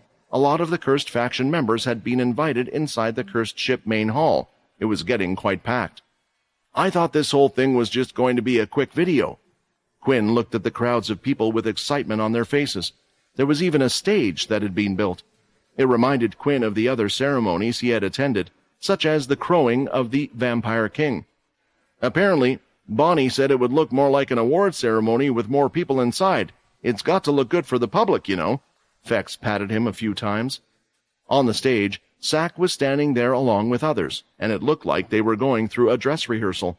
By his side was a holographic display of Samantha. Quinn would be giving the sword to Samantha while actually handing it to Sack on stage. Hey, how was she? Fex asked. Quinn was wondering who he was talking about, and followed where Fex's eyes were looking. He could see he was staring at Samantha. Oh, you're actually worried about her. That's a surprise. I didn't think she would exactly be your type. Isn't she a lot older than you as well? Quinn questioned. 24. There's only around a 6-year difference. Some people I know have hundreds of years of difference, and it still doesn't matter, Fex replied. Quinn often forgot that Fex actually came from a different world. Although they were of a similar age, what was ordinary to him and ordinary to others was two different things. Honestly, she seemed determined, but also something was still a little off, Quinn remembered back at the meeting. Although she had allowed them to have the sword, it didn't seem like it was because she wanted the cursed faction to have it, but because she was undeserving of it. I think she could do with someone by her side, Quinn said. If you can get in at the right moment and actually talk to her like you care about her, unlike all those other girls you talk to, maybe you two can hit it off. Hey, the day I start taking love advice from you will be the day you become the vampire king, Fex jokingly replied, thinking that both things were doubtful. Before the filming began, Quinn was instructed by Sam on everything that needed to be done. The main people that needed to be seen on camera were up on the makeshift stage, and the crowd watching were told when to cheer and clap. It was different compared to when Quinn was being filmed before, but at the same time, there was less pressure on himself. This was because, unlike all the other times he was on camera in the past, this was not going to be live. Bonnie told Quinn that he could relax, and they could edit out whatever they needed to. After filming for a short while, Void and Bonnie could be seen conversing with each other. "He wasn't in the rehearsal, was he?" Void asked. "No, he just came now, and Sam told him everything that needed to be said. We have been able to do nearly everything in one take," Bonnie replied. "Well, I was checking out the script that we gave to him as a guideline. I didn't expect him to, but he's been able to repeat the words exactly as they were written, one by one. If what you are saying is true, he must have an incredible memory and be a really quick learner." Hearing this, Bonnie looked at Quinn and remembered the words that he, or at least someone, had said to her as she left, that she should give up on him. Who could give up on someone like him? Bonnie thought. The demon-tier weapon being used was the real one, and the handling of the demon-tier sword was done so to Sack. Soon after, Samantha gave a speech about how thankful she was. Then it was Quinn's turn. Walking up to the stage, he was meant to say a few words about Oscar, but a message sounded in his head just as he did. "This is an important message, being sent out to all those in the 10th family. A council meeting has been requested. I repeat, a council meeting has been requested. Please come to the meeting or send a proxy in your place." The message was sent through telepathy, and looking out in the crowd, Quinn could tell that Fex had received the news as well. The voice was familiar, and without a doubt, it was from Jill. A message from the vampire world? And to come back? What is going on? Quinn thought. The audience below continued to look at Quinn as he stood there speechless, unaware of the message that he had just received. It was only when he noticed Bonnie and Void each giving him a pensive look that he remembered that he was about to give a speech. Putting the content of the message to the back of his mind, Quinn finished the whole recording speaking his lines, like a professional actor would have, but as soon as the whole show was over, he disappeared to the side, followed by Fex. "Did you receive the order to head back to attend a council meeting as well?" Fex asked to make sure. "Yeah, and their timing could hardly be any worse. The planets are still under the attack of the Dalki, and they won't just stop if we're gone. I have a feeling that it might be Arthur." Quinn shared his own thoughts on the matter. Soon, all of the cursed leaders could see the concerned look on Quinn's face as he walked off to the command center. They knew something was up and started to follow after him, waiting for him to tell them the reason for this sudden change. "Sack, I'm sorry, but it seems like something has come up. I'm sure you can take the rest from here. You have been a big help to us, and we'll let you know if we encounter any other problems," Sam said with a nod, and the Supreme Commander understood not to ask any questions. Although a message hadn't been sent out to him, the connection inside him had flicked for a second, almost resonating with Quinn's worry. Judging by the confused looks on the others' faces, it seemed like the only ones who had actually received the message had just been Quinn and Fex. Either Jill lacked a way of communicating with the others, or only those two were regarded as true vampires among the cursed faction. Whatever the case, Quinn quickly told them about the order. "So they want you to go back, but they didn't tell you the reason?" Sam asked after listening to Quinn's explanation. "Council meetings between the leaders used to be a rare thing, since the leaders could deal with their own vampires in their own families," Fex started to explain. "It was only later, when Quinn and the worry of the Punishers was causing a ruckus, that the council would have regular meetings. If the council is meeting up again, I can only imagine it is something serious. But Quinn, there was something strange about the message. It said that you could send a proxy in your place. Do you think Bryce did that out of consideration, knowing that you might be busy? Or do you think he just doesn't want you to come? Could this be an important enough matter to inform me that there was a meeting, but at the same time he doesn't want me to be present? But if that's true, why even inform me in the first place? I'm not sure how much the other vampires know about Arthur's involvement with Jim and the Dalki. Maybe he's worried that me and Arthur are still close because we worked together in the past?" Quinn wondered. I don't think it's a good idea for you to go," Layla spoke up. Whenever we go to that place, there always seems to be a problem that you end up getting dragged into. If it happens again, then that means if the cursed faction or the others find themselves in trouble, we won't be able to help them. Still, you have to keep in mind that no matter what, at some point the vampires will get involved in all of this, Sam added. There's no way around it, not with the other half of the demon tier beast in their possession. The Dalki may be focusing on the one on Earth, but at some point they will go for the one in the vampire world as well. Both of them made good points, and the group started to discuss amongst themselves what the best course of action would be. Given Quinn's shadow travel, he could quickly get out if needed, but that would mean he would have to go alone, something the others weren't too keen on. After all, nearly all of them were now involved in the vampire world. They too were considered vampires. Let's contact Paul first. Maybe he has an idea why this meeting has been called, Quinn suggested.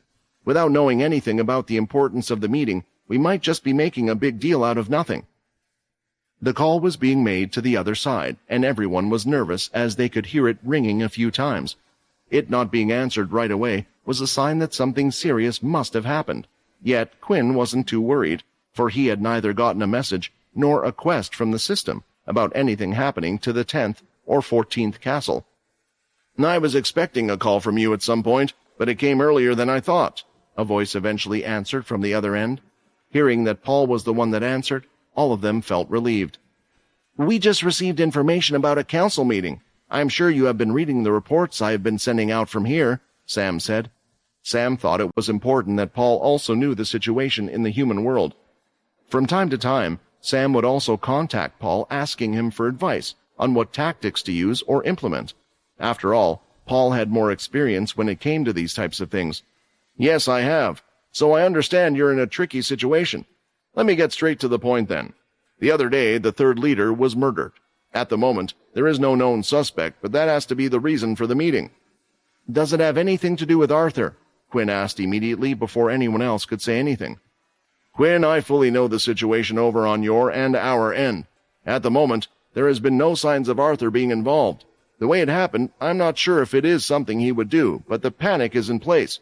From my point of view, it appears that whoever killed the vampire leader did so to create fear in the vampire community. If you wish, I can handle it, and I promise to inform you when it gets too much, Paul replied. Honestly, there were more than a few reasons why Quinn didn't want to return to the vampire world just yet. If Arthur was really on the other side, what could he even do to stop him? As a vampire lord, he had been unable to do much against a weakened Slicer on his own, so what chance would he stand against the original Punisher? On top of that, there were still the Dalki Quinn wanted to mark to give him a boost whenever possible. Lastly, the cursed faction leader hadn't really gotten any closer to Paul's own request about turning his men human again. Paul was doing a good job, and it seemed like he was taking things seriously. Quinn was aware that his vampire knight wouldn't blame him for not finding a way to replicate something that only Vincent had succeeded at in such a short time, but Quinn wanted to reward his diligence, feeling a little embarrassed that he had nothing to show for his time away. Quinn, I agree with you. Now isn't a good time for you to return. It would halt all the progress we're making here at the moment. Besides, you could find yourself in the middle of a fight between Arthur and Bryce, Vincent said. Paul, I will leave things to you then. All the odd jobs that needed to be done had finally finished on planet Kaladi. Some of those that were in the cursed faction had decided to stay on the planet, believing it was safer, while others decided to leave on the ship again now that repairs were done. The idea was the cursed faction would try to send support where it could and not stay in one sector too long. The good news was that the teleporters that they had tested so far were a success, so in reality they had a plan to support the cursed faction and Helen whenever it was needed. Aware about what was happening in the vampire world, Quinn was more determined than ever before to get to work as quickly as possible. He left on a ship to the planets in the Earthborn group, hoping to fight some Dalki, gaining EXP and catching more marked. He chose those planets to avoid meeting Graham again. After landing on one, it didn't take long for Quinn to use the amulet powers, obtaining his first Dalki again. Your power will become my power, Quinn thought, looking at the one spike. So I need you and the rest to grow as strong as you can as quickly as possible. Meanwhile, Graham himself had actually decided to move out of the cursed faction planet area. Currently he was in the Greylash faction, inside one of the Dalki motherships. The plan so far has proceeded splendidly. It's over a bit quicker than we expected, and now the humans are on the defensive. Now all we need to do is decide which one to attack first. I hope you won't fail this time." Turning around, Graham was looking at another green liquid-filled container, and inside it was a Dalki that was heavily wounded. It had slashes across its body, broken bones on the outside, and ripped scales all over. It was clear the markings were not done by a human, and looked more like one done by a Dalki. "They got rid of a single 5-spike Dalki, and look how much they are celebrating. Well, I wonder how they will feel once they see you. Don't fail us for a third time, Greenhorn. Otherwise I will have to deal with it myself again," Graham said as the machine was activated, and soon the Dalki's body was starting to heal. Although Vicky and Pi had said they would be journeying around the Beast solar system to catch the dangerous chain that had escaped, they had decided to travel with the rest of the Blade family, heading towards Blade Island. Vicky and Pi needed a place to start and somewhere they could frequent back to. Although they were strong, the Dalki were still out there, and everyone had seen their faces on camera by now. They were no longer the unknown Blade family, so the places they could stay without causing too much trouble were practically none. Heading to the Blade Island also meant the group would be heading back to Earth. Currently, all of the Blades were on a ship heading through the teleport station. All apart from the Blade children, they had remained on the ship. They would have liked to come, but were told they were not allowed. It was a dangerous place, and possibly the center of the next fight would be there. Usually the giant teleport station for ships was offline during these times of war. The station needed great power to be turned on again, and would take some time. However, because Ino and Mona were headed back to Earth anyway, they were able to travel through it shortly after them. After that, the station would be closed once again, for fear the Dalki could use it in some way. However, since the Dalki named Dread had appeared on Earth, and the fact that the V were able to hide amongst humans, they knew there was already a way for the enemy to arrive on Earth despite this. The ship approached Earth with relative ease. The military that was in charge of protecting Earth knew they would be arriving. Still, at the same time, there was far more security before. It had to be due to the warning given by Ino. Sack had gotten to work quickly. Flying outwards to the island, they could see it off in the distance. It was a place they all once called home. Yet it felt like hell for them all. Seeing it was brewing some odd feelings for them all. Syl, Rayton, Vorden, Vicky, Pi, and finally another who had come along with them all, Borden. He was the only one that didn't have this strange feeling in his stomach. Mona, Ino, Brock, and Dennis had already set up base on top of the large castle on the island itself. It wasn't too far from the giant tablet. Even on top of the castle, one could look out and see the tablet as well as the demon-tier beast that was still resting.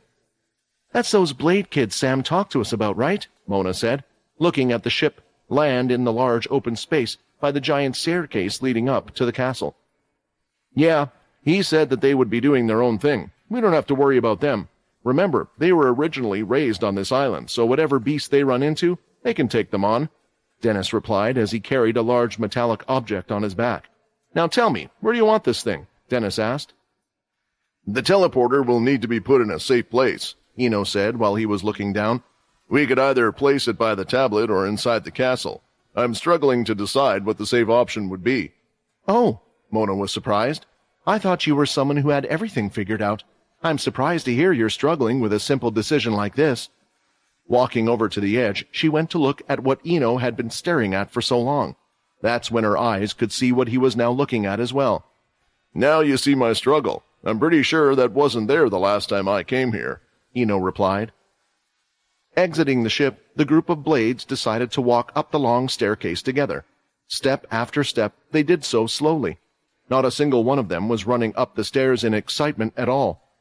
"Come on, guys. You are really slow. Do you need me to pick you up?" Borden said as he jumped up to the next step. He was no longer in his full human form compared to before, so now he was as small as a puppy climbing the stairs. Vicky, watching this, couldn't help but stare in fascination and thought the whole thing was a little cute.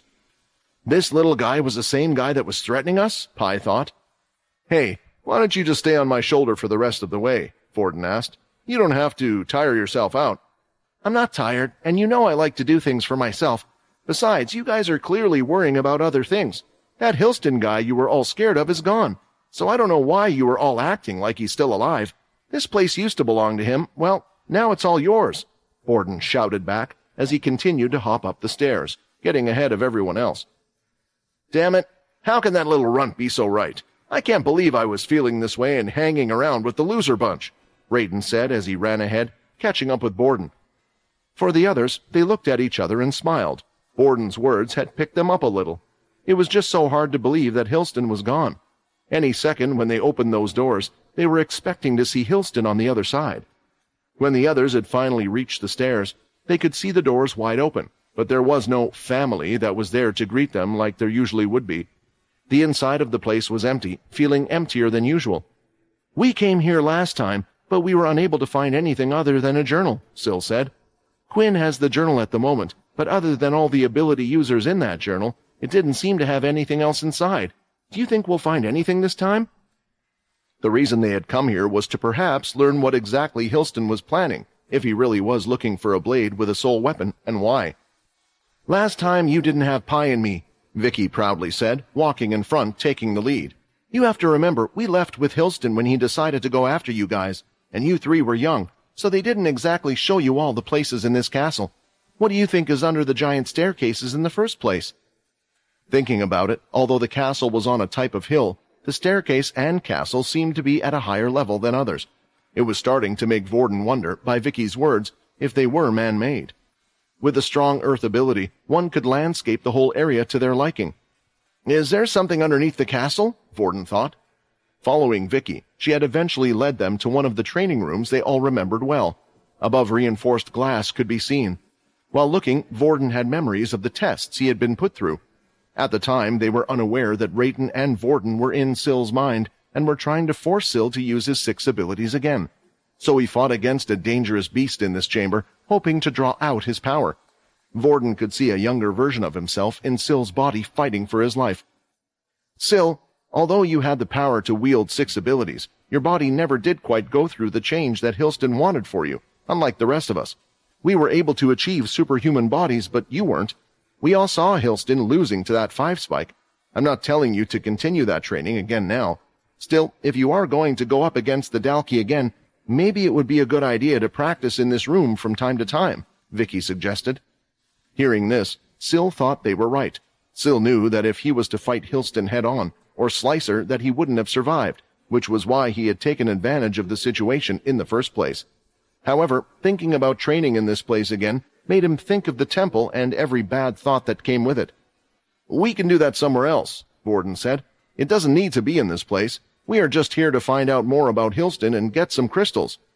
Turning around, Vicky headed to the center of the training room. "You know, you can't keep protecting him like that. It's because of you two in the first place protecting him that he hasn't been able to grow." Pi had pressed some buttons on the monitoring machinery by the side of the room, and a steam-like substance started to appear out from the center of the room. Then, a circular platform could be seen. The group walked on the platform, and soon it started to sink into the ground like an elevator. The first things they could hear were the cries and shouts of beasts. "Where is this place taking us?" Vorden asked. Worried that they were heading into a trap, but what reason could Pi and Vicky have for doing that now? "Don't worry, it's a separate storage place that Hilston used, and was where the strong beast you used to fight with when you were younger were kept. Honestly, without being fed, I'm not sure how they were able to stay alive this long."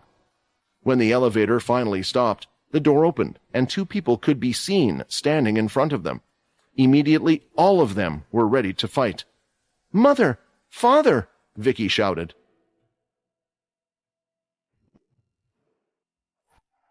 Looking around at their situation, Vorden was trying to figure out what was going on. Whether their group had been led into a trap and now Vicky and Pi would be turning on them with their mother and father.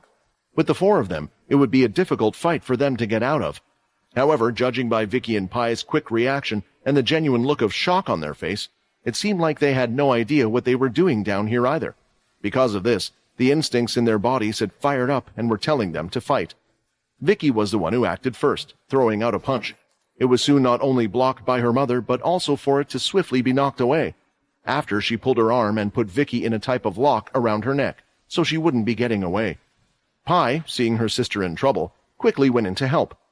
Still, before he could do anything, he felt a kick to his knee and his upper body falling before he was grabbed and turned around, being held from behind with both of his arms held back.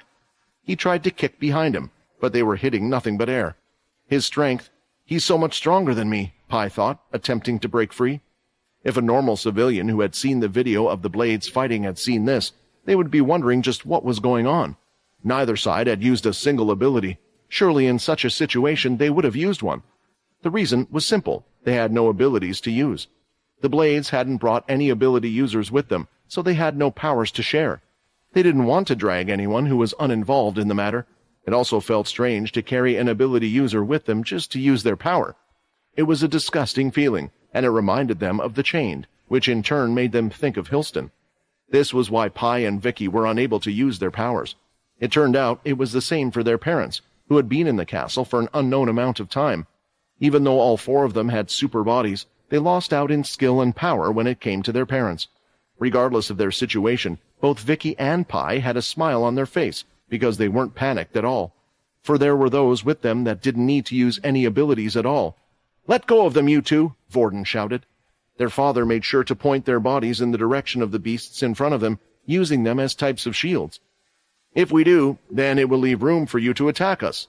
If you take one step closer, we will finish them. We have the strength to do so," the father said. "Do you think I care?" Rayton screamed, charging forward. Vorden wanted to hold him back, unsure if their threat was real, but it was too late. The speed of the demigod-tier beast was great, and Rayton was directly behind the two of them, with two mud blades pointed towards their back. "Stop!" Syl shouted, and the mud blades had stopped before they pierced their flesh. "Damn it, my body listens to Syl. All those years spent being in his head, it was like my mind acted on reflex." Rayton was complaining and ready to attack again, but by then, both parents had let go of Vicky and Pi. "I can tell. They don't want to hurt us. They're just like us. There's no reason for us to fight." When Syl had said these words, everyone there realized it was true. For some reason, they all thought they were against each other until their eyes met. It was either this, them, or us mentality, but was that really the case? Even the parents hesitated whether it was right to attack or not, but started to defend themselves when they saw the others coming towards them. "We didn't come here to fight," the male blade said. "We didn't even expect any of you to be here. Please, let's just talk things through. Remember, we too wanted to let go of this dreaded life." The fact that all of them had experienced the same thing, and the cause of all their problems was one person, it felt like they could tell when and if the other person was telling the truth or not, and at the moment, they felt like they were. Seriously, one family member caused this much trouble for all of them. Just what did Hilston Blade do to them all? Borden thought, as the group now were accompanied by two more members of the Blade family. Instead of calling them father and mother, they had introduced their given names to the rest of the group. The mother Blade went by the name Tina, while the father was named Kane. It turned out that the reason for being in here was to pick up a few items from the storage room. "There are a lot of items in this place that weren't good enough for Hilston, but we left them down here, of course." The group was currently walking through a dark tunnel, lit lightly from small embedded light crystals in the ground. However, they didn't provide much light at all for the group. The darkness made it hard to see and was adding to the spookiness of the place. What would have been more heart-pounding for some was the snarling and banging noises that would ring through the tunnels. The ground was flat and well-made, but seemed like it was done using an ability, since it was made from the same material as the ground itself, rather than some type of metal. Where this was different was the side of the walls. There were metal bars similar to a prison cell, but they weren't ordinary cells or bars. These were around 10 meters in height, from the ground to the ceiling, and the bars were made from glathrium. Looking through one of the cages, Borden could just see glowing eyes staring back at him. Still, when Rayton looked at several of them, they could be seen backing away and going silent awfully quick. "Ha! Look at those weaklings," Rayton laughed. "They're scared of me, aren't they? Just wait until I get your crystals and grow even stronger." Of course, those in the cages were beasts of high tiers, but Rayton himself was a beast that was even higher than them, and they could sense that. They weren't willing to anger the beast at the cost of their lives. "When we heard the elevator activating, we knew someone was coming down here, so we went to take a look, but we just never expected it to be you guys," Kane said. "How did you get here? Aren't there others that are meant to be protecting this place?" Vorden asked. "Brock let us in," Tina replied. "You know we have a good relationship with him." Vorden thought it would have been nice for Brock to at least meet and inform them that there were other blades on the island or in the castle. He must have known how sensitive the situation would have been between them all. Finally, the group had reached the storage room. There was no door or anything of the sort for protection, like most things on Blade Island. because no one would even think of betraying Hilston while being on the island. It was just one large, empty circular room filled with crystals and beast equipment that had been forged, piled on top of each other as if they had no importance. The things in the room would have caused factions to go to war over them. They could even see the armor that had been given to the other blades who worked on the island here or used to work here. "Well, this doesn't really help us all that much apart from the crystals," Vorden said, having a look and feeling a little upset. In the past, while having a human body, he would have been far more excited to have seen such items. "You know, there are certain beast crystals that can be forged to work on beasts as well, so I wouldn't be too upset," Tina said. The group started to search the room. While Tina and Kane stood by the side, they had already got what they wanted from the room. But that's when they noticed that none of them were happy with what they were finding, as if they were after something else. "Nothing, there's nothing," Syl said, disappointed, kicking a piece of armor away. There was nothing about Hilston blades, so what would they do now? Looking towards the two that were with them, now they were Syl's only hope. "Did you not find what you were looking for?" Tina asked. It certainly was a big haul for the group, and when they left the place, Vorden could inform Dennis of what they found. It could be put to good use for the war. "Actually, we were looking for information about Hilston," Vorden said. "If we couldn't find anything here, the next thing we were actually going to do was ask you guys. Why did Hilston make us all pretend to be a family? Why was Hilston desperately searching for Syl and making so many children?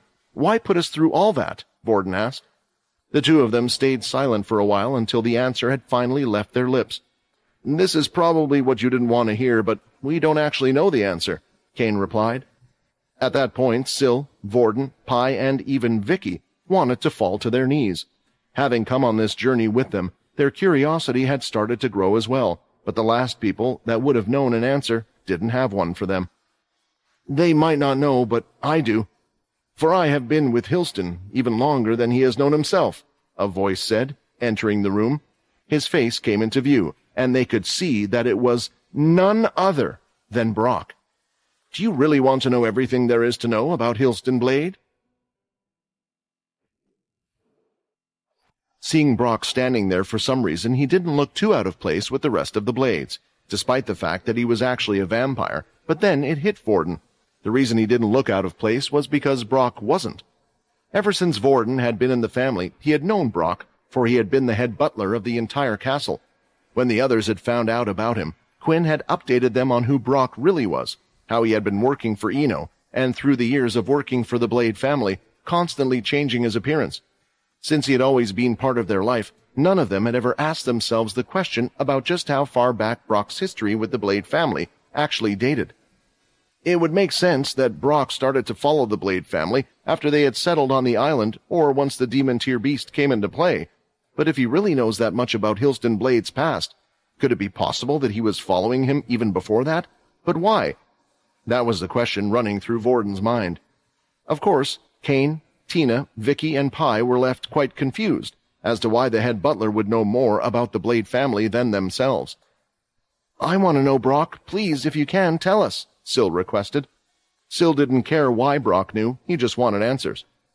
"Then let me start from the beginning of Hilston Blade's life. He might not have looked like it, but he has lived for far more years than any of you might imagine. He has long since gone beyond the limit of a regular human, in more than just one sense," Brock started to explain, but even his first words were confusing for the Blade family. What did he mean by this? The only beings able to outlive normal humans they knew of were vampires, but Hilston had never shown any signs of being a vampire whatsoever. The more they heard, the more questions they started to have, but Brock's demeanor made it clear that he wasn't about to stop until he finished answering Syl's request. "When I start my story, the beginning of this tale might sound awfully familiar to some of you. For you see, Hilston grew up without any family. As an orphan, he had been unaware of any other living relatives, and during the time period he had been born into, it had been nearly impossible to trace back or find out who his true family were.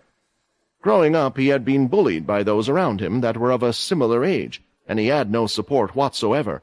The only thing he had been able to do was steal and fight to survive. However, as a small child, there had been many others who had beaten him once they had caught him, stealing what little he had. This continued for nearly his entire childhood life, until someone had come into his life. A stranger had decided to pick him up. His days of being beaten and bullied had suddenly been over. No longer had he been forced to steal or rummage through bins for stale food, able to enjoy his life for the first time. In fact, it was that person who had inspired him to take on his last name. After pampering and looking after Hilston for 2 years, he had kicked him out of the house. This had come as a shock to young Hilston, who had done no wrong. He had been ready to dedicate his life to the person who had gotten him off the street, wondering why the man had suddenly abandoned him. Hilston had begged and pleaded to at least get an explanation. After waiting in front of his benefactor's door for a week, the man had eventually opened the door, telling him a few simple words.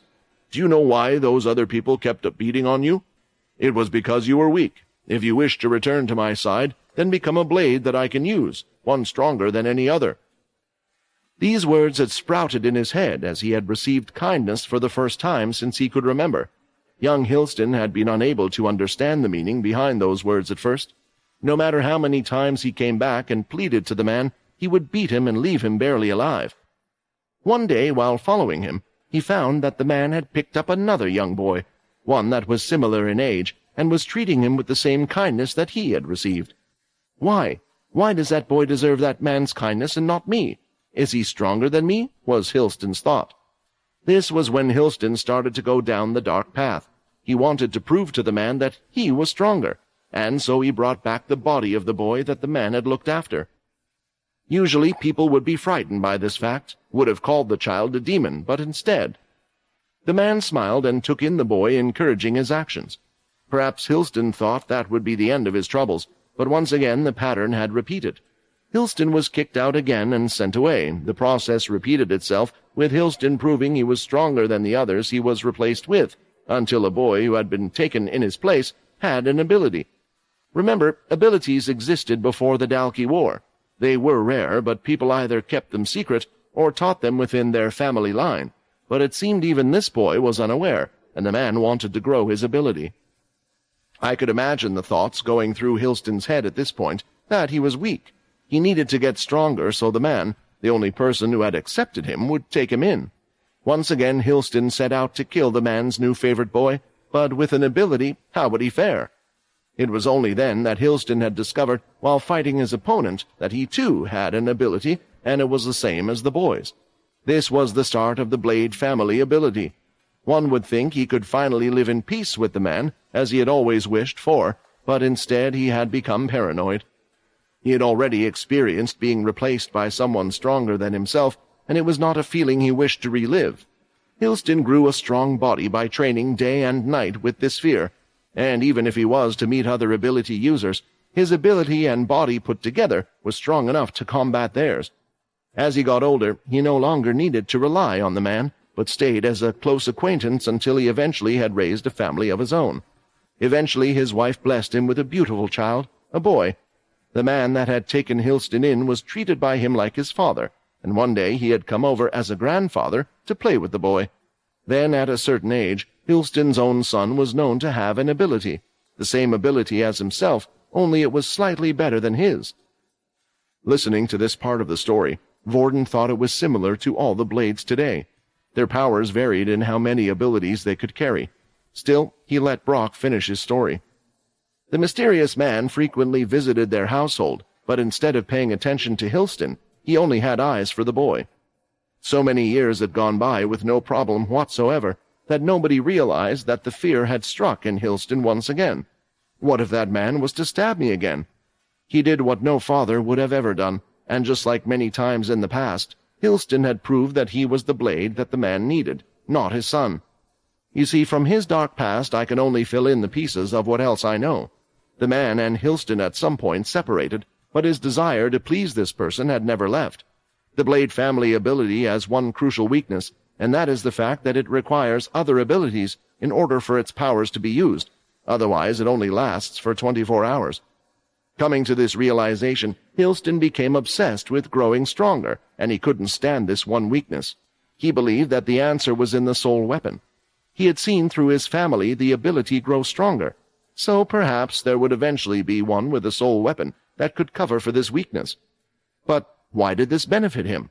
Without realizing it, through the years Hilston had been able to gather abilities that would slow down the aging process, heal his inside wounds and disease, and also was able to obtain a superhuman body where the cells aged at a slower rate, but even all of those things wouldn't explain how he had managed to live for so long. The answer you two might already know for yourselves, Brock said, pointing towards Rayton and Vorden. If you haven't guessed, he used the same ability that the boy Shiro has, and transferred his mind into theirs, swapping bodies and killing his old self inside. Whenever he found someone stronger than himself, this would repeat this pattern. So now you know the reason why Hilston was obsessed with getting Syl back. As for why he asked you all to be treated as a family, I do not know the answer. Maybe it was because he never had a real family growing up, or perhaps it was due to him trying to forget of the perfect family he had in the past that he himself had ruined. But that is everything I know about Hilston Blade. The others were left speechless, not knowing what to say. However, it left a lot for them to think about. Vorden, in particular, was struggling with the story that Brock told for a few reasons. How did Brock know so much detail about Hilston's past from when he was a child? The way he spoke about Hilston's thoughts were certainly strange, and it sounded like it was more than just Brock's assumptions. Lastly, the scariest thing about the story was the mysterious man. The man who had turned Hilston into the monster he was today. It almost seemed as if his actions had been intentional. It was a scary thought that there might be a person out there who was more cruel and messed up than Hilston Blade. Vorden just hoped that this person was no longer alive. After witnessing what was out there from the top of the castle, Ino, Mona, and Dennis decided to head down and check out the tablet and demon tier beast. As the one who had to transport the heavy portable teleporter, Dennis was lagging behind the other two. He had the strength to be faster without tiring out, but since he had been told that it was sensitive equipment, he was nervous about tripping on some root or such. I just wanted to enjoy some quiet days with Megan, yet here I am stuck with people I don't really know. Just gotta remind myself that I'm doing this for everyone, and that includes Megan. If we don't do what needs to be done, then the whole world will suffer, the vampire thought to himself, elated that they were getting closer to their destination. As they went through the castle, Brock, who was originally with them, decided to split off. There hadn't been any words exchanged between Ino and Brock, which Dennis found a little weird, but decided to ignore it. He wondered what could be so strange that it had caught the attention of the other two, but before he had the chance to get a proper look at it, they were already back on the move. Finally, they could see the large tablet. The loud snores coming from the demon-tier beast were frightening in itself. "Hey, this beast, it really won't attack us, right?" Dennis asked in a low voice. "I don't know, to be honest. I was passed out for the most part last time." Mona shrugged her shoulders. "Apparently Quinn talked to the tablet or something, and whatever's inside made it so the beast agreed not to attack us. Let's just hope our stay here won't disturb its slumber, and it will recognize us even without Quinn by our side." That didn't sound very convincing, so Dennis decided to follow the others a few steps back, so he could get a head start if anything was to happen. "Should I just start setting up the teleport here and now, so I can use it if the beast attacks us? The beast should be too large to get through the teleporter, right?" Dennis thought nervously. However, going up the slight hill, the pathway started to level out, and that's when he could see what they had all been staring at. Dennis hadn't been part of the group last time, not that they had come to Blade Island for sightseeing, but it was certainly eye-catching. The ground was mostly flat, and towards the back was a giant tablet that looked like a small mountain. Then off to the side of the tablet lay the demon-tier beast, but none of these things had caught Dennis's eyes or that of the others. It was what lay in the center. A human-sized tree with pink flowers. The pink color radiated, and when staring at it, Dennis felt like he was at peace. "That thing definitely wasn't there before," Mona said. "Yes, and it resembles something that I have seen before elsewhere." The tree reminded Ino of the demon-tier beast that Quinn had ultimately defeated, only smaller in size. But what was it doing here? Ino was the first to walk up to it, unafraid, yet he gave a hand signal for the others to stay back. If it really was a sapling of that demon-tier tree with the same abilities as the other one, there was a risk Mona and Dennis would be marked, and Ino still had a use for them. He was confident in his own powers and skills to fight off such a marking. Walking close to it, there was no such reaction at all from the tree, making Ino wonder if it was even a beast at all. When he finally got within touching distance, he quickly placed his hand on the tree. "Well, this certainly is confusing. Is it a beast or is it not? It's almost as if the crystal in its body hasn't finished forming. These days I keep running into things that I am struggling to make a decision on. However, if it was a threat, then I'm sure that the other demon-tier beast would have gotten rid of it. Maybe we can use this, and if it does evolve into a demon-tier beast, that would be another great thing to have, Ino thought. Okay, I've decided. Place the portal near the tablet. The demon-tier beast is protecting the tablet, so I don't think it will let it come to any harm. Ino turned around to address the other two. The castle is a standout landmark, so they might go for it first. Not that the tablet isn't, but I'm sure the tablet will be kept in good condition. Listening to Ino's commands, Dennis got to work setting up the teleporter. While making his way over, he had activated his shadow to cover the side view. Dennis wasn't someone that was often afraid of beasts, but how often had he had the chance to come close to a demon-tier beast? Just being near the thing made him want to turn around and run away as far as possible, so the only way to work properly was to pretend it wasn't there. He paused every time the dragon let out a loud snore, afraid that it would be a sign of it waking up, but fortunately, each time, nothing happened. Ino had decided to stay by the tree, observing it closer, which left Mona with pretty much nothing to do. Once the teleporter was set up, she wanted to explore Blade Island further, looking for any other beasts that she could put to use. They needed to work out their defenses for protecting the place, but she hadn't left yet and couldn't stop looking towards Ino. Eventually, she walked up to him and said what was on her mind. "Hey, old man, you're actually a vampire, right?" Mona asked. "I was thankful for you saving me back then and looking after me, which is why I haven't said much, but I just am trying to understand your actions a little more. You must have seen a lot of crap throughout your life, and it's clear you're no ordinary vampire. I understand why Quinn is helping us since he was originally human, but what about you?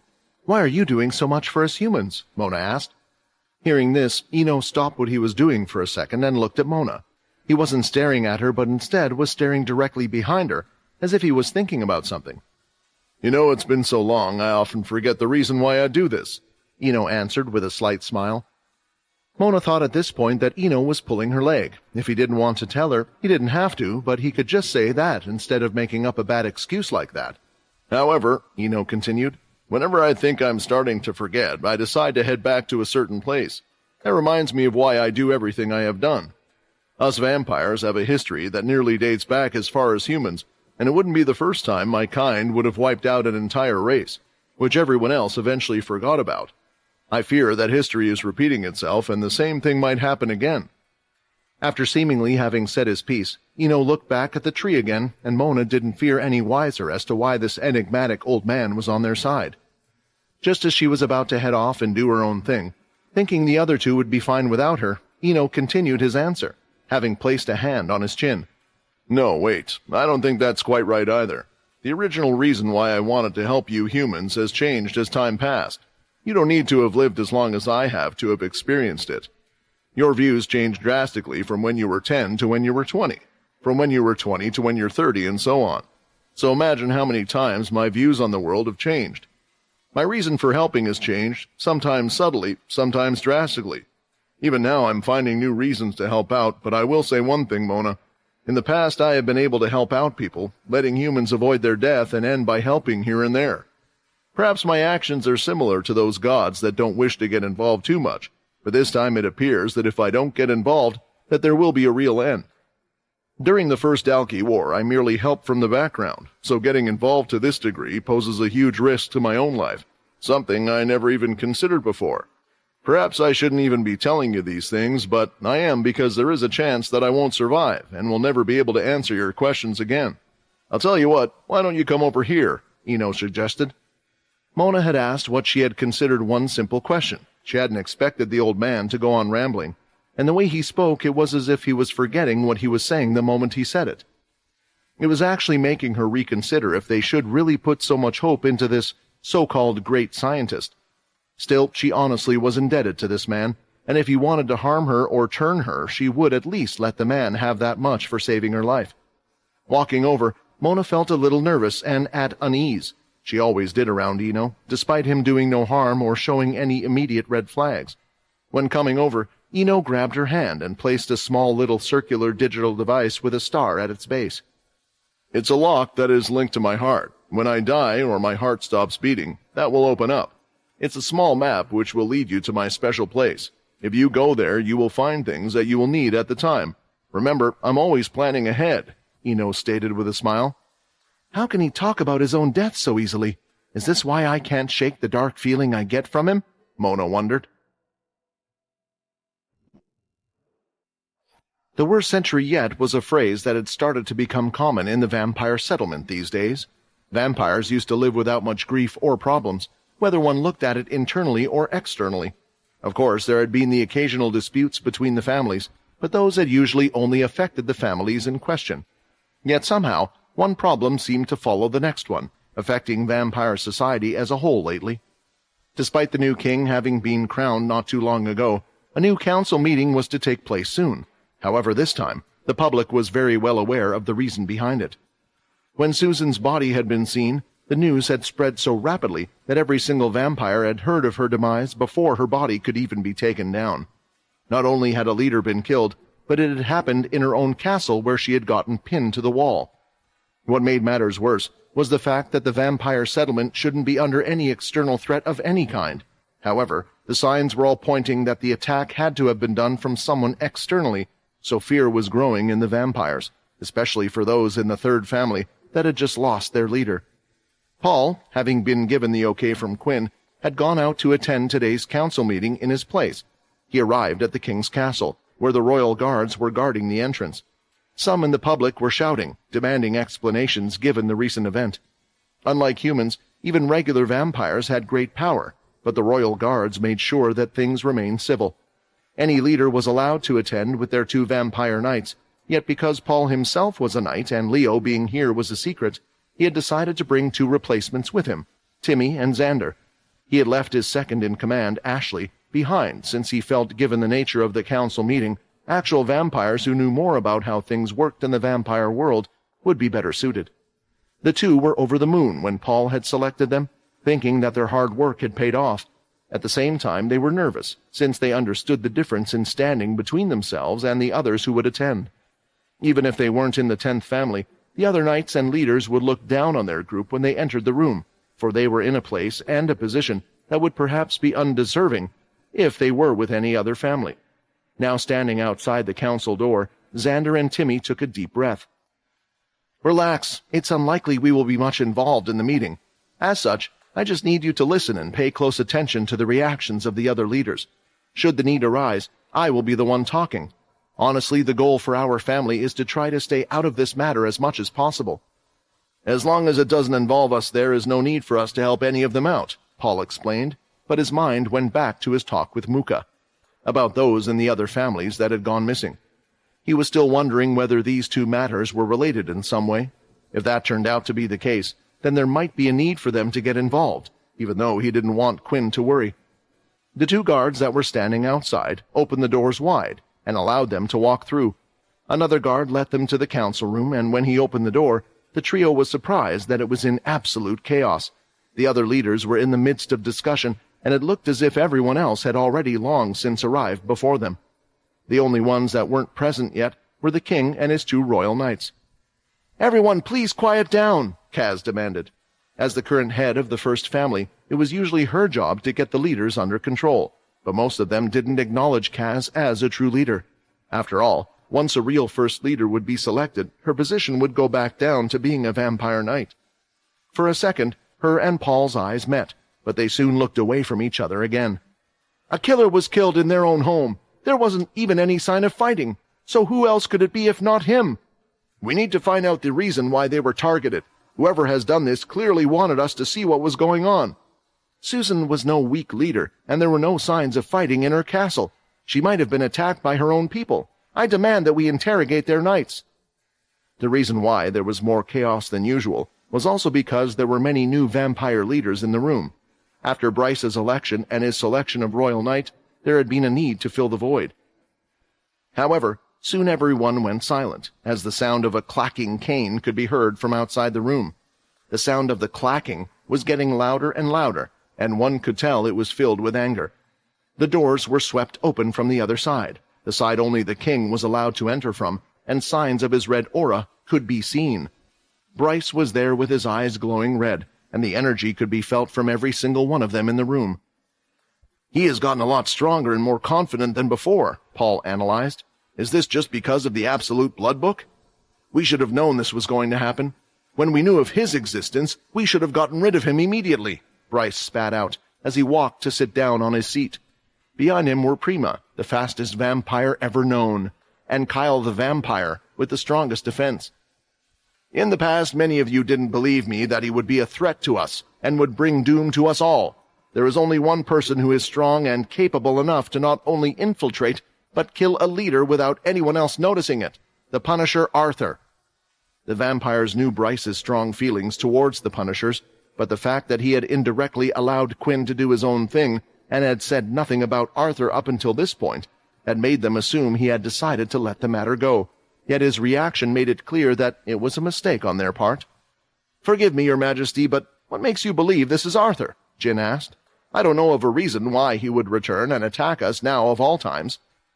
"You know that all of the Punishers of old died, so it's only natural that he is blaming us for this," Bryce replied. "Is there anyone else who would be so daring, who would be capable of such a feat?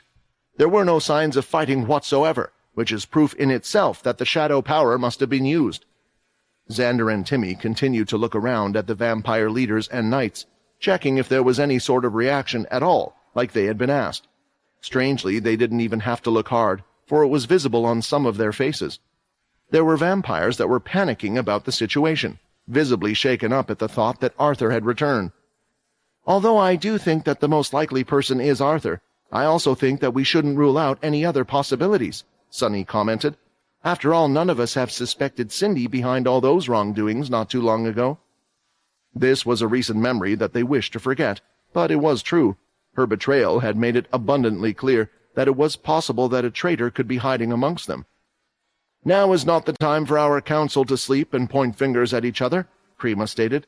"We shall act under the assumption that the Punisher Arthur is back. Everyone should be putting in measurements in place to capture the culprit and protect themselves and their families."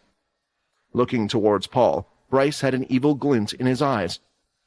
"With the absence of the cursed family's leader, I hereby call for a vote.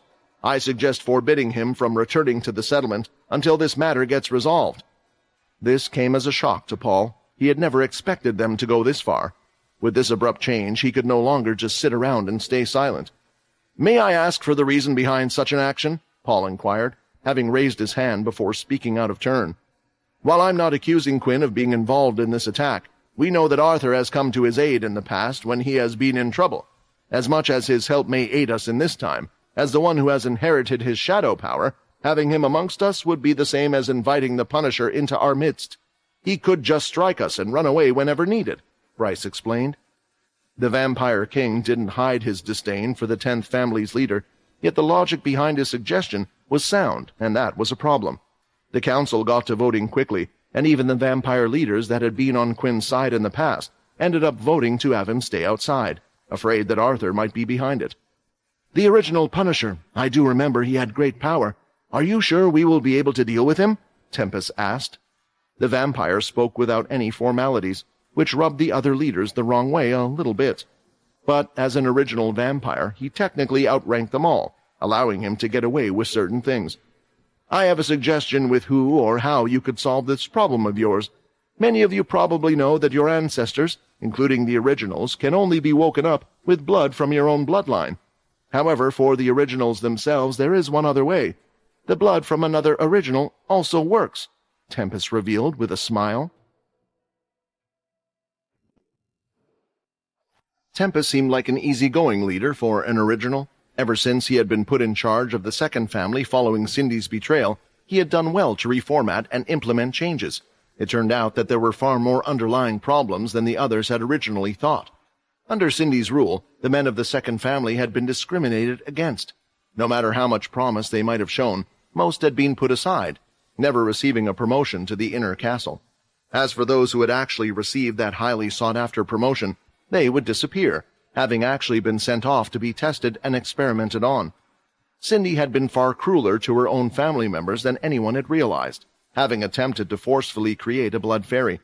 To achieve her goal, she had made use of her own ability to revert the changes over certain vampires. It was an amazing feat, only possible due to her great proficiency in her own ability, yet it had been an unimaginable torture for her people, one that would repeat over and over again. There had even been a few humans that had been captured, once turned into a subclass. If it was one she hadn't been expecting, she would revert the change and go through the process again. As for the captured vampires, it was to raise an army of bloodsuckers. Tempest had shed light on this mistreatment, quickly abolishing this favoritism, making him well-liked amongst his people. Of course, the other leaders didn't mind him too much, because he had chosen to not get involved or complain about the other families, like the other leaders did. However, if there was one thing they could complain about, then it would be how frequently he visited the king, and the other leaders believed that the new king and Tempest were playing favorites due to him being an original. This was the main issue. Tempest was an original, one of the first 13 that had created the families in the first place. He was a figure that was meant to be well respected, which was why nobody thought he was joking with his idea of reviving the others. Not only that, but the big question was, why mention this fact? Even Bryce was struggling to understand. There are still vampires from all the original 13 families, Bryce thought, so all of the past leaders and originals can be awakened without using an original. So why then has Tempest decided to reveal this fact to everyone? Is he setting a trap? Did he intend to lure someone into using his blood to awaken the others? Or is he simply threatening them, stating that he could awaken the other originals whenever he wished? There were many possibilities, and the smile on Tempest's face was annoying even to Bryce, but he did well to hide it. Tempest was a good ally to have, and at the moment he couldn't afford to make any more enemies. However, there was one other possibility, one of the vampires that couldn't be awoken by the current vampire's bloodline. At least there was no way of knowing whose bloodline would work when trying to awaken them, and that was the true First King, the original owner of the Shadow ability. Only a handful of leaders at the table knew about the true First King, since the rest were too young and all mentions about him should have been removed. The rebellion had been caused by the other leaders. All of their powers had been used to take him down. Ultimately, they had been unable to kill him, only able to force him into a deep slumber. His bloodline had been fully erased in order to prevent him from ever waking up again, his family line replaced by another. Is that why Tempest has brought it up? But without his shadow powers, could he take on Arthur? Is he saying the first true king is even stronger than me, with my absolute blood control? That has to be impossible. Bryce believed and tried to disregard his suggestion. To make sure there is order among the third family, they need to select a replacement leader as soon as possible, Bryce stated. I'm sure Susan already had someone in mind to replace her. Until then, her knights will have to take over her duties. We will need to spread the message that our people have no need to panic. Arthur has no interest in them. He is only after us leaders. Is there any other matter? Bryce asked, scanning the room. At this point and time, Paul was debating with himself what to do. He was sure, based on Kaz's reaction, that the missing vampires had something to do with the first family, and most likely the king. Should I bring up the matter here in front of everyone? With Arthur as a distraction, maybe they have yet to realize that their vampires have gone missing. I could also say it is out of concern for what is happening now. If he says something out of the ordinary, maybe we can use this little slip-up of his. Paul thought about his next move. Having made up his mind, Paul raised his hand, but a stare from Mooka made him put it down just as quickly. Alas, Bryce had already looked over, and despite his dislike for the cursed family, for appearance's sake, he had to allow him to speak, especially on the off chance he had something worthwhile to say. I'm sorry, it was an itch. I don't have any questions. Paul quickly made up an excuse, looking down. Bryce gave him a strange glare, but ignored that remark. With nobody else having anything to say, the king declared the council meeting to be over, and the leaders were to head back to their respective castles to do as they wished for as they needed to. The 10th family was naturally being most affected by this. I should tell Quinn as quickly as possible about the matter. If he comes here, they will accuse him of working with Arthur, which will just put the 10th family in a worse situation. Maybe their desire to keep him away actually is for the best for us, Paul thought. Walking to his castle, he asked Timmy and Xander if they had noticed any strange reactions among the other vampires. According to the duo, certain leaders had a more shocked reaction when hearing Arthur's name. Truth be told, Paul hadn't really needed them to keep an eye out, for it had been obvious on their faces that he already knew the answers about the vampires involved. Out of the newer leaders, there were 2 of them, the new 6th leader, Harlow Musket, and 12th leader, Kim Kilton. Then of the current leaders, both the royal knights, Prima Kilton, and Kyle, who were by the king's side. The ones Paul was unsure about, though, were the 2nd leader, Tempest, as well as Jill, the 9th family leader. Since her family no longer existed, her face was like that of a ghost these days, making it impossible to read through. Finally, there was also Kaz. As Bryce's daughter, he was unsure how deeply involved she was in the whole mess. It was during their walk that Paul noticed they were being followed, not just by anyone, for even when they entered the inner 10th area, he had found that the person had gotten in without any of the guards noticing. Paul eventually told Timmy and Xander to go to the castle ahead of him, stating that he was going to meet up with Ashley and get a few updates. Soon he took a turn between two large mansions, where the light of a beast crystal was unable to hit, and he could see a large figure in front of him. "I figured it would be you," Paul sighed. "I'm sorry for my behavior, but I cannot be seen meeting with you," Muka explained. "Tensions are high right now as is. I also apologize for making you hold your tongue earlier, but it was neither the right place nor the right time. I know the attack shows signs that it was done by Arthur, but it's also possible that someone has done this to rally us up against him before he even arrives. Had you brought up what we have discovered, then I'm afraid that you might have been the next one." It was at that moment that Muka turned around, and Paul was ready for a fight, as a third person revealed themselves. I'm not here to fight," the female voice quickly declared. When seeing who it was, Muka was still on guard, but Paul dropped all intentions of fighting. "You know then, Kaz? I told you not to investigate this, but instead you decided to team up with other leaders about this matter?" Kaz's voice was filled with anger. "Vampires might have a different opinion, but when it involves my people, I can't just sit by them. Today it might be one or two men whose names I might not have even heard, but tomorrow it could be those I really care about. Turning a blind eye is not my way," Paul stated. Muka was starting to understand the situation, but what he didn't understand was the close relationship Paul and Kaz apparently had with each other.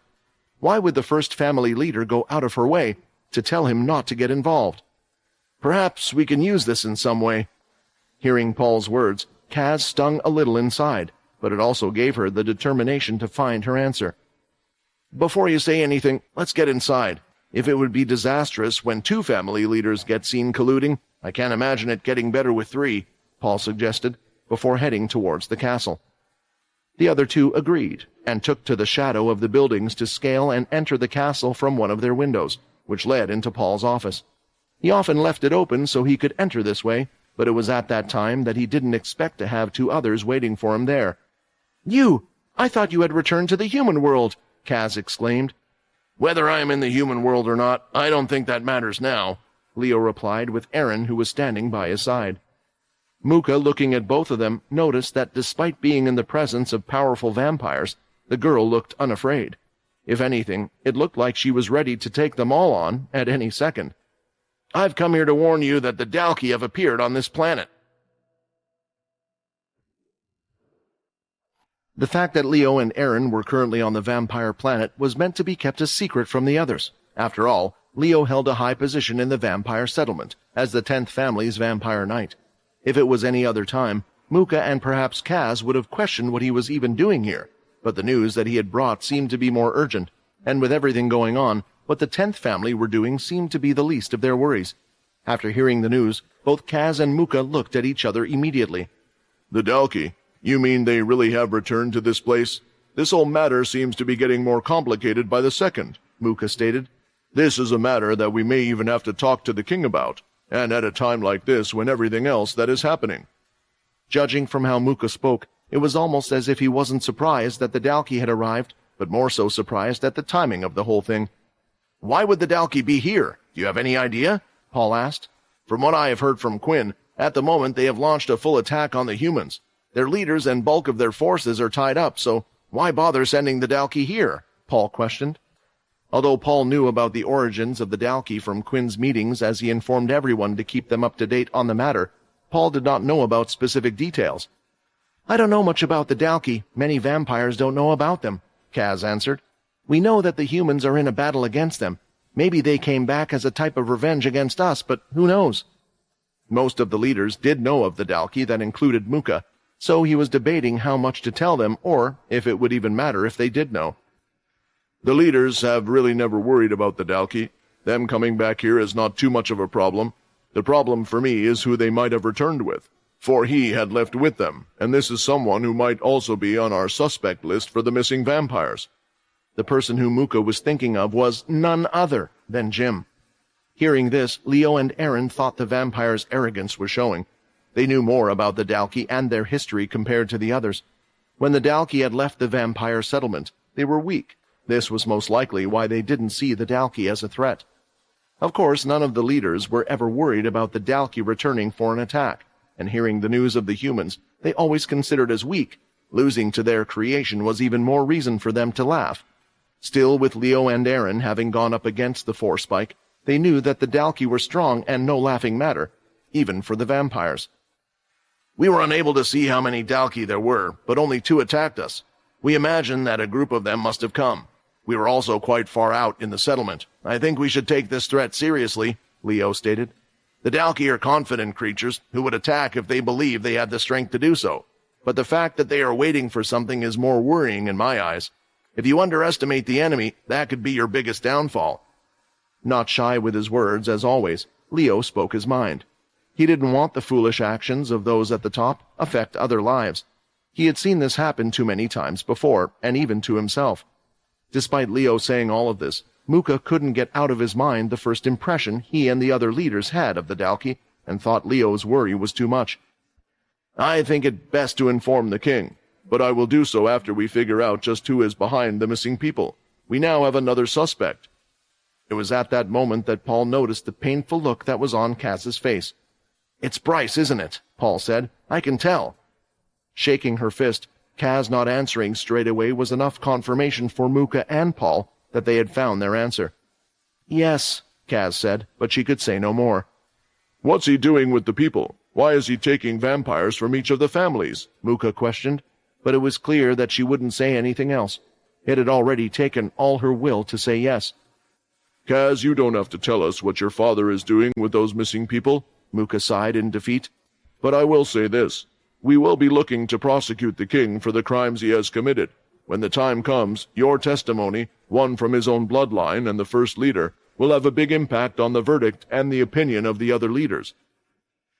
Truth be told, when Kaz said yes, she didn't know what to expect to hear. She had been avoiding the consequences that her father might suffer if his crimes came to light. If the world knew the truth, and knowing what his fate would be, all that got a bit too much for her, and tears started to roll down her cheeks. If I agree," Kaz said firmly, making sure they knew she still wasn't entirely on their side, "and I decide to participate in this, then can you promise me one thing?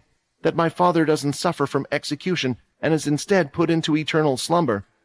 "You know that is not for me to decide, but I promise that I will try to persuade the others," Muka replied. After saying that, Kaz felt like she was no longer needed and decided to leave out of the window. Nobody called out to her or said anything else. "It looks like we might be able to move forwards sooner than we thought. Leave the Dalki problem to me. I shall inform the Royal Knights and speak to the other leaders about the best course of action.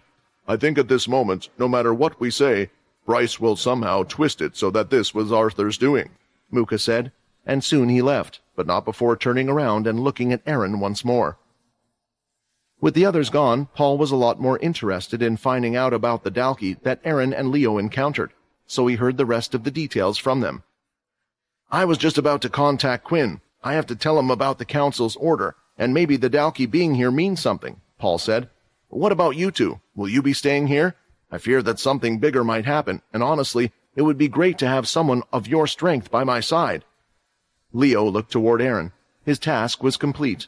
Now, even though they were in the vampire settlement and in a castle full of vampires, Aaron didn't seem to have this urge to kill.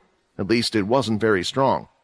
"I think you're right," Leo said. "If Quinn is unable to come here, then I think we might be more helpful here than there. However, that is also the reason why we must go. We will be back as soon as possible to help you out." The reason for Leo saying this was because he wanted to meet up with Alex, so his and Aaron's weapons could be made, and then they would return.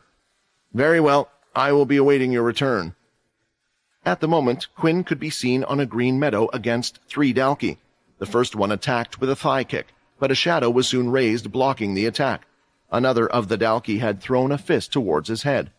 The shadow tried to move to the position, but it was too slow, so Quinn instead lifted his arm, blocking the attack to his head, then went and grabbed onto its fist, piercing its skin with his fingers. Next, using a flash step, he got in close to the Dalki's body, shielding himself from the other two, and punched it directly in the gut. Green blood spewed from its mouth, and the Dalki were no longer attacking. "What are you doing?" the Dalki said, bent over. "I know, sorry, it was just instinct," Quinn replied. To be more precise, the one who had responded at this moment was Vincent, who was in Quinn's body. Quinn was able to obtain 3 marked once again, currently each of them at the 1 spike stage. What the 2 of them were doing now was training for both of them. Quinn wanted to get more in tune with fighting while using the other 2 as puppets. In turn, he thought the fighting would allow the Dalki to get stronger as they got injured. However, there was a second part to this training as well, and that was training Vincent. After being with Vincent, Quinn had come to learn of the struggles Vincent had while in his body, so they thought this would be good training for them both. This way, Vincent could learn how to use the shadow powers more efficiently in a fight, and Quinn could improve the Dalki. "Hey, I think you're getting a call," Vincent shouted. Hearing this, Quinn no longer was in control of their Dalki and went to his own body. When he saw who the call was coming from, he was pretty surprised. "Quinn, this is Paul. There's something I need to tell you." Due to the king's order, the third castle was currently going through a difficult situation for more reasons than one. Their leader had just been killed, yet they weren't granted any time to grieve for those who cared for the leader, and at the same time, there were vampires from other families taking advantage of the situation. Disputes between families were quite common, so vampires were a proud bunch. They would often compare the strength of each of the families. Once in a while, this competition would go too far and result in fighting between the 2 families. If it got too big, the leaders themselves would have to sort it out, but the castle had no such leader at the moment. It was the same reason why the 10th family had been treated the way they had been for so long. For as long as they lacked a new leader, it would be a vulnerable time for them. Inside the castle, in one of the grand dining halls, the late third leader's vampire knights, May and Verth, were going through the candidates to succeed her. The woman and man paced back and forth, their foreheads wrinkled deep in thought.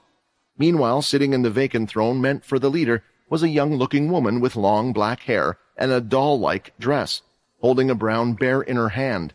It was a strange sight because, although she looked very young, it was clear that she should have been long over that kind of toy. "Annie, there's no helping it. Nobody but you can take the position.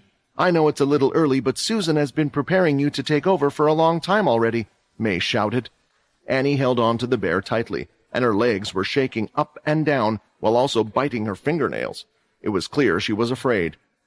"You don't need to do any of the work. We can cover for that, but right now the third family needs someone to step up, so we'll have order," Verth agreed with his female companion.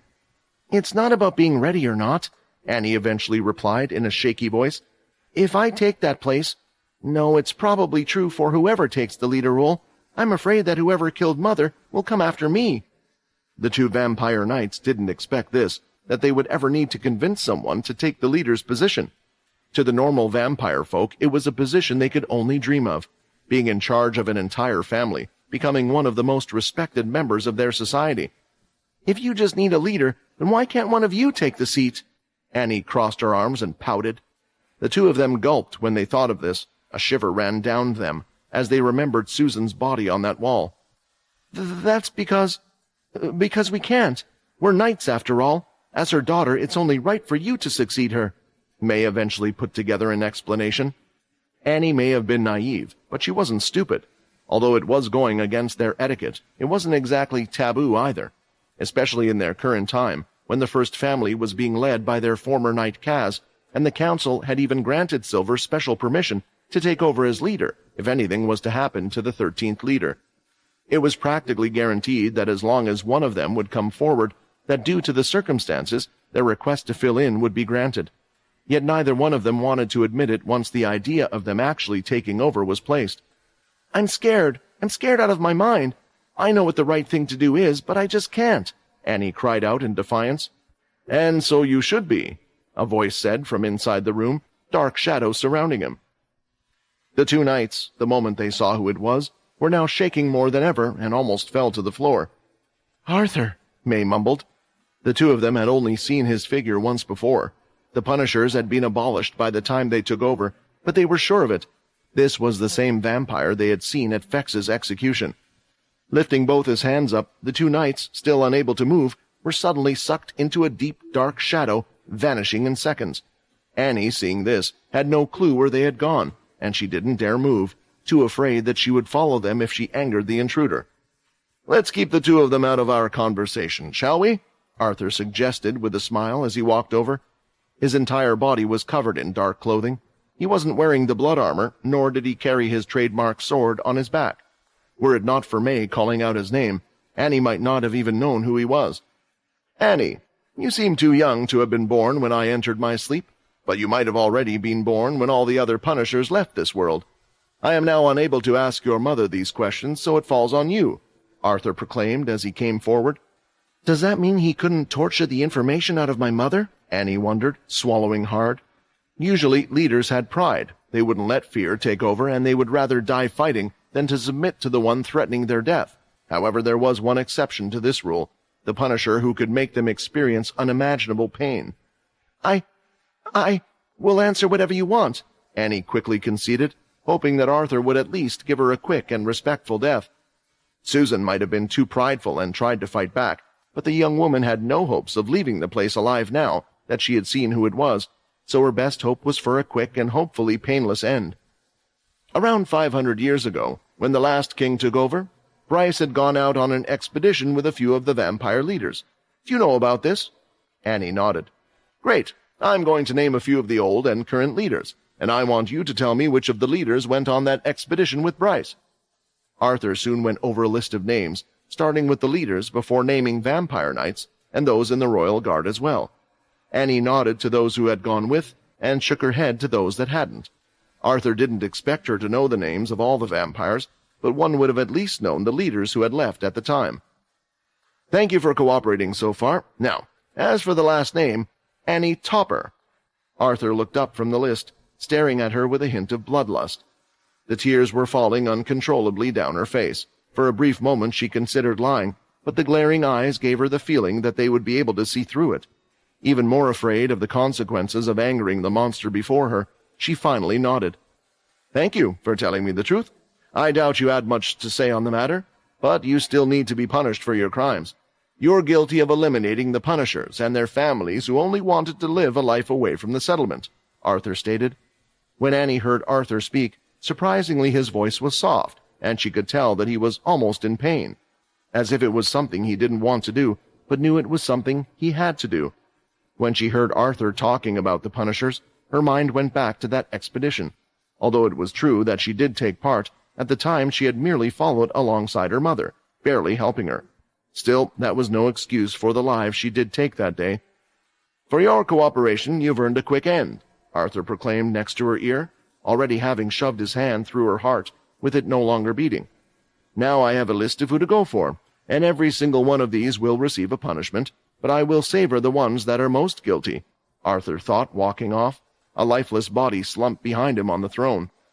This time it took a little while longer for the body to be discovered. For that day, 2 vampire knights, as well as the replacement leader, had gone missing. It wasn't until the vampires on cleaning duty had entered the castle that they spotted the massacre that had occurred and immediately called for the others. The room had been left untouched. Entering the room before any of the others was King Bryce, followed by Tempest at his side. Looking at the scene, Bryce's blood was boiling with anger. "This is my vampire settlement, and during my time as king he is doing this? If this continues, then the whole vampire settlement could be doomed.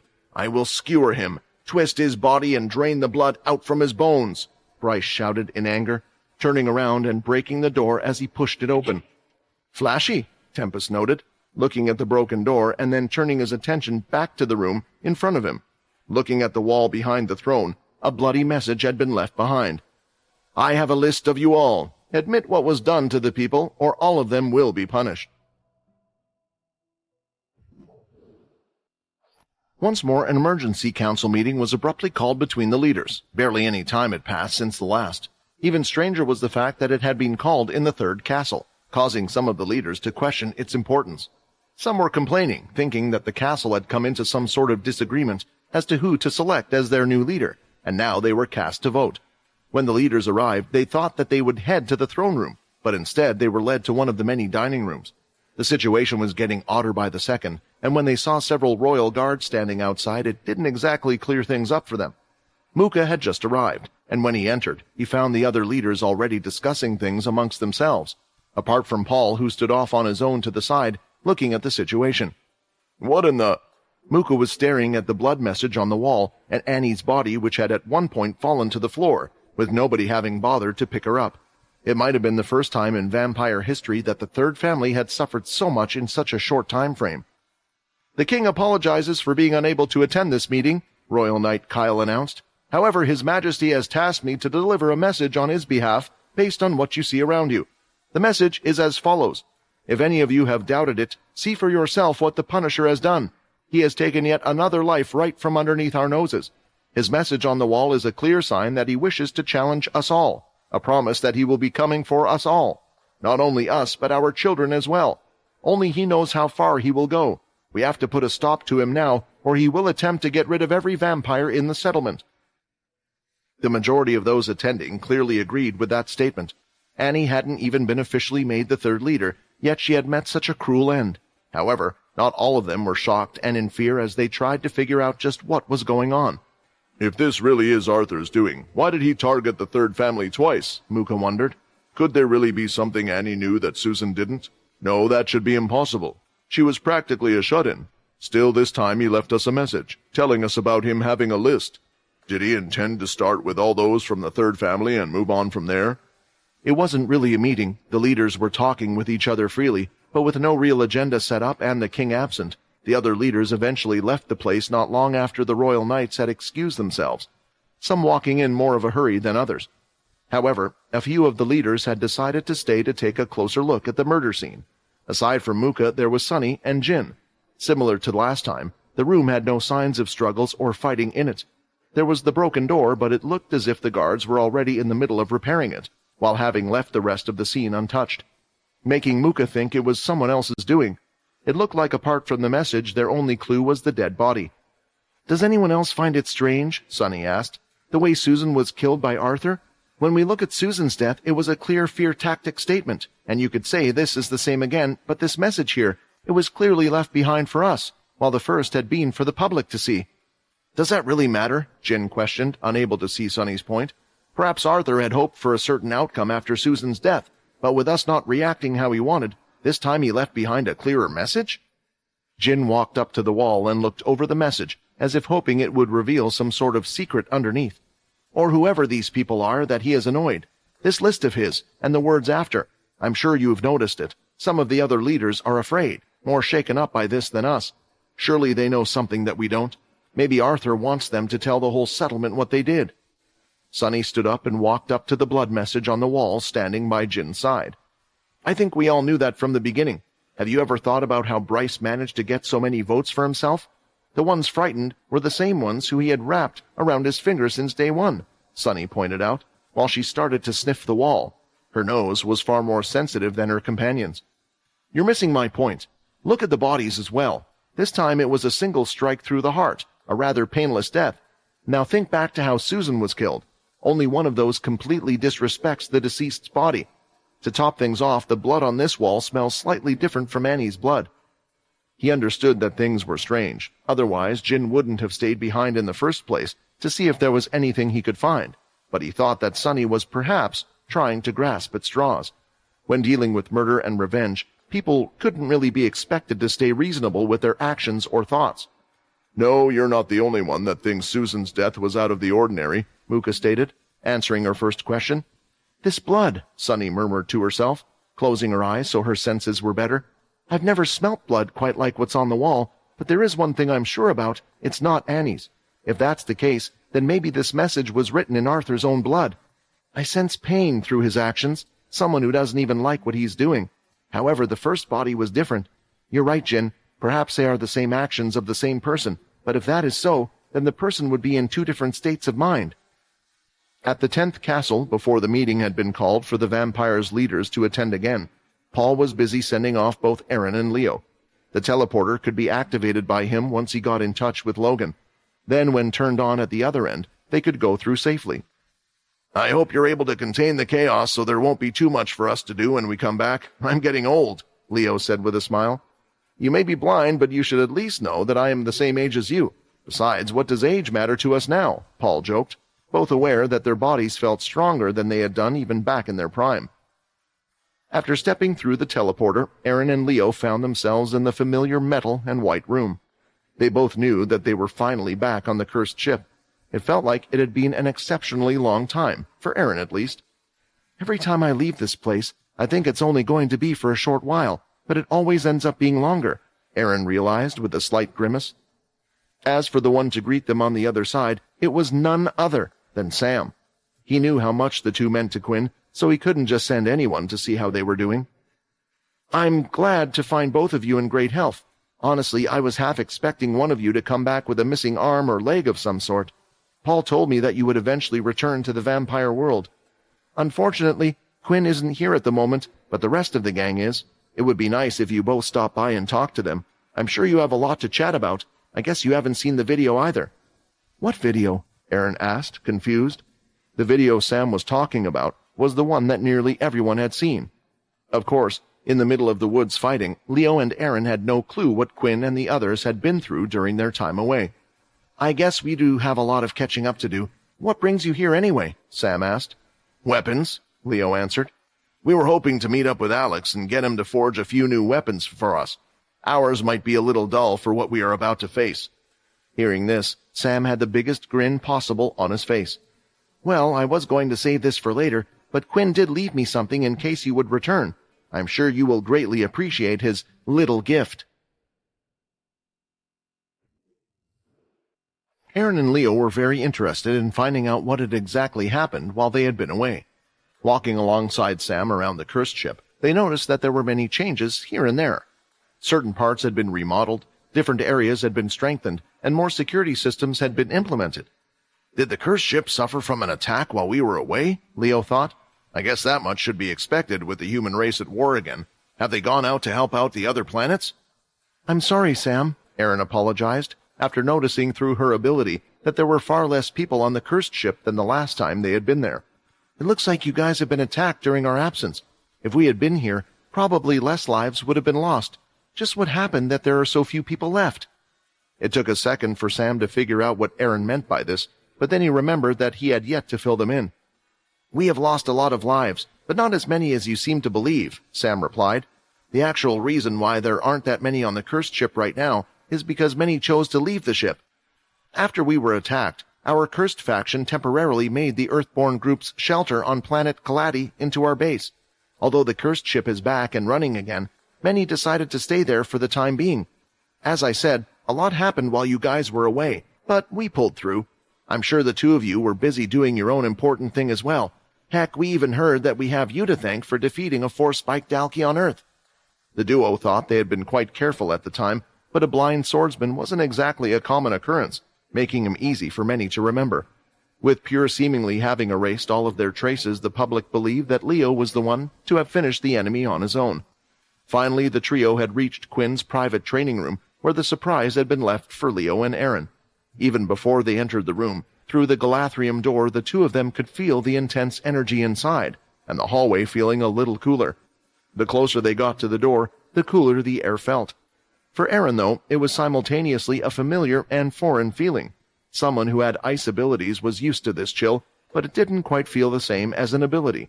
After Sam put in the code, the door slid open, and the two of them could clearly see what was in front of them. Leo, do you see that? It's the... Aaron was unable to speak normally as she naturally walked forward, drawn to the weapon. For even my own student to forget that I lack sight, Leo shook his head. I do feel it, though.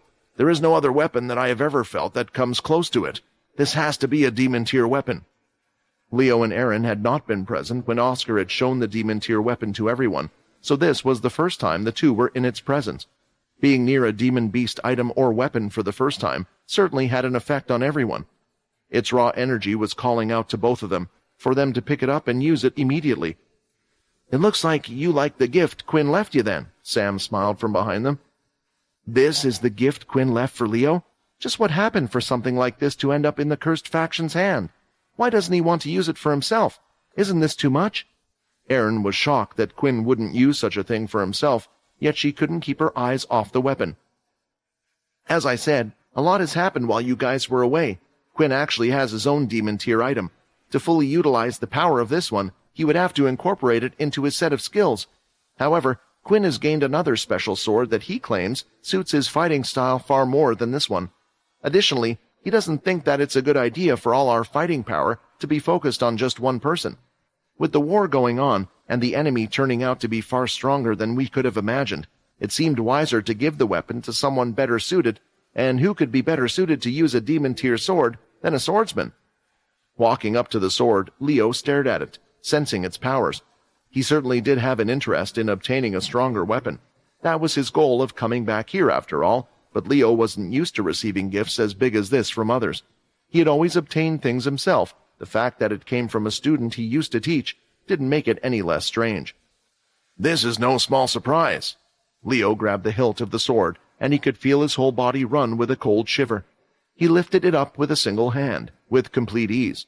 It looked strange from the outside, since the sword was 3/4 the size of his body. Giving it a test, he started to swing it in separate movements. First a step forward, slicing it in an arc shape. Next from below, almost skimming the bottom of the ground, and finally from over his head, stopping before the large blade would hit the ground. To both Aaron and Sam, who were watching, just these 3 simple strikes looked incredibly impressive. Even with a large weapon like this, he can control the flow of the sword so it doesn't feel unnatural. He's a master of all swords, not just the katana blade, Aaron thought as she watched him. A slight feeling of envy rose inside of her. This weapon, Leo said slowly, looking at it once more, giving it another swing to make sure. It does not suit me. Neither the size nor shape fit my personal fighting style. However, I agree with what Quinn said and his reasoning for wishing to give me the blade. I assume since he gifted it to me, it's mine to do with what I want, correct? At first, Sam couldn't believe what he was hearing. Was Leo really going to reject the demon-tier sword? Even if it wasn't what he was used to, the extra power from it alone would increase his strength, or he could switch between weapons. But after his question, Sam understood what he was planning. Of course, Sam smiled. You know what Quinn is like, and I'm sure he will be happy with the decision you are making. It was then that Leo started to walk over to Aaron. You needed 2 blades, remember? I remember one of the blades you used to have was similar to this one. With this weapon, I'm sure you'll not just be able to revive your family's swordsmanship, but bring it to new heights. With this, Leo handed over the weapon, and Aaron held it firmly in her hands. The cold feeling enveloped her entire body, but it was nothing that she couldn't handle. She found herself naturally grasping the handle with both of her hands, and before even saying anything, she immediately gave it a few swings. When swinging it in a crescent shape, she allowed the blade to slightly take control, lifting her feet off the ground, going straight into the next movement. Her body was now a good 1.5 meters in the air, and striking down again, she spun her whole body a full spin, until finally landing on the ground and completing a final sweep strike on the floor. Seeing this, Sam was equally impressed with her sword skills, even though he was no swordsman. Being a vampire, he was able to track her movements very carefully, and he had seen his fair share of fights. He could tell that the movements were just as fluid as the ones that Leo had produced. Indeed, seeing her just swing the demon-tier sword around, nobody will be able to complain about her having it, Sam thought. It was then that Aaron snapped out of her daze. She wasn't meant to accept the sword in the first place, but her body had taken over the moment she held it. I can't. Leo, this was your gift from Quinn. You need a weapon, and it will be far better in your hands, Aaron said, bowing down and holding the sword out for Leo to take. Yes, and I believe I just said that since it's my gift, I can do what I want with it. Remember, I still have a gift from that fellow from before. I'm certain that Alex will be able to make a fine weapon out of it, one that he can customize for my use, Leo stated. While I appreciate your sentiment, do you honestly believe a weapon that utilizes ice powers of all things would be better in my hands? I'm sure that you felt it yourself when using that sword, so you should know that answer. The moment you took it, I felt its power spike up, something that didn't happen when I took it. I would say, even if you didn't want it, that blade has chosen you. Combine it with the skills you've learned, and continue to improve the skills of the current you. In all honesty, Aaron was happy that Leo didn't want the sword back. She had just felt like she had been undeserving of it. She hadn't achieved any great feat nor fought against a mighty foe, and yet, here she was receiving one of the strongest weapons in the world. But she had felt it. Just like what Leo had claimed, the moment she had touched it, it had felt so familiar to her. Perhaps it was because of her lost ice powers and the purpose of the weapon. Nonetheless, now it was hers to keep. Thank you, Leo. Thank you, Sam. Aaron bowed to them both. I promise to prove to everyone that I deserve to use this weapon. Nah, no need to thank me. I'm just the messenger boy. If you want to thank somebody besides Leo, thank Quinn the next time you see him. Having improved inner strength by leaps and strides, she was just wondering how much stronger she had gotten. With the demon tier sword in her hands, she couldn't help but consider herself becoming almighty. But that also made her think of one other thing. That woman, the prophecy, is it really okay for me to have so much power? What happens if what she said is true? What happens if at some point I... Gripping the sword tightly, she shook her head. No, I've never believed in any of that crap, and I won't start now. I won't let it happen. After obtaining the demon tier weapon, Sam suggested for Aaron to wrap it up for the time being to keep it away from the eye of the others. He had prepared a basic blue-colored cloth, which was placed on Aaron's back, but she planned to ask Alex to make a special sheath so they could better hide the strong energy radiating from it. Before meeting with the forger, though, Leo and Aaron were both interested to hear just what exactly had happened to this place, since Sam had been so vague so far. I don't plan to keep it silent about this matter. I just thought it would be easier for you to see for yourself, Sam explained. Luckily for you guys, nearly the whole thing was caught on tape. Heading to the command center, on the way they stopped by Logan's office. There wasn't much for them to talk about, but Leo gave a few words of encouragement, like a teacher would to their students, while Aaron couldn't stop staring at the robotic arm underneath until she eventually spoke up. At least you didn't have to get turned into a vampire. You've always been a bit different and unique. This just makes it more so. Logan thought about her statement for a moment. It hadn't really bothered him that much, but he guessed she had a point. Thank you, Logan simply replied. An awkward encounter, to say the least, from two students who had never really talked to one another. Next, they headed to the command center. Using the big screen, Sam showed them everything, starting from when Quinn and the others had been attacked by Inu. At times, he informed them about certain things not caught on tape.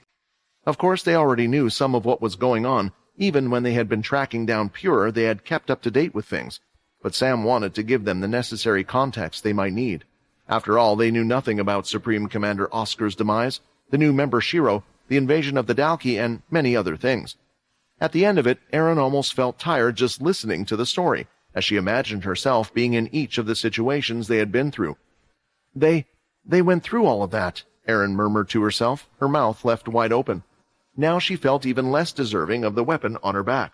Her earlier proclamation of wanting to prove that she deserved to wield the blade suddenly felt a whole lot heavier. Looking over the two, Sam could tell that they were deep in thought, perhaps feeling guilty that they had been absent at such a crucial time. Look, guys, nobody blames you. All of us know that you were doing something important, and you wouldn't just have left without good reason, Sam said. Nobody knows what would have happened if you were here, and we can't change the past, so there's no point mulling over it. I didn't show you everything so the two of you would feel guilty, or so that you would stay here rather than return to the vampire world. Honestly, in my opinion, it would be better for you to go back.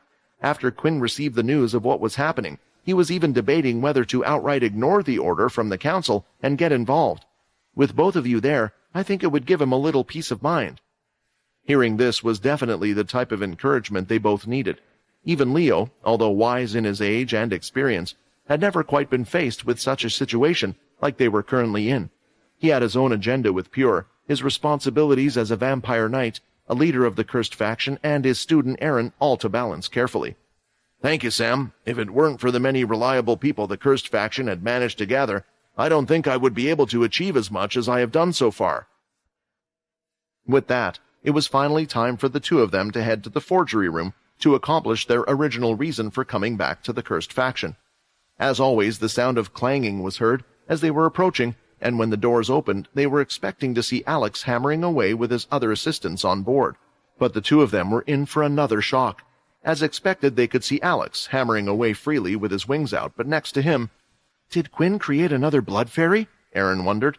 No, is he maybe another subclass? An evolution, perhaps? The surprises didn't seem to stop. She had never seen the giant guy next to Alex before, and she was remembering the troubles the cursed faction had gone through in the vampire world, just having one blood fairy. There was no need for the two to announce that they had entered the room, for straight away Aaron looked up and stared directly at Aaron. My word, I never thought I would see it back here again, yet here it is, the large man spoke, as he lifted up his forging mask and put his hammer down. His giant red wings started to flap about fast with excitement, walking towards Aaron. What is going on? Why is he coming towards me? Unable to make heads or tails of the situation, Aaron went to grab the weapon, but before she reached it, Alex noticed that Andrew had stopped his work. Looking over, he saw Aaron's actions.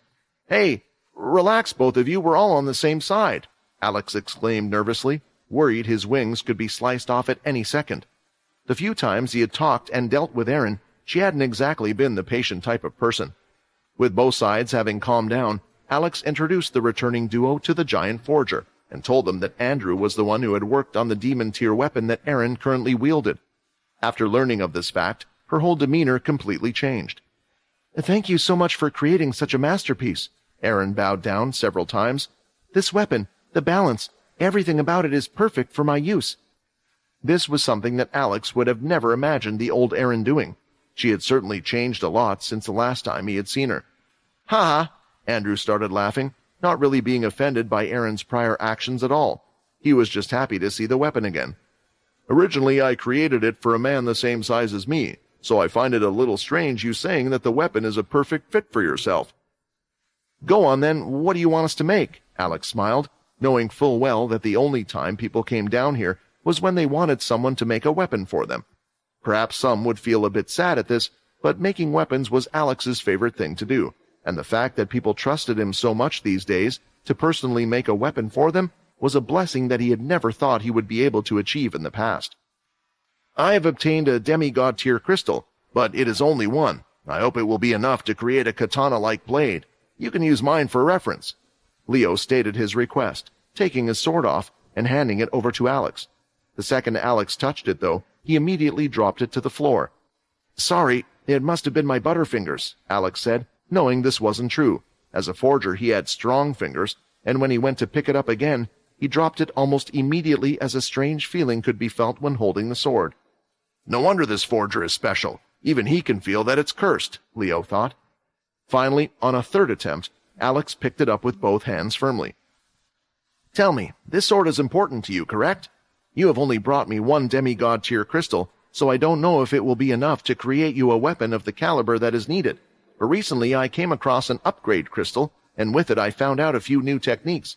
If you are willing to test it out, I could try to use the demigod-tier crystal to upgrade your current weapon instead." "No, sorry, that would be wrong. It would be a new weapon, using the current sword to give the demigod-tier weapon a boost," Alex continued. Hearing this, Leo thought it was a great opportunity. Honestly, he didn't want to stop using his current weapon, for it carried the will of his former companions with him.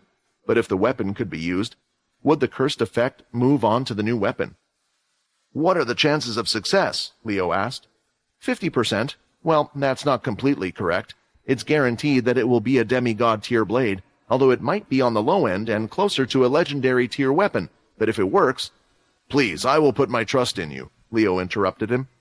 After that, they made 2 more requests for a blood weapon to be made from the many blood crystals that Aaron had gathered. For the blood weapon, the best crystals were selected, while the others were given to Alex to keep and use how he wished.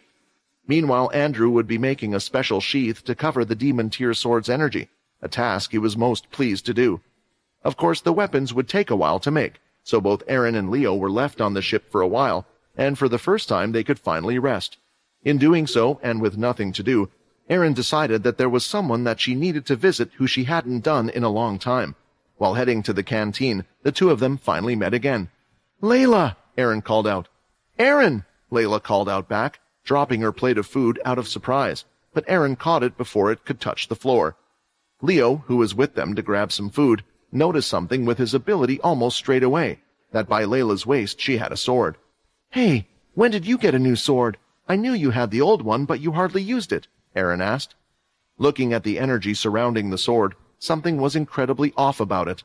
Usually beast weapons gave off a red color, which Leo could perceive through his ability, the same as beasts themselves. In the same vein, vampires gave off a purple energy, so what was up with this weapon that looked to have black flames spiraling from it? After each of them grabbed something to eat, they decided to sit down together to talk a bit more. Aaron didn't have to consume blood and could eat a regular diet similar to humans. This was the same for Layla. However, Leo had just grabbed one of the juice boxes with a small amount of blood inside. Drinking such an amount of blood no longer troubled him when trying to control himself, since he was so in tune with his senses. But if a vampire were to deprive themselves of blood entirely for too long, they would feel tired and a little weak.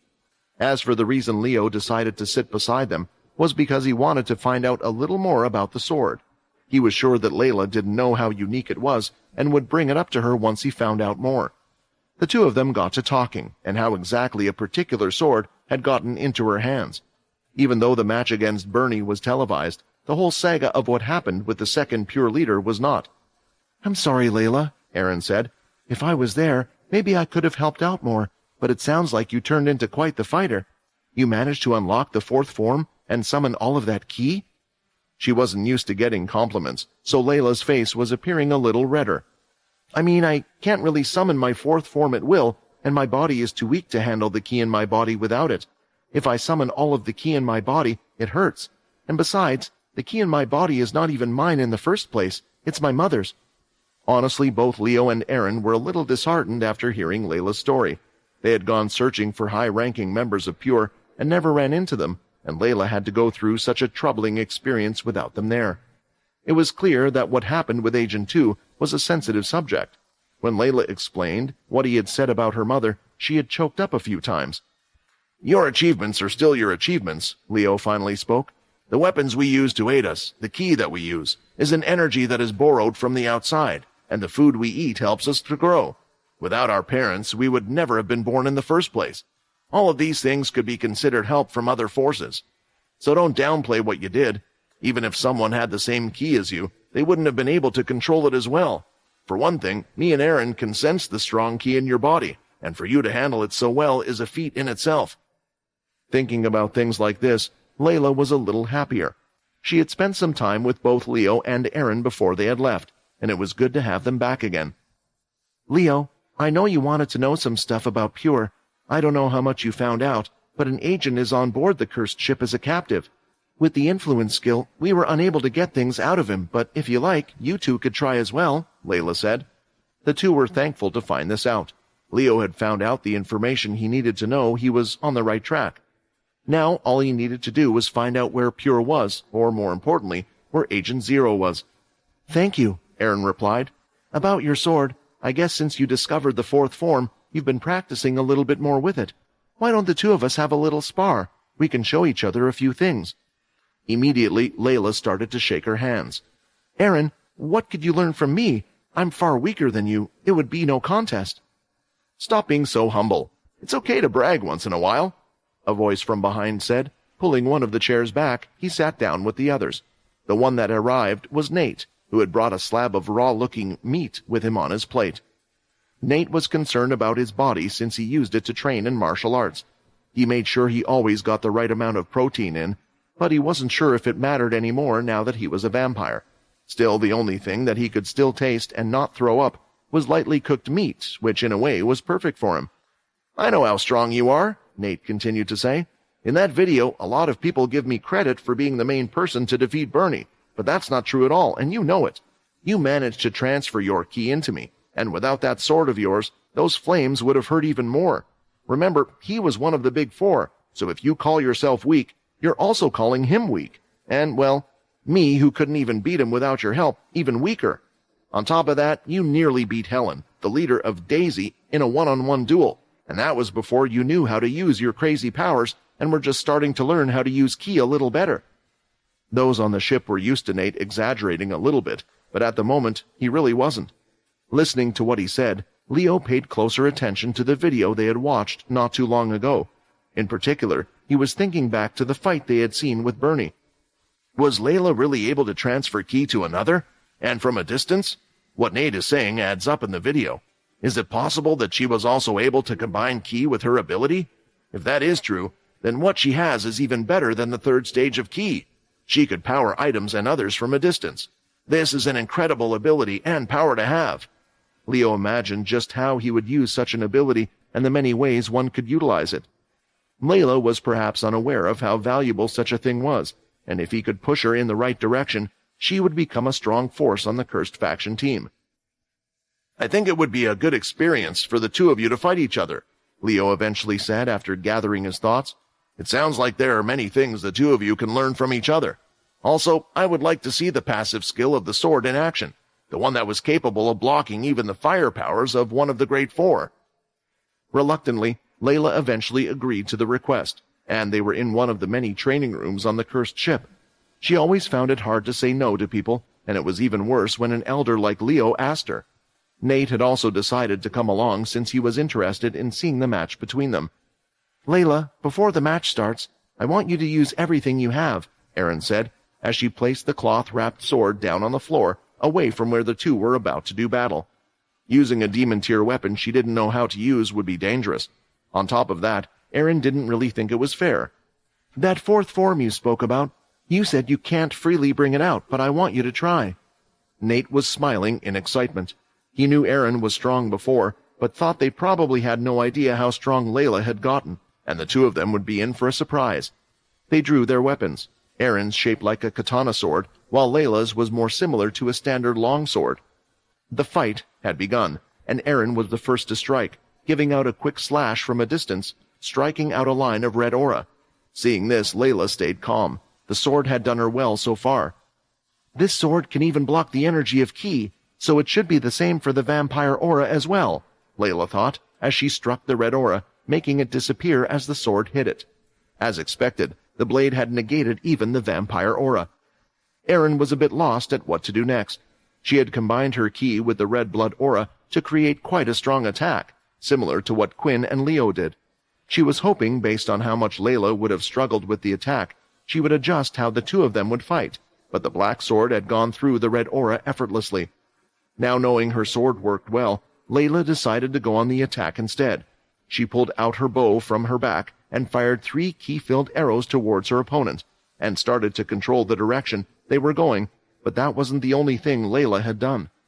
Controlling the 3 arrows with one hand, she charged forward with the blade in the other.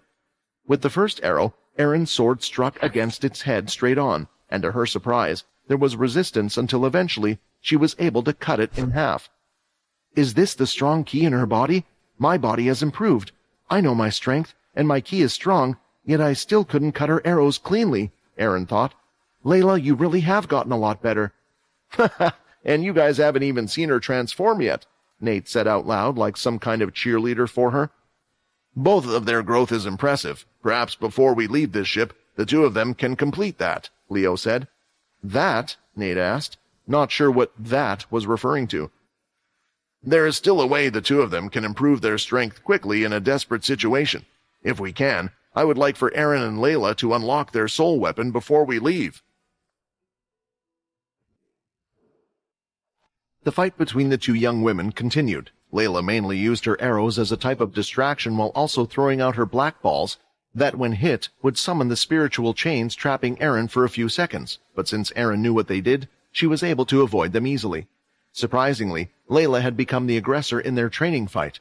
Erin had remained on the defensive, attacking her with a few simple blood swipes and with her sword now and again. However, those attacks proved to be ineffective in front of the black sword. Despite the speed the attacks were coming out towards her at, Layla had enough control to power her body with ki, allowing her arms to move at a faster speed. If she were to attack with the sword itself, though, she didn't have much options. Afraid that in her regular form, she would be outmatched in strength in a head-on clash.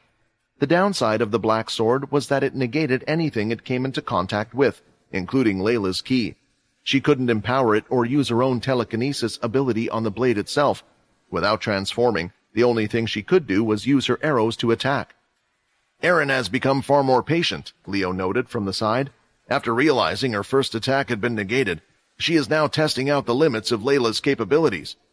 Leo was commenting on the fight, pointing out the good points and bad points of both sides. Nate, who was standing by his side, was wondering just who the words were exactly meant for, but his thoughts were also on something else. Since he could just listen to the analysis of the fight thanks to the blind swordsman, Nate kept staring at Leo's eyes. Is he really blind? His pupils are white and everything, but then how is he able to tell so clearly what's going on in the fight? Well, that much he might have been able to feel, but just how the hell did he manage to watch the video of us fighting then? Nate wondered, but he didn't consider it proper to ask the other. There were only a few people that experienced the vision that Leo could see through his ability, that being Erin, who had the same ability, and Vorden when he had once borrowed it. The ability that both Leo and Erin shared was called Dragon Eyes. It allowed the ones who had this ability to see everything in a wireframe-like view. Leo could actually see the people in front of him, the room around them, and if a leaf were to fall down, he could see that too. Only from his perspective it would look like a small object made up of small white lines. What this also meant was that Leo was actually able to see through objects and walls, and what was over on the other side. However, he was unable to see the natural color of things. The amazing thing about this type of view was that it allowed him to differentiate between different types of life energy by their respective colors. He could see this energy in such detail that it would often move before the person themselves moved. However, these colors, when using his ability, were different to when he was sensing them using his ki. For example, Dragon Eyes showed vampires as a mass of purple energy, humans as a yellow energy, and beast as a red type of energy. But if Leo was to use his ki to sense energy, the vampire internal energy would appear red. Because of how his ability worked, Leo was able to watch the videos on the screen just fine. It just looked different to how others would perceive it. He was unable to tell from the first glance who was who on the screen, and had to guess from the wireframe shapes. Also, due to it being a video, he couldn't sense the energy coming off them, but thanks to the commentary and Eren by his side, he had managed to figure out certain details along the way. The fight was starting to heat up, as Layla had transformed into their second form, where she now had the speed and strength of a regular vampire. With her added ki, she would be even stronger. This body can handle a bit more of the ki that's in my body, but not as much as the fourth form, and I can't use the abilities of any other forms, but this will have to do, Layla thought, charging in, but suddenly, before she could even swing her sword in full motion, Eren went on the offensive. The suppression chains came off, and she swung them out, wrapping around Layla's arms to the side. "The first form," Leo commented, recognizing the movements. This suppression chains, when wrapped around Layla's arms, also made her feel slightly weaker, and with Eren's strength, she was able to yank her arm away, pulling Layla's sword and strike to the side, so it had hit nothing but the floor. Straight after, Eren was already directly in front of her, and the Dampier thrusted her sword forward directly into the other's stomach. At the last second, she turned the sword so only the guard of the sword had hit her, and Layla was sent flying back with the chains released. "Now for the second form," Eren thought, as she pulled her chains back. "That's enough," Leo declared, the end of this fight. Hearing that, Eren took a second to look over Layla's condition. The other still hadn't recovered from the attack. "Layla, I asked you to fight me at your full strength. Where was your fourth form?" Eren questioned, disappointed. She had been looking forward to testing out the new swordsmanship style she had created against someone other than Leo, but after the first form, Layla seemed unable to fight for a while. After recovering a little bit, Layla finally answered, fidgeting a bit towards the end. "I tried, but the first time it happened, I ended up losing control. I just haven't been able to transform into it again, ever since. Not even back then during the fight, even though we could have really used it." Walking over, Eren gave her hand out and lifted her friend off the ground. "You are afraid of using it? Trust me, I understand. The whole reason why me and Leo needed to leave this place was because I needed to find a way to control myself. Thanks to Leo, I managed to do it, and if I can manage to suppress my condition, I just know you'll be able to do as well. I'll look forward to the time the two of us can fight again." In all honesty, it had been the fact that Layla had been so impressive at the beginning of their fight that Eren had believed that there was more to come.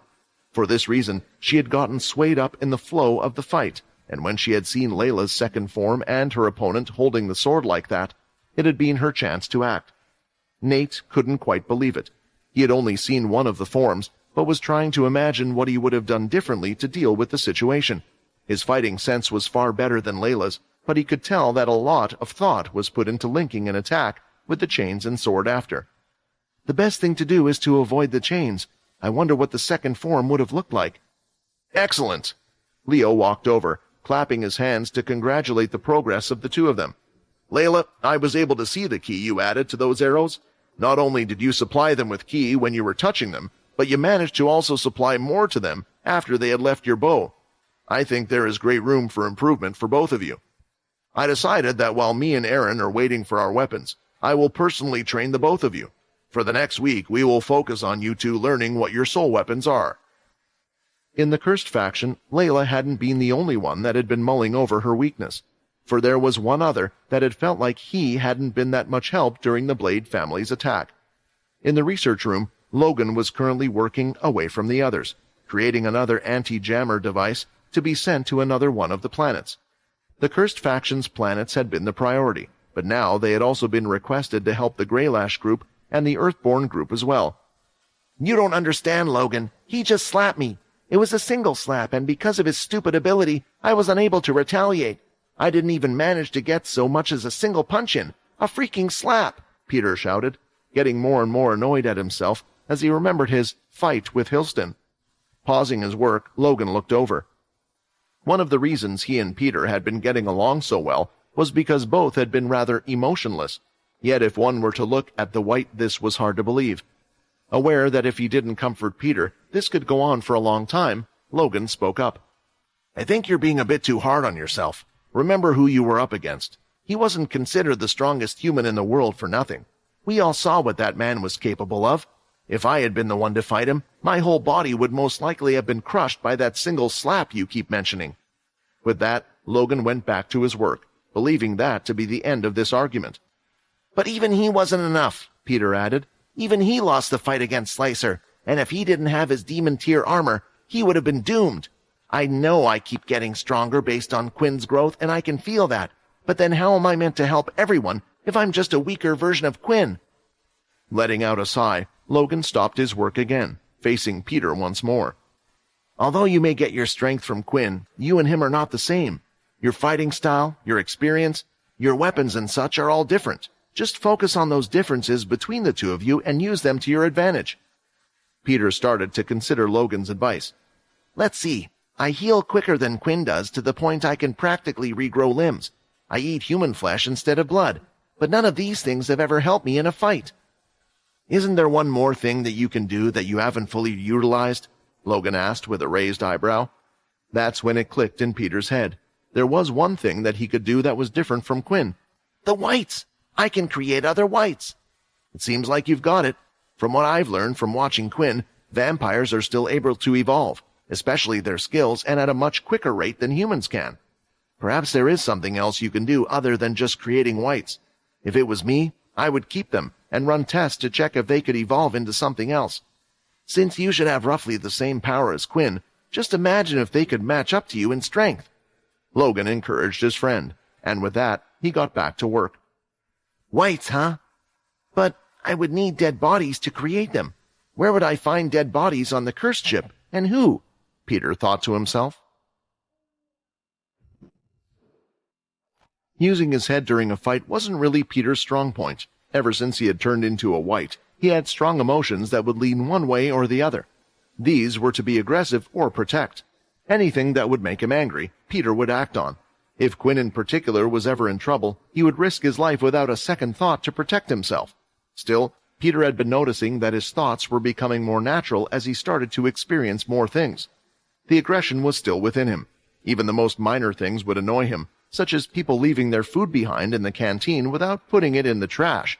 Images flashed in his head of picking up the tray and whacking it across one of the members' heads, teaching them a lesson so they wouldn't do it again. However, as he got more like his old self, it was as if his old personality and his new character were mixing to create something else. Who am I kidding? I'm just an angry person that started to think more, Peter thought, as he was currently in the medical bay, hoping to find some dead bodies. On the ship itself, there were even emergency caskets and some dead bodies that were kept just for Peter, but for some reason, he just couldn't bring himself to turn one of them. His hand was held on one of the handles for a while now. I can't disrespect their bodies like that, Peter thought as he walked off, trying to come up with some other idea. Logan's suggestion was to make whites and explore what exactly he could do with them. In the past, Peter had often relied on his strength so much that he never bothered making whites from the enemies he killed because they just wouldn't be much help to him. On top of that, even if he killed strong enemies, they just didn't seem helpful because what made them strong in the first place was their abilities. The two whites he controlled would also constantly follow him around, which was a pain to him, and the reason why he would either use them as meat shields or forget about them. Muttering to himself was just hurting his head more when suddenly he stopped in his tracks. Wait, did I ever try to? That might work. With the idea running in his head and not wanting to lose this momentum, Peter was seen running straight to a particular room. When he arrived, he could see all of the teleporters in sight. Hey, which one of these teleporters head to planet Kaladi? Peter asked the 4 or so guards that were in the room. All of them gulped as soon as they saw Peter. He already had a reputation for having a bad temper, one of the leaders they shouldn't get on the wrong side of. "It's this one over here, sir," one of the men pointed. Seeing it, he smiled while walking over to the teleporter. "Sir, do you have permission from Sam to use—" "Shut up!" Peter shouted, as he placed his hand on the man's face and pushed him away. "I'll be back soon, so there's no need for me to get permission." With that, Peter had already gone into the teleporter and soon found himself in the shelter on planet Kaladi. When arriving on the other side, the people there were also part of the cursed faction, and they were also shocked to see Peter there. I know. Just tell Sam I won't be here long," Peter said, and next, using his amazing speed, he was off running in the distance and soon found himself out of the shelter and in the desert standing on the sand. Where is it? Where is it?" Peter kept searching as he twisted and turned his head. Realizing that just looking wasn't exactly going to help him out, he decided to just use his body's instincts instead.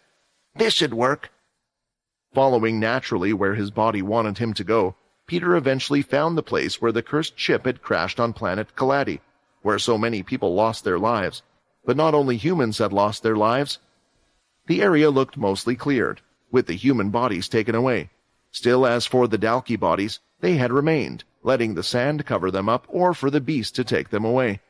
Eventually, Peter started to dig in the sand at a specific spot and saw something dark and black. Grabbing onto it, he used his great strength to pull it out of the sand, and a mostly intact Dalki was seen. Its arms and limbs were broken. "When Quinn told us what the Demon Tier amulet did, how he was able to control the Dalki and take down those motherships, it gave me an idea. Maybe I can do the same.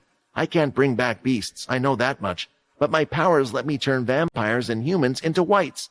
Dalki are half human, so there's a chance this could work." Placing his hand on the Dalki's chest, soon Peter something was felt leaving his body. The veins on his arm were showing as the energy passed through his arm. They quickly popped out and went back in again once the energy passed. At that point, the Dalki's body started to move again, its body slightly healing from the lesser white's effect, and soon it stood tall in front of Peter. "Yes, it worked!" Peter cheered, and was so excited that he slammed his fist into the Dalki's chest and punched its head clean soon after. It fell back in the sand and was unmoving again. "Ah, well, I didn't want that one in the first place." Now realizing his ability worked on Dalki, Peter started to dig through different parts of the sand again, repeating the process as if he was looking for something, but not only was he looking for something, he was testing the limits of his ability as well. As a white, Edward, the ex-vampire knight of the 10th family, told him that he had to protect his head at all costs. He could heal any wound, as long as his head was kept intact. When he was turned by Quinn, Peter was on the verge of death, but not dead, and as a ghoul, he still wasn't quite classified as an undead creature. Only when he turned into a white did his heart stop beating, so it made him wonder just what the lesser whites he created were. Why were they only able to create from dead bodies? They were unable to use the abilities they had when they were alive, but kept the same strength. They seemed a lot more like the typical zombies that one would know about from films, but did their brain matter? Peter soon found out his answer, that it didn't at all, for things had changed since the last time he had used the ability. Although he hadn't gone through an evolution, it seemed like the effects of his lesser whites were more dependent on him. "It's just like Logan said, even my white powers are evolving with me." Peter was looking at a Dalki that had lost its head, which was now standing perfectly fine. It was a little strange, and Peter soon found out its limitations. The Dalki was able to heal wounds to a certain degree, just like Peter, but it couldn't regrow parts of its body that it had lost before it had been turned. On top of that, after enough damage to the body, unlike Peter, who could restore his regenerative abilities through eating flesh, they could not, and would finally die again. Essentially, they were like an item with durability, but one that couldn't be repaired, so eventually he needed to replace it with a new one. After many different tests, Peter still didn't give up, and that's when he finally found what he was looking for. Pulling out of the sand was a long, sharp tail, meters long, and at the end of it were a pair of legs. However, the top half of its body was completely missing. "This Dalki took way more of a beating compared to the others, but the bitch deserved it," Peter thought, hoping it would work. It only took a few moments for the smile to appear again, as he saw the legs standing there and the dalky tail that they were all afraid of swinging about. "Your name was Slicer, right? I guess your bottom half belongs to me now." Peter smiled as he quickly started to run back to the base, with a half-dalky body running after him, keeping up. Of course, the lesser white Peter had created using the bottom half of Slicer's body wasn't as strong as her. For one, it didn't have its whole body, and none of the dalky Peter had tested on before grew stronger the more blood they split. So it was similar to having half a Slicer with no power-up. But the important part was her tail, which was still intact. Entering the shelter, the two ran straight back for the teleporters. Screaming was heard throughout the shelter as people spotted the pair of legs and a giant tail. "It's all right. She's with me. The legs, I mean," Peter shouted, still smiling. Because now that he knew that a head wasn't needed for turning those into a lesser white, he knew exactly who the next person he was going to turn would be, and no one would care how he disrespected his body. Thinking about what he was about to do next, Peter had a grin on his face that went from ear to ear. He was so pleased, but for those that did manage to catch the look on his face, it looked like a creepy smile rather than a pleasant one. His deep, dark black eye sockets and pale skin didn't help for that matter. Peter ran through the shelter with the legs and tail following behind him, causing quite the scene. The problem was, there really was no one who could do anything about it since they were moving so fast. The teleporter that Peter had come through could be seen ahead left on, and jumping through, he was back on the cursed ship, and soon to follow after him were the pair of legs. "What the hell is that?" the guard shouted. "Those scales, and that tail, it's a dalky body, I'm sure of it. Attack, attack!" "Don't attack," Peter shouted right after. "Am I going to have to explain these legs everywhere I go? I mean, we have vampires and all sorts of things in the cursed faction. Heck, Logan has a dalky arm. I thought this wouldn't be too strange." Looking at them again, though, even Peter had to admit it did look a little out of place. A dalky was relatively large compared to a human, so even though it was just Slicer's legs, it was nearly as tall as a human itself, and a lot of the cursed faction looked scared looking at the tail. "Legs there is with me," Peter calmly said before everyone came raiding the room, any second now to take on the dalky. He could just imagine even Bonnie and Void appearing out of nowhere. They always seemed to be around when the most interesting things were happening. A slight smirk appeared on his face as Peter imagined the news reports. "Actually, do you mind doing me a favor? Report to Sam to come meet me, and then this way he can inform everyone to not be alarmed. Otherwise, all my hard work might be for nothing if everyone started to suddenly attack it." The guards looked at each other, thinking that Peter must have had a screw loose or something. The reason being, although they knew that Peter was most likely a V, they had no idea of his powers, and this was something that they didn't know they could do, due to them not knowing about the subclasses within the vampire race. In the end, they decided to call Sam to the teleporter station immediately. They listened to Peter just because it looked like the legs and tail weren't attacking them in the room. A little while later, Sam was seen appearing in the room with Linda by his side. The only reason why he had brought her was because the men on the other end sounded a bit afraid, and had told him to bring some back up with him. Come on, what could have Peter brought with him that would be just so— He couldn't even finish his sentence, as his eyes were set on the pair of legs in the room, which at this moment was sitting down, but the large tail could be seen swinging up at a height taller than a human. "It's cool, right? I spoke to Logan, and he made me rack my brain a little, so I came up with this," Peter explained. For Sam, going through all the possibilities in his head, he had figured it out. It was clear that this was the bottom half of Slicer's body. The fact that it wasn't attacking anyone, and Peter was the one who had brought it, the most likely reason was it had something to do with his white abilities. "This is good news," Sam said, carefully shuffling towards it, and stopped the second he had got within the range of the tail. When he saw Peter showing it was fine to get close, Sam moved forward and Linda did the same. Her tail was the greatest strength of the Dalki. It was even able to cut through Hilston's demon tier armor. This has to be a gold mine. We don't know if its strength or sharpness is the same, but I would guess it has to be at a similar level. Hearing this, Peter had one more surprise for Sam and started to whisper in his ears. After listening to what Peter had to say, his eyes lit up even wider than before. 1A is the number, Sam said, and straight away, Peter was running off again. "Legs follow and listen to Sam," Peter ordered. Using its tail, it gave off a salute by its waist since it had no head. Guess I'm going to have to prepare an announcement, Sam thought, looking at the thing. After getting the okay from Sam, Peter found himself in the ship's morgue. A very cold room, but for Peter he felt no difference. There were several what looked like file cabinets with numbers in the corner of each of them. In the very corner of the room, Peter could see the number 1A. Unlike before, without hesitation, Peter was able to pull on the handle, and a body in a glass tube-like container was seen coming out. This was Peter's next turning target. The only thing was that it had no head, and the reason for that was Syl stepping on it, eradicating it. I can only create 2 lesser whites at a time, so why not have the 2 strongest we've ever seen before? Peter thought. For the next person he was ready to turn was Hilston. No one, not even Syl, would care what would happen to his body. In fact, the reason why it was in the morgue in the first place was so Peter could feast on it. I'm going to have to explain to those guys when they come back, although without your head, I'm not sure they will recognize you, Peter thought, placing his hand on a healthy part of his chest after the glass container covering the body went away.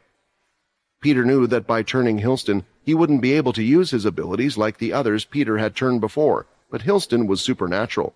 Even without his beast gear, he had the speed and strength to match a low-level vampire lord. It was an amazing feat, something that seemed impossible. At the same time, if Hilston turned out to be somewhat weaker, then he imagined it was no loss on their part. Peter would take pleasure in using his body as a human meat shield. A few seconds later, after repeating the process, the body rose from the table it laid on. Ha ha, Peter chuckled. Oh, how I would love to punch you right now for that slap you gave me, but there's no point. I know it's better to use you. With both pieces he needed, Peter was ready to put them into action, just like Quinn. Peter needed to figure out the best way to utilize his 2 lesser whites in the middle of a fight while also using his powers. Still, Peter had now become a formidable foe that nobody would want to face. This was exactly what Sam was thinking as he was looking at Slicer at the moment. Quinn, Leo, Aaron, Layla, Syl, and now Peter as well. These will be the key members of the cursed faction in the future. Perhaps if Vorden and Rayton evolve into demon-tier beasts as well, we might have a chance at winning this war after all. On Blade Island, currently, Vorden and Rayton were trying to do just that. They were going around hunting for strong beasts, improving their skills, and gathering their crystals. There were also the beasts that had been captured that were at the legendary level underneath. Vorden and Syl were helping as well, but Syl not too much, since the others didn't want him to help. As for Vicky, Pi, and their mother and father, the 4 of them had decided to leave the island and do as they had said they would. To hunt down those chained that had strong abilities and a chance in the future to disrupt and ruin the flow of everything. After all, without True Dream present, these were the type of ability users who had chucked the world into chaos before. For Eno, he was in his favorite spot, looking out from the castle at the whole island, staring into space. All the preparation he wanted and needed to do was done. Sometimes I think of the past, Eno said. You know, I thought after all these years that I would learn to forget about the past, yet here I am. Brock, do you think I'm evil? Eno asked. Evil is subjective, Brock answered. You should know that much by now, sir. We have both seen how history books from the humans and the vampires have been written. People often put things in categories of good or bad, black and white, while others will say that there is a gray area. For me, I believe that there is just one color. There is no right and wrong. There is just what people want to do, and you have always just followed what you wanted to do. After Brock's answer, there was silence from Eno until he finally spoke. It looks like he is finally making his move. We should prepare to call the others back. Lately, Quinn seemed to be traveling on a number of different surfaces, from hard barren rock to unknown metals, snow, sand, and even more. Right now, Quinn was experiencing yet another new terrain as his 2 feet were in a swampy texture. The water rose up to the ankle of his boots. If he was to stay in one place too long, he would feel like his body was sinking on the spot, so he was constantly on the move. He also needed to be careful not to apply too much pressure, for that would make him sink deeper as well. In a way, he found fighting on different terrain to be a form of training in itself. He never knew when and what terrain he would be fighting his enemies, so it was good to have experienced all the differences. Fortunately, this planet also had a few places where the land was more solid, allowing him to rest. This was exactly what Quinn was currently doing. Around him were several trees that had long green vines dangling from them, so it was hard for one to see into the distance. Not that there was anything nice to look at in the first place. However, Quinn was not alone either. Surrounding him were the marked Dalki. Thanks to the power of the Demon Tier amulet, Quinn now had a total of 4 Dalki under his control. 3 of them had 2 spikes on their bodies, while the last one, who had been the most recent captive, had only 1 for now. Quinn had considered marking the beast instead of a Dalki, but all the beasts he had encountered in the area were far weaker than even the 1-spiked Dalki, which made it seem pointless, especially since the amount of energy required to open up another slot was incredibly high at this moment. Failing to mark something meant he would have to regather that energy once more. They had been killing beasts and Dalki for a while now, but the 5th slot still hadn't opened up. Quinn was starting to wonder if 4 slots was the limit, but the Vampire Lord believed the system would have said something if that would have been the case. Additionally, he didn't mind the process taking longer, since all this fighting was bringing the Dalki closer to evolving as well. Thanks to his controlled Dalki, Quinn had discovered what incredible beings they actually were. Their bodies had similar healing capabilities to vampires. As long as enough time past, their wounds would have naturally healed by using up their body's energy. Alternatively, they were also able to eat the beasts in the area to acquire more energy and to speed up this healing. However, if their bodies healed this natural way, it was also a sign that the strong energy they would get from being harmed had gone away as well, unlike when their wounds healed from bleeding out, which was something Quinn still couldn't wrap his head around. Losing blood, yet still healing from fatal wounds. No wonder the Dalki were so hard to kill. Maybe it's time we move again, Quinn contemplated. We've been on this planet for a while. Quinn had chosen not to stay on one planet too long. Neither did he want to attempt to take down another one of their motherships for fear they would retaliate or send someone after him. The problem was moving from each planet took time, and as Quinn moved to each one, he was spending more and more time on them. The Dalki seem more spread out on this planet compared to the previous ones, so I think you should be fine to stay here a bit longer. Vincent shared his opinion. Besides, I think things have calmed down a little. That being said, this also feels like the calm before the storm. Quinn was looking at one of the 2 spikes next to him. All 4 of the Dalki stood still as statues around him like bodyguards, while he was sitting down with his back up against a tree. Hey, I was thinking, you've been a big help when fighting with my body, but you're still not the best when it comes to making the most out of it, Quinn said. In an emergency, I will have to flee by using my Shadow Link skill, which might mean I'll be forced to leave the marked Dalki behind, or I'll probably have to drain their energy. I won't be fighting with the Dalki body like last time. I'm hoping there is a point to you saying all this, rather than just telling me my skills are bad in your body, Vincent replied. What I was thinking is maybe we can put you in a Dalki body? We could use Shiro's power, Quinn suggested. Originally, Quinn wanted to put Vincent in another humanoid beast, but with the Dalki owning most of the beast planets now, that seemed quite improbable. I don't think that's a good idea, Quinn, Vincent replied after a while. We know Shiro's ability basically places one consciousness inside the body of another being, but the original still remains. Even if these Dalki are under the amulet's control, I doubt their consciousness is completely gone. It only works so well for your friends because the beast's minds inside had agreed to help. Perhaps Shiro has a skill that can eliminate one of the minds, but even then, if my mind is in the body of the Dalki, were you thinking of using one of your marked? We don't know what will happen to me. I might also end up under the amulet's effect. Or think about what happens if you need to flee and you might drain that body. I'm also partly worried that moving me will disrupt the system. Even if it doesn't, my existence might have been a coincidence, so moving me out means there is the possibility that I might not have no way to return to the system either. I know you mean well, but I just think that if we act now, there are too many risks. Let's wait until this is all over. That was the problem. Quinn honestly didn't know when this would all be over, especially with things happening in the vampire world now. Would it be when Jim was defeated, when Arthur no longer was a threat? Even then, he still needed to worry about the Dalki, the Demon Tier beast, and Bryce, not to mention his unresolved issues with Pure, who he was sure would eventually come for him since he had eliminated Agent 2 as well. I'm getting a little tired just thinking about it, Quinn sighed, which was the first time Vincent had heard him say such words. Eventually, a week had passed on the cursed ship. As promised, Leo had been training both Aaron and Layla, helping them use their key, as well as trying to unlock the soul weapons in both of them. Leo didn't know that Layla had also been doing her own separate training alongside Nate following their training sessions. After her loss with Aaron, she had been more determined to work harder. Her training with Nate had mostly focused on her being able to access those emotions again and unlock the fourth form. What Nate hadn't realized when offering to help her was that their training had been more on the lines of a therapy session rather than using one's fists, which was what Nate was good at. He had asked Layla many times if she was sure that she wouldn't rather speak to someone else who she might perhaps be closer to than him, but she had insisted that he was the easiest to talk to, for she felt like he would never judge her. According to her judgment, the only thing Nate cared about was girls and getting better at martial arts.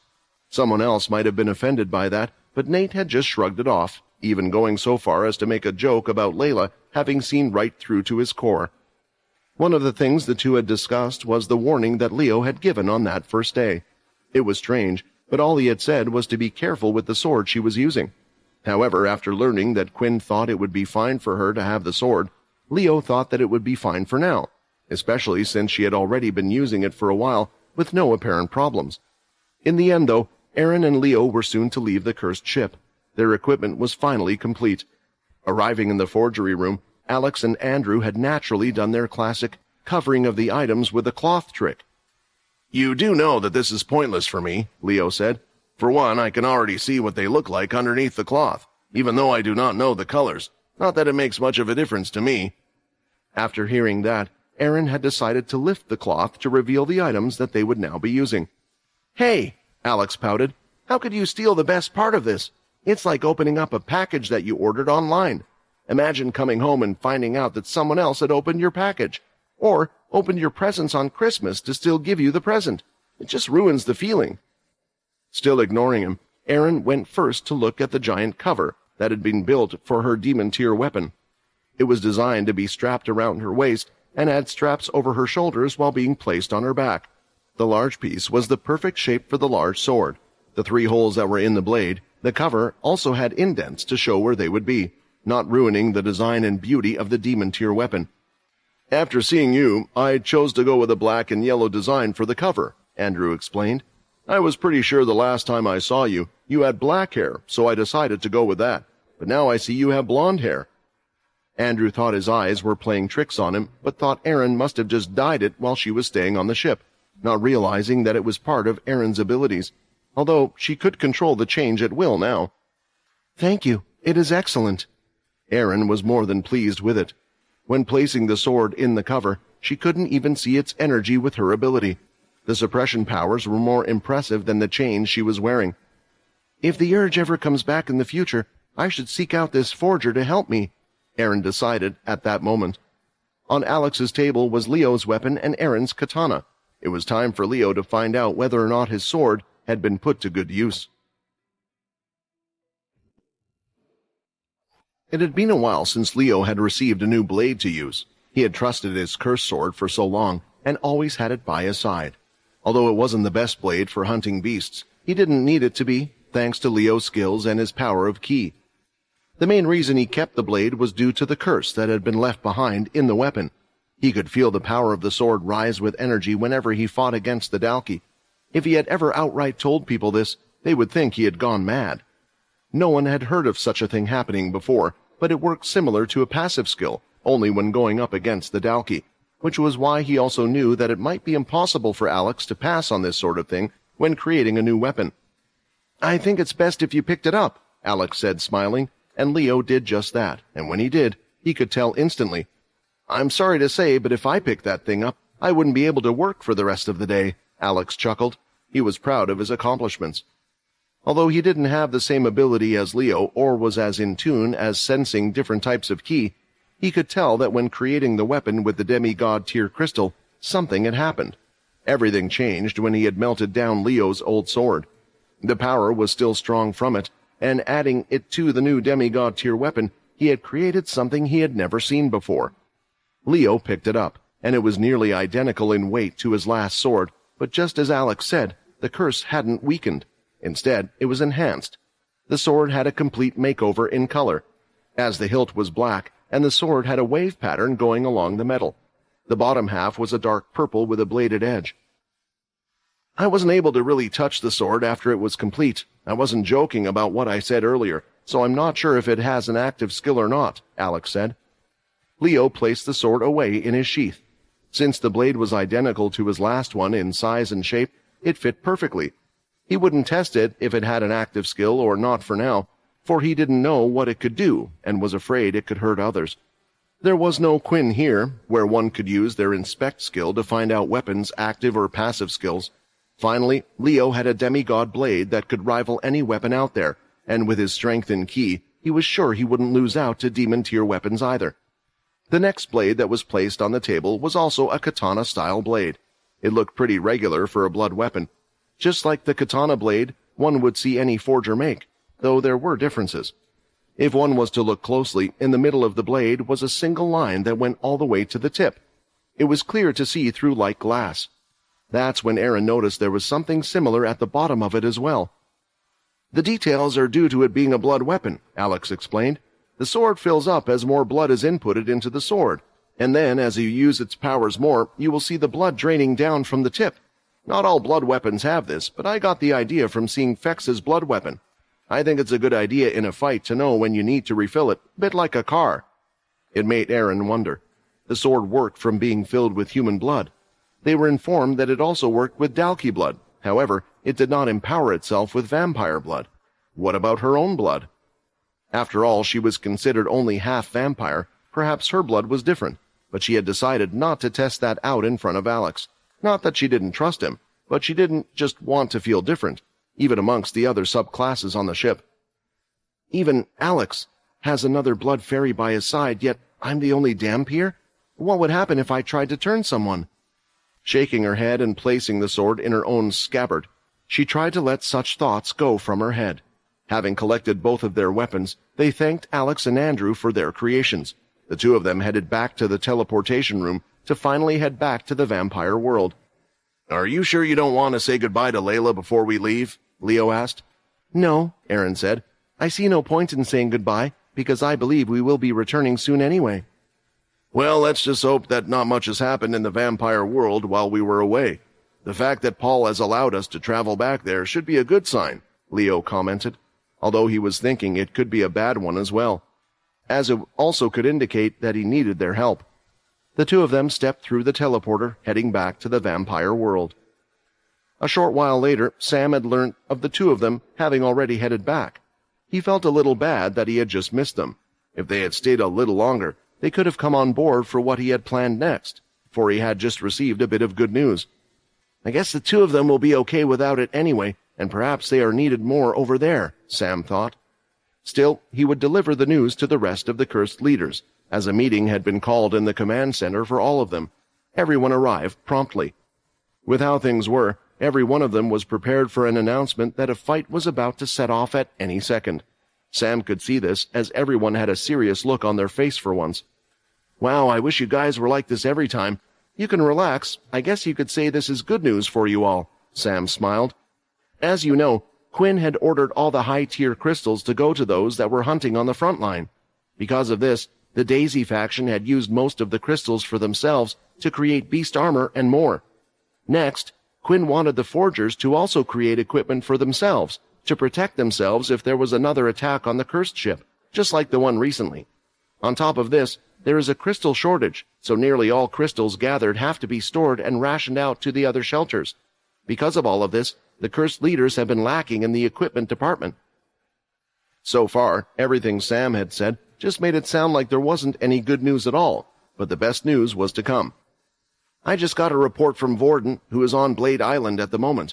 Apparently Hilston was keeping some pretty interesting things underneath his castle.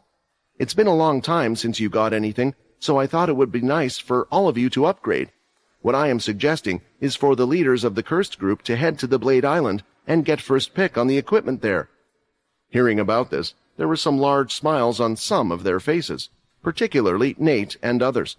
They didn't really use beast weapons, so having a strong set of beast armor and items was vital. "The beast equipment has already been forged. My guess is he stripped some of the chained and threw their equipment in there. So no one can complain about us keeping using crystals to make items. This is the best use for it. And then with the remainder of the items, we will hand them out to the rest of the crew." It certainly was good news for them all. Even Layla was pleased by this. She had a great weapon by her side, and her training was bearing fruit. If she had a new set of armor on top of this, she would grow even further. "I do have one last thing to mention," Sam said before everyone got too excited. "Everyone here will be going to the island, while Megan will be left in charge of the place." "So you'll be coming as well, Sam?" Nate asked, thinking back to the last time the two of them had hunted or fought side by side. "Yes, including me, but there is a reason for this. Richard Eno believes that an attack is bound to happen soon, which is why I have also decided to send all of us to the island. With the teleporters back online, we can travel from there to here, but we also have to make sure that no one gets through those teleporters. If everyone understands, then let's get to it," Sam said with a smile, happy to finally be leaving the cursed ship after a long time. Before they left, Peter cleared his throat. "Ah, that's right," Sam said, struggling to get his words out. "I do have to make everyone aware that you might be seeing a pair of legs and a headless man around." The cursed leaders were pleased that for the first time in a long time, all of them would be traveling together. It was usual for large parties to go out on expeditions, but in the past, Sam had always asked for a team to stay behind, so they could protect the cursed ship from attacks like the recent one. However, Sam was predicting that something big was very likely going to occur on Blade Island in the near future, and with most of the cursed ship's former crew left behind on Kaladi, it was no longer much of a target for their enemy. On top of that, Sam wanted to reward everyone's hard work by granting them first dibs on Hillston Blade's secret stash of treasure, so that everyone could find something suitable for themselves. Going through the teleporter, the group arrived. Unfortunately, the location of their arrival had already been set, and it didn't take any time at all for everyone to freeze up. "Dragon!" Weevil sniveled as he was pointing at the beast, his teeth chattering by the second. By Eno's will, they had all arrived near the tablet, which also meant that it was next to its protector. Not all of them had the pleasure of having met with the demon-tier beast. Weevil and Linda had been there when Quinn had fought against the giant pink tree, but this one had a completely different feel to it. Sam wanted to tell them to calm down, but as someone who was still shaking at the mere sight of it, it was a hard message for him to convey. Eventually, after staying in the dragon's presence without any incident for a while, the members of their expedition started to carefully move again. It helped that the beast appeared to be sleeping. At one point, probably reacting to their movement, it had briefly opened one of its giant eyes to take a quick look at the newcomers. Even those who had come here before froze up when faced with the beast's attention. Fortunately, after taking one big sniff with its large snout, it simply closed its eye again. It had only paid attention to them for a few seconds before it had chosen to ignore them. Still, it had been enough for many of them to see their life flash before them. "Okay," Sam exclaimed, happy that he hadn't just ended up as a snack. However, he quickly turned around to the beast, afraid that he had just disturbed its rest, after realizing that he had just shouted, but fortunately it just let out another snore. In a lower voice he said, "Let's do a count to check that everyone is here." There was Peter, Layla, Logan, Fex, who had a large box on his back that looked similar to a coffin, Nate, Weevil, Linda, and of course Sam himself. Additionally, following behind Peter were Hillston's large muscular body, which still had a hole in its chest and was missing his head, as well as Slicer's bottom half, which Peter just referred to as legs. It caused the others to naturally step away from Peter. When they had learned about what he had done, even the other leaders had regarded the White's action as more than a little crazy. All of them were worried about the consequences if Slicer's bottom half could at some point overcome the loyalty she was placed under. It would be a disaster if she would turn on them at some point. The reason for Peter's confidence was that he knew that he would never do anything to harm Quinn, so he was sure that his lesser Whites had to share the same feeling towards him. Still, the others couldn't shake the uneasy feeling they got from Legs, afraid that he might have put too much trust in his ability. "Peter, you might want to be careful when Syl and the others see that." Linda pointed at Hillston's body, trying to caution him. "Yeah, I wouldn't be surprised if they attack your new creepy friend straight away," Fex agreed, keeping his eyes on Legs' tail moving back and forth. It reminded him of an excited dog that was happy to be by its owner's side. He was only seeing it from the corner of his eye, but it was so annoying that the vampire just had to grab it to make it stop.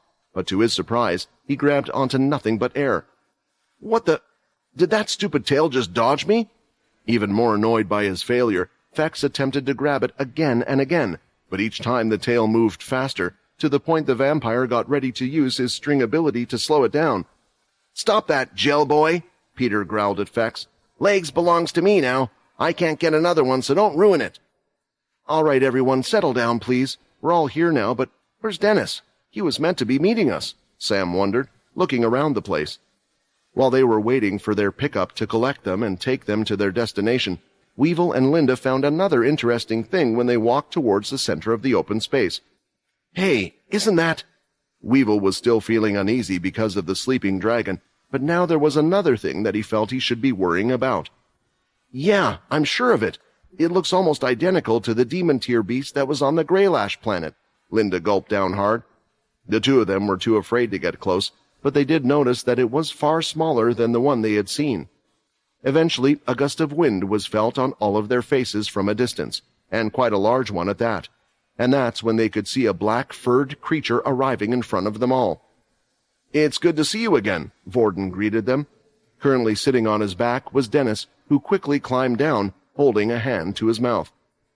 "How could those kids like this type of ride? I think I'm going to throw—" Before he could even finish his sentence, he hurled over. Poor Dennis hadn't accounted for the fact that Vorden had played with the kids before his evolution. As a legendary tier beast, his wind powers and speed had improved dramatically. Unless he held back, Vorden was sure that the kids would also be unable to handle the kind of speed he used to get here. At first, Vorden was all smiles as he looked at everyone, until his eyes landed upon the headless body. "What is that?" Vorden questioned, his eyes turning to slits. "You're going to have to be more specific. You want to know more about legs or the headless one?" Peter asked casually. While Sam was explaining the situation to Vorden, Layla, who was at the back of the group, was more concerned about something else. Ever since she had set foot on the island, the black sword by her side had been violently shaking. "What's wrong with it? Is it reacting to the dragon? Or is it because of the strange tree?" Layla wondered. Putting this to the test, she started to walk towards the two, but the second she stepped towards the demon-tier beast, the shaking of the blade lessened. She was pleased that the sword wasn't reacting to the dragon, because truth be told, she didn't want to get closer. When walking towards the tree, she expected something to happen as well, but there was nothing on that end either. Then, heading back towards one last thing, she finally noticed. "So it seems to react to the tablet? Will something happen if I touch it?" Layla thought, unsure whether she should test it out or not. While the cursed faction were busy on Blade Island, Owen, along with his Greylash faction, were currently the busiest of the three groups in the war against the Dalki. Although they had agreed to not go on a full-force attack, Owen and his people were successfully winning every single skirmish they were coming across. This was mainly due to the planet they were on. There were dark clouds above them, which would pour constant rain on the planet. More importantly, with these types of conditions, it tremendously boosted the elemental powers of lightning. On the ground, there had been news of another small camp having been set up. Owen could see it up ahead, and he didn't have the others by his side. "Any Dalki we take down now will be one less we will have to worry about later on," Owen thought, as he struck thunderbolts through the clouds above where the Dalki had set up, and soon lightning started to strike down at the Dalki in their small camp. It looked like there were 20 of them in total. With his first attack, he soon charged in like a lightning bolt himself, but he wasn't alone. He and his partner entered the sloppily built small camp and immediately got to work, firing off their powers, aiming at the Dalki's vital points, finishing them with their great strength. The Dalki in the camp didn't even have time to react, and after 10 minutes, all 20 or so Dalki had been defeated. "If I counted correctly, you got 12 while I finished 8.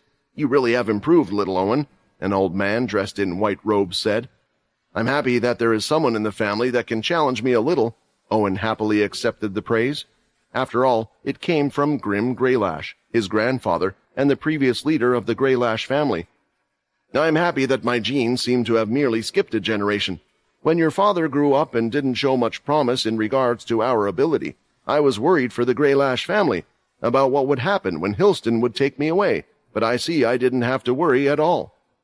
It looked like Owen now owed Quinn another favor for returning someone who was important to him. With the two of them, they were able to take out camps and scout groups just by themselves, a feat that was giving a massive morale boost to those in the Greylash family. It was then that the two of them received a message. "Sir, this is Hermes reporting. We have spotted the one you were looking for, not too far from the shelter, and it looks like the Dalki are ready for a full-force attack. Please come back immediately." With their powers, the two of them could move fast, so getting back in time wasn't a problem, but the message hadn't ended there. "Sir, a warning. The Dalki you fought before seems to have returned. However, it appears to be a 5-spike now." At the same time, Eno, who had been doing nothing but waiting for the cursed faction's arrival, finally stood up. "Brock, it's time for you to call Quinn. Tell him to come back immediately. Jim is making his move." Vorden led the cursed group to the underground storage place underneath the castle. Surprisingly, the beasts that would usually be loud as one would go down the elevator remained silent. Coming down, nobody else was present at the moment, which Vorden took as a good thing, because he was hoping to explain things to the other three before they reacted to seeing a certain headless person. When walking through the dark tunnels, they went past several large cells that used to have beasts inside them, but instead they were filled with other things. "Whoa! Are all of those beast crystals? Didn't Sam say that Hilston didn't keep any in his storage?" Fex asked, amazed not just by the number of them, but the quality as well. Truth was, Sam was also curious about that. He had just told the others what he himself had been told. "That's because those aren't Hilston's crystals. Those are crystals all of us have collected from the beasts we've killed," Vorden explained. Now Sam understood a bit more, since he knew that both Rayton and Vorden could evolve. They must have been gathering the crystals to use them when they had enough to evolve. "If I remember correctly, after consuming each crystal there is a waiting period for the beast body to evolve. This is also when they are at their weakest and most vulnerable. I guess Vorden and Rayton decided that they would take all the crystals in one go to minimize the risk, but I wonder if that means the time to absorb all the crystals' energy will be longer as well," Sam thought to himself. When they finally entered the main room, they all stood there for a few seconds as they looked over heaps and heaps of beast equipment. Just a small percentage of all those weapons, armors would be enough to make the other factions go crazy, but here they were, just laying like piles of trash. To their collective surprise, the first person to make a move was Fex. He ran over to one pile and started to sort through it. "Hey, what is he doing?" Linda asked. "I can't believe he was faster," Weevil mumbled as he activated his transformation, turning his body partly into the tiger beetle, which focused on speed. "Remember what Sam said? Everything is first come, first serve." Before Linda could say anything, Weevil was already on top of another pile of equipment and started to search for the best one there. Sam just began to shake his head, elated that neither Bonnie nor Void were here, for this scene would severely damage their reputation. Why are they behaving like this? They should know that all of them specialize in different weapons. Is this really my fault for believing they would act better than wild animals? Sam wondered, as he watched Weevil and Fex both pull on the same armor, both of them wanting to try it out. Ultimately, he let out a sigh and decided to join in looking for new equipment as well. During the following 30 minutes, all of them were busy testing out the loot. Even if it wasn't their weapon of choice, many would be swinging swords, bashing other items against each other, checking for active skills and more, until a few more people had entered the cave. "All of you are a bunch of kids," Rayton shouted, after watching them uncontrolled. At that moment, Vorden and the others stopped what they were doing. Only Peter and his two helpers had completely ignored who had just entered. "Peter!" Linda called out. Hearing his name, he turned his head, and his two helpers did the same.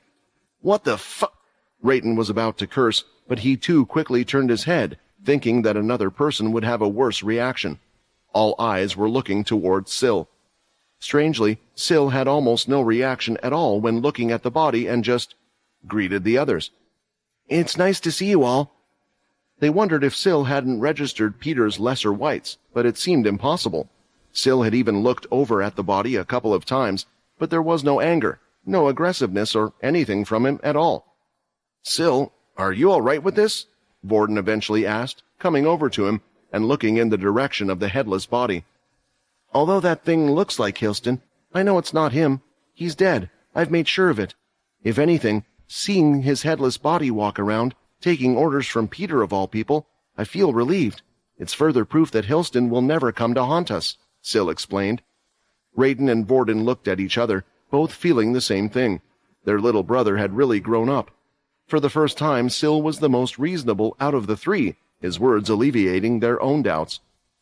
The group continued to look through the equipment, their former fervor cooling down as they began to help each other out by looking for some treasures underneath. Borden, who was in his small form and had great strength, was especially well suited for this task.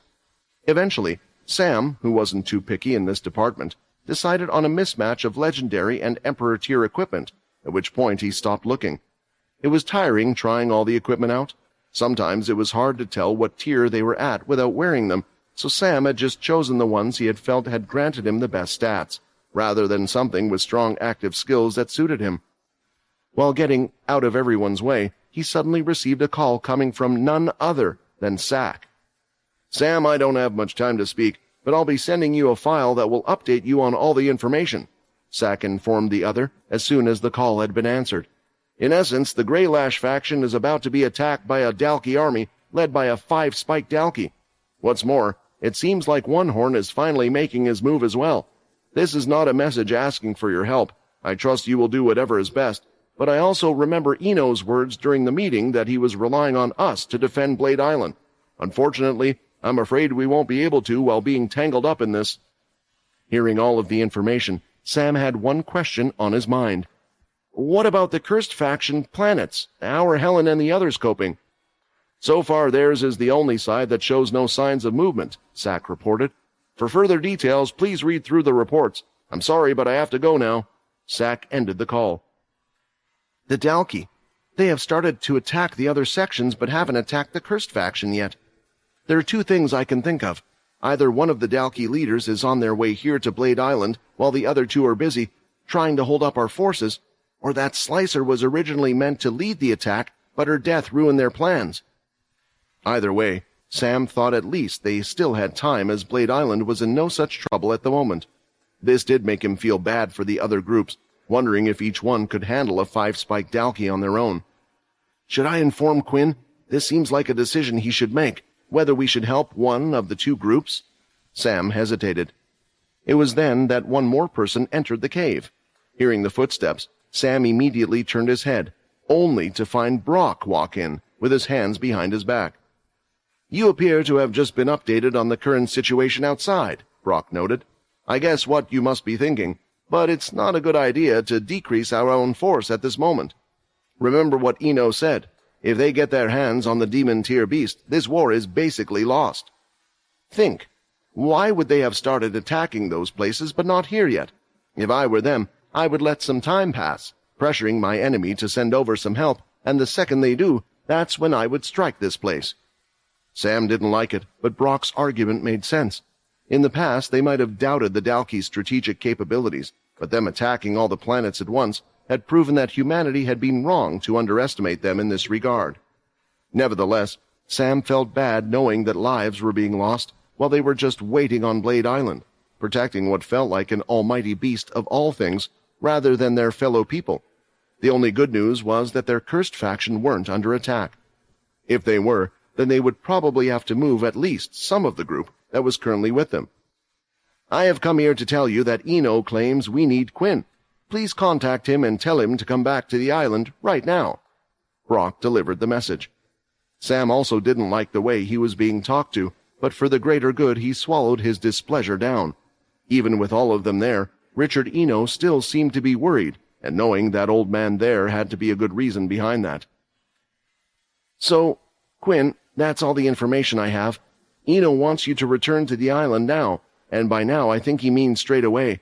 But it's up to you to decide what you want to do, Sam reported, leaving the decision for Quinn to make.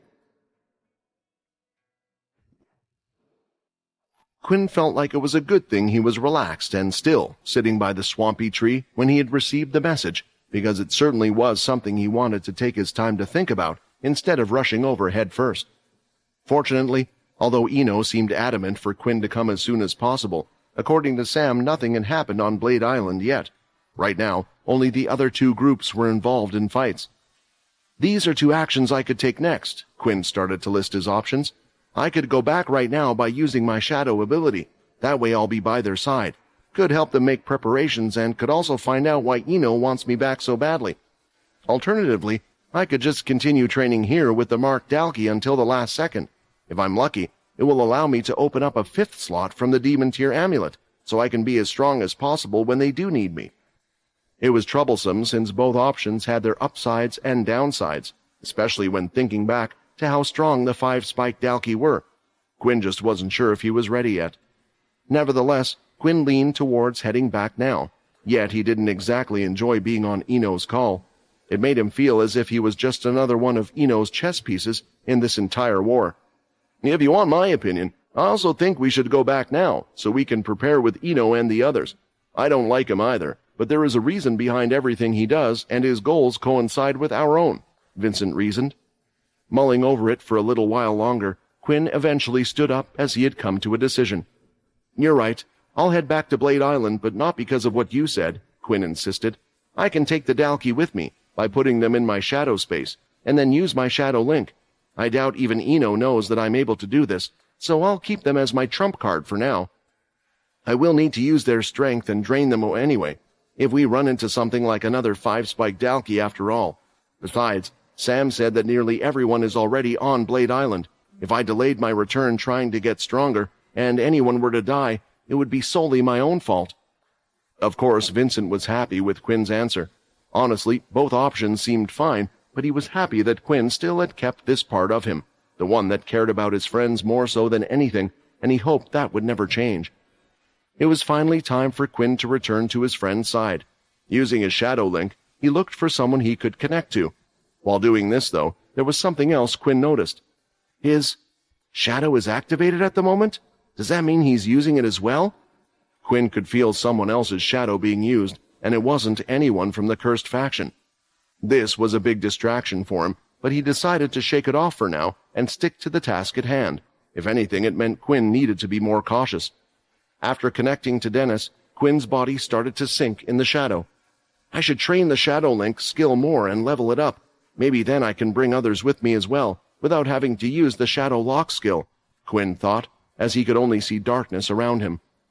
One moment all he could see was darkness. The next he was greeted by a bright blue sky, with white fluffy clouds and a certain clean smell. It had been a long time since Quinn had been on Earth, and the other beast planets just didn't have the same atmosphere as their home planet. Closing his eyes, Quinn sniffed the air, taking in the smell that he had missed. I see that you are as relaxed as ever. The voice that spoke up immediately soured his mood, and when Quinn opened his eyes, he could see Ino in front of him. Next to him was Brock, and it looked like they were all standing on top of the castle wall. Quinn, you look good. Welcome back, boss. Hey, there he is. Turning around, Quinn acknowledged the greetings from the cursed group with a nod. To his surprise, nearly all of them were wearing beast gear he had never seen before. Quickly using his inspect skill, Quinn could see the impressive gear that was on all of their bodies. That's when he also noticed that some of them weren't there as well. Where are the blades? Quinn asked, looking around. Sam was the first to go up to Quinn, hoping to catch him up on what was happening so far and what they were about to do. Since you didn't reply back straight away, we thought you might have decided to arrive sometime later, Sam explained as he looked towards Ino and Brock, who waited for the two of them, yet the old man's tapping foot made it clear that he wanted them to hurry up. So I kinda gave them the go-ahead to start Ino's plans without you. Although Ino insists that the attack will happen soon, we have no clue when exactly. That's why we made the decision to send Syl back so he can gather the powers he needs. We will call him as soon as the fighting starts here. The big downsides of the blade ability was that it required people with abilities, and that the copied abilities only lasted for 24 hours. Unfortunately, vampires didn't count. Yet one thing they wanted to avoid was bringing people over who could act like the chained for Syl's usage. Taking anybody to Blade Island would just be too dangerous. As for the other two, knowing what is about to come, Rayton and Vorden are in the middle of consuming the beast crystals. You know about their bodies getting weak after doing so, which is why Borden is protecting them underground in the storage place, just in case anything is to happen, Sam explained. Without Sam having told Quinn everything, Ino came forward, cleared his throat to say his piece. This time I have no master plan. I don't even know who exactly our foe will be, whether it will just be Dalki, vampires, or perhaps a mix of both. Naturally, I don't know their exact numbers either. I could give you some estimations we have, but if you rely on that, it might just backfire. As such, it seems better to not share any flawed information and just prepare for the worst, which is what I will be doing now. What we need to concentrate on is the things we do know. The Dalki are after the demon tier beast. It prefers to stay near the giant tablet. At all costs, we'll have to protect these three things in order of priority: the dragon, the tablet, and finally, the teleporter. All three of them are located at the center of the island, close to each other. However, this is a good and a bad thing. Good because our last line of defense will be here without the need to split up. Bad because it also means that before we can be attacked from all directions. In essence, the whole island will be our battlefield. Look at the people who are here right now. I know we have requested help. I've even called for help on my side, but it's quite possible that we will have to deal with everything with just the people who are here right now. Keep that in mind. Another thing we can't really influence will be the dragon's reaction when it senses so many invaders coming here. If the situation arises when you'll have to ask yourself, do I sacrifice my life for the demon tier beast? I want your resolve to be yes. If the demon tier beast gets taken, then all of the human race is doomed. The others heard this and looked at each other. They knew of the importance of this task, and every time they had fought, they had done so with their lives online. But usually, they could see the faces of the people they were protecting. As for Quinn, he didn't agree with this at all. What the hell kind of pep talk was that, Eno? I understand that we should do everything we can to stop them from taking the demon tier beast, but how is our dying going to help anyone? If it comes down to it, we should live to fight again another day. If that's really your resolve, then they have practically already succeeded in taking the demon tier beast, Eno sighed. How can you still underestimate the significance of this thing? You might not be ready to give it your all, but I can guarantee you, the Dalki will pay any price they have to make sure they get it into their hands. Then what about you? Do you have that resolve? Are you prepared to risk your own life for once? How dare you ask my people, my friends, to risk their life if you aren't prepared to do the same? Quinn shouted. Who says I'm not? Eno replied, as he placed his hands together and a red glow could be seen. Quinn wasn't sure what was about to happen next. The red glow in between Eno's hands started to get brighter and brighter, until it was as bright as a flashlight, blinding them all. They had no choice but to look away, especially the vampires whose eyes were far more sensitive to the change in brightness. Is this it? Has Eno finally snapped and revealed his true colors? Quinn was ready to protect his friends. Activating his shadow, he was ready to summon the Dalki as backup. There was one thing that Quinn worried about. He had yet to see Eno's full strength, and given his powerful ability, he had to be cautious. However, the only thing that happened was that the light started to fade, revealing Eno. However, he looked completely different compared to just moments ago. His whole body was covered in dark red armor, and on top of his head was what looked to be a type of crown. It was a thin band that went all the way round through his hair, yet it had 3 red spikes sticking out. The one in the middle was the largest, and resembled a horn in the way it pointed upwards. Is that the blood armor? Was Quinn's immediate thought. In the past, Quinn had seen Arthur in blood armor when he had fought Hilston, although back then the Punisher hadn't used it against his foe. How? Wasn't there only meant to be 2 sets of blood armor in existence? One that belongs to the king, and the other to the Punisher Arthur. Eno cut Quinn off. I'm surprised you're that knowledgeable about our history, but there are still things that you don't know about this world. I was the first king of our vampire society. I was the one that decided that our Punisher should be created, and I am the one that is prepared to act. If no one else will put their life on the line to stop this vampire, then I will, Eno proclaimed strongly, his aura having taken a regal tone thanks to his new outfit. Quinn had been paying close attention to the other's heart rate ever since he had donned the armor, studying his facial expression to see if there was any hint of hesitation, but there had been no signs that Eno had been lying. The thing Quinn still couldn't understand was why someone so old was prepared to risk their life more than he himself was. Not only had Eno apparently told them the truth, but he hadn't even shown any hesitation whatsoever than he had claimed to be ready to lay down his own life for the cause. Nevertheless, Quinn couldn't help but be suspicious. For someone who had lived for as long as Eno had, it wouldn't surprise him if he had either learned or come up with some trick to hide all these signs. Years to become a good enough actor, to control his heartbeat so it wouldn't flutter, or perhaps lying on the spot was something that was just second nature to him. A third blood armor set. I never heard of such a thing. How I wish I could have studied it in my time, Vincent noted.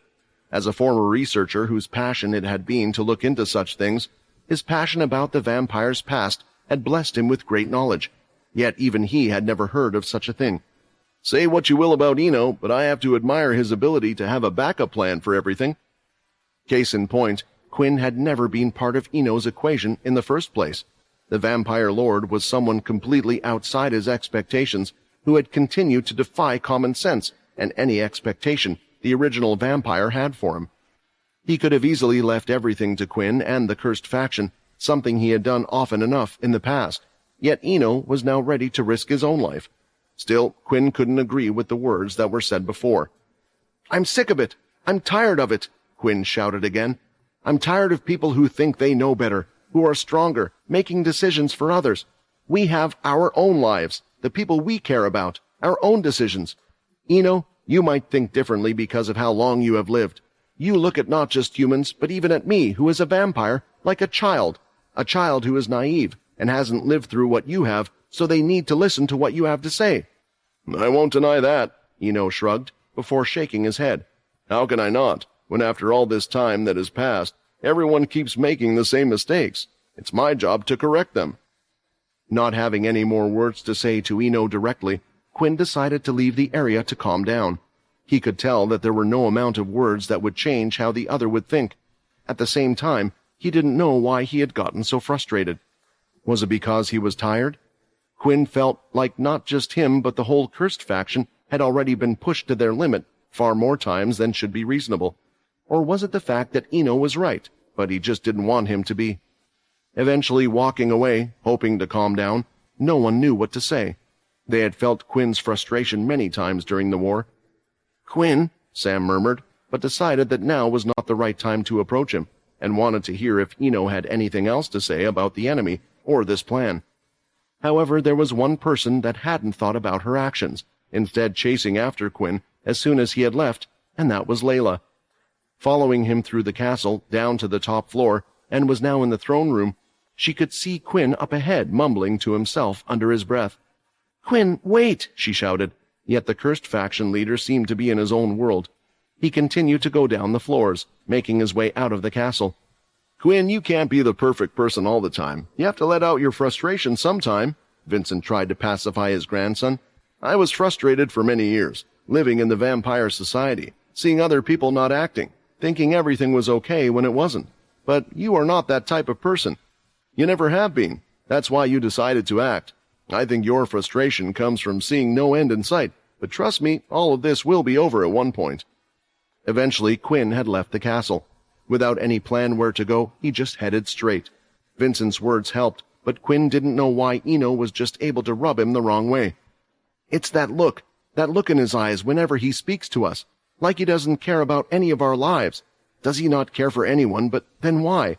Why does he risk so much for humans if he doesn't care? I just don't understand," Quinn thought. "Quinn!" Layla called out again, and this time he had heard, turning around, seeing her slightly out of breath from chasing him. Luckily, Quinn wasn't really running, otherwise Layla would never have been able to catch up to him. Finally, Layla stopped next to him, huffing and panting. "I just wanted to say thank you," Layla said, once she had caught her breath back. "I know you said those words because you care about us. You don't want any of us to risk our lives, and trust me, we don't. I'm not sure about the others, but I'm sure their thoughts are along the same lines as mine.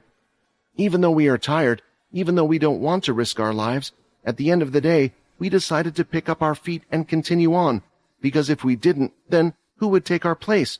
If we don't protect Blade Island, then who else is there?" These words were exactly the thoughts that Quinn had time and time again, after making his own faction. It was what kept him going. If he didn't change the way the system worked, then who would? Who could take his place, and who could stop the Dalkey race? "Thanks, Layla," Quinn smiled. "You know, from the very beginning, you have always been there for me, even when I was scared after just having been turned into a vampire. Sometimes I need help, and not just with things to do with fighting, and you seem to be there at the right time to pick up the pieces." Layla smiled back as she started to remember those days. Things seemed so complicated even back then, but now they looked like child's play in comparison. She would have done anything to go back to that time and just spend some leisure time with each other at school. As the two of them looked into each other's eyes, the scabbard that Layla's sword was in started to rattle. It did so much that Quinn could even see it shaking. That sword! Quinn looked at it. He then remembered something. When he had used his inspect skill on the sword, it had triggered one of the quests. This thing. I actually want to ask you all about it, Layla remembered, taking it off her side and holding it in her hand. She then pointed it in the direction of the tablet, and the sword started to shake even more. It seems to be reacting to the tablet. That's right. The tablet and the words both activated the quest to learn more about the Talon family. What will happen if I bring the sword to the tablet? Do you mind if I borrow the sword for a second? Quinn asked. Seeing no problem with that request, Layla handed the sword over to Quinn, and the two of them headed towards where the tablet was. Hopefully, Quinn would learn more about his family, something he still had no clue about. He knew about his vampire side, but what was so special about the Talon name? However, when Quinn had reached the area where the demon beast and tablet lay, he saw something else that shocked him even more. What the? Is that from the little seed I planted? Seeing the tree, the amulet around Quinn's chest started to react. When Quinn had defeated the demon-tier beast, he had not only received the crystal from the beast, but also other rewards alongside it. One of them had been a little seed. Unfortunately, the system hadn't told him what the seed was, or what it could be used for. Due to the lack of that knowledge, Quinn had been cautious about the seed. His first association had been that it was very likely a seed of the tree itself, hence why he had refrained from planting it, where there were plenty of people such as on the cursed ship. Calm down. Even if that really is a sapling of that damn tree, that's a good thing, right? Quinn tried to stay positive, just like the last time. Although I'd rather not have to go through such a tough fight again. I have become stronger since then, so I should be able to defeat it. With another demon-tier crystal, we'll be able to make another demon-tier item. However, looking at the dragon that was snoring not too far from the tree, a horrid thought entered Quinn's mind. What if the tree was already marking beasts around the island? The parent tree had the ability to further enhance the power of those marked. What if it could mark the dragon? The demon tier was already strong, and with the power of another demon tier, it would practically be unstoppable. Come to think of it, could that really happen? I'm sure the dragon's power is far stronger than the tree, and if it tries to take over, wouldn't the dragon just destroy it? Quinn wondered.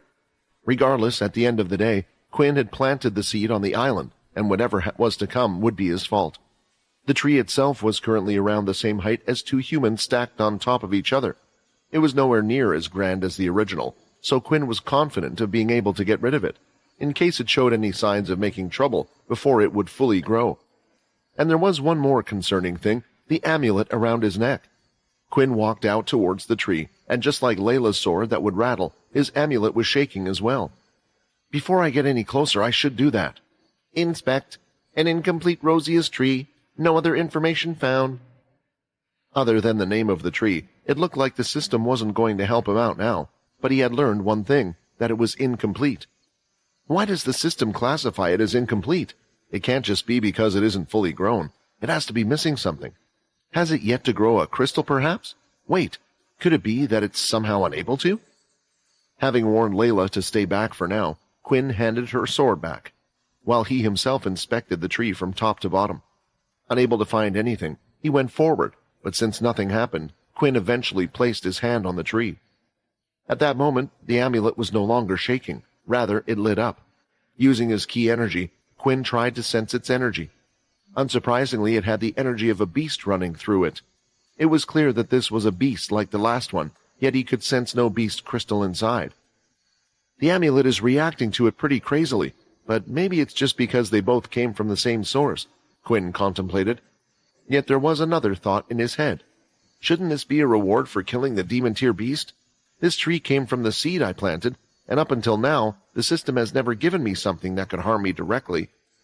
Thinking things through, Quinn used his inspect skill again, only this time he did so on the demon-tier amulet. It gave him the same information about the skills and its uses as before, but there was one additional line that hadn't been there previously. The demon-tier amulet can also be used as a key. It had only come up now after discovering the tree. Putting this and the fact that the seed was meant to be a reward, Quinn took off the amulet and was ready to press it against the tree. When it was a few inches away, his hand stopped. What if I can't get the key back after putting it in the tree? What will happen to the Dalki in my shadow lock? Will I no longer be able to use its abilities? Considering that scenario, Quinn also thought about the 5-spiked Dalki that had defeated him. Even if he were to suck all the marked Dalki dry, the power boost alone would not help him defeat that one. As impressive as Eno appeared in his blood armor, Quinn doubted that teaming up with him was enough either. With these thoughts, he pushed the amulet in, and soon he could feel the amulet being sucked out of his hand and burning into the tree.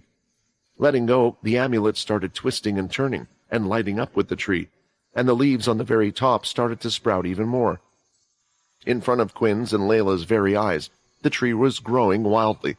The ground cracked underneath as its roots were digging in, but the amulet could still be seen. Damn it! I seem to have made a mistake. Quinn bit his bottom lip, but finally the growth spurt stopped. The tree had doubled in size to what it was before, yet it was still inferior to the original. Turning around, he was worried about the dragon's reaction.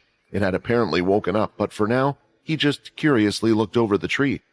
The dragon! I woke up the dragon! Do I have to deal with that as well now?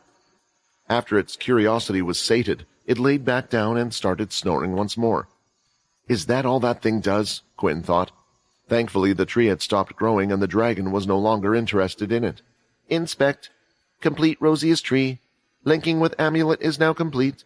Amulet may be removed. Seeing the last message, Quinn felt relieved. Jumping up, he reached halfway to the tree and grabbed onto it with one hand, before pulling out the amulet with the other and jumping back down to the ground. With the demon tier amulet back in his possession, he noticed that it was radiating with even more energy than before, and a system notification on the screen had popped up. The demon tier amulet has successfully been linked with the rosiest tree. The rosiest tree has become a permanent marked. Permanent marked? Does it mean it's different from the marked Dalki? Straight away, Quinn activated the powers of the amulet and he could feel it. Just like with the Dalki, Quinn could take full control of the tree in front of him. In doing so, he was witnessing a view he had never seen before. The tree itself had roots that had been implanted, not just in the ground beneath them, but the roots spread through the entire island. Using the power of the amulet, Quinn could feel what the tree could do. He could control these roots so they would sprout up on the island. Controlling those roots, Quinn made one of them sprout somewhere in the jungle. He had chosen a thin one which sprouted from the ground in what appeared to be a basic tier beast's burrow. Slowly creeping up to the bunny-like creature, the root quickly wrapped around the beast. This was a completely different feeling from controlling the Dalki, as they had at least been humanoid, yet for some reason it felt easier to Quinn. However, controlling several at the same time proved to be a completely different story. The vision of the tree itself was as wide as its roots would go, but to focus on small details was a headache, as he had to try and ignore the rest of his vision, which wasn't easy to do. With the roots wrapped around the bunny, Quinn was about to let the beast go, until he could feel something else, that it wasn't the only thing the tree could do. No, this feels the same. It feels just like when I marked the Dalki with the amulet. Putting it to the test, Quinn attempted to mark it, and a surge of energy went through the bunny. A few seconds later, the same marking appeared on the rabbit's underbelly. Through the tree, Quinn could control the mark just how he would when he was using the amulet.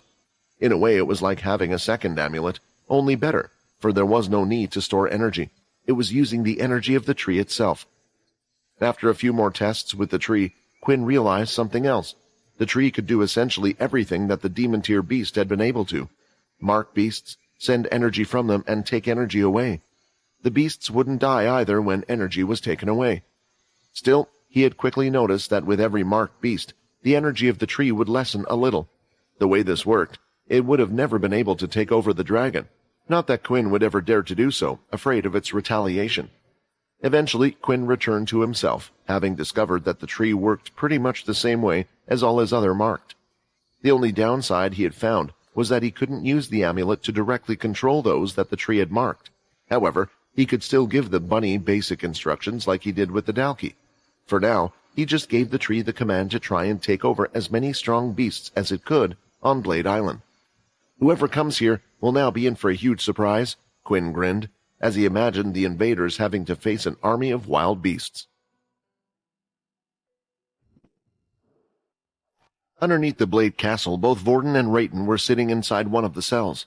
At the moment, the two Blade siblings were busy consuming crystals one by one, impatiently waiting for the energy to be consumed by their bodies that would hopefully allow them to evolve to the next tier.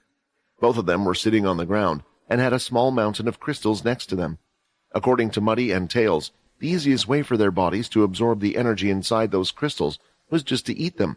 However, the downside was the drowsy feeling they would experience as their body was using that energy to grow. This was why they had decided to do it underground, away from any distraction of beasts or others, and even if someone did come down, they would have to go through the cell doors first.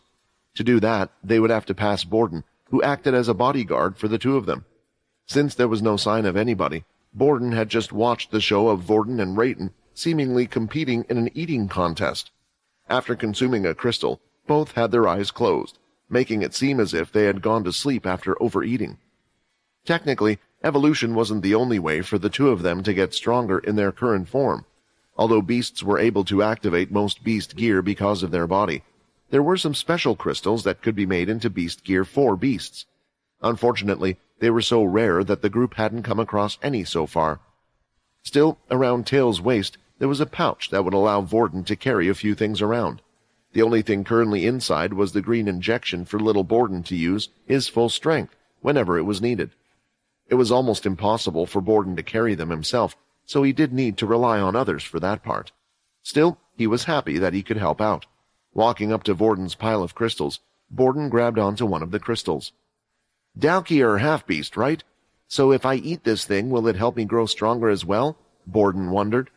He quickly disregarded this thought, despite how much he wanted to take the bite of a crystal, for two reasons. The first was that it was his job to protect the other two. If the crystal worked on him in a similar fashion, like it did for the two before him, then he would enter a weak state like them, so now wasn't the time to be testing things. The second reason was just common sense. If crystals really helped the Dalki race evolve, then they should have already been consuming them by now. Borden was sure they would have done the test for it. "I better just give this crystal back to them," Borden thought, as he went to put the crystal in Vorden's hand so he didn't have to grab another one from the pile. It was at that moment that he could see something coming from above the cave, moving slowly. Most wouldn't have noticed, but Borden did. "What is that?" Borden thought, and immediately started to go for Vorden's pouch, carefully grabbing the injection. "What's going on?" Vorden asked in a sleepy tone. Injecting himself, the green energy was rising inside of him, and his body started to grow until he was as big as his sleepy brothers.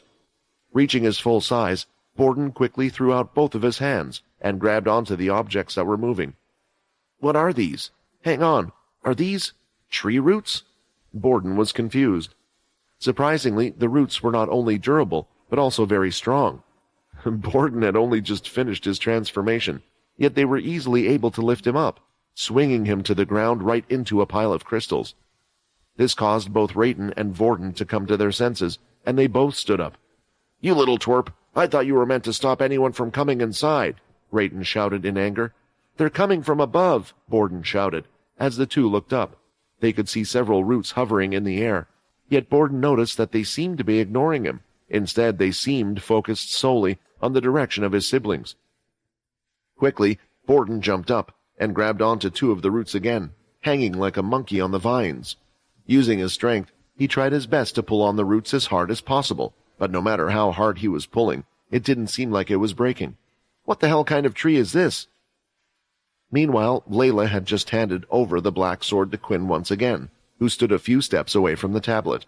Before he could reach the tablet, he suddenly felt the amulet around his neck connecting again. "I can feel the tree. Is it struggling with something?" Quinn wondered. Curious what could have happened, Quinn decided to take full control over the tree again. Since the tree was busy in more than just one place, it took the vampire lord a while to find the reason for his amulet reaction. "Crap, stop, stop," Quinn thought to himself. The underground roots retreated, as he made them go elsewhere. Exiting his full control, he went back to partial control and made sure to convey that the two of them were their allies, forbidding the tree for marking them. "Well, that was definitely a big mistake on my part." Quinn blamed himself as he put on a guilty face. It was his own fault for giving the Rosius tree the simple command of trying to take over as many strong beasts on the island as it could. With the dragon next to it, He had kept in mind to exclude it from that list, but he had forgotten about Vorden and Rayton. Look, I didn't do it on purpose. It's just because I never saw those two as beasts in the first place. I just always thought of them as people like the rest of us, Quinn thought, speaking to Vincent, who he imagined was judging him at this point. Just to be on the safe side, he also designated Layla and the others as allies to prevent something like that happening in the future. Putting this short episode to the back of his mind, Quinn walked the last steps forwards, until he stood directly in front of the tablet, the black sword in his hand. Layla wasn't too far behind him, curious to see what would happen. Unafraid of the tablet, Quinn pressed his hand against it.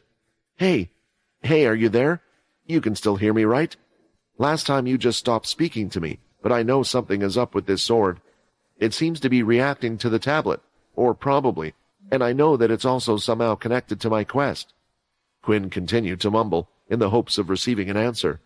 The tablet started to light up brightly once again, just as it had done in the past when Quinn had touched it before. Finally, the voice inside said something. Yes, I can hear you. It appears that you have brought something that is quite troublesome with you. The voice didn't seem too pleased about the sword in Quinn's hand. As for Quinn, he wasn't in a position to overly care about yet another disembodied voice. He just wanted to complete the quest, if only to learn more about his Talon family line. A quest, you say? Now that's something I haven't heard in a long time. What type of quest are you on? Who has told you to bring this sword to me? I mean, with the way I am now, I can't exactly do anything about it. Was it that damned woman again? The voice on the tablet started to ramble. When he had learnt that all of the abilities came from the tablet, from this great being that lived in the tablet, Quinn thought that perhaps he was some type of god. But the more he listened to him, the more it sounded like a normal person like anyone else. He also thought there was a simple misunderstanding. Quinn was referring to the quest his system had given him, but it sounded like the one in the tablet thought someone had sent him on a quest. Look, I really don't know how long I can speak to you for. Last time we were cut off before I could even ask you the questions that only you might be able to answer, so we need to hurry this up. I can tell this sword isn't a beast weapon, so just what is it? What does it have to do with my family? There was silence from the tablet for a while. Quinn was starting to worry that the connection had disappeared once more. Can you hear me? I need to know more about the sword, or at least about my family. Please, you might really be the only one to help me with that. Quinn pleaded, since that person had been the only lead he had in that direction. Yes, I know about the Talon family, and I know about the sword as well. I suppose it's better if I start from the beginning. My original name was Sen. Quinn was happy that the voice agreed to his request, but he didn't have time for any long-winded life stories, not when he was worried that any second now the connection would break off just like it had done the last time. To be frank, Quinn couldn't care less about the name of the one inside the tablet. He just needed to get answers to his questions. So why start from the beginning? I say my original name because my story is a bit special. To be more precise, I was reincarnated into a human, and I bore the name given to me by my parents, a name that reminded them of a ray of sunshine. Come on already! Quinn was about to shout in anger. They gave me the name of Ray Talon. Layla was left standing there, not really knowing what to do as strange things were happening around Quinn.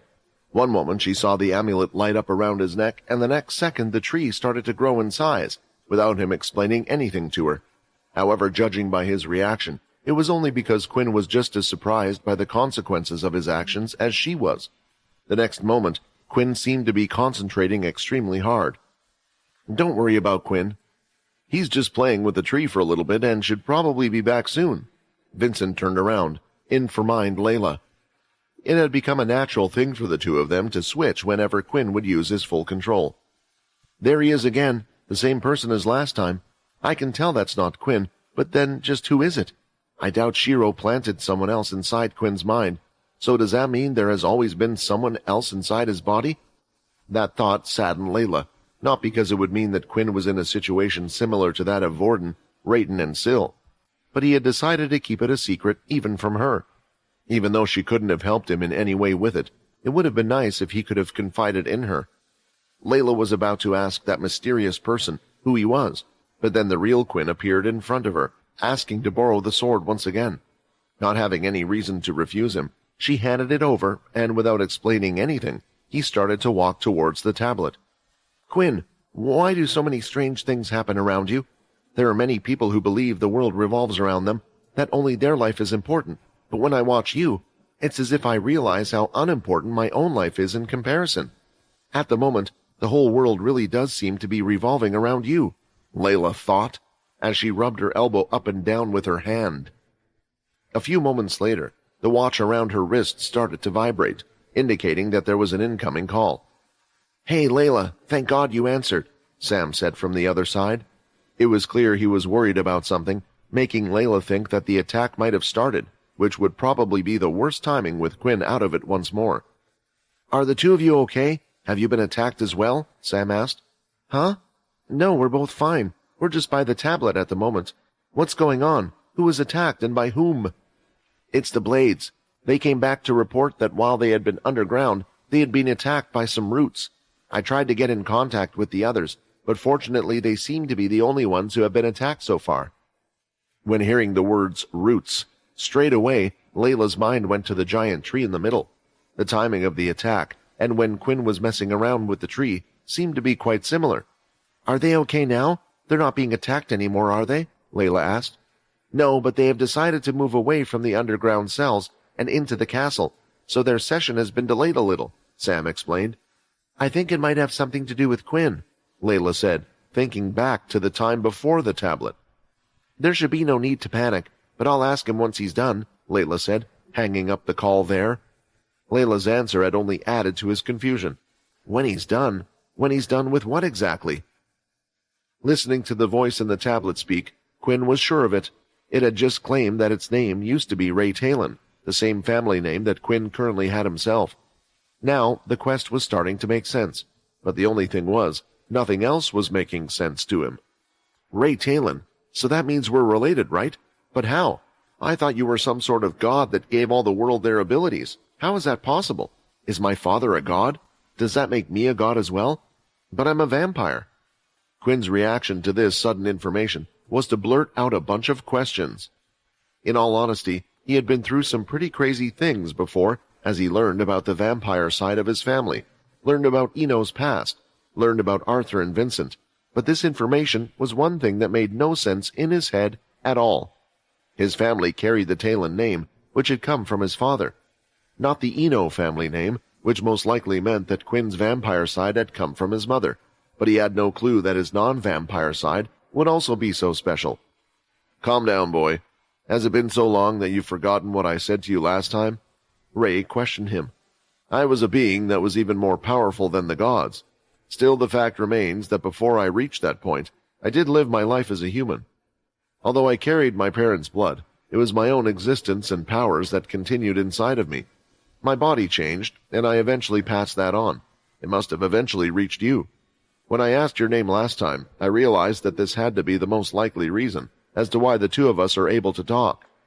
Please take note that we are talking about a few thousand years between my generation and yours, so don't ask me if I know your mother or father. I can already predict your next question." If Quinn and Ray really were related in some way, then it would make sense why his family also had no clue about this, for so much time had passed. Still, there was one thing that was on Quinn's mind. If this person wasn't a god, then what was he? "What exactly were you? It's already hard for me to even imagine how great a god would be, but then what is greater than that?" Quinn asked. "I once was feared all over the land. Humans would tell their children about me. The unstoppable great red dragon Sen. Ga ga ga." Ray started to let out a weird laugh, one that sounded as if it belonged to a beast more so than a human. "What the hell is going on, Vincent?" Quinn asked, hoping that he wasn't just going crazy. "Unfortunately, I'm as lost as you on this one. Perhaps you should ask Ray for a bit of context," Vincent suggested. "So, you were something above a demon-tier beast? Should I picture you like a red version of the dragon guarding this tablet, then?" Quinn asked. "Please, do you really think I was that weak?" Ray replied in disdain. "Not to belittle my scaly friend on the outside, but do you really think someone like that could grant nearly all the abilities that exist today? Alas, as powerful as I was, I had been tricked. I was taught a harsh lesson, you see. Someone had wished for me to help the humans, but as Sen, I had remained stubborn. So they made me live life as a human, and through that I learned to care for them. Ultimately, I ended up doing just what was wanted of me, and to my shock, I did so out of my own volition. I'm happy to hear that even so many years later, one of my descendants is also helping out the human race. I fought hard for this planet, and while I know how heavy that burden is, I'm happy that with you, humanity should be in good hands." For all his newfound enthusiasm, a lot of Ray's words went right through Quinn, who he was busy trying to wrap his head around what he really was. If he had dragon blood and vampire blood inside of him, did he even have any human blood running through his veins? However, as crazy as everything sounded, Quinn felt like the tablet had no reason to lie. Dragons, just like vampires, were things that should belong in fairy tales, yet they had to have come from somewhere. If the existence of vampires were real, then why couldn't he believe in real dragons as well? Not just some demon-tier beast that stood behind him. He just never thought that he would be related to them. So, about this sword. It definitely is not a beast weapon, but did it belong to you? Quinn asked, trying to change the topic to something easier to understand. No, Ray answered, and this time his voice became more concerned and less playful. That sword belonged to a dear friend of mine. It helped us on our journey, and it looks like it found a way to help you out on yours as well. However, that sword doesn't have anything to do with our family line. Truth be told, I do not know much about it, but I do know that there is someone who might. There was a being that I knew back in the past during my time. She should still be prancing around even today. You might have even met her since she loves to meddle in things. During my time she went by Bliss. Seek her out, or wait until she seeks you out. Since you have my blood, it should happen sooner or later. I'm sure she will tell you more about the sword. New quest received. Meet with the divine being. Divine being? Is this the Bliss person he was talking about? The light on the tablet started to fade again, and Quinn could tell that the time to speak was running out. It looks like our time is coming to an end. You have my blood running through your veins, and if you really are a Talon, then the Dalki won't even be worth your time. Just continue to grow, get stronger, and evolve. As one of my blood, there will be no cap for you. The Talon family is able to go even beyond anyone's expectations. Trust me on that. Hearing these words, Quinn thought of another quest he had received. Become something beyond a vampire lord. For some reason, after his little talk with Ray, Quinn was feeling more confident than ever. The tiredness he felt before, the defeats he had suffered, he realized that a small part of him had started to give up hope. It had started to doubt if we could manage to get strong enough to stop them, but now there was a new ray of hope. The light from the tablet started to die down, and Layla could finally see Quinn removing his hand from it. She expected Quinn to look half defeated, especially based on the faces she had seen him pull while his hand was on the tablet, but instead she saw a smile on his face. Did he find the answer he was looking for? Layla wondered. Seeing Quinn's smile gave a warm feeling in Layla's heart as well. My emotions, they're all over the place. Is it because of the subclass? Her vampire subclass caused her emotions to be more heightened than usual. She had experienced this before, sadness, anger, and happiness. All of these emotions were multiplied compared to before she was turned. But it was also what allowed her to evolve into her other forms. The stronger the emotion, the more strength she had. On top of this, she also noticed that the sword she had given to Quinn was no longer rattling. When she was next to the tablet, Layla had attempted to touch it herself. While holding the sword, there was no such effect for her. You're a special one, aren't you?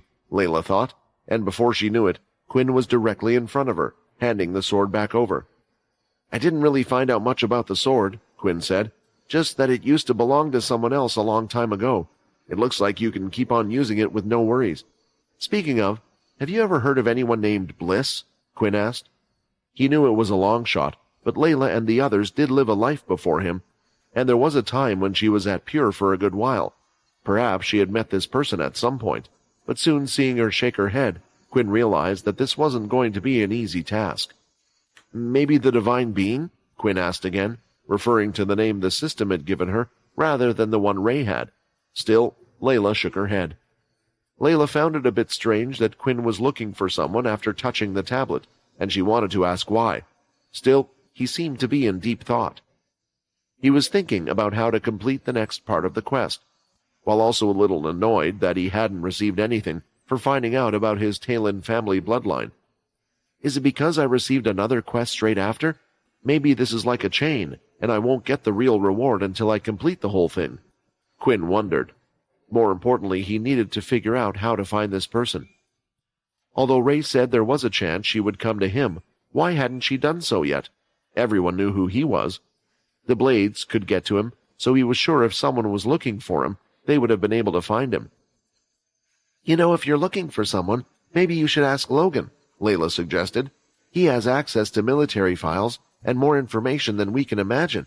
I would guess he could find whoever you are looking for, but with just a first name like Bliss, I don't know how much it would help. It was a good suggestion to make, and Quinn certainly would ask Logan, but he had a feeling it wouldn't work either. I've never heard of this Bliss character either, Vincent said, but you have to remember, the person in the tablet said he had lived thousands of years ago.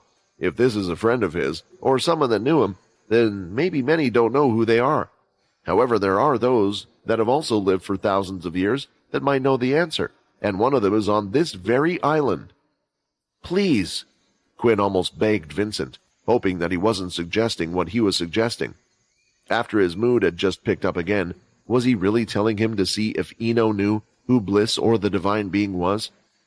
All right, I guess I can't help it, and I need to talk to him at some point anyway, Quinn sighed. Even if our views or morals are different, our goals are the same for now. Layla, I just wanted to say thanks for being by my side this whole time. Why don't you meet up with Sam, catch up on whatever plans he has at the moment, and then come back to me? There's something else I need to do, Quinn said. Not wanting to waste any more time, Quinn ran off, heading towards the castle's direction. Judging by the fact that Quinn was heading that way and not speaking to Sam himself, Layla could tell who he was going to talk to. I just hope nothing happens between the two of them, Layla thought, making her way towards the castle herself. It didn't take long with Quinn's speed to find Eno, and it wasn't hard to find him since he had remained at the same place Quinn had last seen him, on top of the castle. His back was facing away from Quinn while Brock was looking towards him. He knew that Eno knew Quinn was there, yet still didn't turn around. Seeing the red blood armor, Quinn had many thoughts running through his head. The blood armor. Eno had it all this time, and the other vampires didn't even know about it. I guess this is someone who even tricked Arthur, someone who he allowed to call his friend, even knowing what he did.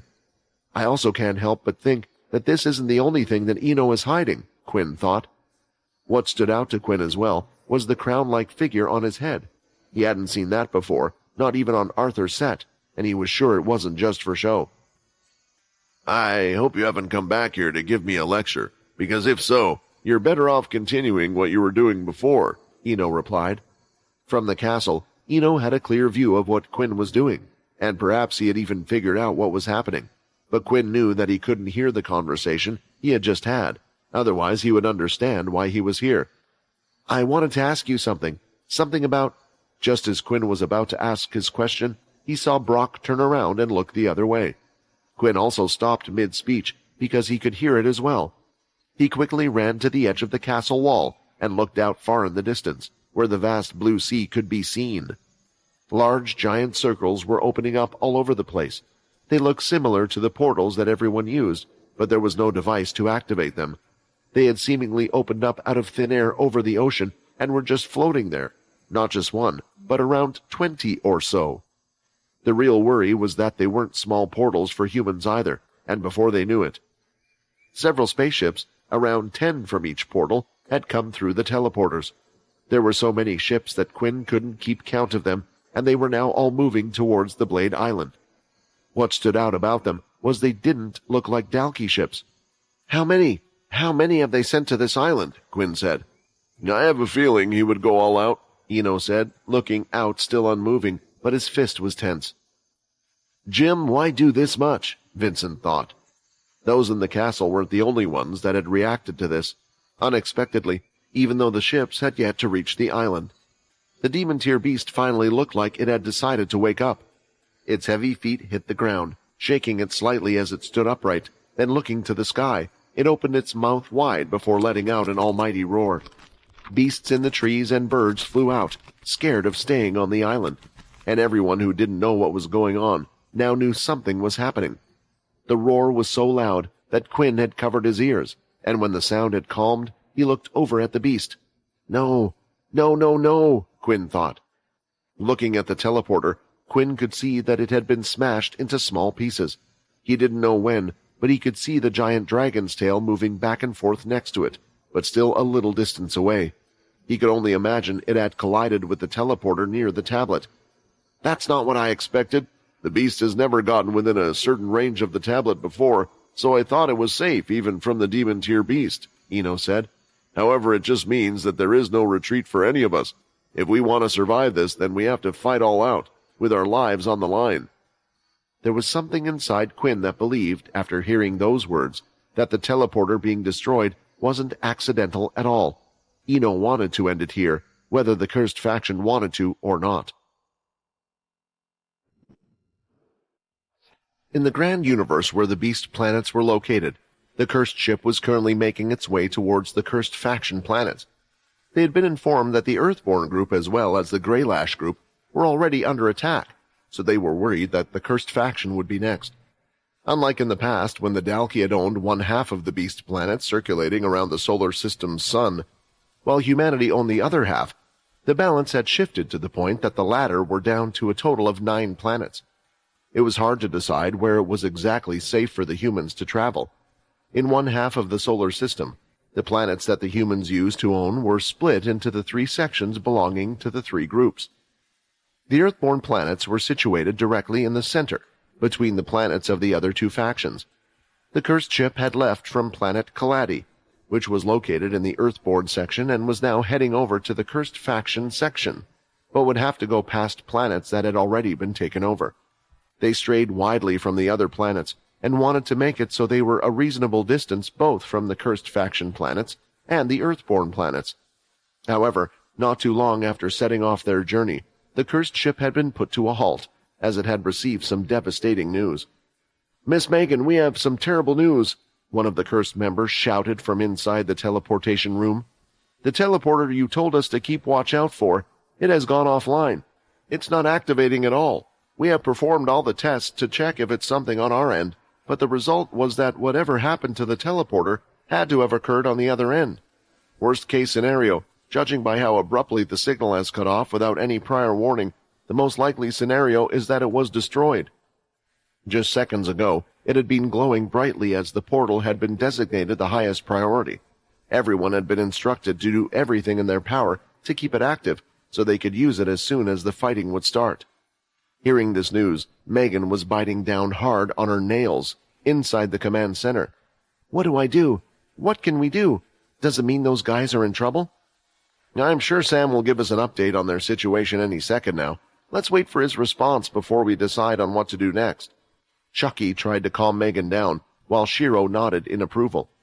The 2 of them got on with each other, since they had seen each other around the school, and they were also currently the ones helping out Megan take care of the cursed ship while the others were away. "Even if their teleporter is broken, aren't there other ways to reach them?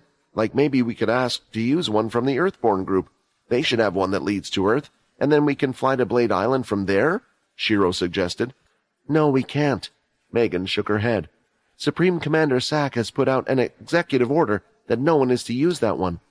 Even though Logan had created the jammers, he deems it too risky. Right now, no one is allowed to have active teleporters leading to Earth. The one on Blade Island was meant to be the sole exception to that rule. The only way to head back to Earth is through the space station, which is offline." Even though they might be able to reason with Supreme Commander Sack under normal circumstances, right now he was busy with his own set of troubles. This was also the reason why Megan hadn't called Sam straight back, after all signs pointed to the teleporter being destroyed. She couldn't risk distracting any of them if they were in the middle of fighting. Still, Megan did send out a message, and if all things were still okay, then Sam should hopefully be giving her a reply soon. "What about Sergeant Nathan?" Chucky asked. "He used to be a head general, right? Don't you think he could perhaps still pull some strings for us and get that Earth station working again? Besides, depending on how large the forces are attacking Blade Island, we could use Nathan's and his group's help anyway." It was a good suggestion, so Megan got ready to call Nathan, but one thought passed through her head. What about the cursed faction planets? For now they had working teleporters on their planets, but who is to say the Dalki didn't find a way to outright destroy those teleporters? Wasn't there a good chance that whatever happened on Blade Island would happen here again? Would it really be all right to have the cursed ship head to Earth? It would be a long time before they could arrive. The decision is up to you. Sam trusted you, so we will go with whatever you say. Shiro tried to encourage her, and Chucky also agreed with that. After the almighty roar from the demon-tier beast, everyone was already running towards the top of the castle. It was the perfect vantage point to allow them to see where exactly the enemy was coming from and how many of them there were. To everyone's surprise, their numbers far surpassed even their wildest speculations. I thought that we might have had some time to prepare, Sam sighed, looking out into the distance. The ships were far away and moving slowly towards them, but it just meant they would soon face an organized and coordinated attack. Everyone had believed that things would go down just like it had happened on the other planets when the Dalki had invaded, namely that a mothership of some kind would have appeared and sent down Dalki. However, there was one person who was not with the group. Mona stood far out on the sandy beach of the island, looking into the sea. Thanks for the little warning, Mona grinned, as she lifted up her pointy hat a little to be able to have a better look. Finally, the ships were starting to make their way towards the island. These guys really seem to think that taking over Blade Island will be that easy. She smiled, throwing off her hat to the side, revealing her long, braided, dark purple hair that almost looked black, apart from when it moved in the sunlight. Running out on the sand, Mona looked fearless, and not for a second did she slow down her pace. Eventually she leapt into the air, jumping several feet, a height no regular human would be able to reach without top-tier beast armor. After she passed the shoreline, there was only the sea below her, and it looked like she would crash into it at any second. But then a dark shadow appeared underneath. Moments before her toes could touch the water, Mona landed with a solid white surface. In the giant sea of water, a small white piece of land had suddenly appeared, and it slowly started to rise higher and higher, and that's when those from the castle could see what it was as well. That looks awfully similar to the giant creature that attacked us when we first arrived here, only a little different? Logan did not remember the beast having white skin, and at the same time its eyes were almost glowing blue. Not only that, but now that it had revealed itself, its overall size seemed to have increased a little as well. 4 ships that were headed out front tried to quickly avoid the giant octopus and attempted to go around the side of it. Soon, though, they could see large tentacles in its view. 2 of them were slammed out of the air, and their ships sank into the sea. One of the other spaceships had managed to fly out further to the left of the beast, allowing it to notice the creature before the others. Being further back, it had managed to avoid the attack, but soon a jet of water that spiraled out and shot out like a laser hit the ship, blowing it up on the spot. The final 4th ship, seeing this, was thankful that the beast had chosen not to use its attack on itself, and was hoping to land upon the planet soon. However, that's when he noticed at the last second, running on one of its tentacles, was a female-looking human. When Mona got to the end of the beast's tentacle, it soon grabbed her and threw her towards the 4th ship. Using her great strength, she grabbed onto the ship and lifted both her hands. Activating the power of all her beast gear, she slammed down, causing an explosion by the engine, and quickly jumped back off, allowing the octopus beast to catch her again and place her on the head. Unfortunately for you, I owe that cursed boy and his grandfather a favor, Mona spoke, seemingly to herself. As the only one of the former Big Four present, I will make sure that you pay a heavy price if you intend to reach that island. It was at that moment Quinn used his inspect skill, noticing the octopus had clearly demonstrated a speed, strength, size, and skills surpassing its former self, yet it looked too similar to the last one to be a different beast. Inspect. A la Kraken, demon-tier beast. Did you really think you were the only ones that knew how to evolve beasts? Quinn didn't need to turn around to be able to imagine that smug smile that was sure to be on Ino's face. Quinn couldn't quite believe what he was seeing. Another demon-tier beast had appeared on the island, or more accurately, in the sea. What's more, it seemed to be a beast he was all too familiar with. When first coming to the island, he had run into it, and it had ended up demolishing Logan's precious submarine. On their second visit, Quinn had seen Mona tame the beast, a feat so amazing that she might be the only one able to achieve such a thing, with the exception of Syl perhaps, but he clearly remembered that the Kraken had not been a demon-tier beast at the time, The confusing part was that Mona had once claimed that she didn't think it possible for her to be able to control a demon-tier beast, due to the way her ability worked. She only had enough MC cells to control a demigod-tier beast, with perhaps a few lower-tier ones on top of that. After learning that beasts like Muddy and Tails could evolve, it wasn't out of the realm of possibility that the Kraken beast could evolve as well. However, Quinn would have thought that in that case, it should have broken free from Mona's control. Fortunately, the one beside him decided to solve that mystery for him. Mona's role in this war had always been bigger than she could ever imagine, Ino proceeded to explain, while they all continued to watch her fight off the incoming spaceships. I took her in to make sure she would be able to fulfill her role. The only thing she really needed was some guidance.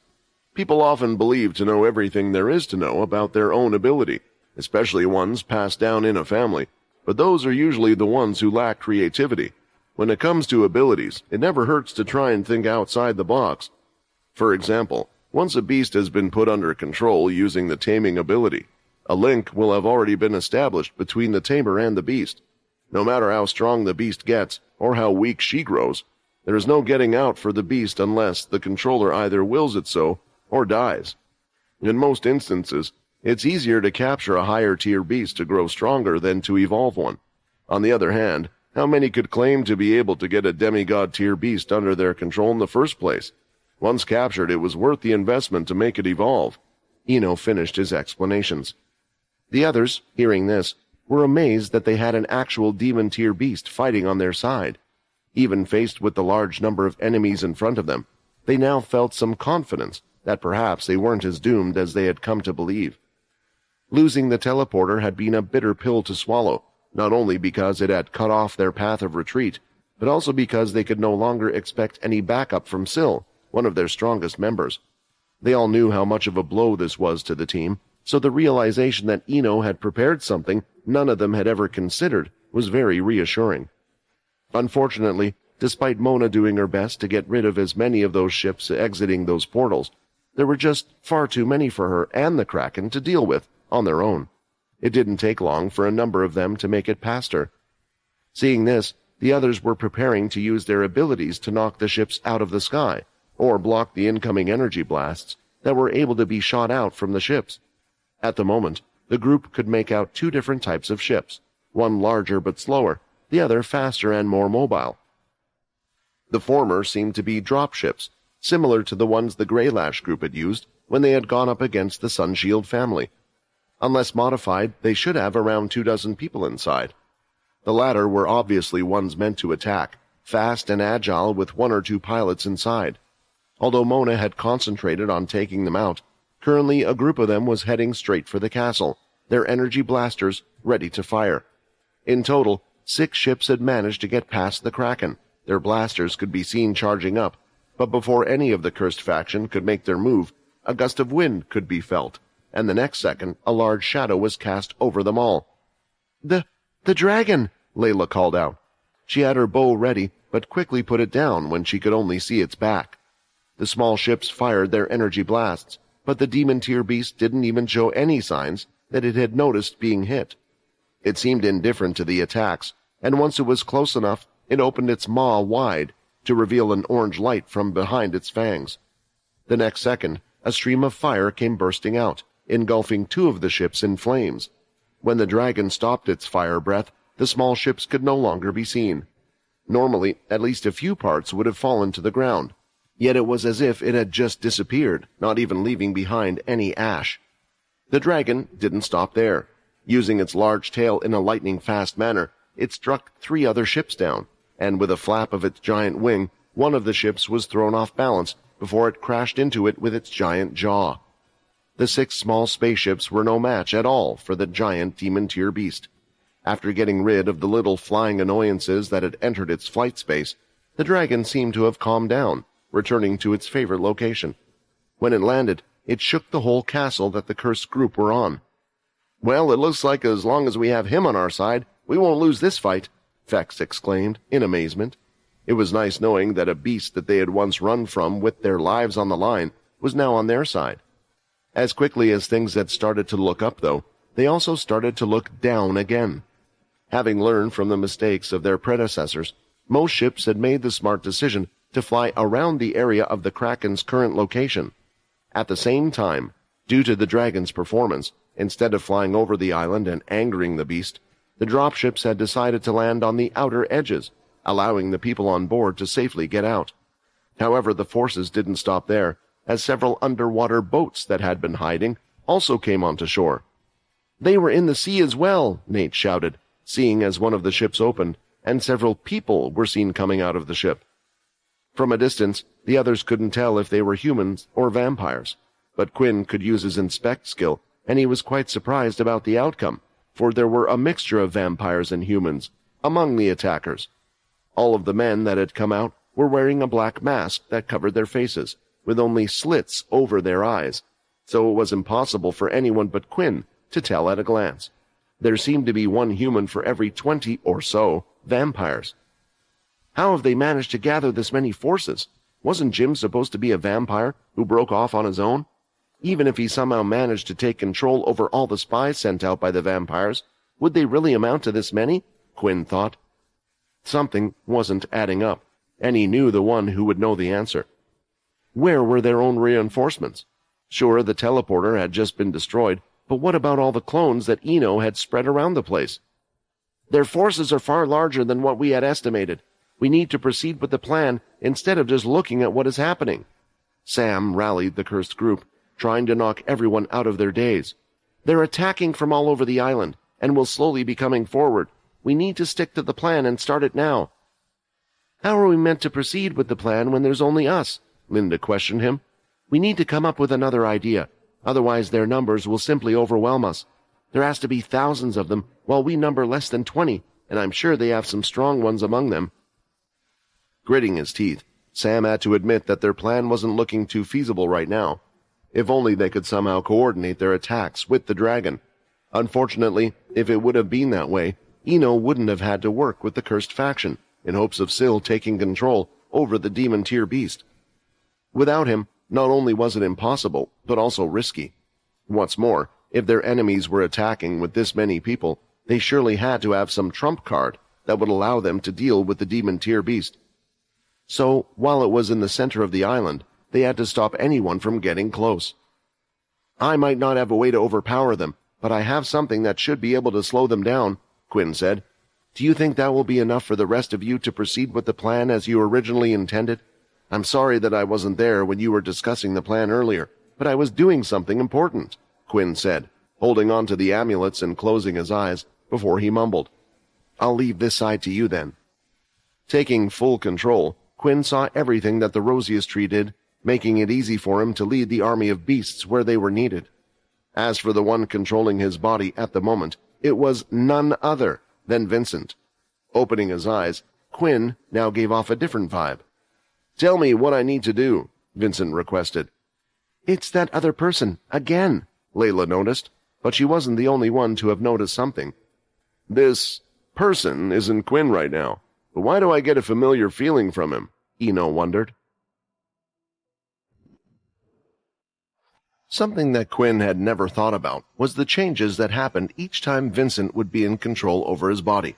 The fluctuations in one's voice, the energy that surrounded them, the rhythm of their heartbeat, and more, all would be determined by the person who was in control of a body. The human mind was far more incredible than many might think. Noticing those changes, Eno could tell almost immediately that someone else had taken over Quinn's body.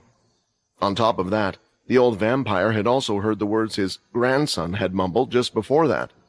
Finally, when Vincent spoke, Eno was convinced that he wasn't Quinn. Tell me, what do I need to do? Vincent requested. Sam and the others had already grouped up, ready to head off into their positions. They had decided to split up into 4 different groups, covering each side of where the enemy would come from. Linda, Weevil, and Peter as one group, Sam, Nate, and Layla as another, with Dennis and Fex as the third group. The fourth group would be the Blades, but judging by the fact that they had yet to arrive at the top of the castle, despite everything happening outside, they seemed to be busy. If they're not still here, it should mean that Borden and Rayton are still not done with their evolution, and Borden must be staying by their side to guard them, Sam thought, trying to think of a way to make up for the loss of the Blades. Wait, maybe Peter would be a good replacement, After all, he has those two by his side. But when Sam looked up, Peter was nowhere to be seen. Peter? Where the hell is Peter? Sam questioned, and realized that he had never come up with the rest. Now he had to come up with another idea. Honestly, he was worried that if they thinned out any of the three groups, especially with Peter gone, it would be too much for the groups to handle. I suggest the three groups cover the east, west, and south sides, Sam spoke up. At the moment, Mona is doing a great job stopping those at the north side, so we should be able to leave it be for now. Hopefully she can hold off long enough for the blades to reinforce her. If that wasn't the case, then Sam would have to try to act while on the ground. Whichever group was doing best, they could shuffle one person to try and help. What about us? Vincent asked. What will the three of us be doing? Us three need to make sure that thing is under control, and we will be staying by its side at all times, Brock answered, looking down at the dragon. Vincent quickly understood. The enemy would have to send out their strongest members to deal with the demon-tier beast. Perhaps they would ignore the rest of the cursed faction and head straight for the beast, which was why, supposedly, the three strongest members had been told to keep guard. I have a suggestion to make. I can help out with protecting the north side. The rest of you focus on covering your sides, Vincent spoke as he lifted his hand to open the shadow space. Soon, 4 Dalki could be seen appearing out in the open. The only thing was when they appeared, they just stood there in place. Ah, right. Quinn needs to control them, Vincent thought. Well, he said he shares his vision with the demon-tier plant thing, so hopefully he can direct them where to go on the whole island. So I hope he can see this and come back soon. Dalki! Some of them shouted in surprise, seeing the beast. Even Eno looked a little bit shocked. I see the boy has been really busy. What a powerful item he has at his disposal. Once again he has surpassed my expectations. Eno complimented the real Quinn instead of the whoever was in his body. What about Syl? Layla asked. Can't Quinn travel to Alex with his shadow and get Syl? Sam shook his head as he released the mistake he had made. He was so confident in the teleporters he thought something like this wouldn't have happened. Alex decided to head with Andrew to one of the Earthborn group planets. Apparently Andrew needed to create a few things for their group to help in the battle that was coming up, and Alex asked to go along. He's already done so much for us. I thought we could grant him this favor and help out Andrew. I don't know where he is at the moment. The only thing I can do is ask for someone in the cursed ship to try and locate him and head back to the cursed ship. While Sam was delivering the news, it didn't take long for Quinn to notice the presence of the Dalki, so he switched with Vincent for a second, and gave the Dalki simple commands to head just a little out into the north jungle, and to attack whatever came their way. Straight away, the Dalki moved. I've sent the message. All we can do is wait, but we need to act as well, Sam said, and the rest of the groups were now moving. Switching control back, Vincent was in Quinn's body once again, and only the 3 of them now remained on the castle roof. Vincent was ready to act, to follow along with these 2, but before he could take a step forward, Eno appeared in front of him with his blood armor and looked him directly in the eye. It's apparent that you're not Quinn, so tell me who you are. Why does it feel like I know you? And you better make sure I like the answer, Eno demanded. Now in full control of the Rosius tree, Quinn could feel all of the beasts that had been marked over the island, and in the short time he had given it a command, it had done a far better job than he realized. Quinn had an army of beasts at his disposal. Thank you for all dressing the same. You've just made my job a lot easier, Quinn thought, as he gave all the beasts a simple command. To attack the people who were wearing those strange black masks. The beasts soon were seen coming out of the jungle and onto the sand, jumping towards the people in black masks. Instantly, they attacked using their blood powers, throwing out their red aura. Some beasts were dealt with quickly, while others were strong enough to ignore the first barrage of attacks, charging into their opponents. What is going on? Why are all the beasts suddenly attacking us? This has never happened before, one of the men shouted, as he punched to slice a beast in half with his red blood aura, but soon a strange root had come out from one of the trees, wrapping around his neck. Just like with the amulet, Quinn was able to use his energy to strengthen the marked. Instead of using his own energy, or the one of the tree that was already pretty tapped after taking control over so many beasts, the vampire lord had started to drain the lower-tier beasts who were close to dying. Those that were higher tiers, Quinn had decided to give this extra energy he had taken, especially those with more difficult opponents. It seemed like there were vampires and humans at all different types of levels on the island. Sam, Nate, and Layla were the first ones to reach their position on the east side. It was not too far from where the demon tier beast was, and they were meant to stick together. That's when Nate had spotted a masked person come out from the trees towards them. Nate and Sam both were ready to use their blood powers, and Layla also had readied an arrow, but soon they saw a gorilla-like beast jump towards the masked invader. The beast grabbed the poor man's legs from underneath, pulling him onto the ground, and immediately with its large hands it started to pound at the masked man over and over until he was dead. The gorilla beast looked at the three of them, and then quickly looked away, heading back into the forest. "What the hell was that? Did that beast just help us?" Nate asked, rubbing his eyes as if to check if something was wrong with them. Layla was the only one who had an idea of what had possibly happened, and it looked like Weevil and Linda, who had witnessed the same thing, already had figured it out.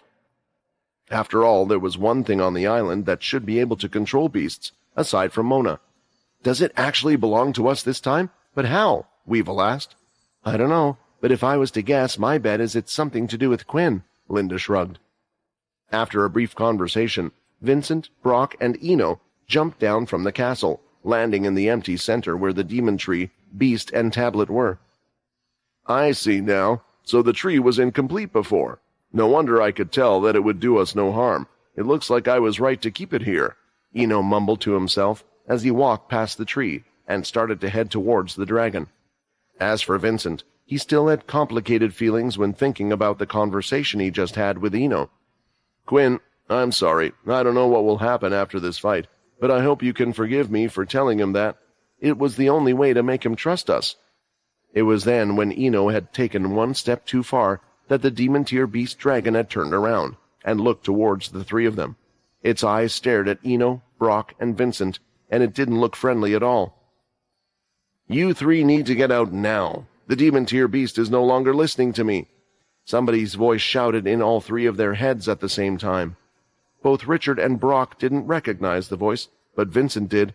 It was Ray's, and it appeared as the three of them were in for a far tougher job than they had signed up for. Using the power of the rosiest tree, Quinn was able to coordinate the marked beasts to help out the cursed faction in holding off the enemy. However, at the end of the day, they were just beasts, whereas nearly all of the enemy forces consisted of vampires who had access to super strength, great speed, and blood powers. It also didn't help that thanks to a certain family that had been on the island for a while now, the strongest beasts that the tree had been able to mark were at the king tier. Quinn could use the power of the tree to make them somewhat stronger, but even that could only do so much against their foes' teamwork.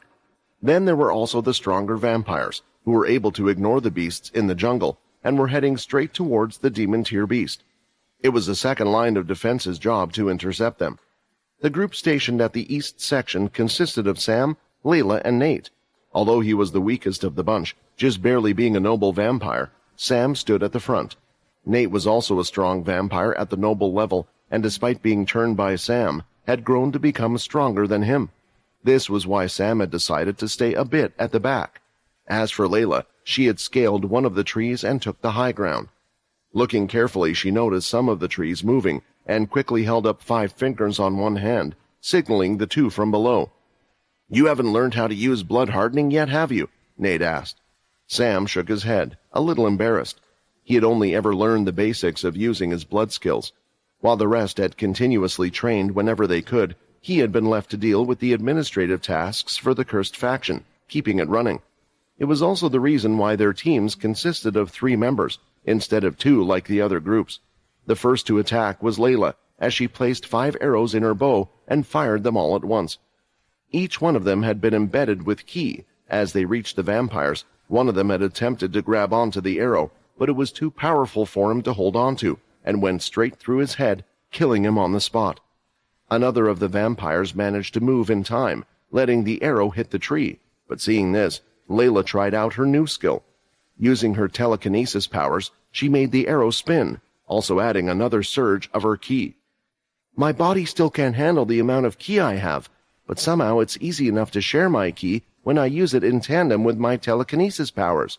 Layla's thought distracted her for a brief moment, and she ended up putting in a little too much power. The whole width of the tree exploded, and the arrow carried on heading towards one of the black masked men. The masked man was lucky, due to the arrow shaft exploding with the force of ki. The only thing that had managed to hit him was the arrowhead. Still, there was one person who wouldn't miss this opportunity, and that was Sam. He had been patiently waiting for an opportunity to help out. The masked man managed to parry the arrowhead, yet 3 blood swipes followed closely behind it, hitting him and finishing him off instantly. My blood powers aren't any weaker than theirs. I can still help, Sam thought. As for the other arrows that Layla had fired off, their targets seemed to be more skilled, as they had been able to strike down the arrow at the right time, or hit it with blood attacks of their own, swaying their path. Looks like there are some strong ones in the group, but there are some strong ones in our group as well, Layla thought. She quickly moved from her position, onto another tree. She knew from her training that if she was going to support the group as a marksman, she couldn't afford to stay in one place for too long, otherwise they would find her. On top of that, from the initial 5 that were joining in the fight, more people in the distance could be seen creeping through the jungle. For now, she would do whatever she could to injure them as much as possible. I can do this. The 3 that managed to get through all ran forward at once, and one of them had gone straight for Nate. The masked man had its hand clawed and wrapped in blood aura, something Nate hadn't seen before, nor did he know it was something they could do. Too slow, Nate shouted. At the right time, he stepped forward using a flash step to avoid the strike, and with a fist, punched the masked person directly in the face, continuing the contact until the fist and his face were touching the ground beneath them. The other vampires soon came to attack him from either side, but he had blood hardening on his arms, and managed to stop the attacks. However, they were faster than Nate had anticipated. He was hoping to get rid of 2 of them, so he could pick off one of them on their own, but now he was forced to block their attacks.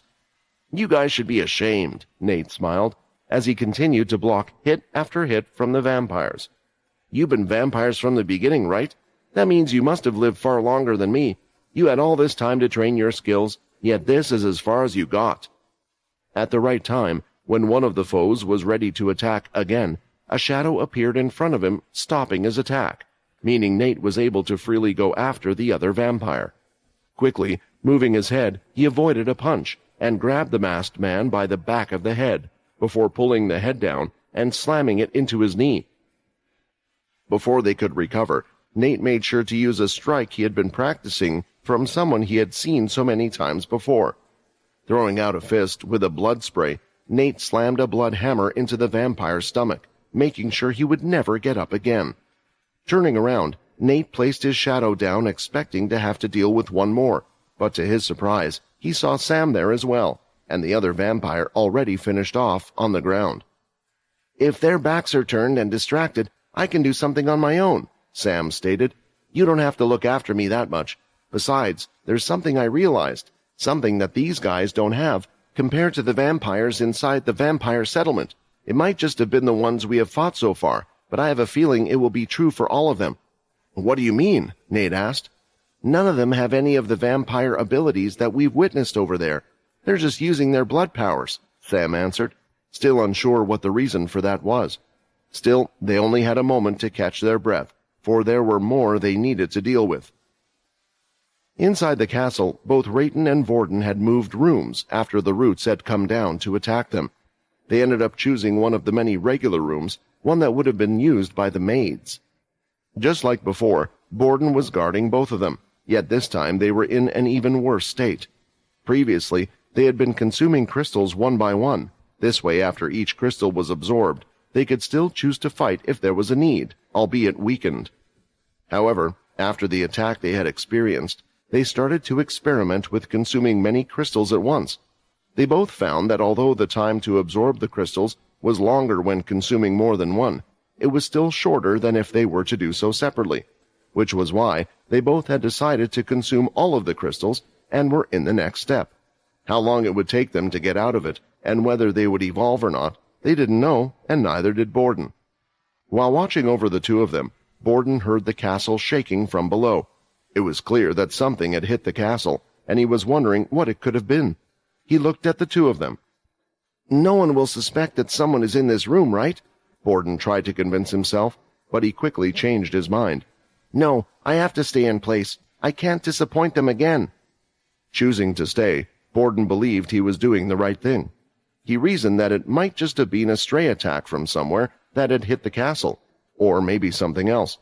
After waiting a while, several bangs could be heard throughout the castle, and each time they were getting louder and louder. What is going on? This can't all just be coincidence. If something is in the castle, I have to make sure it won't disturb these two, Borden thought. The banging and crashing was still heard, and as Borden made his way through the castle to try and locate where the noise was coming from, it was getting louder and louder. Eventually, Borden realized that the sound was coming from the dining room. Still in his large, adult-sized form, Borden decided to form the spikes on his back before entering, listening to his Dalki self. Now ready to fight, Borden opened the doors confidently. As for what he could see was in the castle, it was a huge surprise to him. There were 3 figures in the room that were breaking and trashing everything they could see in the castle. They destroyed every room they had entered, but what was most surprising about them was that they were Dalki. That one is the one that attacked Slicer. One of them pointed at Borden. Borden knew he couldn't hold back, because all 3 of them were 3 spiked Dalki. Quinn only had a short amount of time to test the capabilities of the Rosius tree beforehand, but now, forced into this real battle situation, he was quickly picking up new tricks and skills that were helping out with the fight against their enemy.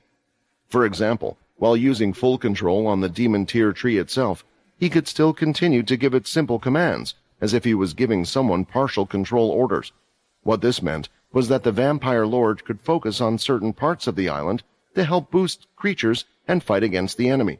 The masked vampires were getting frustrated as more and more beasts had been coming out of nowhere, since the tree's roots had been marking new ones whenever one died off. Another difference between the tree and the demon tier amulet was in regards to the energy transfer. The tree actually never seemed to run out of energy. It seemed more like it was allowing the beasts to borrow its energy.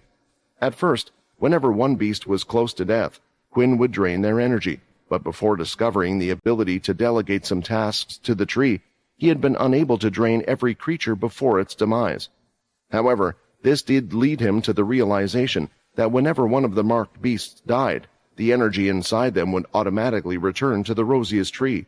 Essentially, the beasts that did remain were able to grow stronger as Quinn continued to give them energy.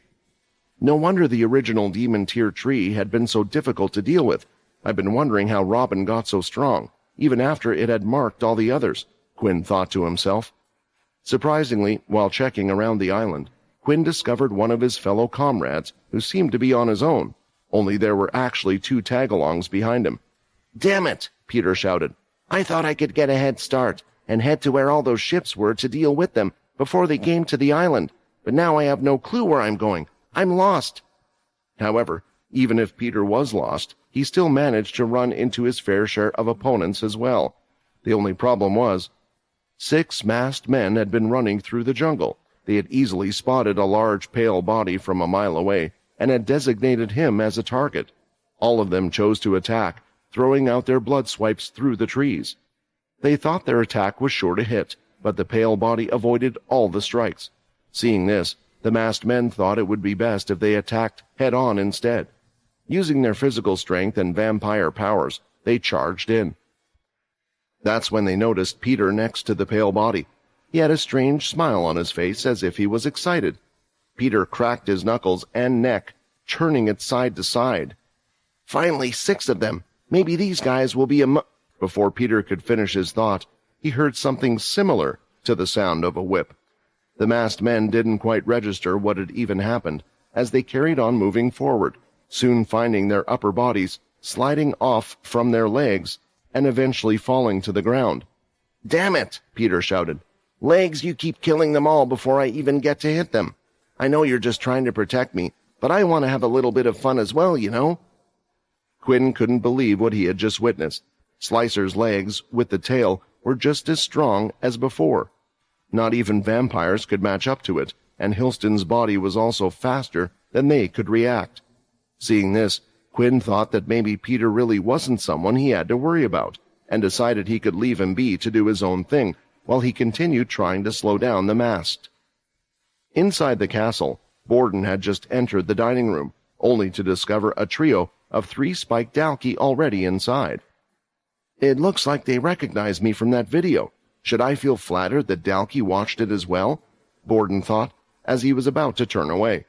There goes my plan to pretend to be one of them, not that I was going to do that for long anyway. Currently, Borden was a 3-spiked Dalki, just like the ones in front of him.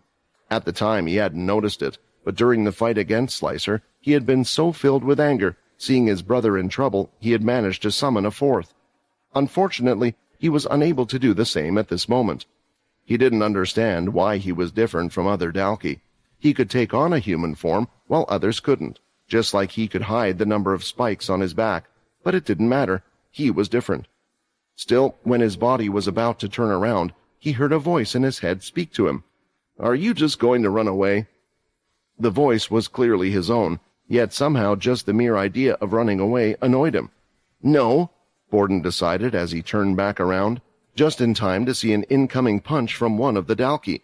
Moving his head, he avoided it, only to counter with a punch of his own, delivering a devastating uppercut to the Dalki's chin, sending it up in the air. "I can't run away, because I'm going to protect them. I'll kill these guys." Borden let out a scream. He was able to hit the first one, hoping it would be enough to kill the resilient Dalki, whose resilience rivaled zombies at times. Borden moved forward, hoping to finish off the Dalki, but 2 more fists came towards him. Borden lifted his arms up, blocking the attack. He could tell that although they were all 3 spikes, their strength was not up to par with his, as he was only forced back a few inches from where he had stood. Still, there was a crucial problem. There were 3 of them and only 1 of him. Before he could do anything else, the fist from the second Dalki connected with his stomach, causing him to drop to his knees. Then the third Dalki used his foot to kick him in the head. The first one had also recovered, and jumped up to join his companions, as Borden gritted his teeth. When it was close enough, Borden surprised them all, by lunging at the first one, both of them landing on the floor, only to receive 2 more hits from the others, now damaging the scales on his body. This continued. For every hit Borden was able to get in, he would be hit 2 times back himself. At the same time, even though he was getting stronger with each hit, so was one of them. "I have to do something, otherwise I won't last long against 3 of them. Unless I manage to get to my 4th spike like back then, I'll lose this fight." His worries started to distract Borden, and the Dalki who had realized that their opponent intended to turn this into a slugfest were smart enough to all start aiming at the same location, the side of his ribs. One of them had even decided to claw at it rather than make a fist, ripping some of Borden's scales off. Green blood was now spilling from his side, and he was pretty sure his ribs were broken. "Ah!" Borden screamed, ignoring it, and charging in again. He latched onto the Dalki that was injured the most. This whole time Borden was aiming for something. He had purposely decided not to hurt the other 2 as much, and whenever he got the chance to attack the first one, he had used his full strength, judging now was the time. Leaving the others alone had been to weaken their powers, and hurting this one was to put him on the edge. Borden then lifted the Dalki into the air and over his shoulder, planning to slam it into the ground, but he could see 2 fists coming his way.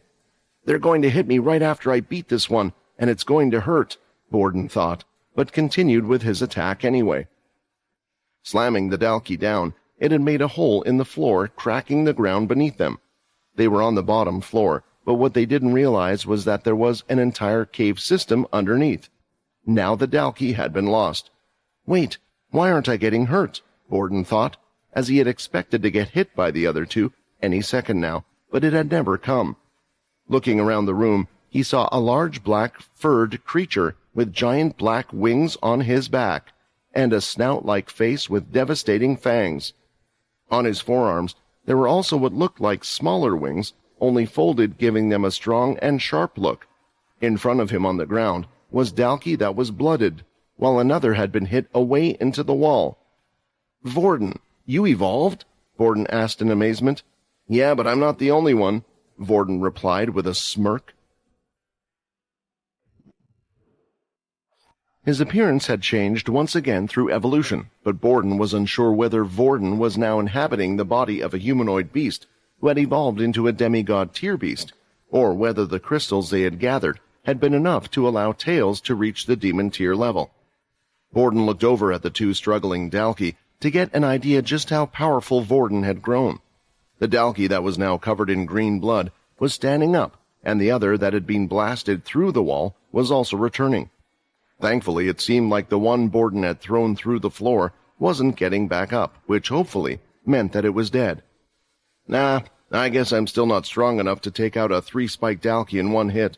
These guys are super tough, Vorden stated calmly. His wings on his back started to move slightly, getting ready to be used.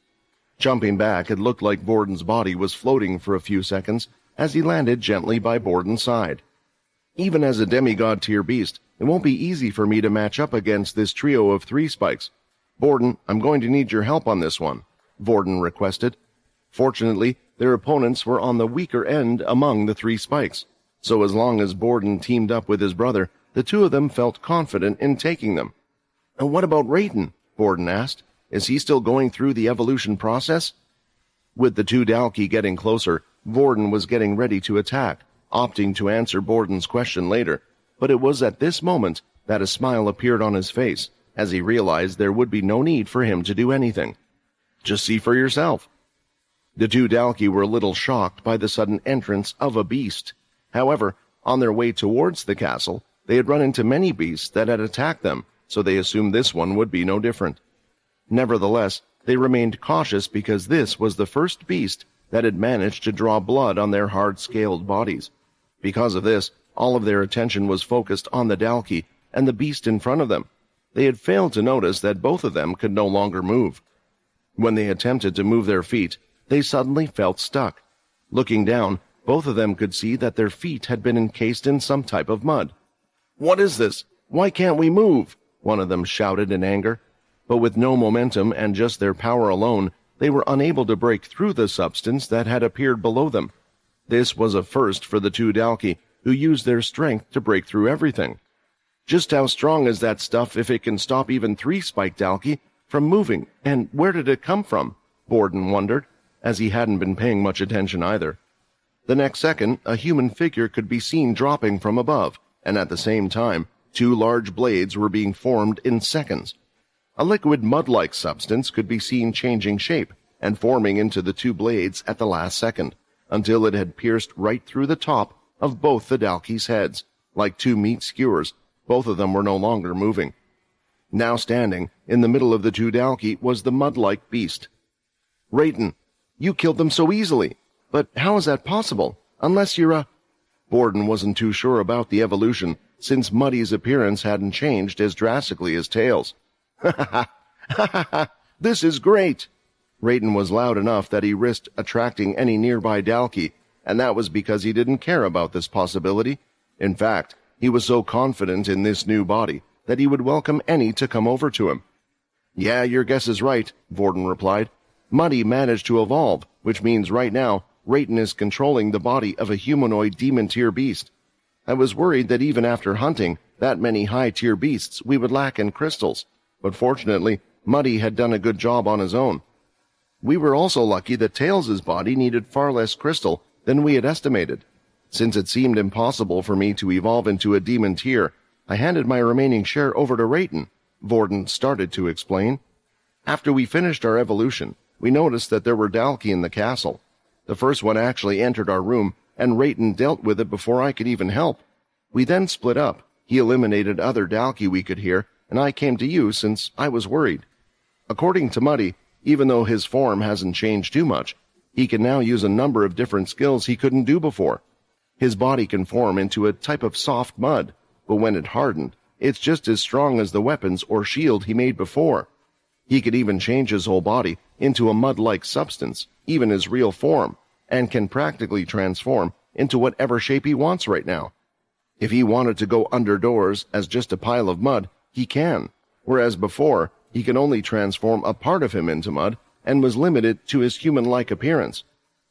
Although it didn't sound too impressive, Borden, who had been fighting the 3-spike Dalki, had just seen it in action. The mud hardening was able to even restrain their strength, making it extremely useful. It was then that the mud surrounding the Dalki's legs had joined up with Rayton's body that Borden could see a slight change.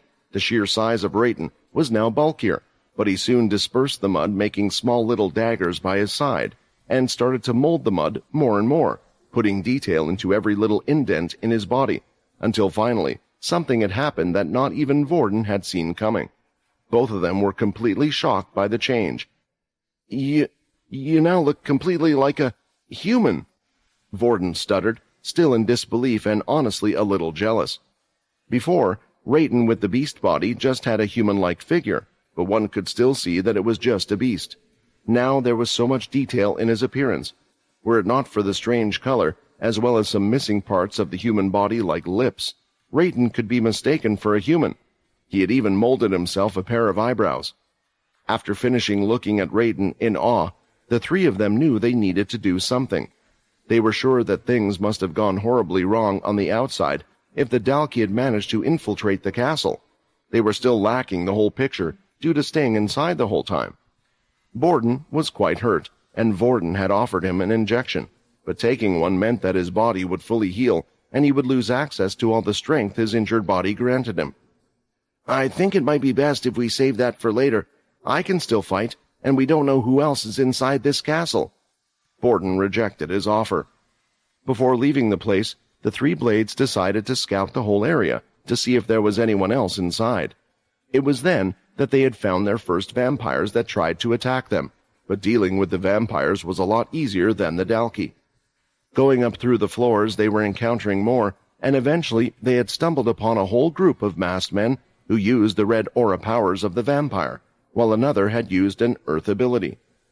Borden found this strange, as it was the first ability user they had come across.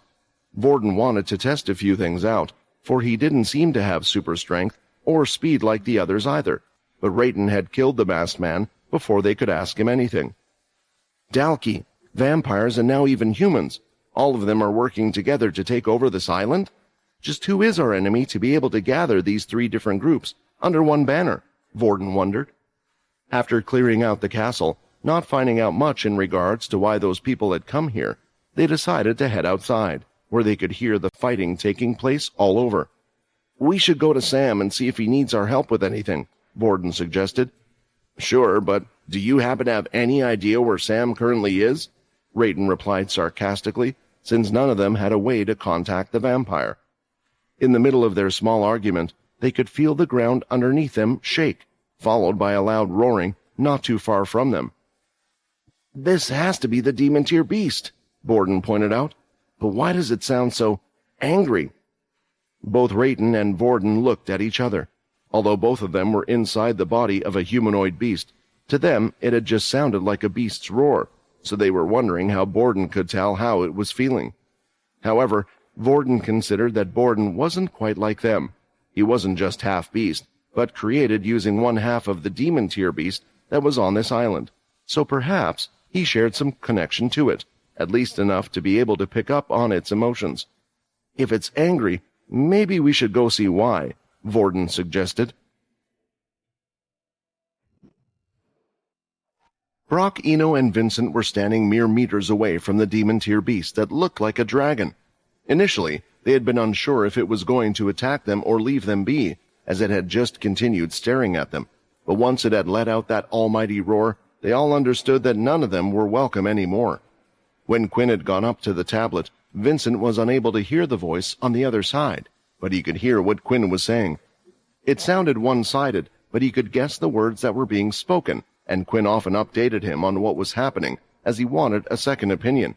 However, for the first time, Vincent had heard the voice, and knowing that it didn't come from the other two with him, he was certain that it had come from the tablet itself, meaning it had come from the one that Quinn had called Ray. "Could it be that I can hear the voice because I'm in Quinn's body?" Vincent theorized. However, looking at the two in front, it was clear from their confused looks that they too had heard it. Noticing this, he looked past the dragon to see that the tablet had lit up, just as it had done when Quinn would speak to it, even though at the moment no one was touching it. "Please, get out of here," the voice insisted once more, but it started to fade away, and so did the light of the tablet, indicating that it could no longer help. Just when the tablet's light had faded, the dragon started to charge towards the three of them. With its mighty legs, each step caused the ground to rumble. The beast opened its maw wide, revealing the orange light at the back of its throat. "We have to get out of here. That Ray guy wouldn't warn us if this wasn't serious. Right now none of us are a match for it.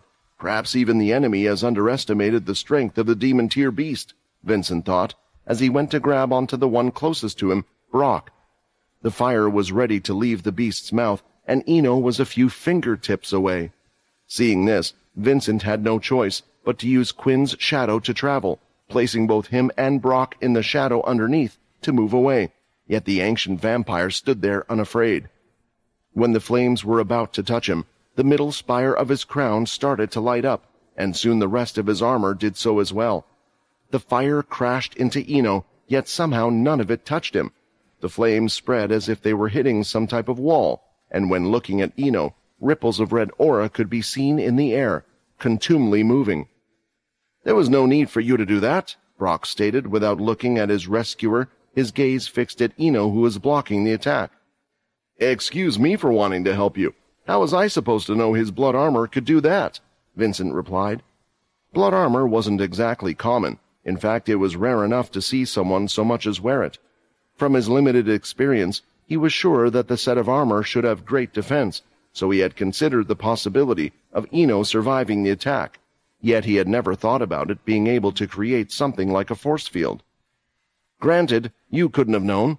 The Vampire King set, Arthur set, every blood armor set has a different skill, just like some blood weapons," Brock nodded. Vincent was thinking back to the fight with Cindy, how the blood armor had been powered by not just human blood, but vampire blood as well.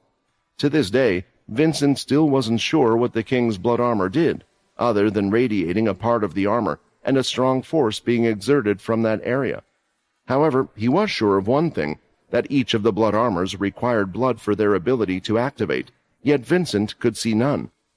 "As long as we stay behind Richard, we are safe," Brock repeated. Noticing that its flames didn't have the intended effect, the dragon stopped, but the trail of flames continued, so Eno continued to stand there waiting for the attack to end. The demon-tier beast turned around, swinging his gigantic tail at a speed that even a vampire would struggle to keep up with, much less the ancient vampire who was rooted in place. It went through its own flames like it was nothing. The tail was also coming from the side, rather than head-on. Seeing this, Brock's facade changed for the first time to a look of worry. Is he limited to blocking only attacks from the front, or is it because he is still blocking the flames? Vincent wondered. The next second, the giant tail slammed into Eno and his armor, sending him flying. A blur was seen passing through the jungle, and the sound of several trees were heard breaking as he crashed through them one by one.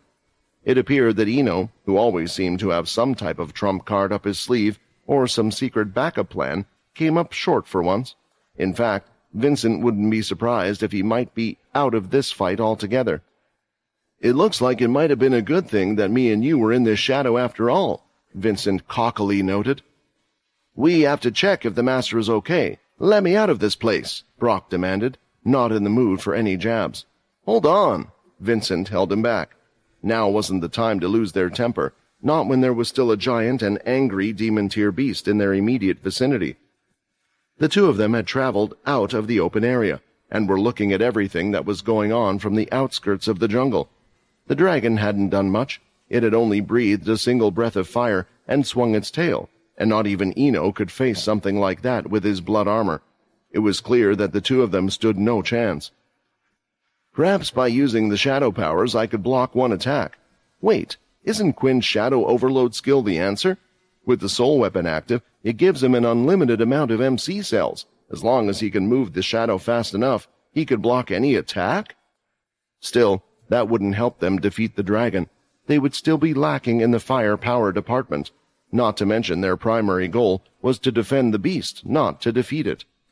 "All right, it seems the dragon has gone back to its usual spot by the tablet. It's no longer sleeping like it was before, but I think as long as we stay out of its way, things will be fine. It seems to attack anyone that gets too close to it," Vincent noted. Brock found Vincent's conjecture convincing, but right now he couldn't care less about that overgrown lizard. He just wanted to hurry up and check whether Eno was okay. Since they didn't have to fear the wrath of the beast any longer, Vincent let him go. "I'll stay by the dragon's side, and I'll just go and see if the old man is okay. Well, I guess we're all old-timers, huh?" Vincent chuckled to himself as the two of them left the shadow and were back in the jungle, not too far from the open area. "Just don't get too close to that dragon on your way back," Vincent stressed. Brock nodded and was already running off into the direction Eno had been sent flying to. It was easy enough to follow him, given the line of destruction he had left. Meanwhile, Vincent remained, waiting to see just how the enemy was planning to capture such a wild beast. All blood armor that had been created was strong beyond belief. Even Quinn had been unable to put so much as a dent in the blood armor, while Cindy had been wearing it. He had only managed to damage her body through it, and this was exactly how Eno felt right now. To his luck, he had been hit into a cave behind a waterfall, but on his way he had crashed into several trees, eventually recovering mid-air. He had stopped himself before hitting any of the walls in the cave he was in. "I knew it would have been better to stick to my original plan of moving the demon-tier beast. If those brats had only listened to me, we could have simply focused on fighting the enemy in front of us. Now we have to worry about the demon-tier beast as well. I hate it when I'm stressed out," Eno thought, standing up, letting the blood flow out of his mouth, but he soon made a circle motion with his finger, opening up a small portal that looked similar to the ones the ships had come from. Putting his hand inside, he pulled out a flask and started to chug down on the blood inside. Surprised, Eno could hear sounds beyond the wall of water that was crashing down in front of him. Eno decided to walk towards the cave entrance that was covered by the wall of water falling from above, and eventually jump through it, landing on a large rock around the edge of the river. There he could see a certain person calmly walking through the jungle, with two large dalki by his side. "Jim!" Eno shouted out. There was one more member of the cursed faction that had arrived with the group, but hadn't been part of any of the plans so far, nor had Eno given him any direction.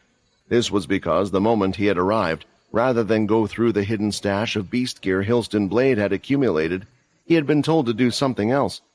While the others had been gleefully searching for treasure, Logan had headed for Blade Island's so-called temple. It was a place where the Blade kids had been forced to learn how to fight and use their abilities. As for the reason why Logan was here, it was all because Sam had given him a special mission, a task that only he could do. "Sam's intellect might not be as vast as mine, but his foresight sure is impressive. Then again, sending me here was the obvious choice," Logan thought, as he was walking through one of the hallways, searching for the best location to start on his little project. Just like Richard Eno himself, it never hurts to have a backup plan, especially since that man can't be trusted. The temple was a large building that was shaped like a square. The center of it was an open field, which the Blade kids had used to practice. The other parts of the large square were used as classrooms, filled with all sorts of resources. "This classroom should do," Logan decided, as he entered one. He placed a circular disc on the floor, which had a red light in the center that lit up. Once he was done there, Logan also went to the roof of the building and started to set something up. While he himself was busy with the tools he had brought along, he had made sure to instruct his spiders to be on the lookout throughout the jungle. The temple was considered a relatively safe area, away from beasts, but the journey was not. However, thanks to Logan's little spiders, he had been able to avoid any trouble, especially since the Blade siblings had done a good job culling their numbers. The few times he had ended up running into a beast, though, Logan had easily been able to fight it off, or just outright kill it. "That's the fourth one done. Now it should be covered by all sides, and I already finished setting up the jammers around the place as well." Standing up, Logan looked over his work. Now there was only one more thing that needed to be done. Grabbing a crystal from the large backpack that was carried by what looked like strange robotic spider legs, Logan placed the crystal in the device. Fueled by an energy source, it went online and immediately started moving. The device itself looked like a robotic turret and started to move from left to right. At the moment, they were set to auto mode, but Logan could also control all of them by using a special pair of glasses that he had brought with him. They were also connected to his special suits. On all sides of the rectangular building, Logan had set up these special turrets that would fire off energy blasts using the power of crystals. Their range wasn't too far, but that was because he didn't want anyone to know he was here in the first place. Before setting up the turrets, Logan had picked out certain areas to set up the special teleporter jammers. There were 2 ways to jam the Dalki technology. One was to have it built into the teleporter device. This had been the case with the teleporter next to the tablet. It was designed this way so the Dalki wouldn't get suspicious, and it was easy to protect just one item. As for the second way, that was what Logan had used inside the temple. They looked similar to the Dalki jammers, only that they did the opposite, blocking out the Dalki's teleporter jammers within a certain area. Setting these up in hiding spots, now the whole temple was safe from any type of jammer, even if a couple of them were to be destroyed. Heading back inside, Logan headed to another room. This one was smaller than the others, and it only had 2 desks inside, making him slightly curious what exactly it had been used for. Whatever it was, for some reason it had been the one kept in the best shape. To his right, he could see plenty of books on the shelves as well as anime stories about superheroes.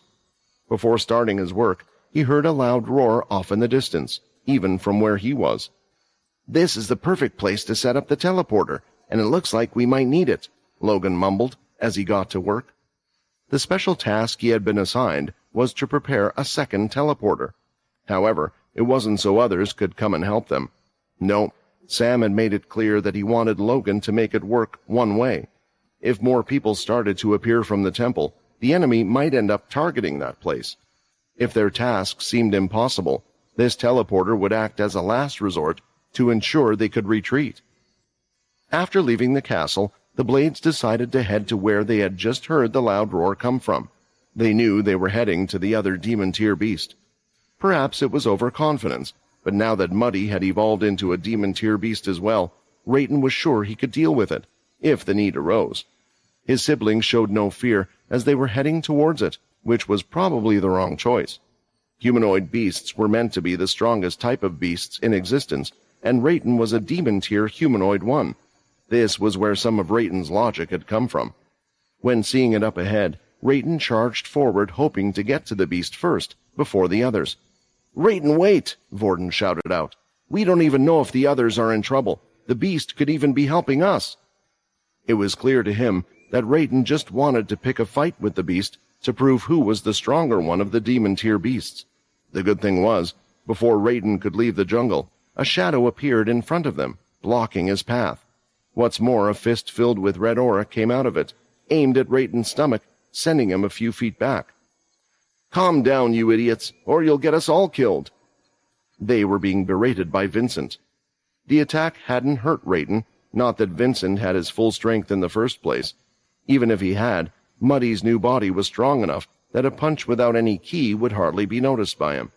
The concept of which was one of the few things that Vincent still hadn't grasped while in Quinn's body. Blood powers were something he had known, and getting the hang out of the shadow power had also been easy, but ki was something foreign to him. Quinn's body might be able to use it, but Vincent hadn't yet figured out how. "The demon-tier beast doesn't seem to attack us as long as we don't come too close to it, so it will be in our best interest to make sure none of us enter that open area around it. For now we should stay and keep watch," Vincent explained. "Who are you?" Vorden asked suddenly. "I've known Quinn for a long time, but I've never heard him speak to us like strangers. Where is Quinn? What have you done to him?" With Vorden asking these questions, the other two were getting ready for a fight. Quinn was still using full control on the Rosius tree, but he could see that the beasts he was using were about to be overwhelmed. What's more, from the looks of it, the roots had already marked all the beasts that had been on this island. "How many of these masked people are there? It seems that I have exhausted all the beasts on the island, yet they just keep coming. The cursed faction are doing a good job holding them off, but it seems like it's never ending." Noticing this, Quinn decided to give a final command to the Rosius tree, to supply beasts that were alive with as much energy as possible, and to also protect the cursed faction members. The last ones it had marked shouldn't attack the enemy, but focus on protecting the others. "I guess it's time for me to return to my body and see what's happened, Quinn decided. When Borden had asked this question, he thought back to the time when they had all been in the shelter. Back then he had seen Quinn, but not once had his friend used his shadow abilities. Even if he had obtained it at some point, that didn't explain the strange way the Quinn before them spoke to them. Borden had gathered that most likely the person that was in control of Quinn before at the shelter would be the same person now, but he was interested to find out just who this person was, and was hoping to get an answer. The only problem was, Borden didn't account for the fact that he had two hot-headed brothers who were ready for action. Immediately after Borden voiced his doubt about the person in front of them being the actual cursed faction leader, they considered him to be an enemy. The first thing Raiden did was liquefy parts of his body, sinking mud into the ground, using it to trap the person in front of them. They knew how fast and agile Quinn's body was, so if this wasn't a double, but someone who took control over him, it was in their best interest to chain him down. It worked perfectly, since Vincent didn't exactly want to fight against them. "Hang on! What are you doing? Before Vincent really had a chance to explain himself, Borden had already thrown out a punch. Fortunately, the vampire lord's body allowed Vincent to see it coming from a mile away. He avoided and grabbed onto Borden's wrist. "You know this body doesn't lack in strength when compared to you, and these things can't trap me," Vincent pointed out, as he sunk into his shadow travel in order to escape from the mud that he was trapped in. As soon as he reappeared, Vincent held out his hand ready to fire, as he could see the two beasts coming towards him. Dealing with them might prove difficult. It would be one thing if they were the enemy, but Quinn wouldn't be too happy if I end up hurting his friends. Vincent was worried about what to do. Alas, they didn't seem like the types to listen, not unless he forced them to, after subduing them. Luckily, just in that moment, a certain person returned to his own body. Quinn was confused since the first thing he saw were two of his friends coming at him, and as they both were inches away from him, Quinn had disappeared, and the two had struck nothing but air. A few seconds later, Quinn had reappeared after using his shadow lock on himself, and this time he had all of the gear of the Blue Fang armor set. "Have you guys been taken over? What's happened?" Quinn demanded an answer, ready to attack them both, currently under the same misconception as the two of them. "Wait!" Borden called, hoping to explain the situation. Out of all the cursed group members that had split up, there was one group struggling more so than any of the others, and that was Weevil and Linda. Both of them used to be the vice leaders of their old factions at one point, and having to fight multiple enemies wasn't something uncommon to them at this point. Still, the sheer number of their opponents was proving too much. Weevil could no longer keep up his tiger beetle from running out of energy. He had great speed, but as he tired, the countless masked vampires that had only been a little slower than himself had finally managed to catch up to him. "I need blood," Weevil thought, as he huffed and puffed. Soon, two masked men were on him with their claws out. Weevil hurried to defend himself with his daggers, stabbing one in the thigh and the other at the back of his neck. Seconds later, he was hit by a red aura from another direction. "Ah!" Weevil screamed in pain as his body hurled over. The vampire who had been stabbed in the thigh saw his chance and went for the kill with a swipe of his hand, only to be stopped seconds later by a giant club that knocked him away. "Weevil, I'll cover for you," Linda shouted, but she didn't look much better than her companion, covered in blood, much of it her own. Looking at her, Weevil could tell her wounds were no longer healing the same as before, and both of them were suffering from the same problem. They both needed energy. Weevil could obtain new energy from blood, he just needed to touch a human, while Linda needed to consume humans, similar to how Peter did. In the middle of the chaos, it was impossible for them to recharge. The masked attackers just didn't seem to stop coming. At first, they had been easily able to deal with the groups of 5 that would appear through the forest, but now more and more were getting through, while they were starting to feel exhausted. "Crap! I just need to find a human. Isn't there a single one amongst all those?" Weevil looked around. That was when he spotted someone at the very back. It was still a masked figure, hiding between some trees. "Why are they staying so far away? Are they waiting for us to get weak?" Weevil worried that there was a reason for that person's behavior, and it couldn't be good. He picked himself up, but as quickly as he did, his legs felt like jelly, causing him to almost fall to the ground again. The next second, he could see a giant shadow cast over him. He looked up and could see Linda's face in front of him. "Is she covering me?" Weevil thought. "I need to tell you something," Linda said, as she grunted. Weevil was wondering what was going on, but he was unable to see outside due to Linda's large body. In her great Draugr form, she was almost gigantic, larger than a Dalki. But he could tell that what was most likely happening was that more enemies had come, and they were attacking her right now, and she was the one who was protecting him. "I forgive you, Weevil. I blamed you, our faction, for my brother's death for so long. The truth was I got close to you because I was planning to get some sort of revenge on the members of the parasites, but as I got to know you, I discovered that you weren't as bad a person as I believed. That just started to make things so much harder, and I don't know when, but eventually I fell in love with you." Linda spoke, tears running down her face, but due to the hunched position she was in, the tears rolled down her eyebrows and onto the ground. "Linda, what are you doing? Get up! Get up!" Weevil screamed, unable to appreciate the giant woman's confession. He didn't care for what Linda was saying. All he wanted to do was for the two of them to survive this mess right now. The attacks could be heard clearer now from the outside. Although she had a good set of armor, they both knew that she was close to her limit. "Linda, you can't die. You can't die for me. We have to fight. Even if you protect me like this, they'll just kill me afterward. Get up, we have to fight. Don't you remember what Quinn said? This is not worth risking our lives for. Are you going to disobey his order?" Weevil screamed at the top of his lungs. "I'm sorry, it's too late," Linda sniffed. "I can't even move my body." "Then I'll move you," Weevil shouted. The strength that was gone from his body was slowly returning. He was experiencing some type of second wind as he stood up and went forward. He started to use all his strength, pushing Linda's gigantic body up. He pushed with all his power, his muscles bulging. "I don't know how long I can stay like this for, but I have to make sure that at least Linda survives," Weevil thought, as he screamed to further hype himself up, forcing his arms to slightly transform into that of the tiger beetle.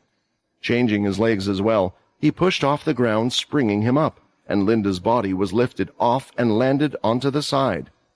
He now could see the blue sky again, and turned to look at Linda, seeing what might have happened to her, or if she needed help.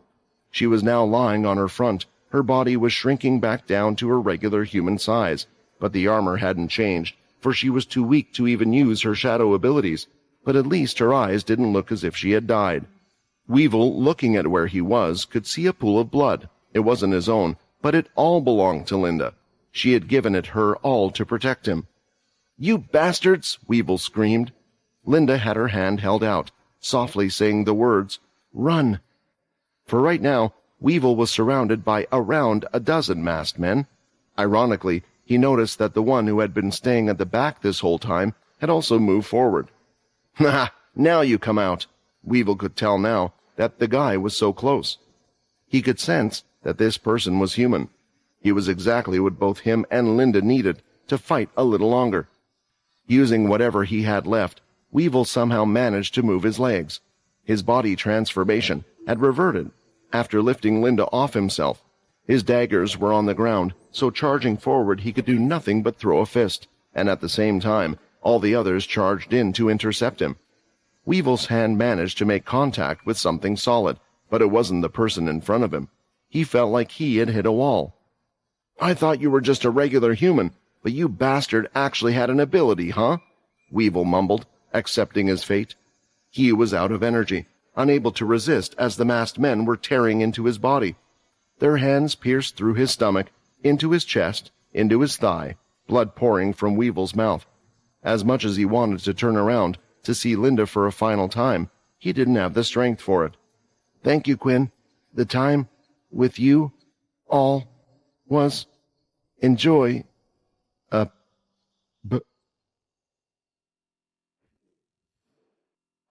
Linda was unable to do anything to help Weevil. She lay there looking at the end of the person she had once hated, but who she had ended up falling in love with. Last time she had been unable to help her brother Blip, blaming herself for him having lost his life. Nothing seemed to have changed. Despite all the power she was supposed to have at her disposal, there she was failing to save a loved one once again. She wanted to stretch out her arm towards Weevil, yet the only degree of movement she had in her was a slight twitch of her fingers. With the many wounds he had suffered, it seemed impossible for him to have survived, and the masked men weren't stopping, like ravenous beasts who had found food for the first time in weeks. Even though he was standing, it seemed like it was only because of the others who were holding him up with their attacks. Just as they had removed their hands from his body, Weevil's body flopped to the ground, showing no indication of life inside it. "No! No!" Linda screamed in her head again. She was hoping to summon some type of surge in energy, similar to how little Weevil had been able to lift her gigantic body. If she had been able to stay on top of him, then perhaps he would have been the one to have survived. Yet, here she was, still unable to move. Her MC cells had been spent, so she could do nothing. After dealing with Weevil, the masked men started to come towards her, and through the jungle more men were starting to appear. "Quinn, where are you? Weren't you meant to protect us? I thought you could feel it. Is that why you haven't come yet? Could it be Weevil isn't dead?" Despite considering that possibility, deep down she knew that shouldn't be the case. As resilient as vampires and their subclasses might be, even Peter was unlikely to survive this degree of damage. "Where the hell are you, Quinn? You should be here!" Linda screamed at the top of her lungs while squinting her eyes shut. She had used her last breath and no longer knew what was happening anymore as she closed her eyes, part of her looking forward to reuniting with Weevil. However, after a while, she could hear the sound of fighting. "What is going on?" she thought. Her energy was still weak, so it was hard for her to open her eyes, and eventually the fighting that she could hear had stopped nearly just as quickly as it had started. "I guess I must have passed out for a few seconds. Whoever they were fighting stopped." "Here, eat this. It should help you regain some of your strength," a voice ordered her. She was too weak to recognize it. The owner of the voice seemed to have noticed that Linda was too weak. The next moment she felt something pressed against her lips, and before she processed what her own body was doing, she realized she had already started eating whatever it was in front of her. Energy started to gather inside her body, and her wounds began to heal once again. Finally, she had enough strength to open her eyes, and that's when she could see it. Around 20 masked men had been slaughtered, their limbs removed from their body. One in particular looked like they had been cut. While looking down, Linda noticed she had nothing but a human bone from an arm in the hand. "Flesh? But how? Weren't they all vampires?" Linda questioned. "Not all," the person next to her replied. Turning her head, she could see a large black-furred beast. "Vorden!" "Calm down. Even though you have eaten enough to recover your energy, it will still take some time for your body to heal. It looks like you really did push yourself beyond what you were capable of. Honestly, I don't think you can fight anymore, even if you eat more." Vorden spoke to her, although he wasn't entirely sure if that was true, since he wasn't a vampire himself. He was mostly basing his knowledge on what he knew about Peter. "There's not just vampires among their group, there are also humans.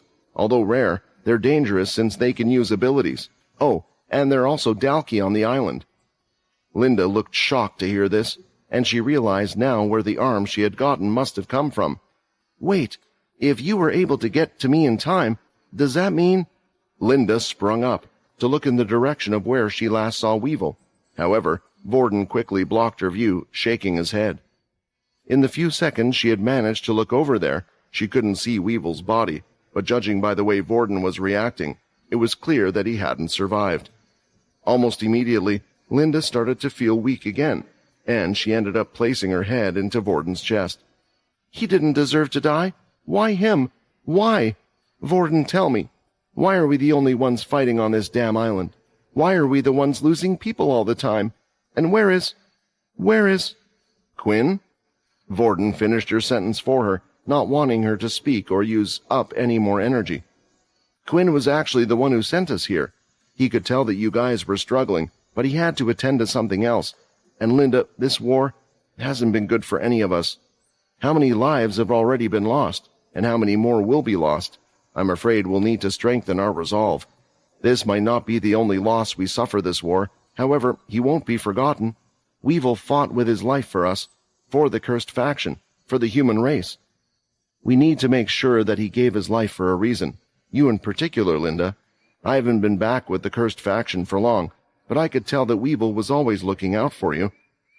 Linda fell down once again, but unfortunately they didn't have the luxury of time to allow her to grieve. The enemy was still on the move through the jungle, and Vorden, knowing this, grabbed onto Linda, flying back. "Wait!" Linda cried out. "What about Weevil's body? Where is it?"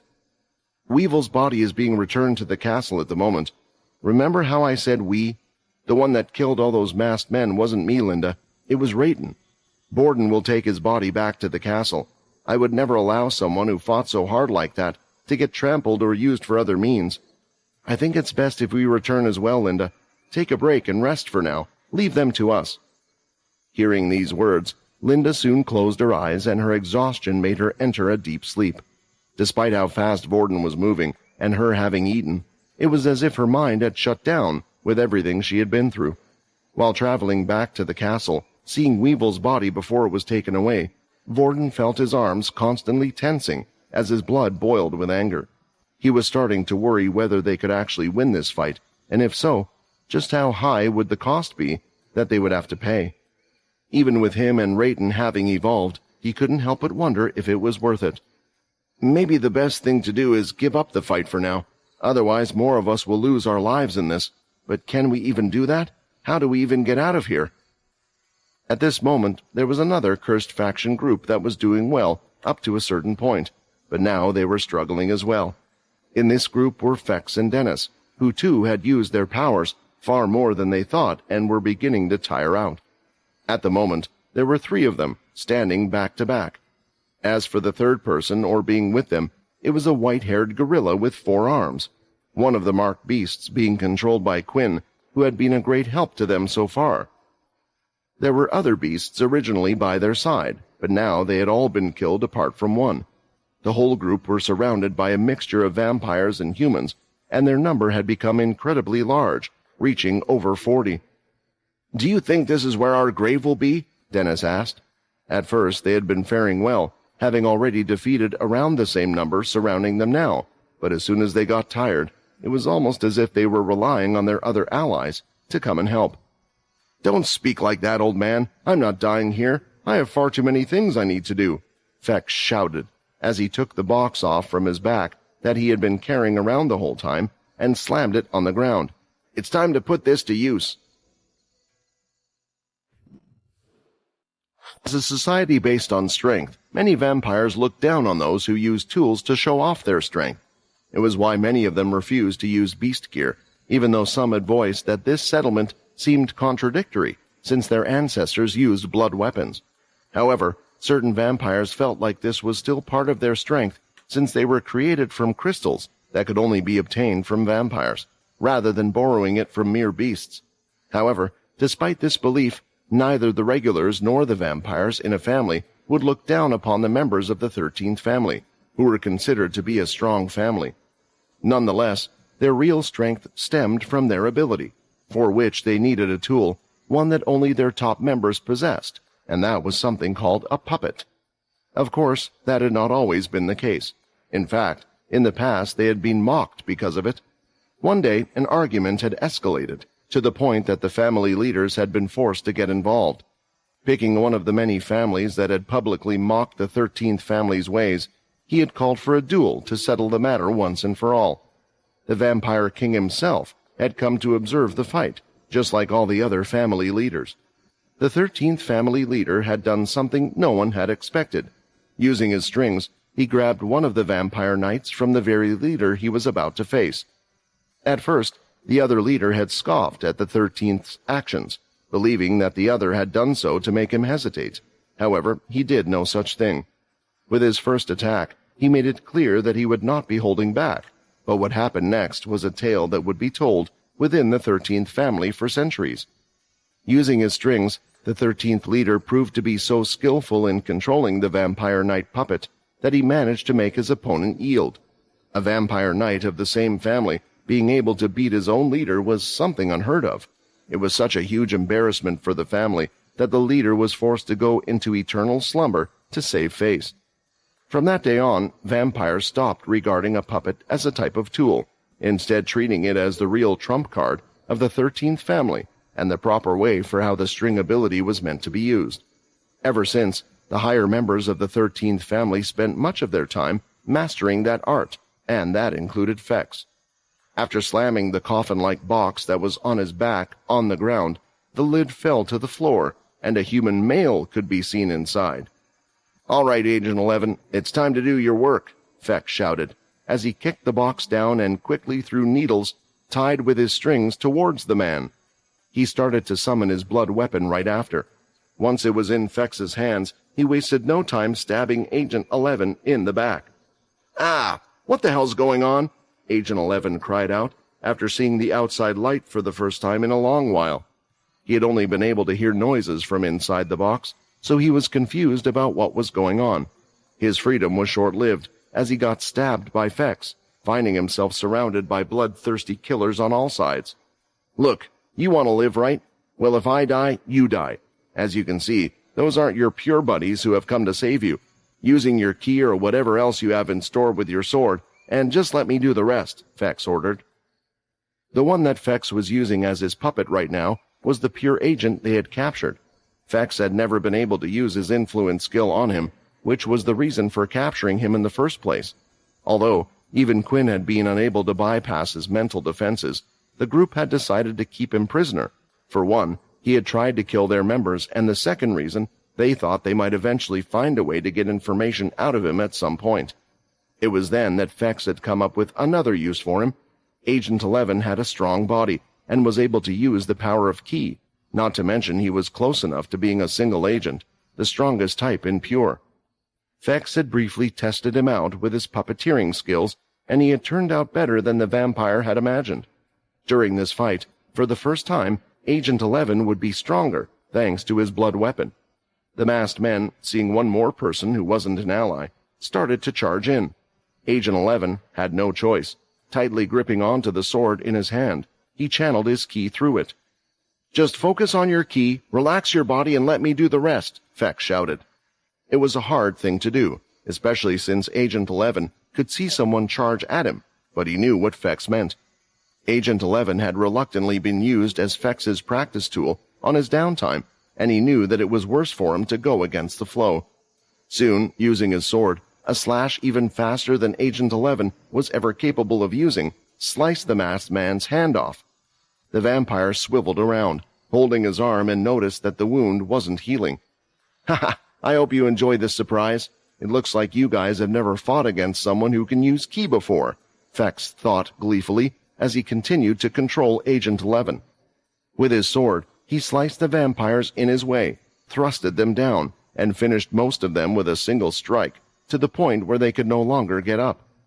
As for the other side, they too had decided to charge towards Dennis, but now that Fex was able to deal with the majority of them, Dennis's load had lessened. The gorilla was able to help out massively as it leapt through the air, slamming its giant fists on two of them, and then using its smaller arms underneath to continue to punch the vampires on the ground.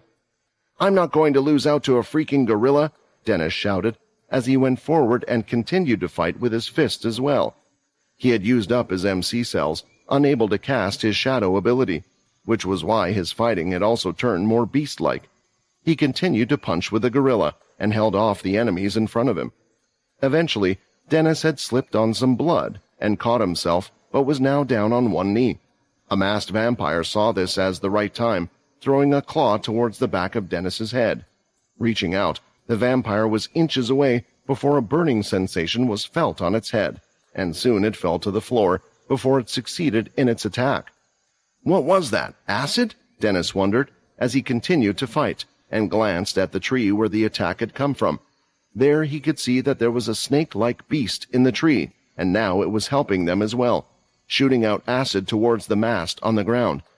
"I don't know who is controlling these beasts, but I'm going to have to thank them." With excitement and support by his side, Dennis was feeling invincible, ignoring the wounds that he had received, just focusing on the fight. He was pushing himself beyond what his body was already capable of. Pain was a sign for the body to stop what it was doing, to tell it that it was in trouble, and as a result, Dennis didn't realize just how much he had been hurt. When going to punch someone, he was a few seconds slower, as his ribcage had been cracked from an earlier hit, and it looked like the few remaining vampires noticed this as well, ready to at least take one of them down. Crap!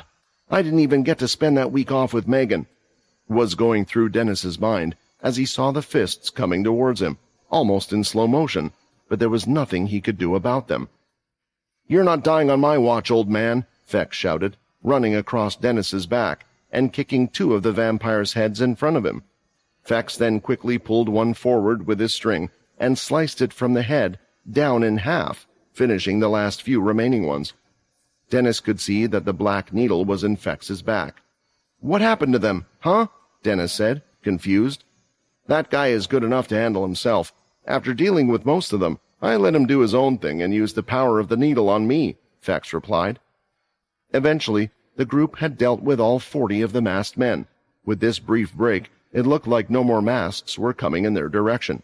They wondered if it was because the enemy thought that they would be finished by now, or they had really defeated all those coming from his direction. Either way, they had time to rest, and with the humans they had killed, both Dennis and Fex consumed their blood as they started to recover. Eventually, Fex picked up the wooden crate that was still in good condition. "All right, we should be good now. Come on, you know the drill." Fex clapped his hands, looking at Agent 11. "Seriously? I just saved your asses. Heck, I didn't even try to run away, yet you want me to return to that stuffy box? When's the last time you even cleaned it?" Agent 11 wasn't too keen to listen to that order. "Oh, please. Where would you have even run off to? We're on an island with all sorts of people trying to kill us. Just get in the box," Fex ordered, getting his strings ready. "Look, I promise I will help you guys. Just don't put me back in there. I won't resist if you control me, or puppet me or anything. We both know that if it wasn't for me, he would have died, and you should at least reward me for that, right?" Agent 11 argued, pointing towards Dennis. "Just let him stay outside. He did help us after all." Dennis took his side, relaxing and allowing the blood to heal their wounds. "Nah, fine, but just this once, and don't even think about getting away." Fex locked eyes with the gorilla that was still alive. "Gorilla, keep an eye on him." Fex was annoyed, but at the same time worried that the pure agent was just waiting for a better opportunity to make a run for it. It had taken him a long time to find someone this good he could use, but it looked like Agent 11 was staying close by. Fex decided to go up to his attackers, hoping to get a good look at them, and got up to one who was lying in the grass. Why do they even wear these masks? Is it to cover up their ugly faces? Fex thought, taking one of them off, revealing the man's face. He's not ugly enough to need a mask. In fact, he's actually quite handsome. I wonder why they all use those masks then. I don't recognize this guy, Fex thought, thinking it was one of the agents from the vampire world. Not that Fex knew every single vampire in the settlement. Out of curiosity, Fex decided to go to another masked man and took his mask off as well, and when he did, he had to rub his eyes twice because he couldn't believe what he was seeing. What the... Were those two twins? After seeing the second person's face under the strange black mask all of them seemed to wear, something about it bothered Fex. Both of them looked identical. Too identical even if they happened to be twins. Setting aside the small likelihood that the vampire just so happened to unmask two brothers, there was another explanation for their resemblance. Fex gulped as he considered that possibility. He quickly went over to another masked man on the ground and started to pull his masks off as well. Dennis, Agent 11, and the gorilla were watching his strange actions from the side as they took a break to recover, wondering why he was acting like some type of madman. However, after they saw him pull off the sixth person's mask, they looked past his actions and were now looking at the details on his face. He was sweating, something vampires didn't really do, not even when tired, which meant most likely something was worrying him. "They're the exact same!" Fex shouted in frustration. "All these masked men are the same. All of them must be clones of the same person." Dennis finally got up to have a look at just what Fex was talking about. He was half hoping that perhaps the people just looked similar, or that the other had just revealed the faces of identical sextuplets, but their resemblance was uncanny. The group dragged the corpses of those men next to each other, so they could get a closer look and a better comparison. However, it just made things even stranger because from head to toe, all the men were identical, even in height. They must be clones. Didn't Quinn say that Eno could do the same? He also had multiple copies of himself, Dennis assumed, and started to sniff the air. He had another thought and wanted to check something out. Following his nose, it soon brought him to another masked person that Fex had yet to pull the mask off. After finding 6 people with the same face in the row, Fex didn't expect to see anything different from the others. It would make sense, I guess. If Richard could do it, his relatives might be able to as well, given that they should have the same power, Dennis thought. If Fex was to concentrate, he could still hear the sounds of fighting coming off from different directions. He knew that Richard could create clones, but this many? For frick's sake, this whole time we've been fighting against bloody clones, Fex continued shouting and cursing. How is this fair? These guys aren't even real. No wonder there are so many of them. We have to fight with our lives on the line while they can just as easily be replaced. Eventually, Dennis had found his resolve to pull off the mask from the person in front of him, and what he saw underneath was finally something different to the other masked person. There was a woman who was already dead, but there was something else that was different about her, compared to the others as well. "Come over here," Dennis called out. Out of interest, the gorilla and even Agent 11 had come over. The pure agent wasn't sure why exactly Fex and the others were on the island, but from what he had gathered, they seemed to be up against what the world knew as V at the moment. He had seen their red eyes and powers. If he actually got a chance to escape, he could use all of this information to rise within the pure organization. This one's a human. Fex sniffed the air to make sure, but he also remembered something else looking at the specific wound on her body. He had been the one to have killed her. Fex remembered this person well because she had been the only one that had used an ability against him. Wait, is that the reason? Fex spoke his thoughts out loud. We fought against so many vampires, but none of them seemed to have an ability? I've seen some vampires who don't have abilities. Is it that strange? Dennis asked. Even in the pooling area, vampires chose different abilities from the 13th family. Only those who haven't given up on a promotion would choose not to learn any ability. So you think the humans aren't clones?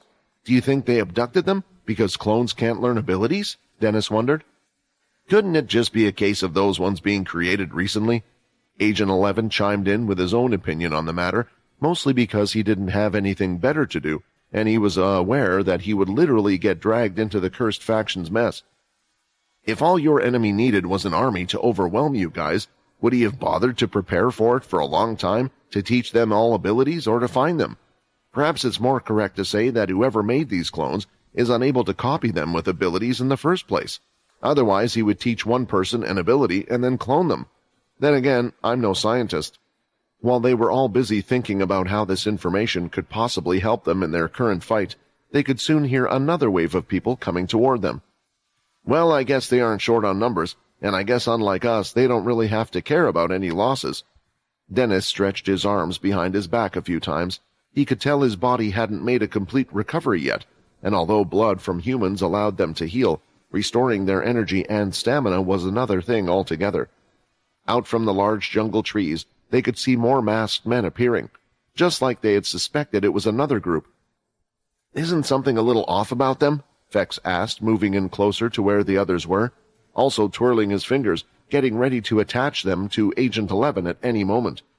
As they got closer, Agent 11 noticed it as well.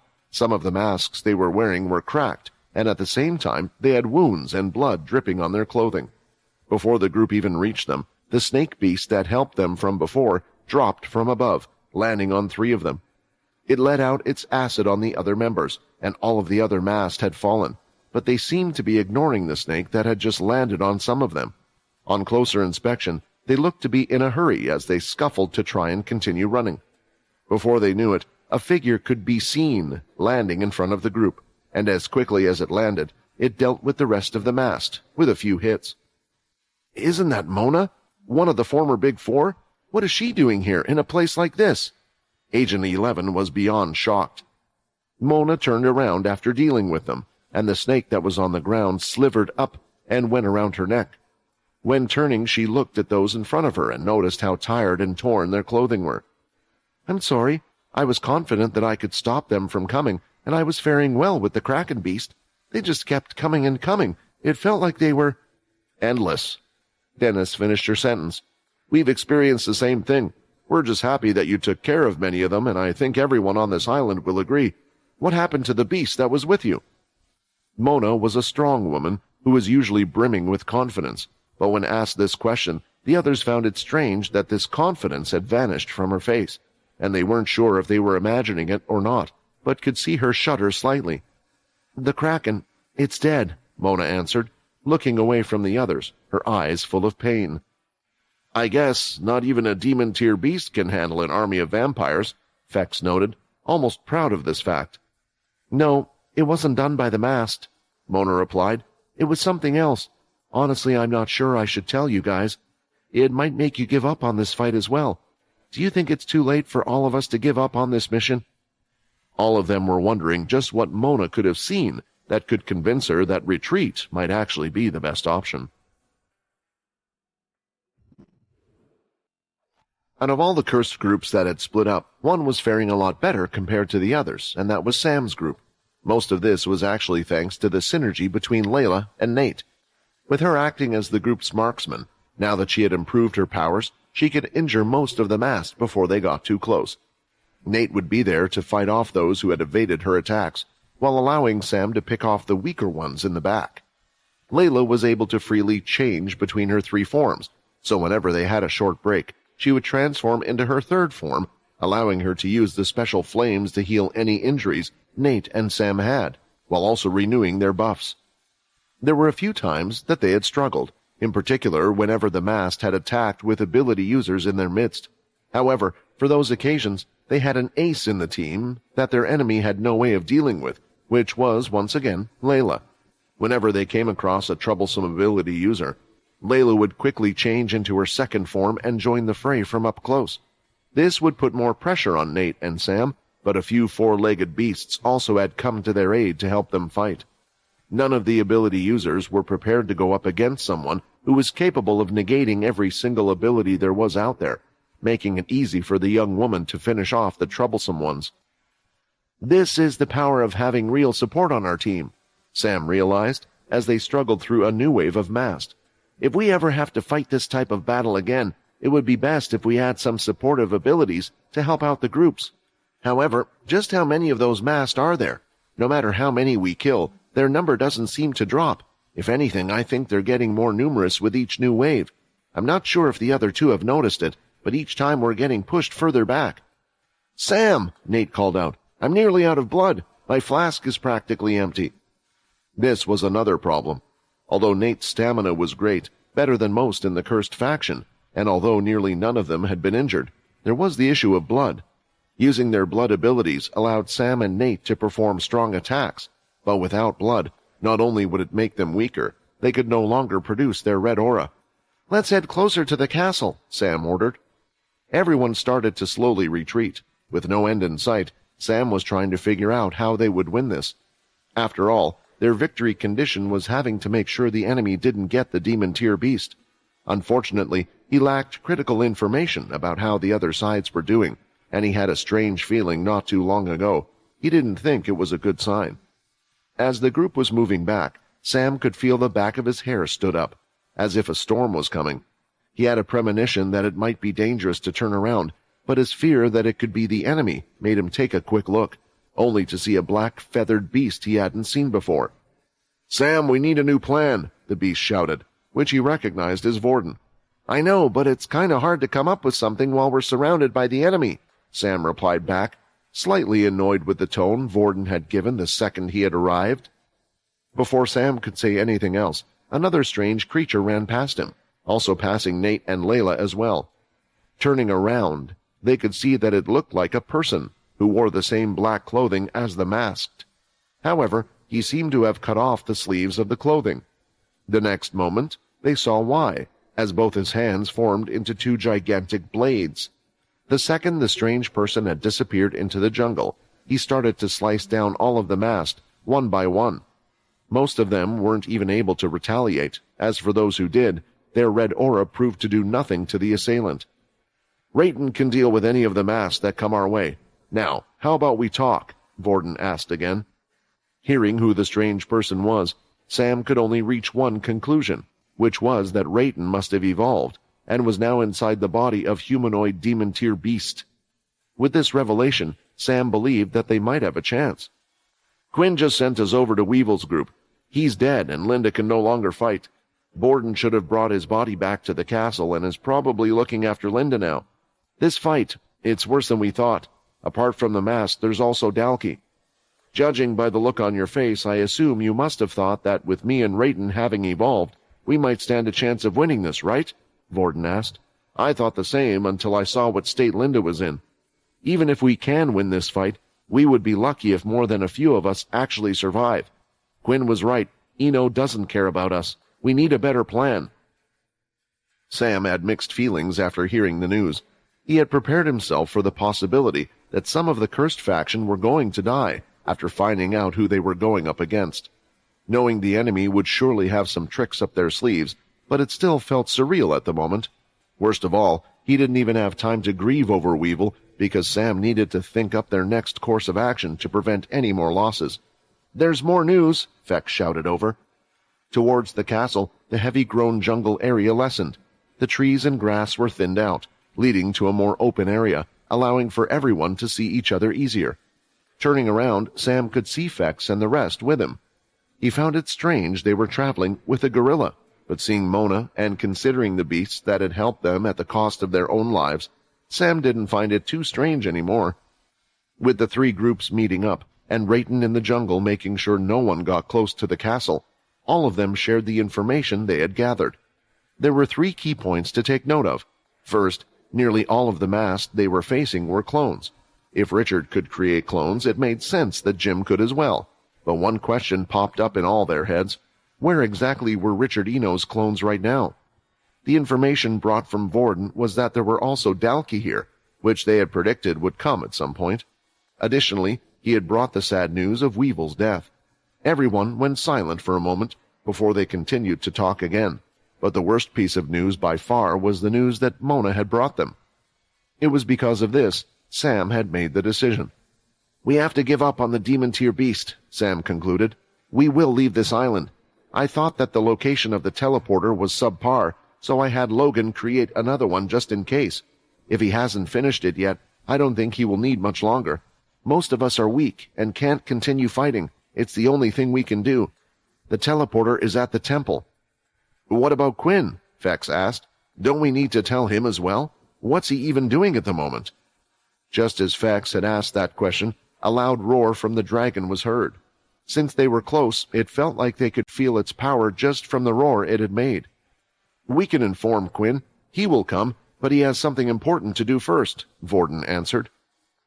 A while ago, Quinn had gotten his body back from Vincent, only to find himself facing the trio of blades. As the 3 of them were together, Quinn could feel something, a couple of his connections. His links to those that he turned were in trouble. It still hadn't gotten to the point where it was life-threatening, but he knew they needed help. He was about to go himself, but as he was, a voice spoke to him once again. The tablet not too far from where they had lit it up once more, but the voice when it spoke sounded weaker than it ever had done before. "Quinn! Quinn, can you hear me? It's Ray." The voice must have been shouting, but all Quinn could hear was a faint whisper. "I've been watching everything that has been going on, and I'm here to tell you that you can't win this fight, not the way you are right now.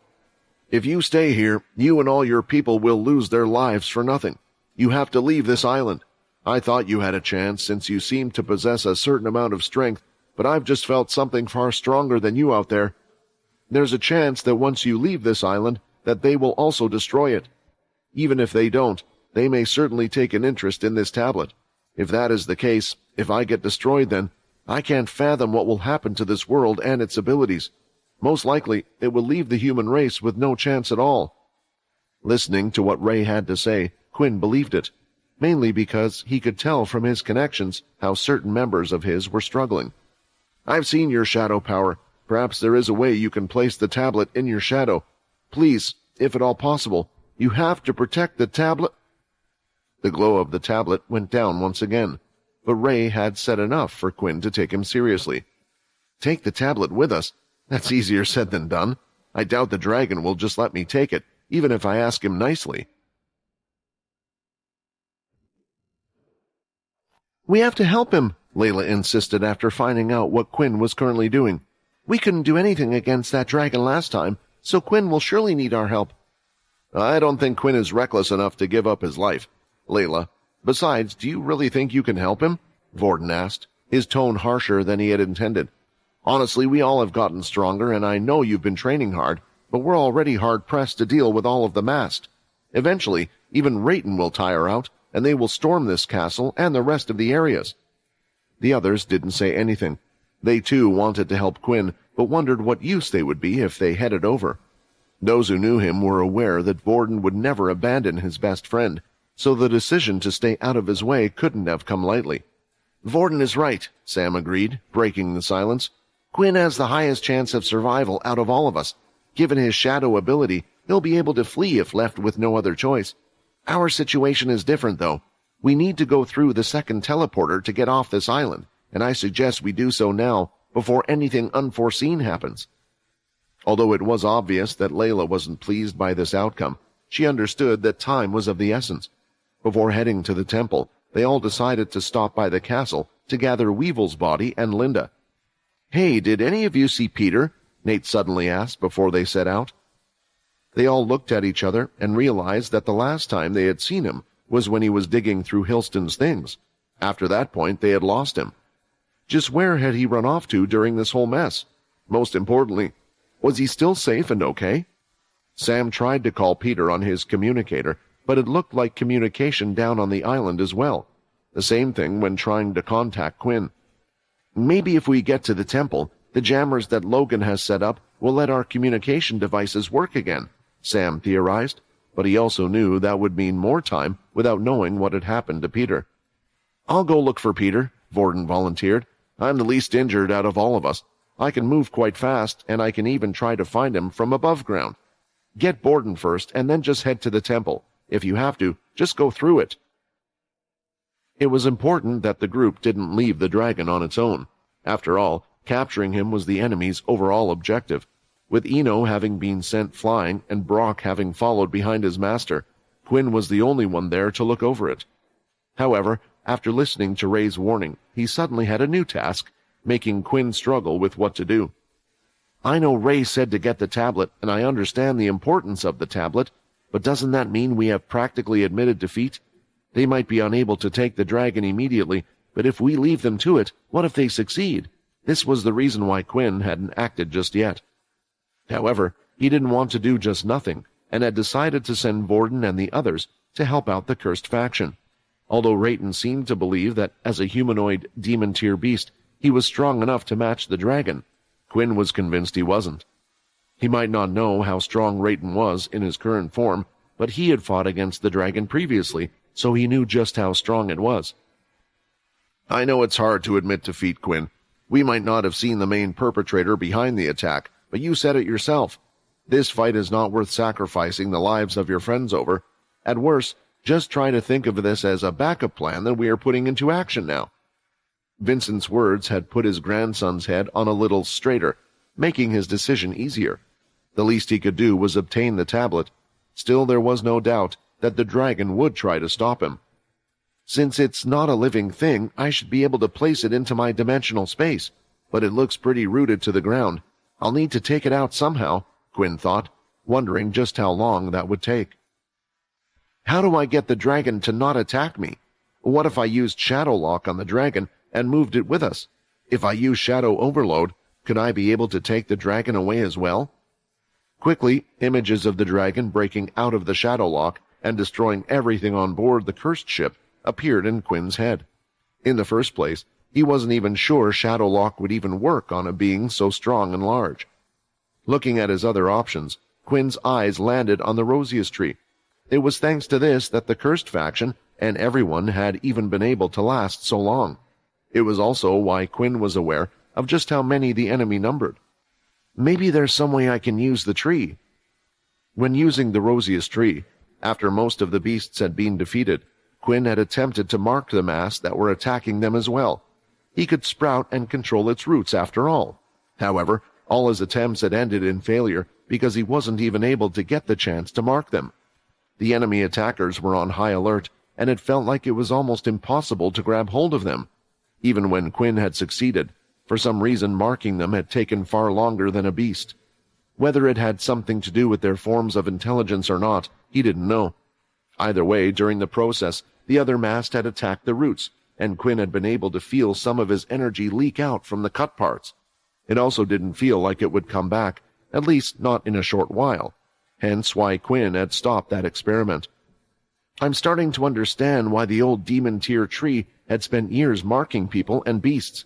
It must have done so while people were asleep, or at the perfect moment while others weren't aware. Still, perhaps Quinn could use the multiple roots, and the larger ones that were close to the main rosiest tree to his advantage. After all, Blade Island might be a place that none of them would return to again, so this might very well be his last opportunity to use the tree. I need something more. The demon tier tree by itself won't be enough to slow it down. Closing his eyes, Quinn activated the amulet. His Dalki fighters had done well. Many of them were able to implement the martial arts skill that Quinn used, even with partial control. It was because of this they were able to do a better job than the other two spiked Dalki. However, the numbers were overwhelming, and eventually, just like the cursed members who had to retreat, it was the same for the Dalki. I can use their energy, but I know this won't be enough as well, so there is only one thing I can do, Quinn thought, as he stood up and looked toward the tablet. This is guaranteed to cost me MC cells, but there's no other choice, I'm afraid. Shadow Overload Enhancement type soul weapon activated. All of Quinn's shadows started to pour out of him and consumed him, giving him a shadow body. His shadows flicker with a slight purple glow, and stepping out, Quinn was ready to face the dragon ahead. Stepping onto the open field, almost immediately the dragon turned Quinn's way, and rather than staring at him for a few seconds like last time, it had already opened its maw to produce its giant orange flames. It looked like whatever effect Ray used to have on the dragon was no longer present. Quinn swung both arms forward, creating a wall of shadows to block the flames, or make the flames stay in place. That's twice that someone blocked your fire attack. I guess you're not that scary of a lizard after all. Now that Quinn knew his shadow could stop the dragon from hurting him, it was time he gave it everything he got. The demon tier amulet around his chest started to glow. At first, Quinn had believed that he would have to drain the strength of the Dalki, but realizing that his shadow overload skill was enough to hold the dragon, he decided to spare them. The vampire lord was sure he might need them later, and instead of him directly lifting the tablet from the ground, there was a better person, or in this case being, for the job. I only have a limited amount of time to use shadow overload, and I would like to use it for as little as possible, otherwise my MC cells are going to take quite the hit, Quinn thought, as he continued to block the flames coming from the dragon's mouth. With both of them seeing that the flames weren't effective, Quinn knew what was going to happen next. Just as Vincent had watched it do in the fight against Eno, the dragon turned its body, ready to use its gigantic tail, but Quinn was preparing his own thing as well. Skill-activated Shadow Void. Shadow had been spreading across the ground far and wide ever since Quinn had activated his soul weapon. Now that he had activated the skill, a large dome-like shadow covered both of them. Seeing the incoming tail, Quinn quickly sank into his shadows and appeared above the dragon, falling towards its back. The middle part of the tail hit nothing but air, yet the tip of it scratched the outside of the dome. To Quinn's surprise, this left a hole in the dome, yet his shadow started to gather there, as if it was healing from a cut. Looks like it really wants to get out of this place, but I'm right where I want to be. Quinn took a glance at the tablet and tree that had also been trapped inside the dome. His current plan required him to buy time for the tree to follow his new command. He had to make sure the tree wouldn't be hit by any of the dragon's attacks. It might have come from a demon-tier tree, and Quinn knew that it had roots all over the island, yet he didn't want to gamble on how sturdy it was. Fortunately, the dragon seemed to be fully focused on him. This was great for Quinn, since it meant the demon-tier beast had yet to notice the roots that had started to dig at the base of the tablet. As they sprouted from the ground around it, they used their tips like hands, trying to pull it from above, while pushing it from the ground underneath, yet neither method seemed to be working at first glance. I can tell you're strong, and I'm currently still too weak to defeat you, Quinn thought, which is why I'll have to borrow your power again so I can protect you. His white gauntlet hand was placed onto the back of the dragon, and the active skill was activated once more. Power was quickly going into Quinn as the dragon roared even louder in anger, doing his best to get rid of the pest on him. It was at that moment that Quinn felt something else. He had felt the connection to those he had turned fluctuate every so often. However, this time, one had been cut.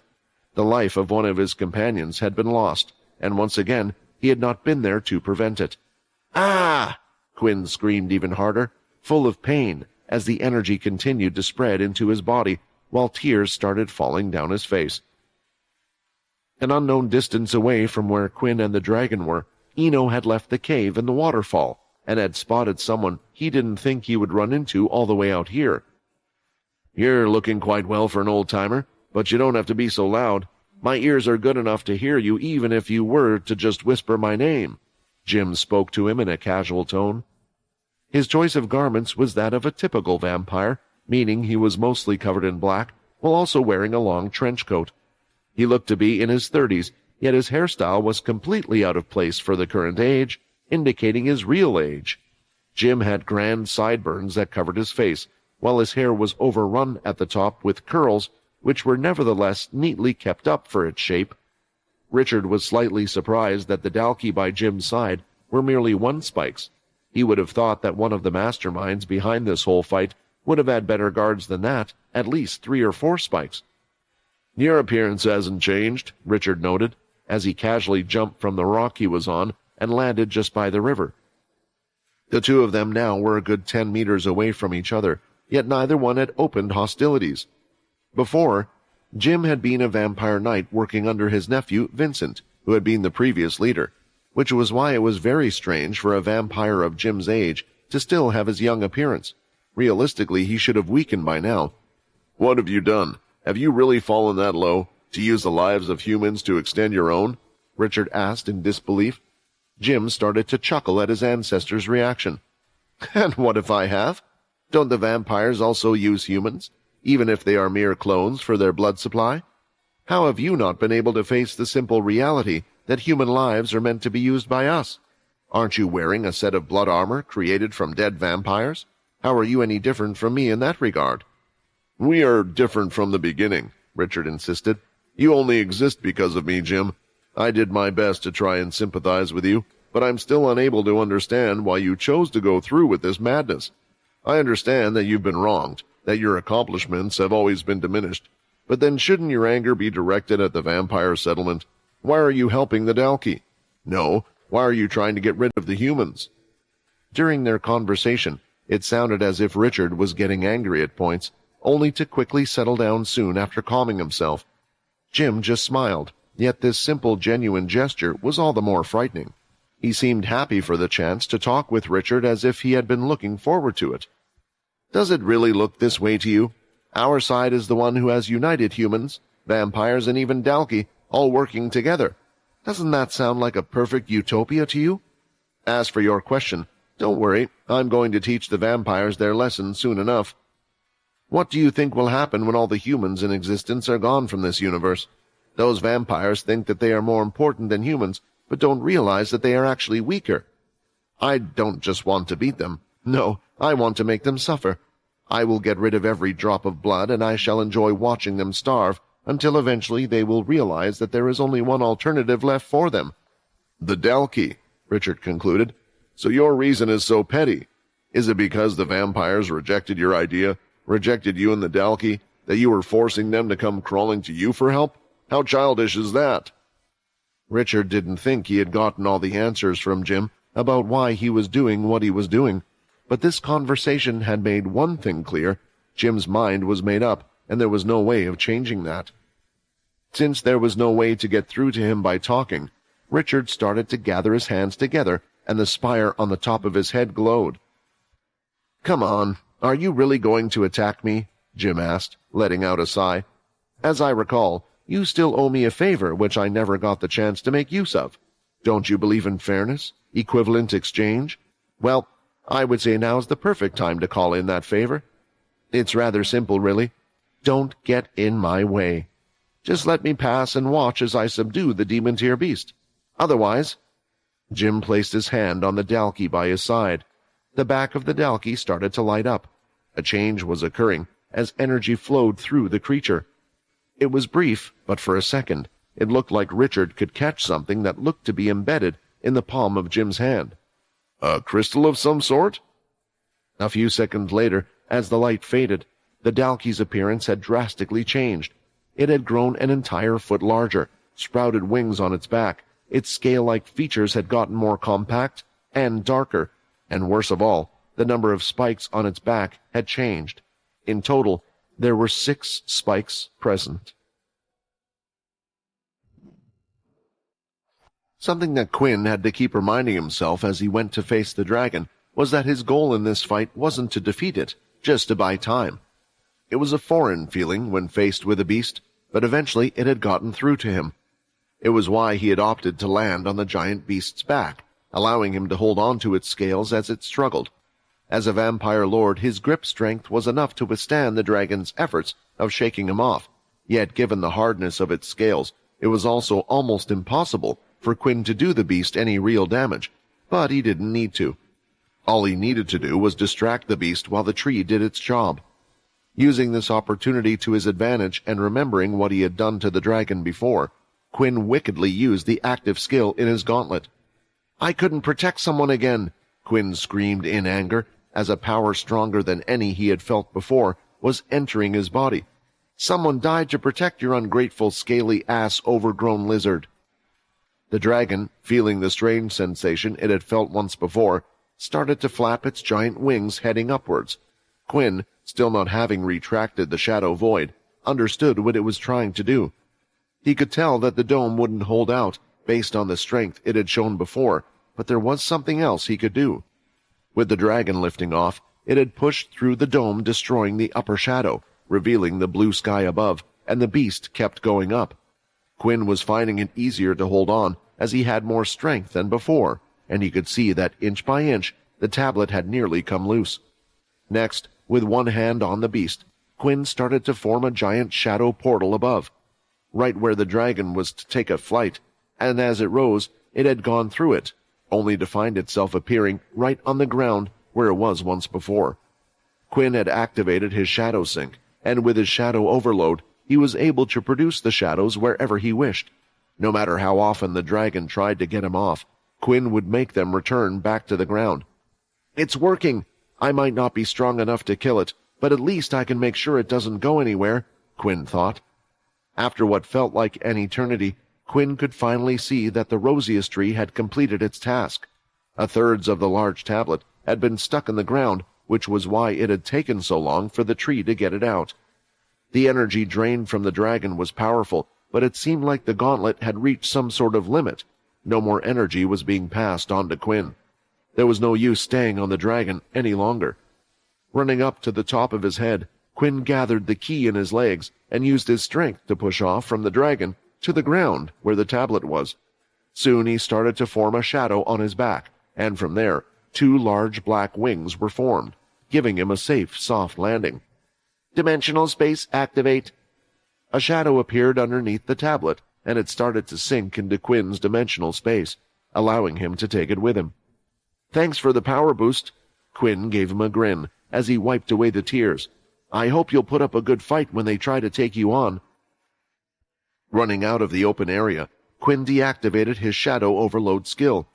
He was ready for the backlash of using the skill, checking just how many of his MC points would be taken away. At the same time, Quinn made sure to see what the dragon would do next.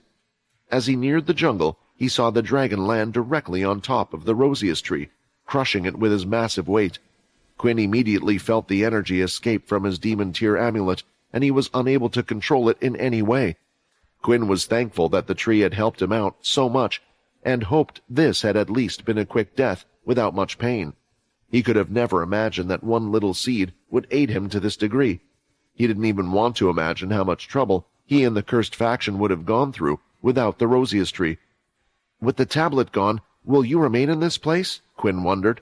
"That's why you stayed on this island for so long, right? As long as you don't follow after me, you should enjoy your freedom for as long as you can." "You must now pay your debt for using shadow overload." Quinn knew this was coming. Each time he had used the Shadow Overload skill, he had to pay the price for it afterward. The first time, Quinn had very little MC cells to use, so when using his soul weapon, it had run out quickly fighting Cindy. It was later that he learned the more MC cells he had, the longer the Shadow Overload skill could last, which was why it hadn't run out, even though he had been battling against the dragon for a while. Quinn just knew that along with the increased time allowing him to use the soul weapon 4, the cost had similarly increased. However, he had yet to figure out if the system calculated it based on the duration alone, or the quantity of shadows he used within that time. Minus 100 MC cells, 10 of 1000 MC. Seeing this, Quinn wasn't too shocked by the result. For one, although it had taken a large amount, Quinn still had a large number of MC cells left. What did surprise him, however, was how close he had been to having used up all his MC cells. It also looked like he had somewhat gotten his answer, that it was a mixture of time used, as well as the amount of shadow Quinn used while using the skill. If it had taken any longer, his soul weapon would have deactivated. Right now, Quinn didn't even have the MC cells remaining to cast some of his shadow skills. Thankfully, the Shadow Link skill didn't require any to be used, and Quinn might not even need to use his shadow powers in the first place, for he was filled with more energy than he could imagine from the dragon. Although the Shadow Overload skill is strong, the more I use it, the further I feel like I am getting away from Arthur, Quinn thought. While looking at his stats, Quinn kept an eye on what the dragon was doing. It had walked around the place, even digging in places, apparently searching for the tablet, which was now in his possession. Unable to find it, the demon-tier beast started to flap its wings. Yes, get away from this place, as far as possible. Just make sure the Dalki don't catch you, Quinn thought, but he knew that perhaps they would eventually track it down again, and possibly before them. Thinking about this, Quinn wondered why Eno and Brock hadn't returned. They had been away far too long. They should have at least returned by now. He also wondered how the Cursed faction were doing. Quinn would have to make a choice between returning to the others or searching for Eno. It didn't take him long to decide that with the dragon about to take off, his priority was how the others were doing. The dragon soon went up into the sky, and it looked like it was hovering around the island for a little longer as it was deciding what to do. Quinn wanted to keep an eye on it, but he soon heard the sound of footsteps. Turning his head, he could hear them coming from all sorts of different directions. His eyesight was able to keep up with them all, and he could see. From each direction came several groups of masked. What happened to my friends? Did those masked manage to defeat them all? Quinn worried, but other than the connection he felt go earlier, he couldn't feel anyone else in trouble at the moment. A red aura strike came towards Quinn, and moving his hand ever so slightly touching the aura with his fingertips, it smashed on impact. In seconds, Quinn had moved, and now had his hand gripped around the throat of one who had attacked Quinn. You guys will all pay for this, Quinn declared, as a large shadow reached behind his back and consumed the masked person he was holding. Seconds after, the masked man started to scream widely. Shadow Eater skill successful. 10 MC cells gained. The dragon continued to hover over the island, roaring in anger, but it seemed to have suddenly realized that there was no longer any reason for it to stay, making it look towards the blue sky above. However, before it could appreciate its newfound freedom, it felt something slam down on its back. The force was so strong that the dragon screamed in pain as it plummeted down, shaking the entire island. The group had made a decision, and with it, Vorden had gone off into the forest to search for Peter, while the others headed towards the castle before they would make their way to the temple on the island. Before leaving, Vorden had headed to where Rayton was, informing him to come back and stay closer to the castle. It would be his job to make sure that no masked got too close to the area for now. Inside the castle, the group had entered the room where Linda was present. They all could see her lying there peacefully on her bed, free from wounds, not even aware that she had visitors. Since her clothes had been tattered during the fight, Borden had dressed her in another set, a French maid outfit. Borden saw the strange eyes of the others looking at him, questioning his choice of attire. It's the only thing I could find in this place, I swear. Borden tried to explain himself, getting all red-faced. She was out of it, and we had to leave her large armor behind. We couldn't take it with us, and until she wakes up, she can't use her shadow equip to put on her regular armor. I couldn't just leave her half naked. Don't try to explain yourself, bro, Fex said, placing his hand on Borden's shoulder. The more you try to explain yourself, the guiltier you look. Besides, I think you made a good choice. There was another blockhead in the room who also appreciated the outfit, but even he knew better than to use this moment to make a crude joke about Borden's taste. Knowing that they needed to leave, and with no signs of Linda waking up, one of them would have to carry Linda along with them. Borden had quickly volunteered for the task, but for some reason, the others didn't think it was a good idea for him to be carrying her. Instead, everyone agreed that Mona was a good choice. With her beast armor, she had inhuman strength, so it was no problem for her either. If necessary, Fex could use his string ability as well, allowing Mona to use her hands and legs while fighting. After picking up Linda's body, the group moved into the room next door to find Weevil's corpse lying on a bed. The sheets underneath it had been stained red from the blood on his clothes. The feelings of the others in the room were filled with sadness, anger, and more. They all took a minute of silence to pay their respects to Weevil before Fex eventually put the large wooden box that was on his back down. "I won't let your body stay on this island, Weevil," Fex declared, carefully picking him up and gently putting him into the box, which was fortunately quite well cushioned. After all, it had initially been designed to keep Agent 11 inside there, even with Fex moving about wildly.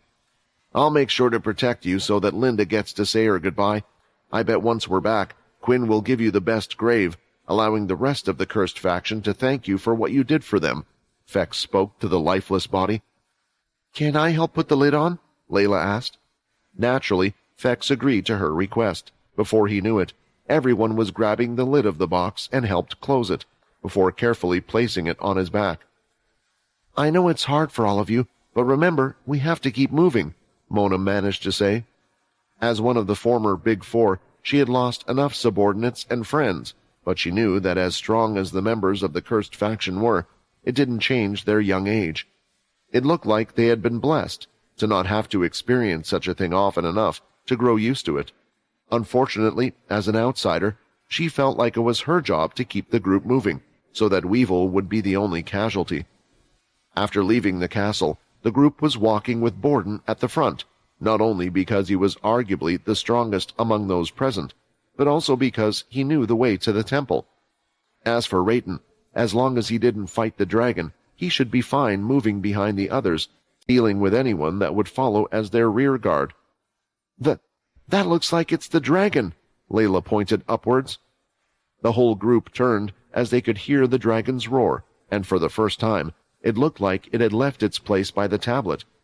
"I hope this means Quinn is okay," Layla silently prayed for his well-being. However, seconds later, a figure appeared just above where the dragon was. Seeing it even from such a distance, Mona instantly recognized it. After all, it was what had killed the demon-tier beast, her kraken. Seconds later, and the small figure had knocked down the demon-tier beast. The force of impact when it collided with the ground was so great that they could all feel the entire island shake violently. The rumbling of the ground was so great it felt like an earthquake that was going to sweep them off their feet.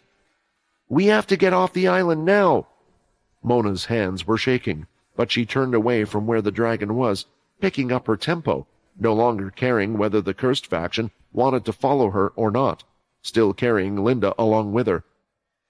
Meanwhile, the cursed group had trouble believing their own eyes, that there could actually be something out there that could so easily deal with the large demon-tier beast. "Don't worry, Quinn may not be able to do stuff like that, but he's stronger than any of us," Nate said in an attempt to cheer everyone up.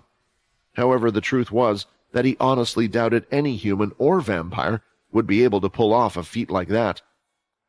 Out by the river, Eno was speechless after Jim had demonstrated he had the means to evolve a 1-spike Dalki into a 6-spike in an instant. A 6-spike and so fast? Was my information wrong? I thought the highest spike Dalki of the leaders was a 5-spike, yet my eyes aren't deceiving me. I can clearly count 6 spikes at this moment, Richard thought, It was at that moment that the dragon had been knocked out of the sky, making them all feel the aftermath. Just in case you thought they only looked the part, the one who took out that dragon was another six-spiked Dalky. Believe me, they're all the real thing, Jim said. That blood armor of yours is impressive, I give you that, but are you really confident that it will be enough to take on a six-spike that just did that to the demon-tier beast? It's true that the blood in my body is the same as in yours, hence why I'm giving you this chance. Let me turn in my favor now, and the both of us can walk away from this freely. This is the last time I will ask, Richard. Which will it be? Will you keep your word, or will you pretend to have forgotten why you are standing in front of me at this very moment? Richard knew what Jim was referring to. While I believe in the principle of equivalent exchange, what you're asking me to do means forsaking the entire human race. I alone might not be able to deal with your Dalky, but you yourself should be easy enough, Eno shouted, as he lifted up both hands, and a red beam could be seen at the tip of both of his fingers. The next moment, 2 blood bullets shot out. Jim's face made it clear that he hadn't actually expected his ancestor to refuse. He had been unable to react. However, the now 6-spiked Dalky by his side had, placing his hand out, blocking the bullet that had been aimed at Jim's head, yet the other went right through his shoulder, causing him to moan in pain. "Damn it! Why didn't you block them both, you numbskull?" Jim cursed. "Screw it. Just get that ungrateful old geezer." The Dalky's hand that had blocked the blood bullet, one of the vampire's strongest offensive blood spells, was completely fine. The next second, the Dalky jumped from its position, throwing its fist out towards Eno. The red spire on the vampire's crown glowed, and just like when the dragon had attacked with its flames, the Dalky only connected with an invisible pulse of red aura. It was similar to a wall, with ripples of red aura coming from where the Dalky had punched. "That damn blood armor! Eno, here I thought at least you could be reasoned with, but it seems like you're not the person I thought you were. I will take that armor for myself, and then take the king's armor as well," Jim roared in anger. It was at that moment that another vampire leapt out from the jungle and swung its arm out towards Jim. "Oh, great, your lapdog has arrived," Jim shouted, recognizing that the person was Brock. Opening a small portal by his side, Jim pulled out a shield that looked to have been made from diamonds. The second Brock's arm touched the shield, it started to light up, and it felt like the power was being reflected right back towards him. His arm was breaking by the second, and the force seemed to be carrying on. Brooke had no choice but to roll away from the ground, and now looking at his right arm, it was no longer where it was before. It had completely blown off. "Ha ha, you fool! Remember, I am an Eno as well. Did you really think I would openly show all my cards? As you can see, this was a little gift given to me by your dear friend Arthur. Vampires are so foolish. They have no idea just how powerful demon-tier equipment really is. I want you to remember one thing, Richard. It was you who refused my offer," Jim spat out, while placing his free hand on the other one-spiked Dalky, whose body started to transform. Brock and Richard were now faced with 2 6-spiked Dalky, as well as the former 10th family leader, who had a demon-tier shield in his hands. For a while now, Quinn had remained on the same spot, fighting against hundreds and hundreds of masked. However, he had yet to feel himself running out of energy. Using the power he had obtained from the dragon, he had managed to defeat each enemy with a single hit.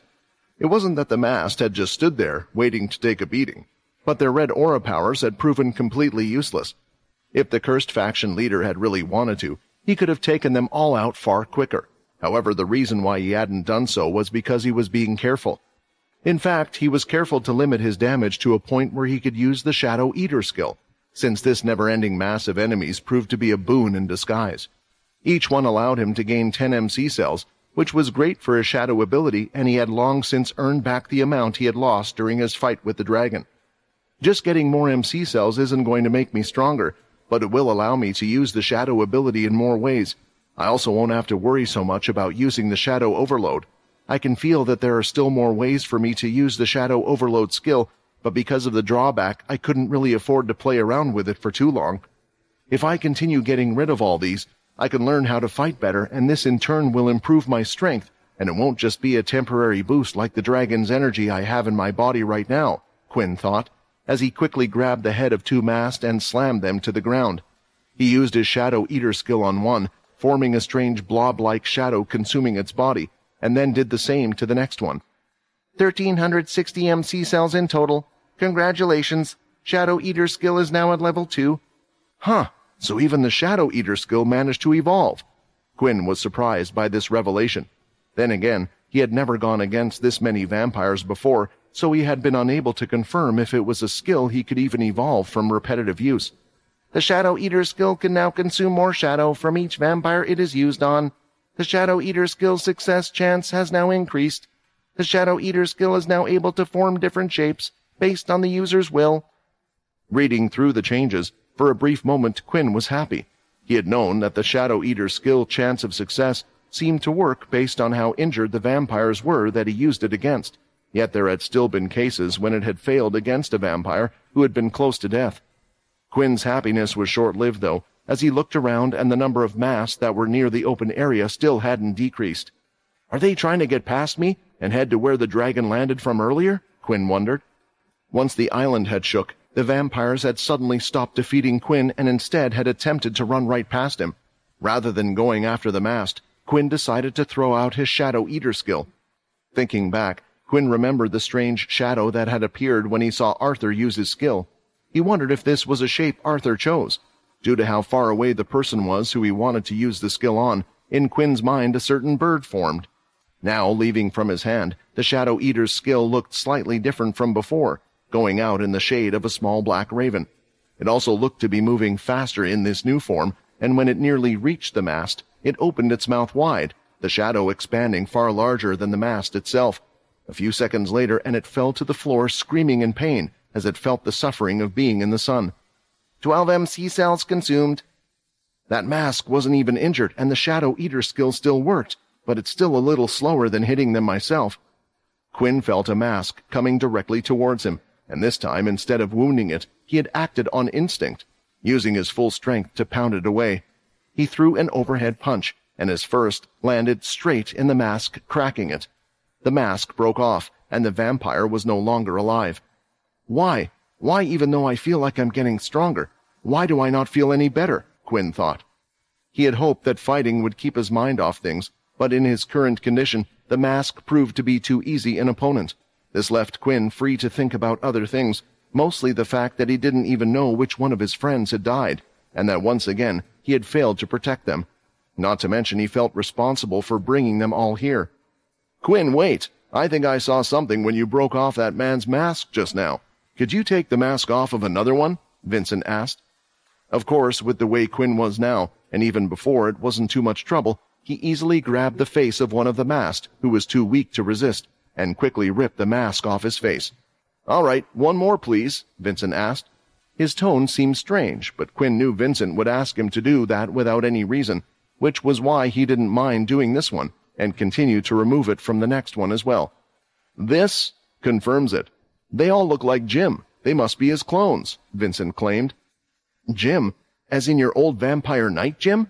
As in your Uncle Jim, who we suspect to be behind this whole mess? I knew that Eno could create clones, but how is it possible for Jim to create this many? Quinn asked, now also checking the faces of those he had defeated. Our ability is a strong one, Quinn, and honestly sometimes it is not just how great the mind can be, but also how far the person is willing to go. Look at your system. We have thought for a while now that it is able to do incredible things thanks to my ability, and even now it continues to grow. As for Jim, this is proof he has gone beyond. Jim? Why did he need to go to such lengths? Quinn, if it isn't all possible, please allow me to talk to him, Vincent requested. Brock's severed arm had healed. Blood was no longer falling down its side. However, he now only had one good arm he could attack with, and seeing this, Jim was unable to hold in his laughter. You are finished, Jim declared, and the next second the other six-spiked Dalkey who was on his side had rushed over to where Brock was. Seeing this with his one good hand, Brock opened up the palm, and a large red ball of aura could be seen gathering. As the Dalkey was running straight forward, Brock knew for sure that the attack would hit. Releasing the attack, Brock's arm lifted in the air as the recoil was getting strong. What he had just successfully used was the attack known as the blood cannon. A large red beam of aura had come out of Brock's hand and hit Dalki directly in the chest. The energy continued to hit the Dalki until its whole body was absorbed by the red light. Eventually, the red aura ended. The Dalki could be seen standing there, having skidded across the ground a few feet back. For you to have managed to push a six-spiked Dalki all the way back here, the power of a former royal knight is indeed strong. Unfortunately for you, it still isn't enough to actually injure him, Jim taunted. Watching the whole thing from the side was Richard, who was still using the power of the red aura blood armor to block the Dalki's attack. Since the first punch had failed, the Dalki tried again with another punch. No matter how often he repeated it, each time it would just hit the invisible wall of red aura, creating new ripples. These Dalki are too much for Brock to handle, and that shield, we need to know what else it can do before we go against it. Lifting up one hand, a portal appeared above where Ino was, and an object was seen dropping from the sky. Now in his hand, he held a giant lance that was spinning as he held it. Even now, as he did nothing, it continued to give off a strange red glow. There are different ways for us to use our abilities. For me, I use them to create the strongest item I possibly could, Ino said, as he thrusted the lance forward, and the spire on his head was no longer glowing. The lance went straight for the Dalki that saw its chance to attack him. The Dalki, with its newfound power, decided to try to grab the lance, but as soon as it did, it felt its skin ripping from its hard scales on its hands. Feeling its power, for the first time the Dalki stepped back, looked at the green blood on its hands, and noticed that the person responsible hadn't moved forward. "You are weaker than I thought," the Dalki growled, having gained more energy from its injury. The look on Ino's face spoke volumes. With that attack, he had expected to kill the Dalki, or at the very least, heavily injure it, yet it had done little more than give it surface wounds. Although Ino was safe due to his blood armor, Brock was not, and it looked like there was nothing he could do. The six-spiked Dalki that was facing Brock charged in again. When it was a few meters away from him, it saw something flash in front of it and lifted up its arms. A clang was heard as the object hit the Dalki's arms, and to its surprise, its forearms had been cut, making it bleed. How? What could cause a six-spiked Dalki to end up like that? Perhaps Ino's weapon, but there should be no one else strong enough, Jim said. It was then that they could see a pair of legs and a tail in front of Brock, with a headless man behind him. So this was where all the action was going on, Peter said, appearing by Brock's side.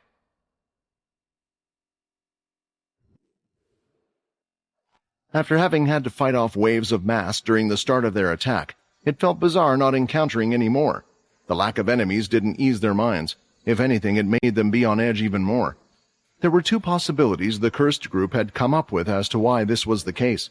One of them was that the masked were no longer interested in them, most likely busy trying to subdue the demon-tier beast, now that it was back on the ground.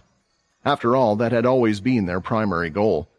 The second theory was that Raiden was simply doing a far better job than any of them had expected, so well that not a single mast had managed to get past him. Whichever it was, it had allowed them to reach the temple in a reasonable amount of time. There were no beasts or any mast outside, only a small person standing there to greet them. I expected that you would come eventually. It sounds like things have gotten rough out there, Logan said, leading the way inside. The group noticed the turrets he had set up, and he showed them where the teleporter was. There have been no signs of the enemy coming this way, most likely because the temple is too far away from where the demon tier and the tablet were. Their group seems to be focusing only on their goal, which made my job easier. Why haven't you turned on the teleporter, Green? Mona asked Logan. That six-spiked Dalki that took out my Kraken has managed to knock down the dragon. After they're done, they'll most likely come after us, and I doubt they'll be interested in capturing us. We shouldn't waste any more time and should be getting out of here. It's on standby to avoid risking the enemy picking up anything to locate it. Besides, I can see that not everyone is present. First, we should discuss what to do. I can't risk anyone panicking, going through and destroying the teleporter on the other side. That would be disastrous for all of us still on the island, Logan explained. What do you mean? Agent 11 questioned. I thought we came here for all of us to just go through the teleporter. That other beast said he was getting one of you guys to bring him here, so what's the problem? It at least seemed like Mona and Agent 11 were on the same wavelength, but as for the rest of them, They looked at each other, and it seemed like they all had already made up their mind. Layla stood forward as if she was able to speak for the others. Quinn's shadow ability might allow him to return to the cursed faction at any point and time, and I honestly couldn't care less about Eno and his servant, but I still worry about Vorden and Peter. There's a chance that they might not be able to meet with Quinn. This could be the only way for them to come back. I will be staying here, protecting this place until the two of them return. We've already lost one person in our group. I don't want to lose any more. The others just nodded along with what Layla had said. They were going to stay on the island and protect the teleporter until their friends would return, so they could escape together. So does that mean we all stay here? Logan asked. Agent 11 raised his hand, but as quick as he did, Fex gave him a nudge. You don't get a say in this. As my puppet, you'll have to go everywhere I go. I can't stay, guys. Mona shook her head. I understand that you all care for each other, and truly I envy you for your camaraderie, but I didn't come here because of a higher calling. I came to repay a favor, and I feel like I have done more than enough. I have cheated death twice already, so I don't wish to push my luck any further. Once they capture that dragon, and believe me they will, it wouldn't surprise me if they destroy this island outright. If you're lucky, they might come looking for us before that, though. They shouldn't know anything about this teleportation yet, so they'll assume we're on the island.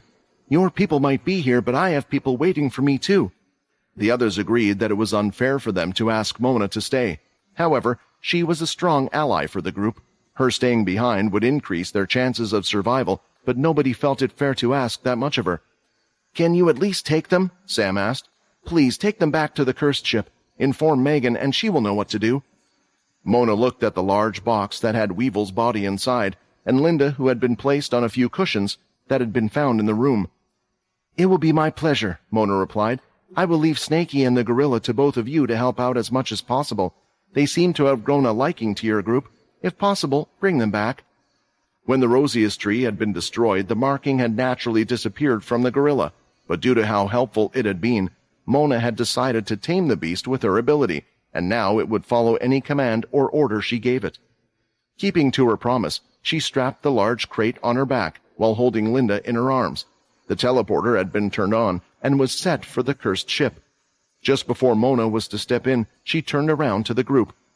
Good luck to you all. Make sure to come back alive. I'll treat you to something nice after this is all over. With the rest having agreed to stay, everyone had decided to split up to cover certain areas of the temple. They mostly stayed on top of the roofs where the turrets had been set up. Sam and Logan remained in the teleporter room discussing what they had seen on the island and everything said so far. I see. So it looks like they will successfully take the dragon after all, Logan said. It must be hard on everybody. They fought so hard, and we even lost Weevil. It will feel like they just wasted their time since there was no result. There is one thing that we have learned about the enemy, though, Sam replied, trying to look for some silver lining in the whole event.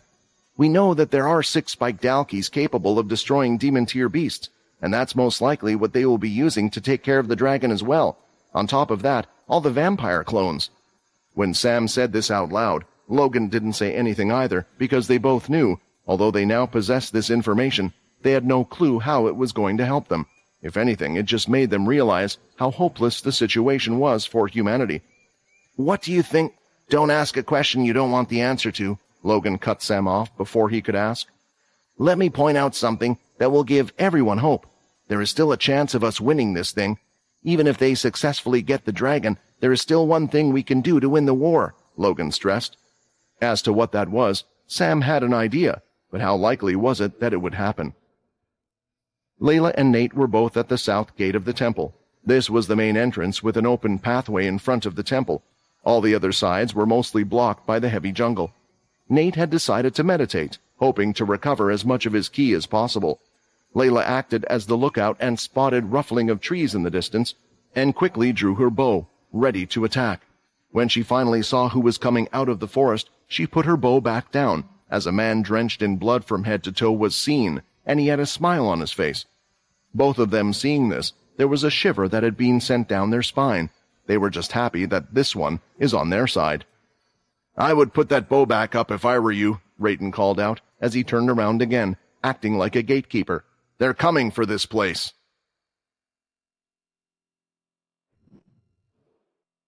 Truth be told, Brock had no idea if he was going to survive the incoming attack from the six-spiked Dalki. After it had survived his blood attack, he knew its hard skin was resilient, but he still had no idea about its attack power. Yet the last person he would have ever suspected to arrive and stop the Dalki's advance was the White. "Damn, that's the first Dalki I've seen that hasn't been cut in half from Leg's attack," Peter noted, as he stood there with two tonfas out by his side. He was trying to observe the situation, and could see one six-spiked fighting the old scientist, and another directly in front of him with another man behind. "That tail! Is that Slicer's body? What have you done to it?" Jim seemed shocked, yet he seemed less fazed about having to fight her remains, and more amazed by the sheer ingenuity at what he was seeing. "Here I was wondering just how strong my little pets actually are. Thanks to you, I'll finally be able to test out their power compared to a genuine five-spiked Dalki, or at least close enough to one," Jim commented, having conjured a small little notebook and a pencil from a portal, while the six-spike was on the move again. Headless Hilston was the first one to make a move. The lesser White looked different compared to before, as his body was now equipped with a set of beast armor. It dug its fingers into the ground and lifted part of it, chucking it forward. The Dalki didn't even attempt to evade the piece of land that was coming its way and just ran through it, but right after crashing through the debris, Legs was there with its giant tail, thrusting it forward, aiming right for the six-spiked Dalki's head. It moved so fast that the Dalki was unable to do anything about the tip of the tail piercing its left eye. However, before Legs could dig in any deeper, the Dalki had grabbed onto its extremity. It was ready to make its opponent pay for damaging its eye, but there were already 3 people surrounding it to back Legs up. Headless Hilston, Peter, and Brock were all underneath the creature, and with all their strength they all went to attack the same area, the elbow of the Dalki. Although they were unable to do anything on their own, together they could attempt to do something. Their great strength put massive amounts of pressure on the joint, causing the elbow to bend inward slightly, yet it wasn't enough for the Dalki to let go. That moment Legs used the Dalki's strong grip to her own advantage, pulling herself in with the strong muscles of her tail and spinning her body towards the Dalki, delivering a kick to the same joint, leading to a loud crack. Pain shot through the Dalki's body enough to let go of the tail as it screamed out. The others took that as their chance to retreat back to their original position, thinking about their next move. They were also prepared for the Dalki to move at any second once again. For a White to possess this level of intelligence, usually their kind would just attack their target in a frontal and often suicidal manner, completely relying on their regeneration. But this boy waited long enough to see where I would attack first, and then decided to attack the same place, Brock noticed. It looks like he realizes that I have better head on my shoulders, and that tail is special. Perhaps there is something different about the 6 spikes that are created using Jim's power, and the 5 spikes that the cursed faction has managed to defeat on their own. Slicer's tail seems to be a trait that not all of the Dalki are able to obtain. Not even the 6 spikes have something like it. It also can move faster than the 6 spikes, and is capable of cutting through their hard scales.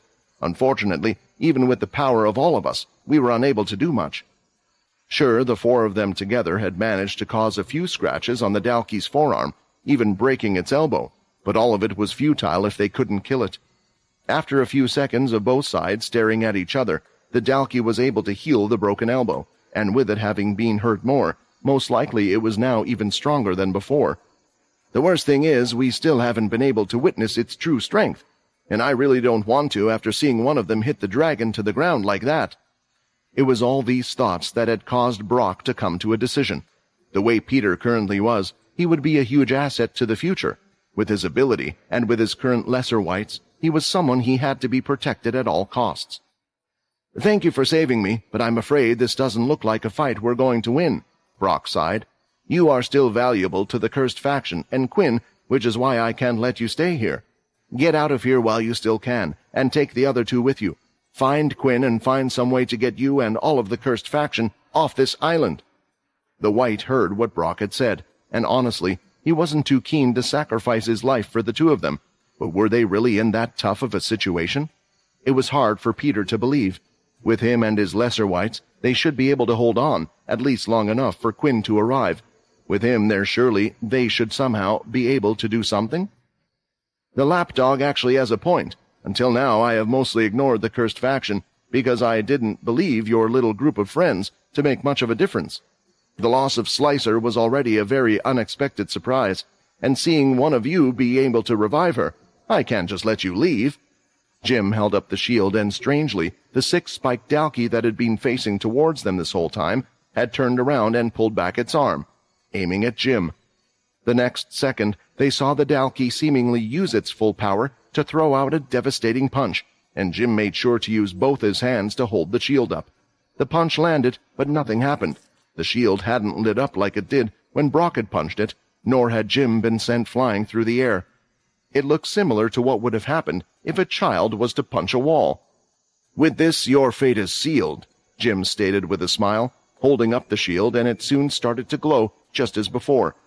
"Peter, move! Get out of here now!" Brock shouted, as he grabbed him by the scruff of his shirt and chucked him back into the jungle. The two lesser whites followed behind to catch their master, and by the time Brock turned around, he was faced with the full brunt of an explosive energy.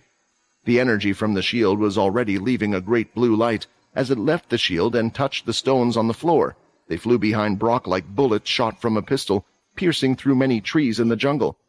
The energy continued to go forward, and Brock was sure that he wouldn't survive this.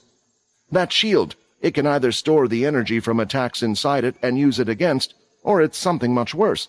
When I attacked it myself, I felt that the energy coming off from the shield was at least 2 times stronger than my initial attack. If that's right, then right now, that shield is emptying a strike twice as strong as a 6-spiked Dalkey." Somewhat accepting what his fate was to be, Brock was ready to close his eyes. Peter had turned around for a second, and seeing the impact the strange blue light had made so far, he continued to run forward with Legs and Hilston behind him. Before Brock had fully closed his eyes, he saw another figure in front of him. "As you said, Brock, me and you will figure out some way to deal with this. It was a good decision you made," Richard said as the red ripples activated from his armor, blocking the strange energy of the attack. However, the attack seemed to be larger than the area that the red ripples could cover. Larger than the breath of the demon tear-dragon beast, it went around the red ripples. As it touched the trees, they were uprooted from the ground and flung through the air. Giant rocks had been turned to rubble, and a small little hill that stood not too far from where they stood had been blasted apart with parts of the rock falling into the sea. Eventually, the attack had ended, and Jim had moved his shield. His eyebrows were furrowed, and his forehead full of wrinkles in anger, seeing that Richard had managed to get in his way once again, but behind him, the whole jungle had been cleared. The once lush vegetation was nothing but a soil of wasteland now, while part of the hill looked to be missing as well. "Why do you all struggle so much? How can you not understand that you have no chance against me? This was all from a single punch of one Dalkey?" Jim questioned one, shaking his head. Richard, surviving the attack with Brock behind him, looked into the direction he just was. "I understand very well. Your 6-spiked Dalkey are indeed strong, but for one, there is nothing that can get through this armor. And as for the second point, when using our ability, there is always an exchange, and I seem to have figured out just what price you have made them pay." Over to the side where Richard was fighting not too long ago, the 6-spiked Dalkey laid on the floor dead.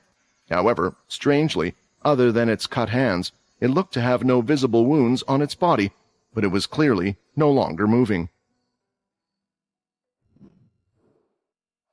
Finally, after what seemed like endless fighting to Quinn, he could tell that the mast were starting to settle down. More so, he also noticed that none of the other cursed faction members seemed to be in trouble, for now at least, which was why Quinn was able to continue thinning their numbers while strengthening himself. He checked his status, which now displayed 2,643 MC cells. Fighting all of these masked hasn't been too bad for me. Not only was I able to increase my maximum MC cells, but also recover some of my MC points so I can use my shadows to fight again. After gaining some of my MC points back, using the dome to speed up my recovery and fight the rest of them was a good idea, Quinn thought to himself. After learning that those masked were merely clones of Jim, Quinn felt a lot more at ease killing them, and during his little massacre, he had also discovered a few other things about the masked. For one, none of the masked seemed to have a blood crystal inside of them, despite them clearly being vampires. Quinn had asked Vincent about this, but unfortunately the other had never been able to successfully clone one, so he lacked the necessary knowledge to be able to answer him. Nevertheless, that didn't stop the masked from using their blood powers, so the best explanation Vincent had on that matter was that it might have been one of the drawbacks of the clones. potentially even the very reason why clones didn't really enjoy a long life expectancy. Regardless of this, Quinn was happy to use the clones to increase his MC cells, allowing him to block stronger attacks with his shadow, gain more shadows to fight with, and lastly, use the shadow overload skill for a longer period of time. It was then, when the masks that had surrounded Quinn were down to the last 30, that they had stopped engaging him. Rather, they remained in their place. This approach made it seem as if they were buying time for something. It was at that moment, once again, Quinn could feel the ground slightly vibrating. His ears were the first to catch the loud noise, and the next second he could see a large beam of blue light off in the distance. When the dragon had been attacked, it had come from behind Quinn, yet this new attack had come from his front, which was why the cursed faction leader was heading there. Damn, it looks like I might have wasted too much time on you guys, Quinn thought, no longer caring about using the Shadow Eater to improve his MC cells marginally, and instead went to finish them all off quickly instead. And then finally there was only one. This one felt different to the rest of the mast, as he was shaking and Quinn had left it on its own on purpose. Quinn took a step forward and immediately hit both of the hands that the masked man had raised to defend himself. I knew from the beginning of the fight that you were different. I'm surprised you didn't run away until this point, Quinn said, as he lifted his hand, pulling the mask off from the person's face, and threw it on the floor, quickly stomping on it, breaking it to pieces. The person behind the mask had tears already running down their face, and for once, it wasn't Jim's face that greeted him, like all of those others he had unmasked. Please don't kill me. We were forced to come here. We were told to fight. Otherwise, if we didn't, we would be killed. It looked like a fairly young man, older than Quinn himself in his late 20s. Seeing this, there was something bothering him. Why would the humans be working with Jim in the first place? Tell me who you are. What do you know about the person you are working for, and why are you here? Quinn asked, since the person already seemed to be willing to speak. Quinn didn't feel the need to use the influence skill at all, especially since he was pressed for time. Often, the influence skill would be more direct with extracting information from one, causing Quinn to ask multiple questions. True Dream, you must have heard of our family name before, right? The man stuttered slightly in fear. No, I'm sure you have. We, the humans, all of us here are those that used to belong to the True Dream family. Hearing this, Quinn was so surprised that he almost dropped the person to the ground, but another voice soon snapped him out of it. What did you say? Vorden asked from behind. I thought the Blades were the one that had gotten rid of the True Dream family. Didn't they retaliate after attacking? Quinn still hadn't yet recovered from the shock of the news, as he saw Vorden here, but at the same time he too was interested in what the person had to say. It's true, we were attacked by the Blade family. However, a few of us had managed to escape back to Dreamland City, but what surprised True Dream, and the rest of us, was that while we were away, another group had attacked us as well. They captured Jack and the rest of us. Quinn had a feeling that True Dream was still alive, but for him to also be working for the other side was not what he had expected, just what Jim was planning to do with him. It was then, while in the middle of these thoughts, Quinn also ran into Peter and his two lesser whites, from the part of the jungle that was still left. Whoa! I thought I had killed a lot, but Quinn, what did you do? Peter asked as he went through a field full of dead bodies. Quinn didn't really know what to do with the person from True Dream, but thought that they could perhaps get more answers from him about Jim, and maybe more details about where they were or what they were planning. In the meantime, the rest had told Quinn what they needed. Vorden had informed him of what the rest of the cursed faction were doing, and Peter had updated what was happening with Eno and Richard. A six-spiked Dalky? Quinn questioned, having trouble believing it. He clenched his fist, trying to think about what he could do against one, if he had already been powerless in front of Slicer without the help of the Blades. How would he fare against the six-spike? Quinn, I think it's obvious that we won't be able to fight them on our own. With that kind of power, they might really succeed in taking the dragon.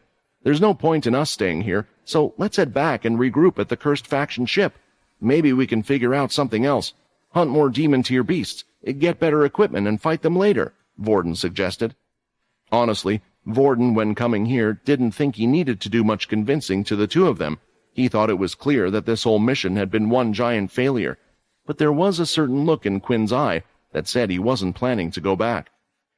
Quinn, I don't like asking you for so many favors, but I think there might be something I can do. Take me to Jim. Let me speak to him, Vincent requested. After thinking about it for a while, and with the little push from Vincent, Quinn had made his decision. I think there is still something I can do. No, that I have to do. Don't worry about me. With the shadow ability, I can travel to one of you even without the teleporter. Take Peter and this guy with you. I believe he might have some more information for us.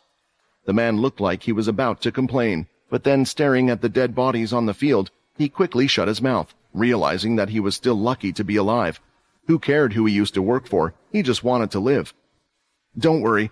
I'm not going to risk my life for Eno. You all know how much I dislike him, but if I can bring him back with us, I still think he might be able to help us with Arthur as well. And they have dealt a big blow to us, while we still haven't dealt a big blow to them. I can't just leave them like that.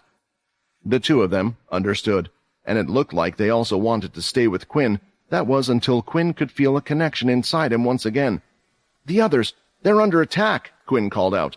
The rest of the mast must be attacking the guys at the temple. Please hurry up, they'll need your help. Head back to the cursed ship. It's an order. The two of them looked at Quinn for a few seconds before they started to head off in the other direction. Vorden, Quinn shouted out just before he fully left. Who was it? From just this much, Vorden knew what Quinn wanted to know. It was Weevil. I'll make them pay for taking his life.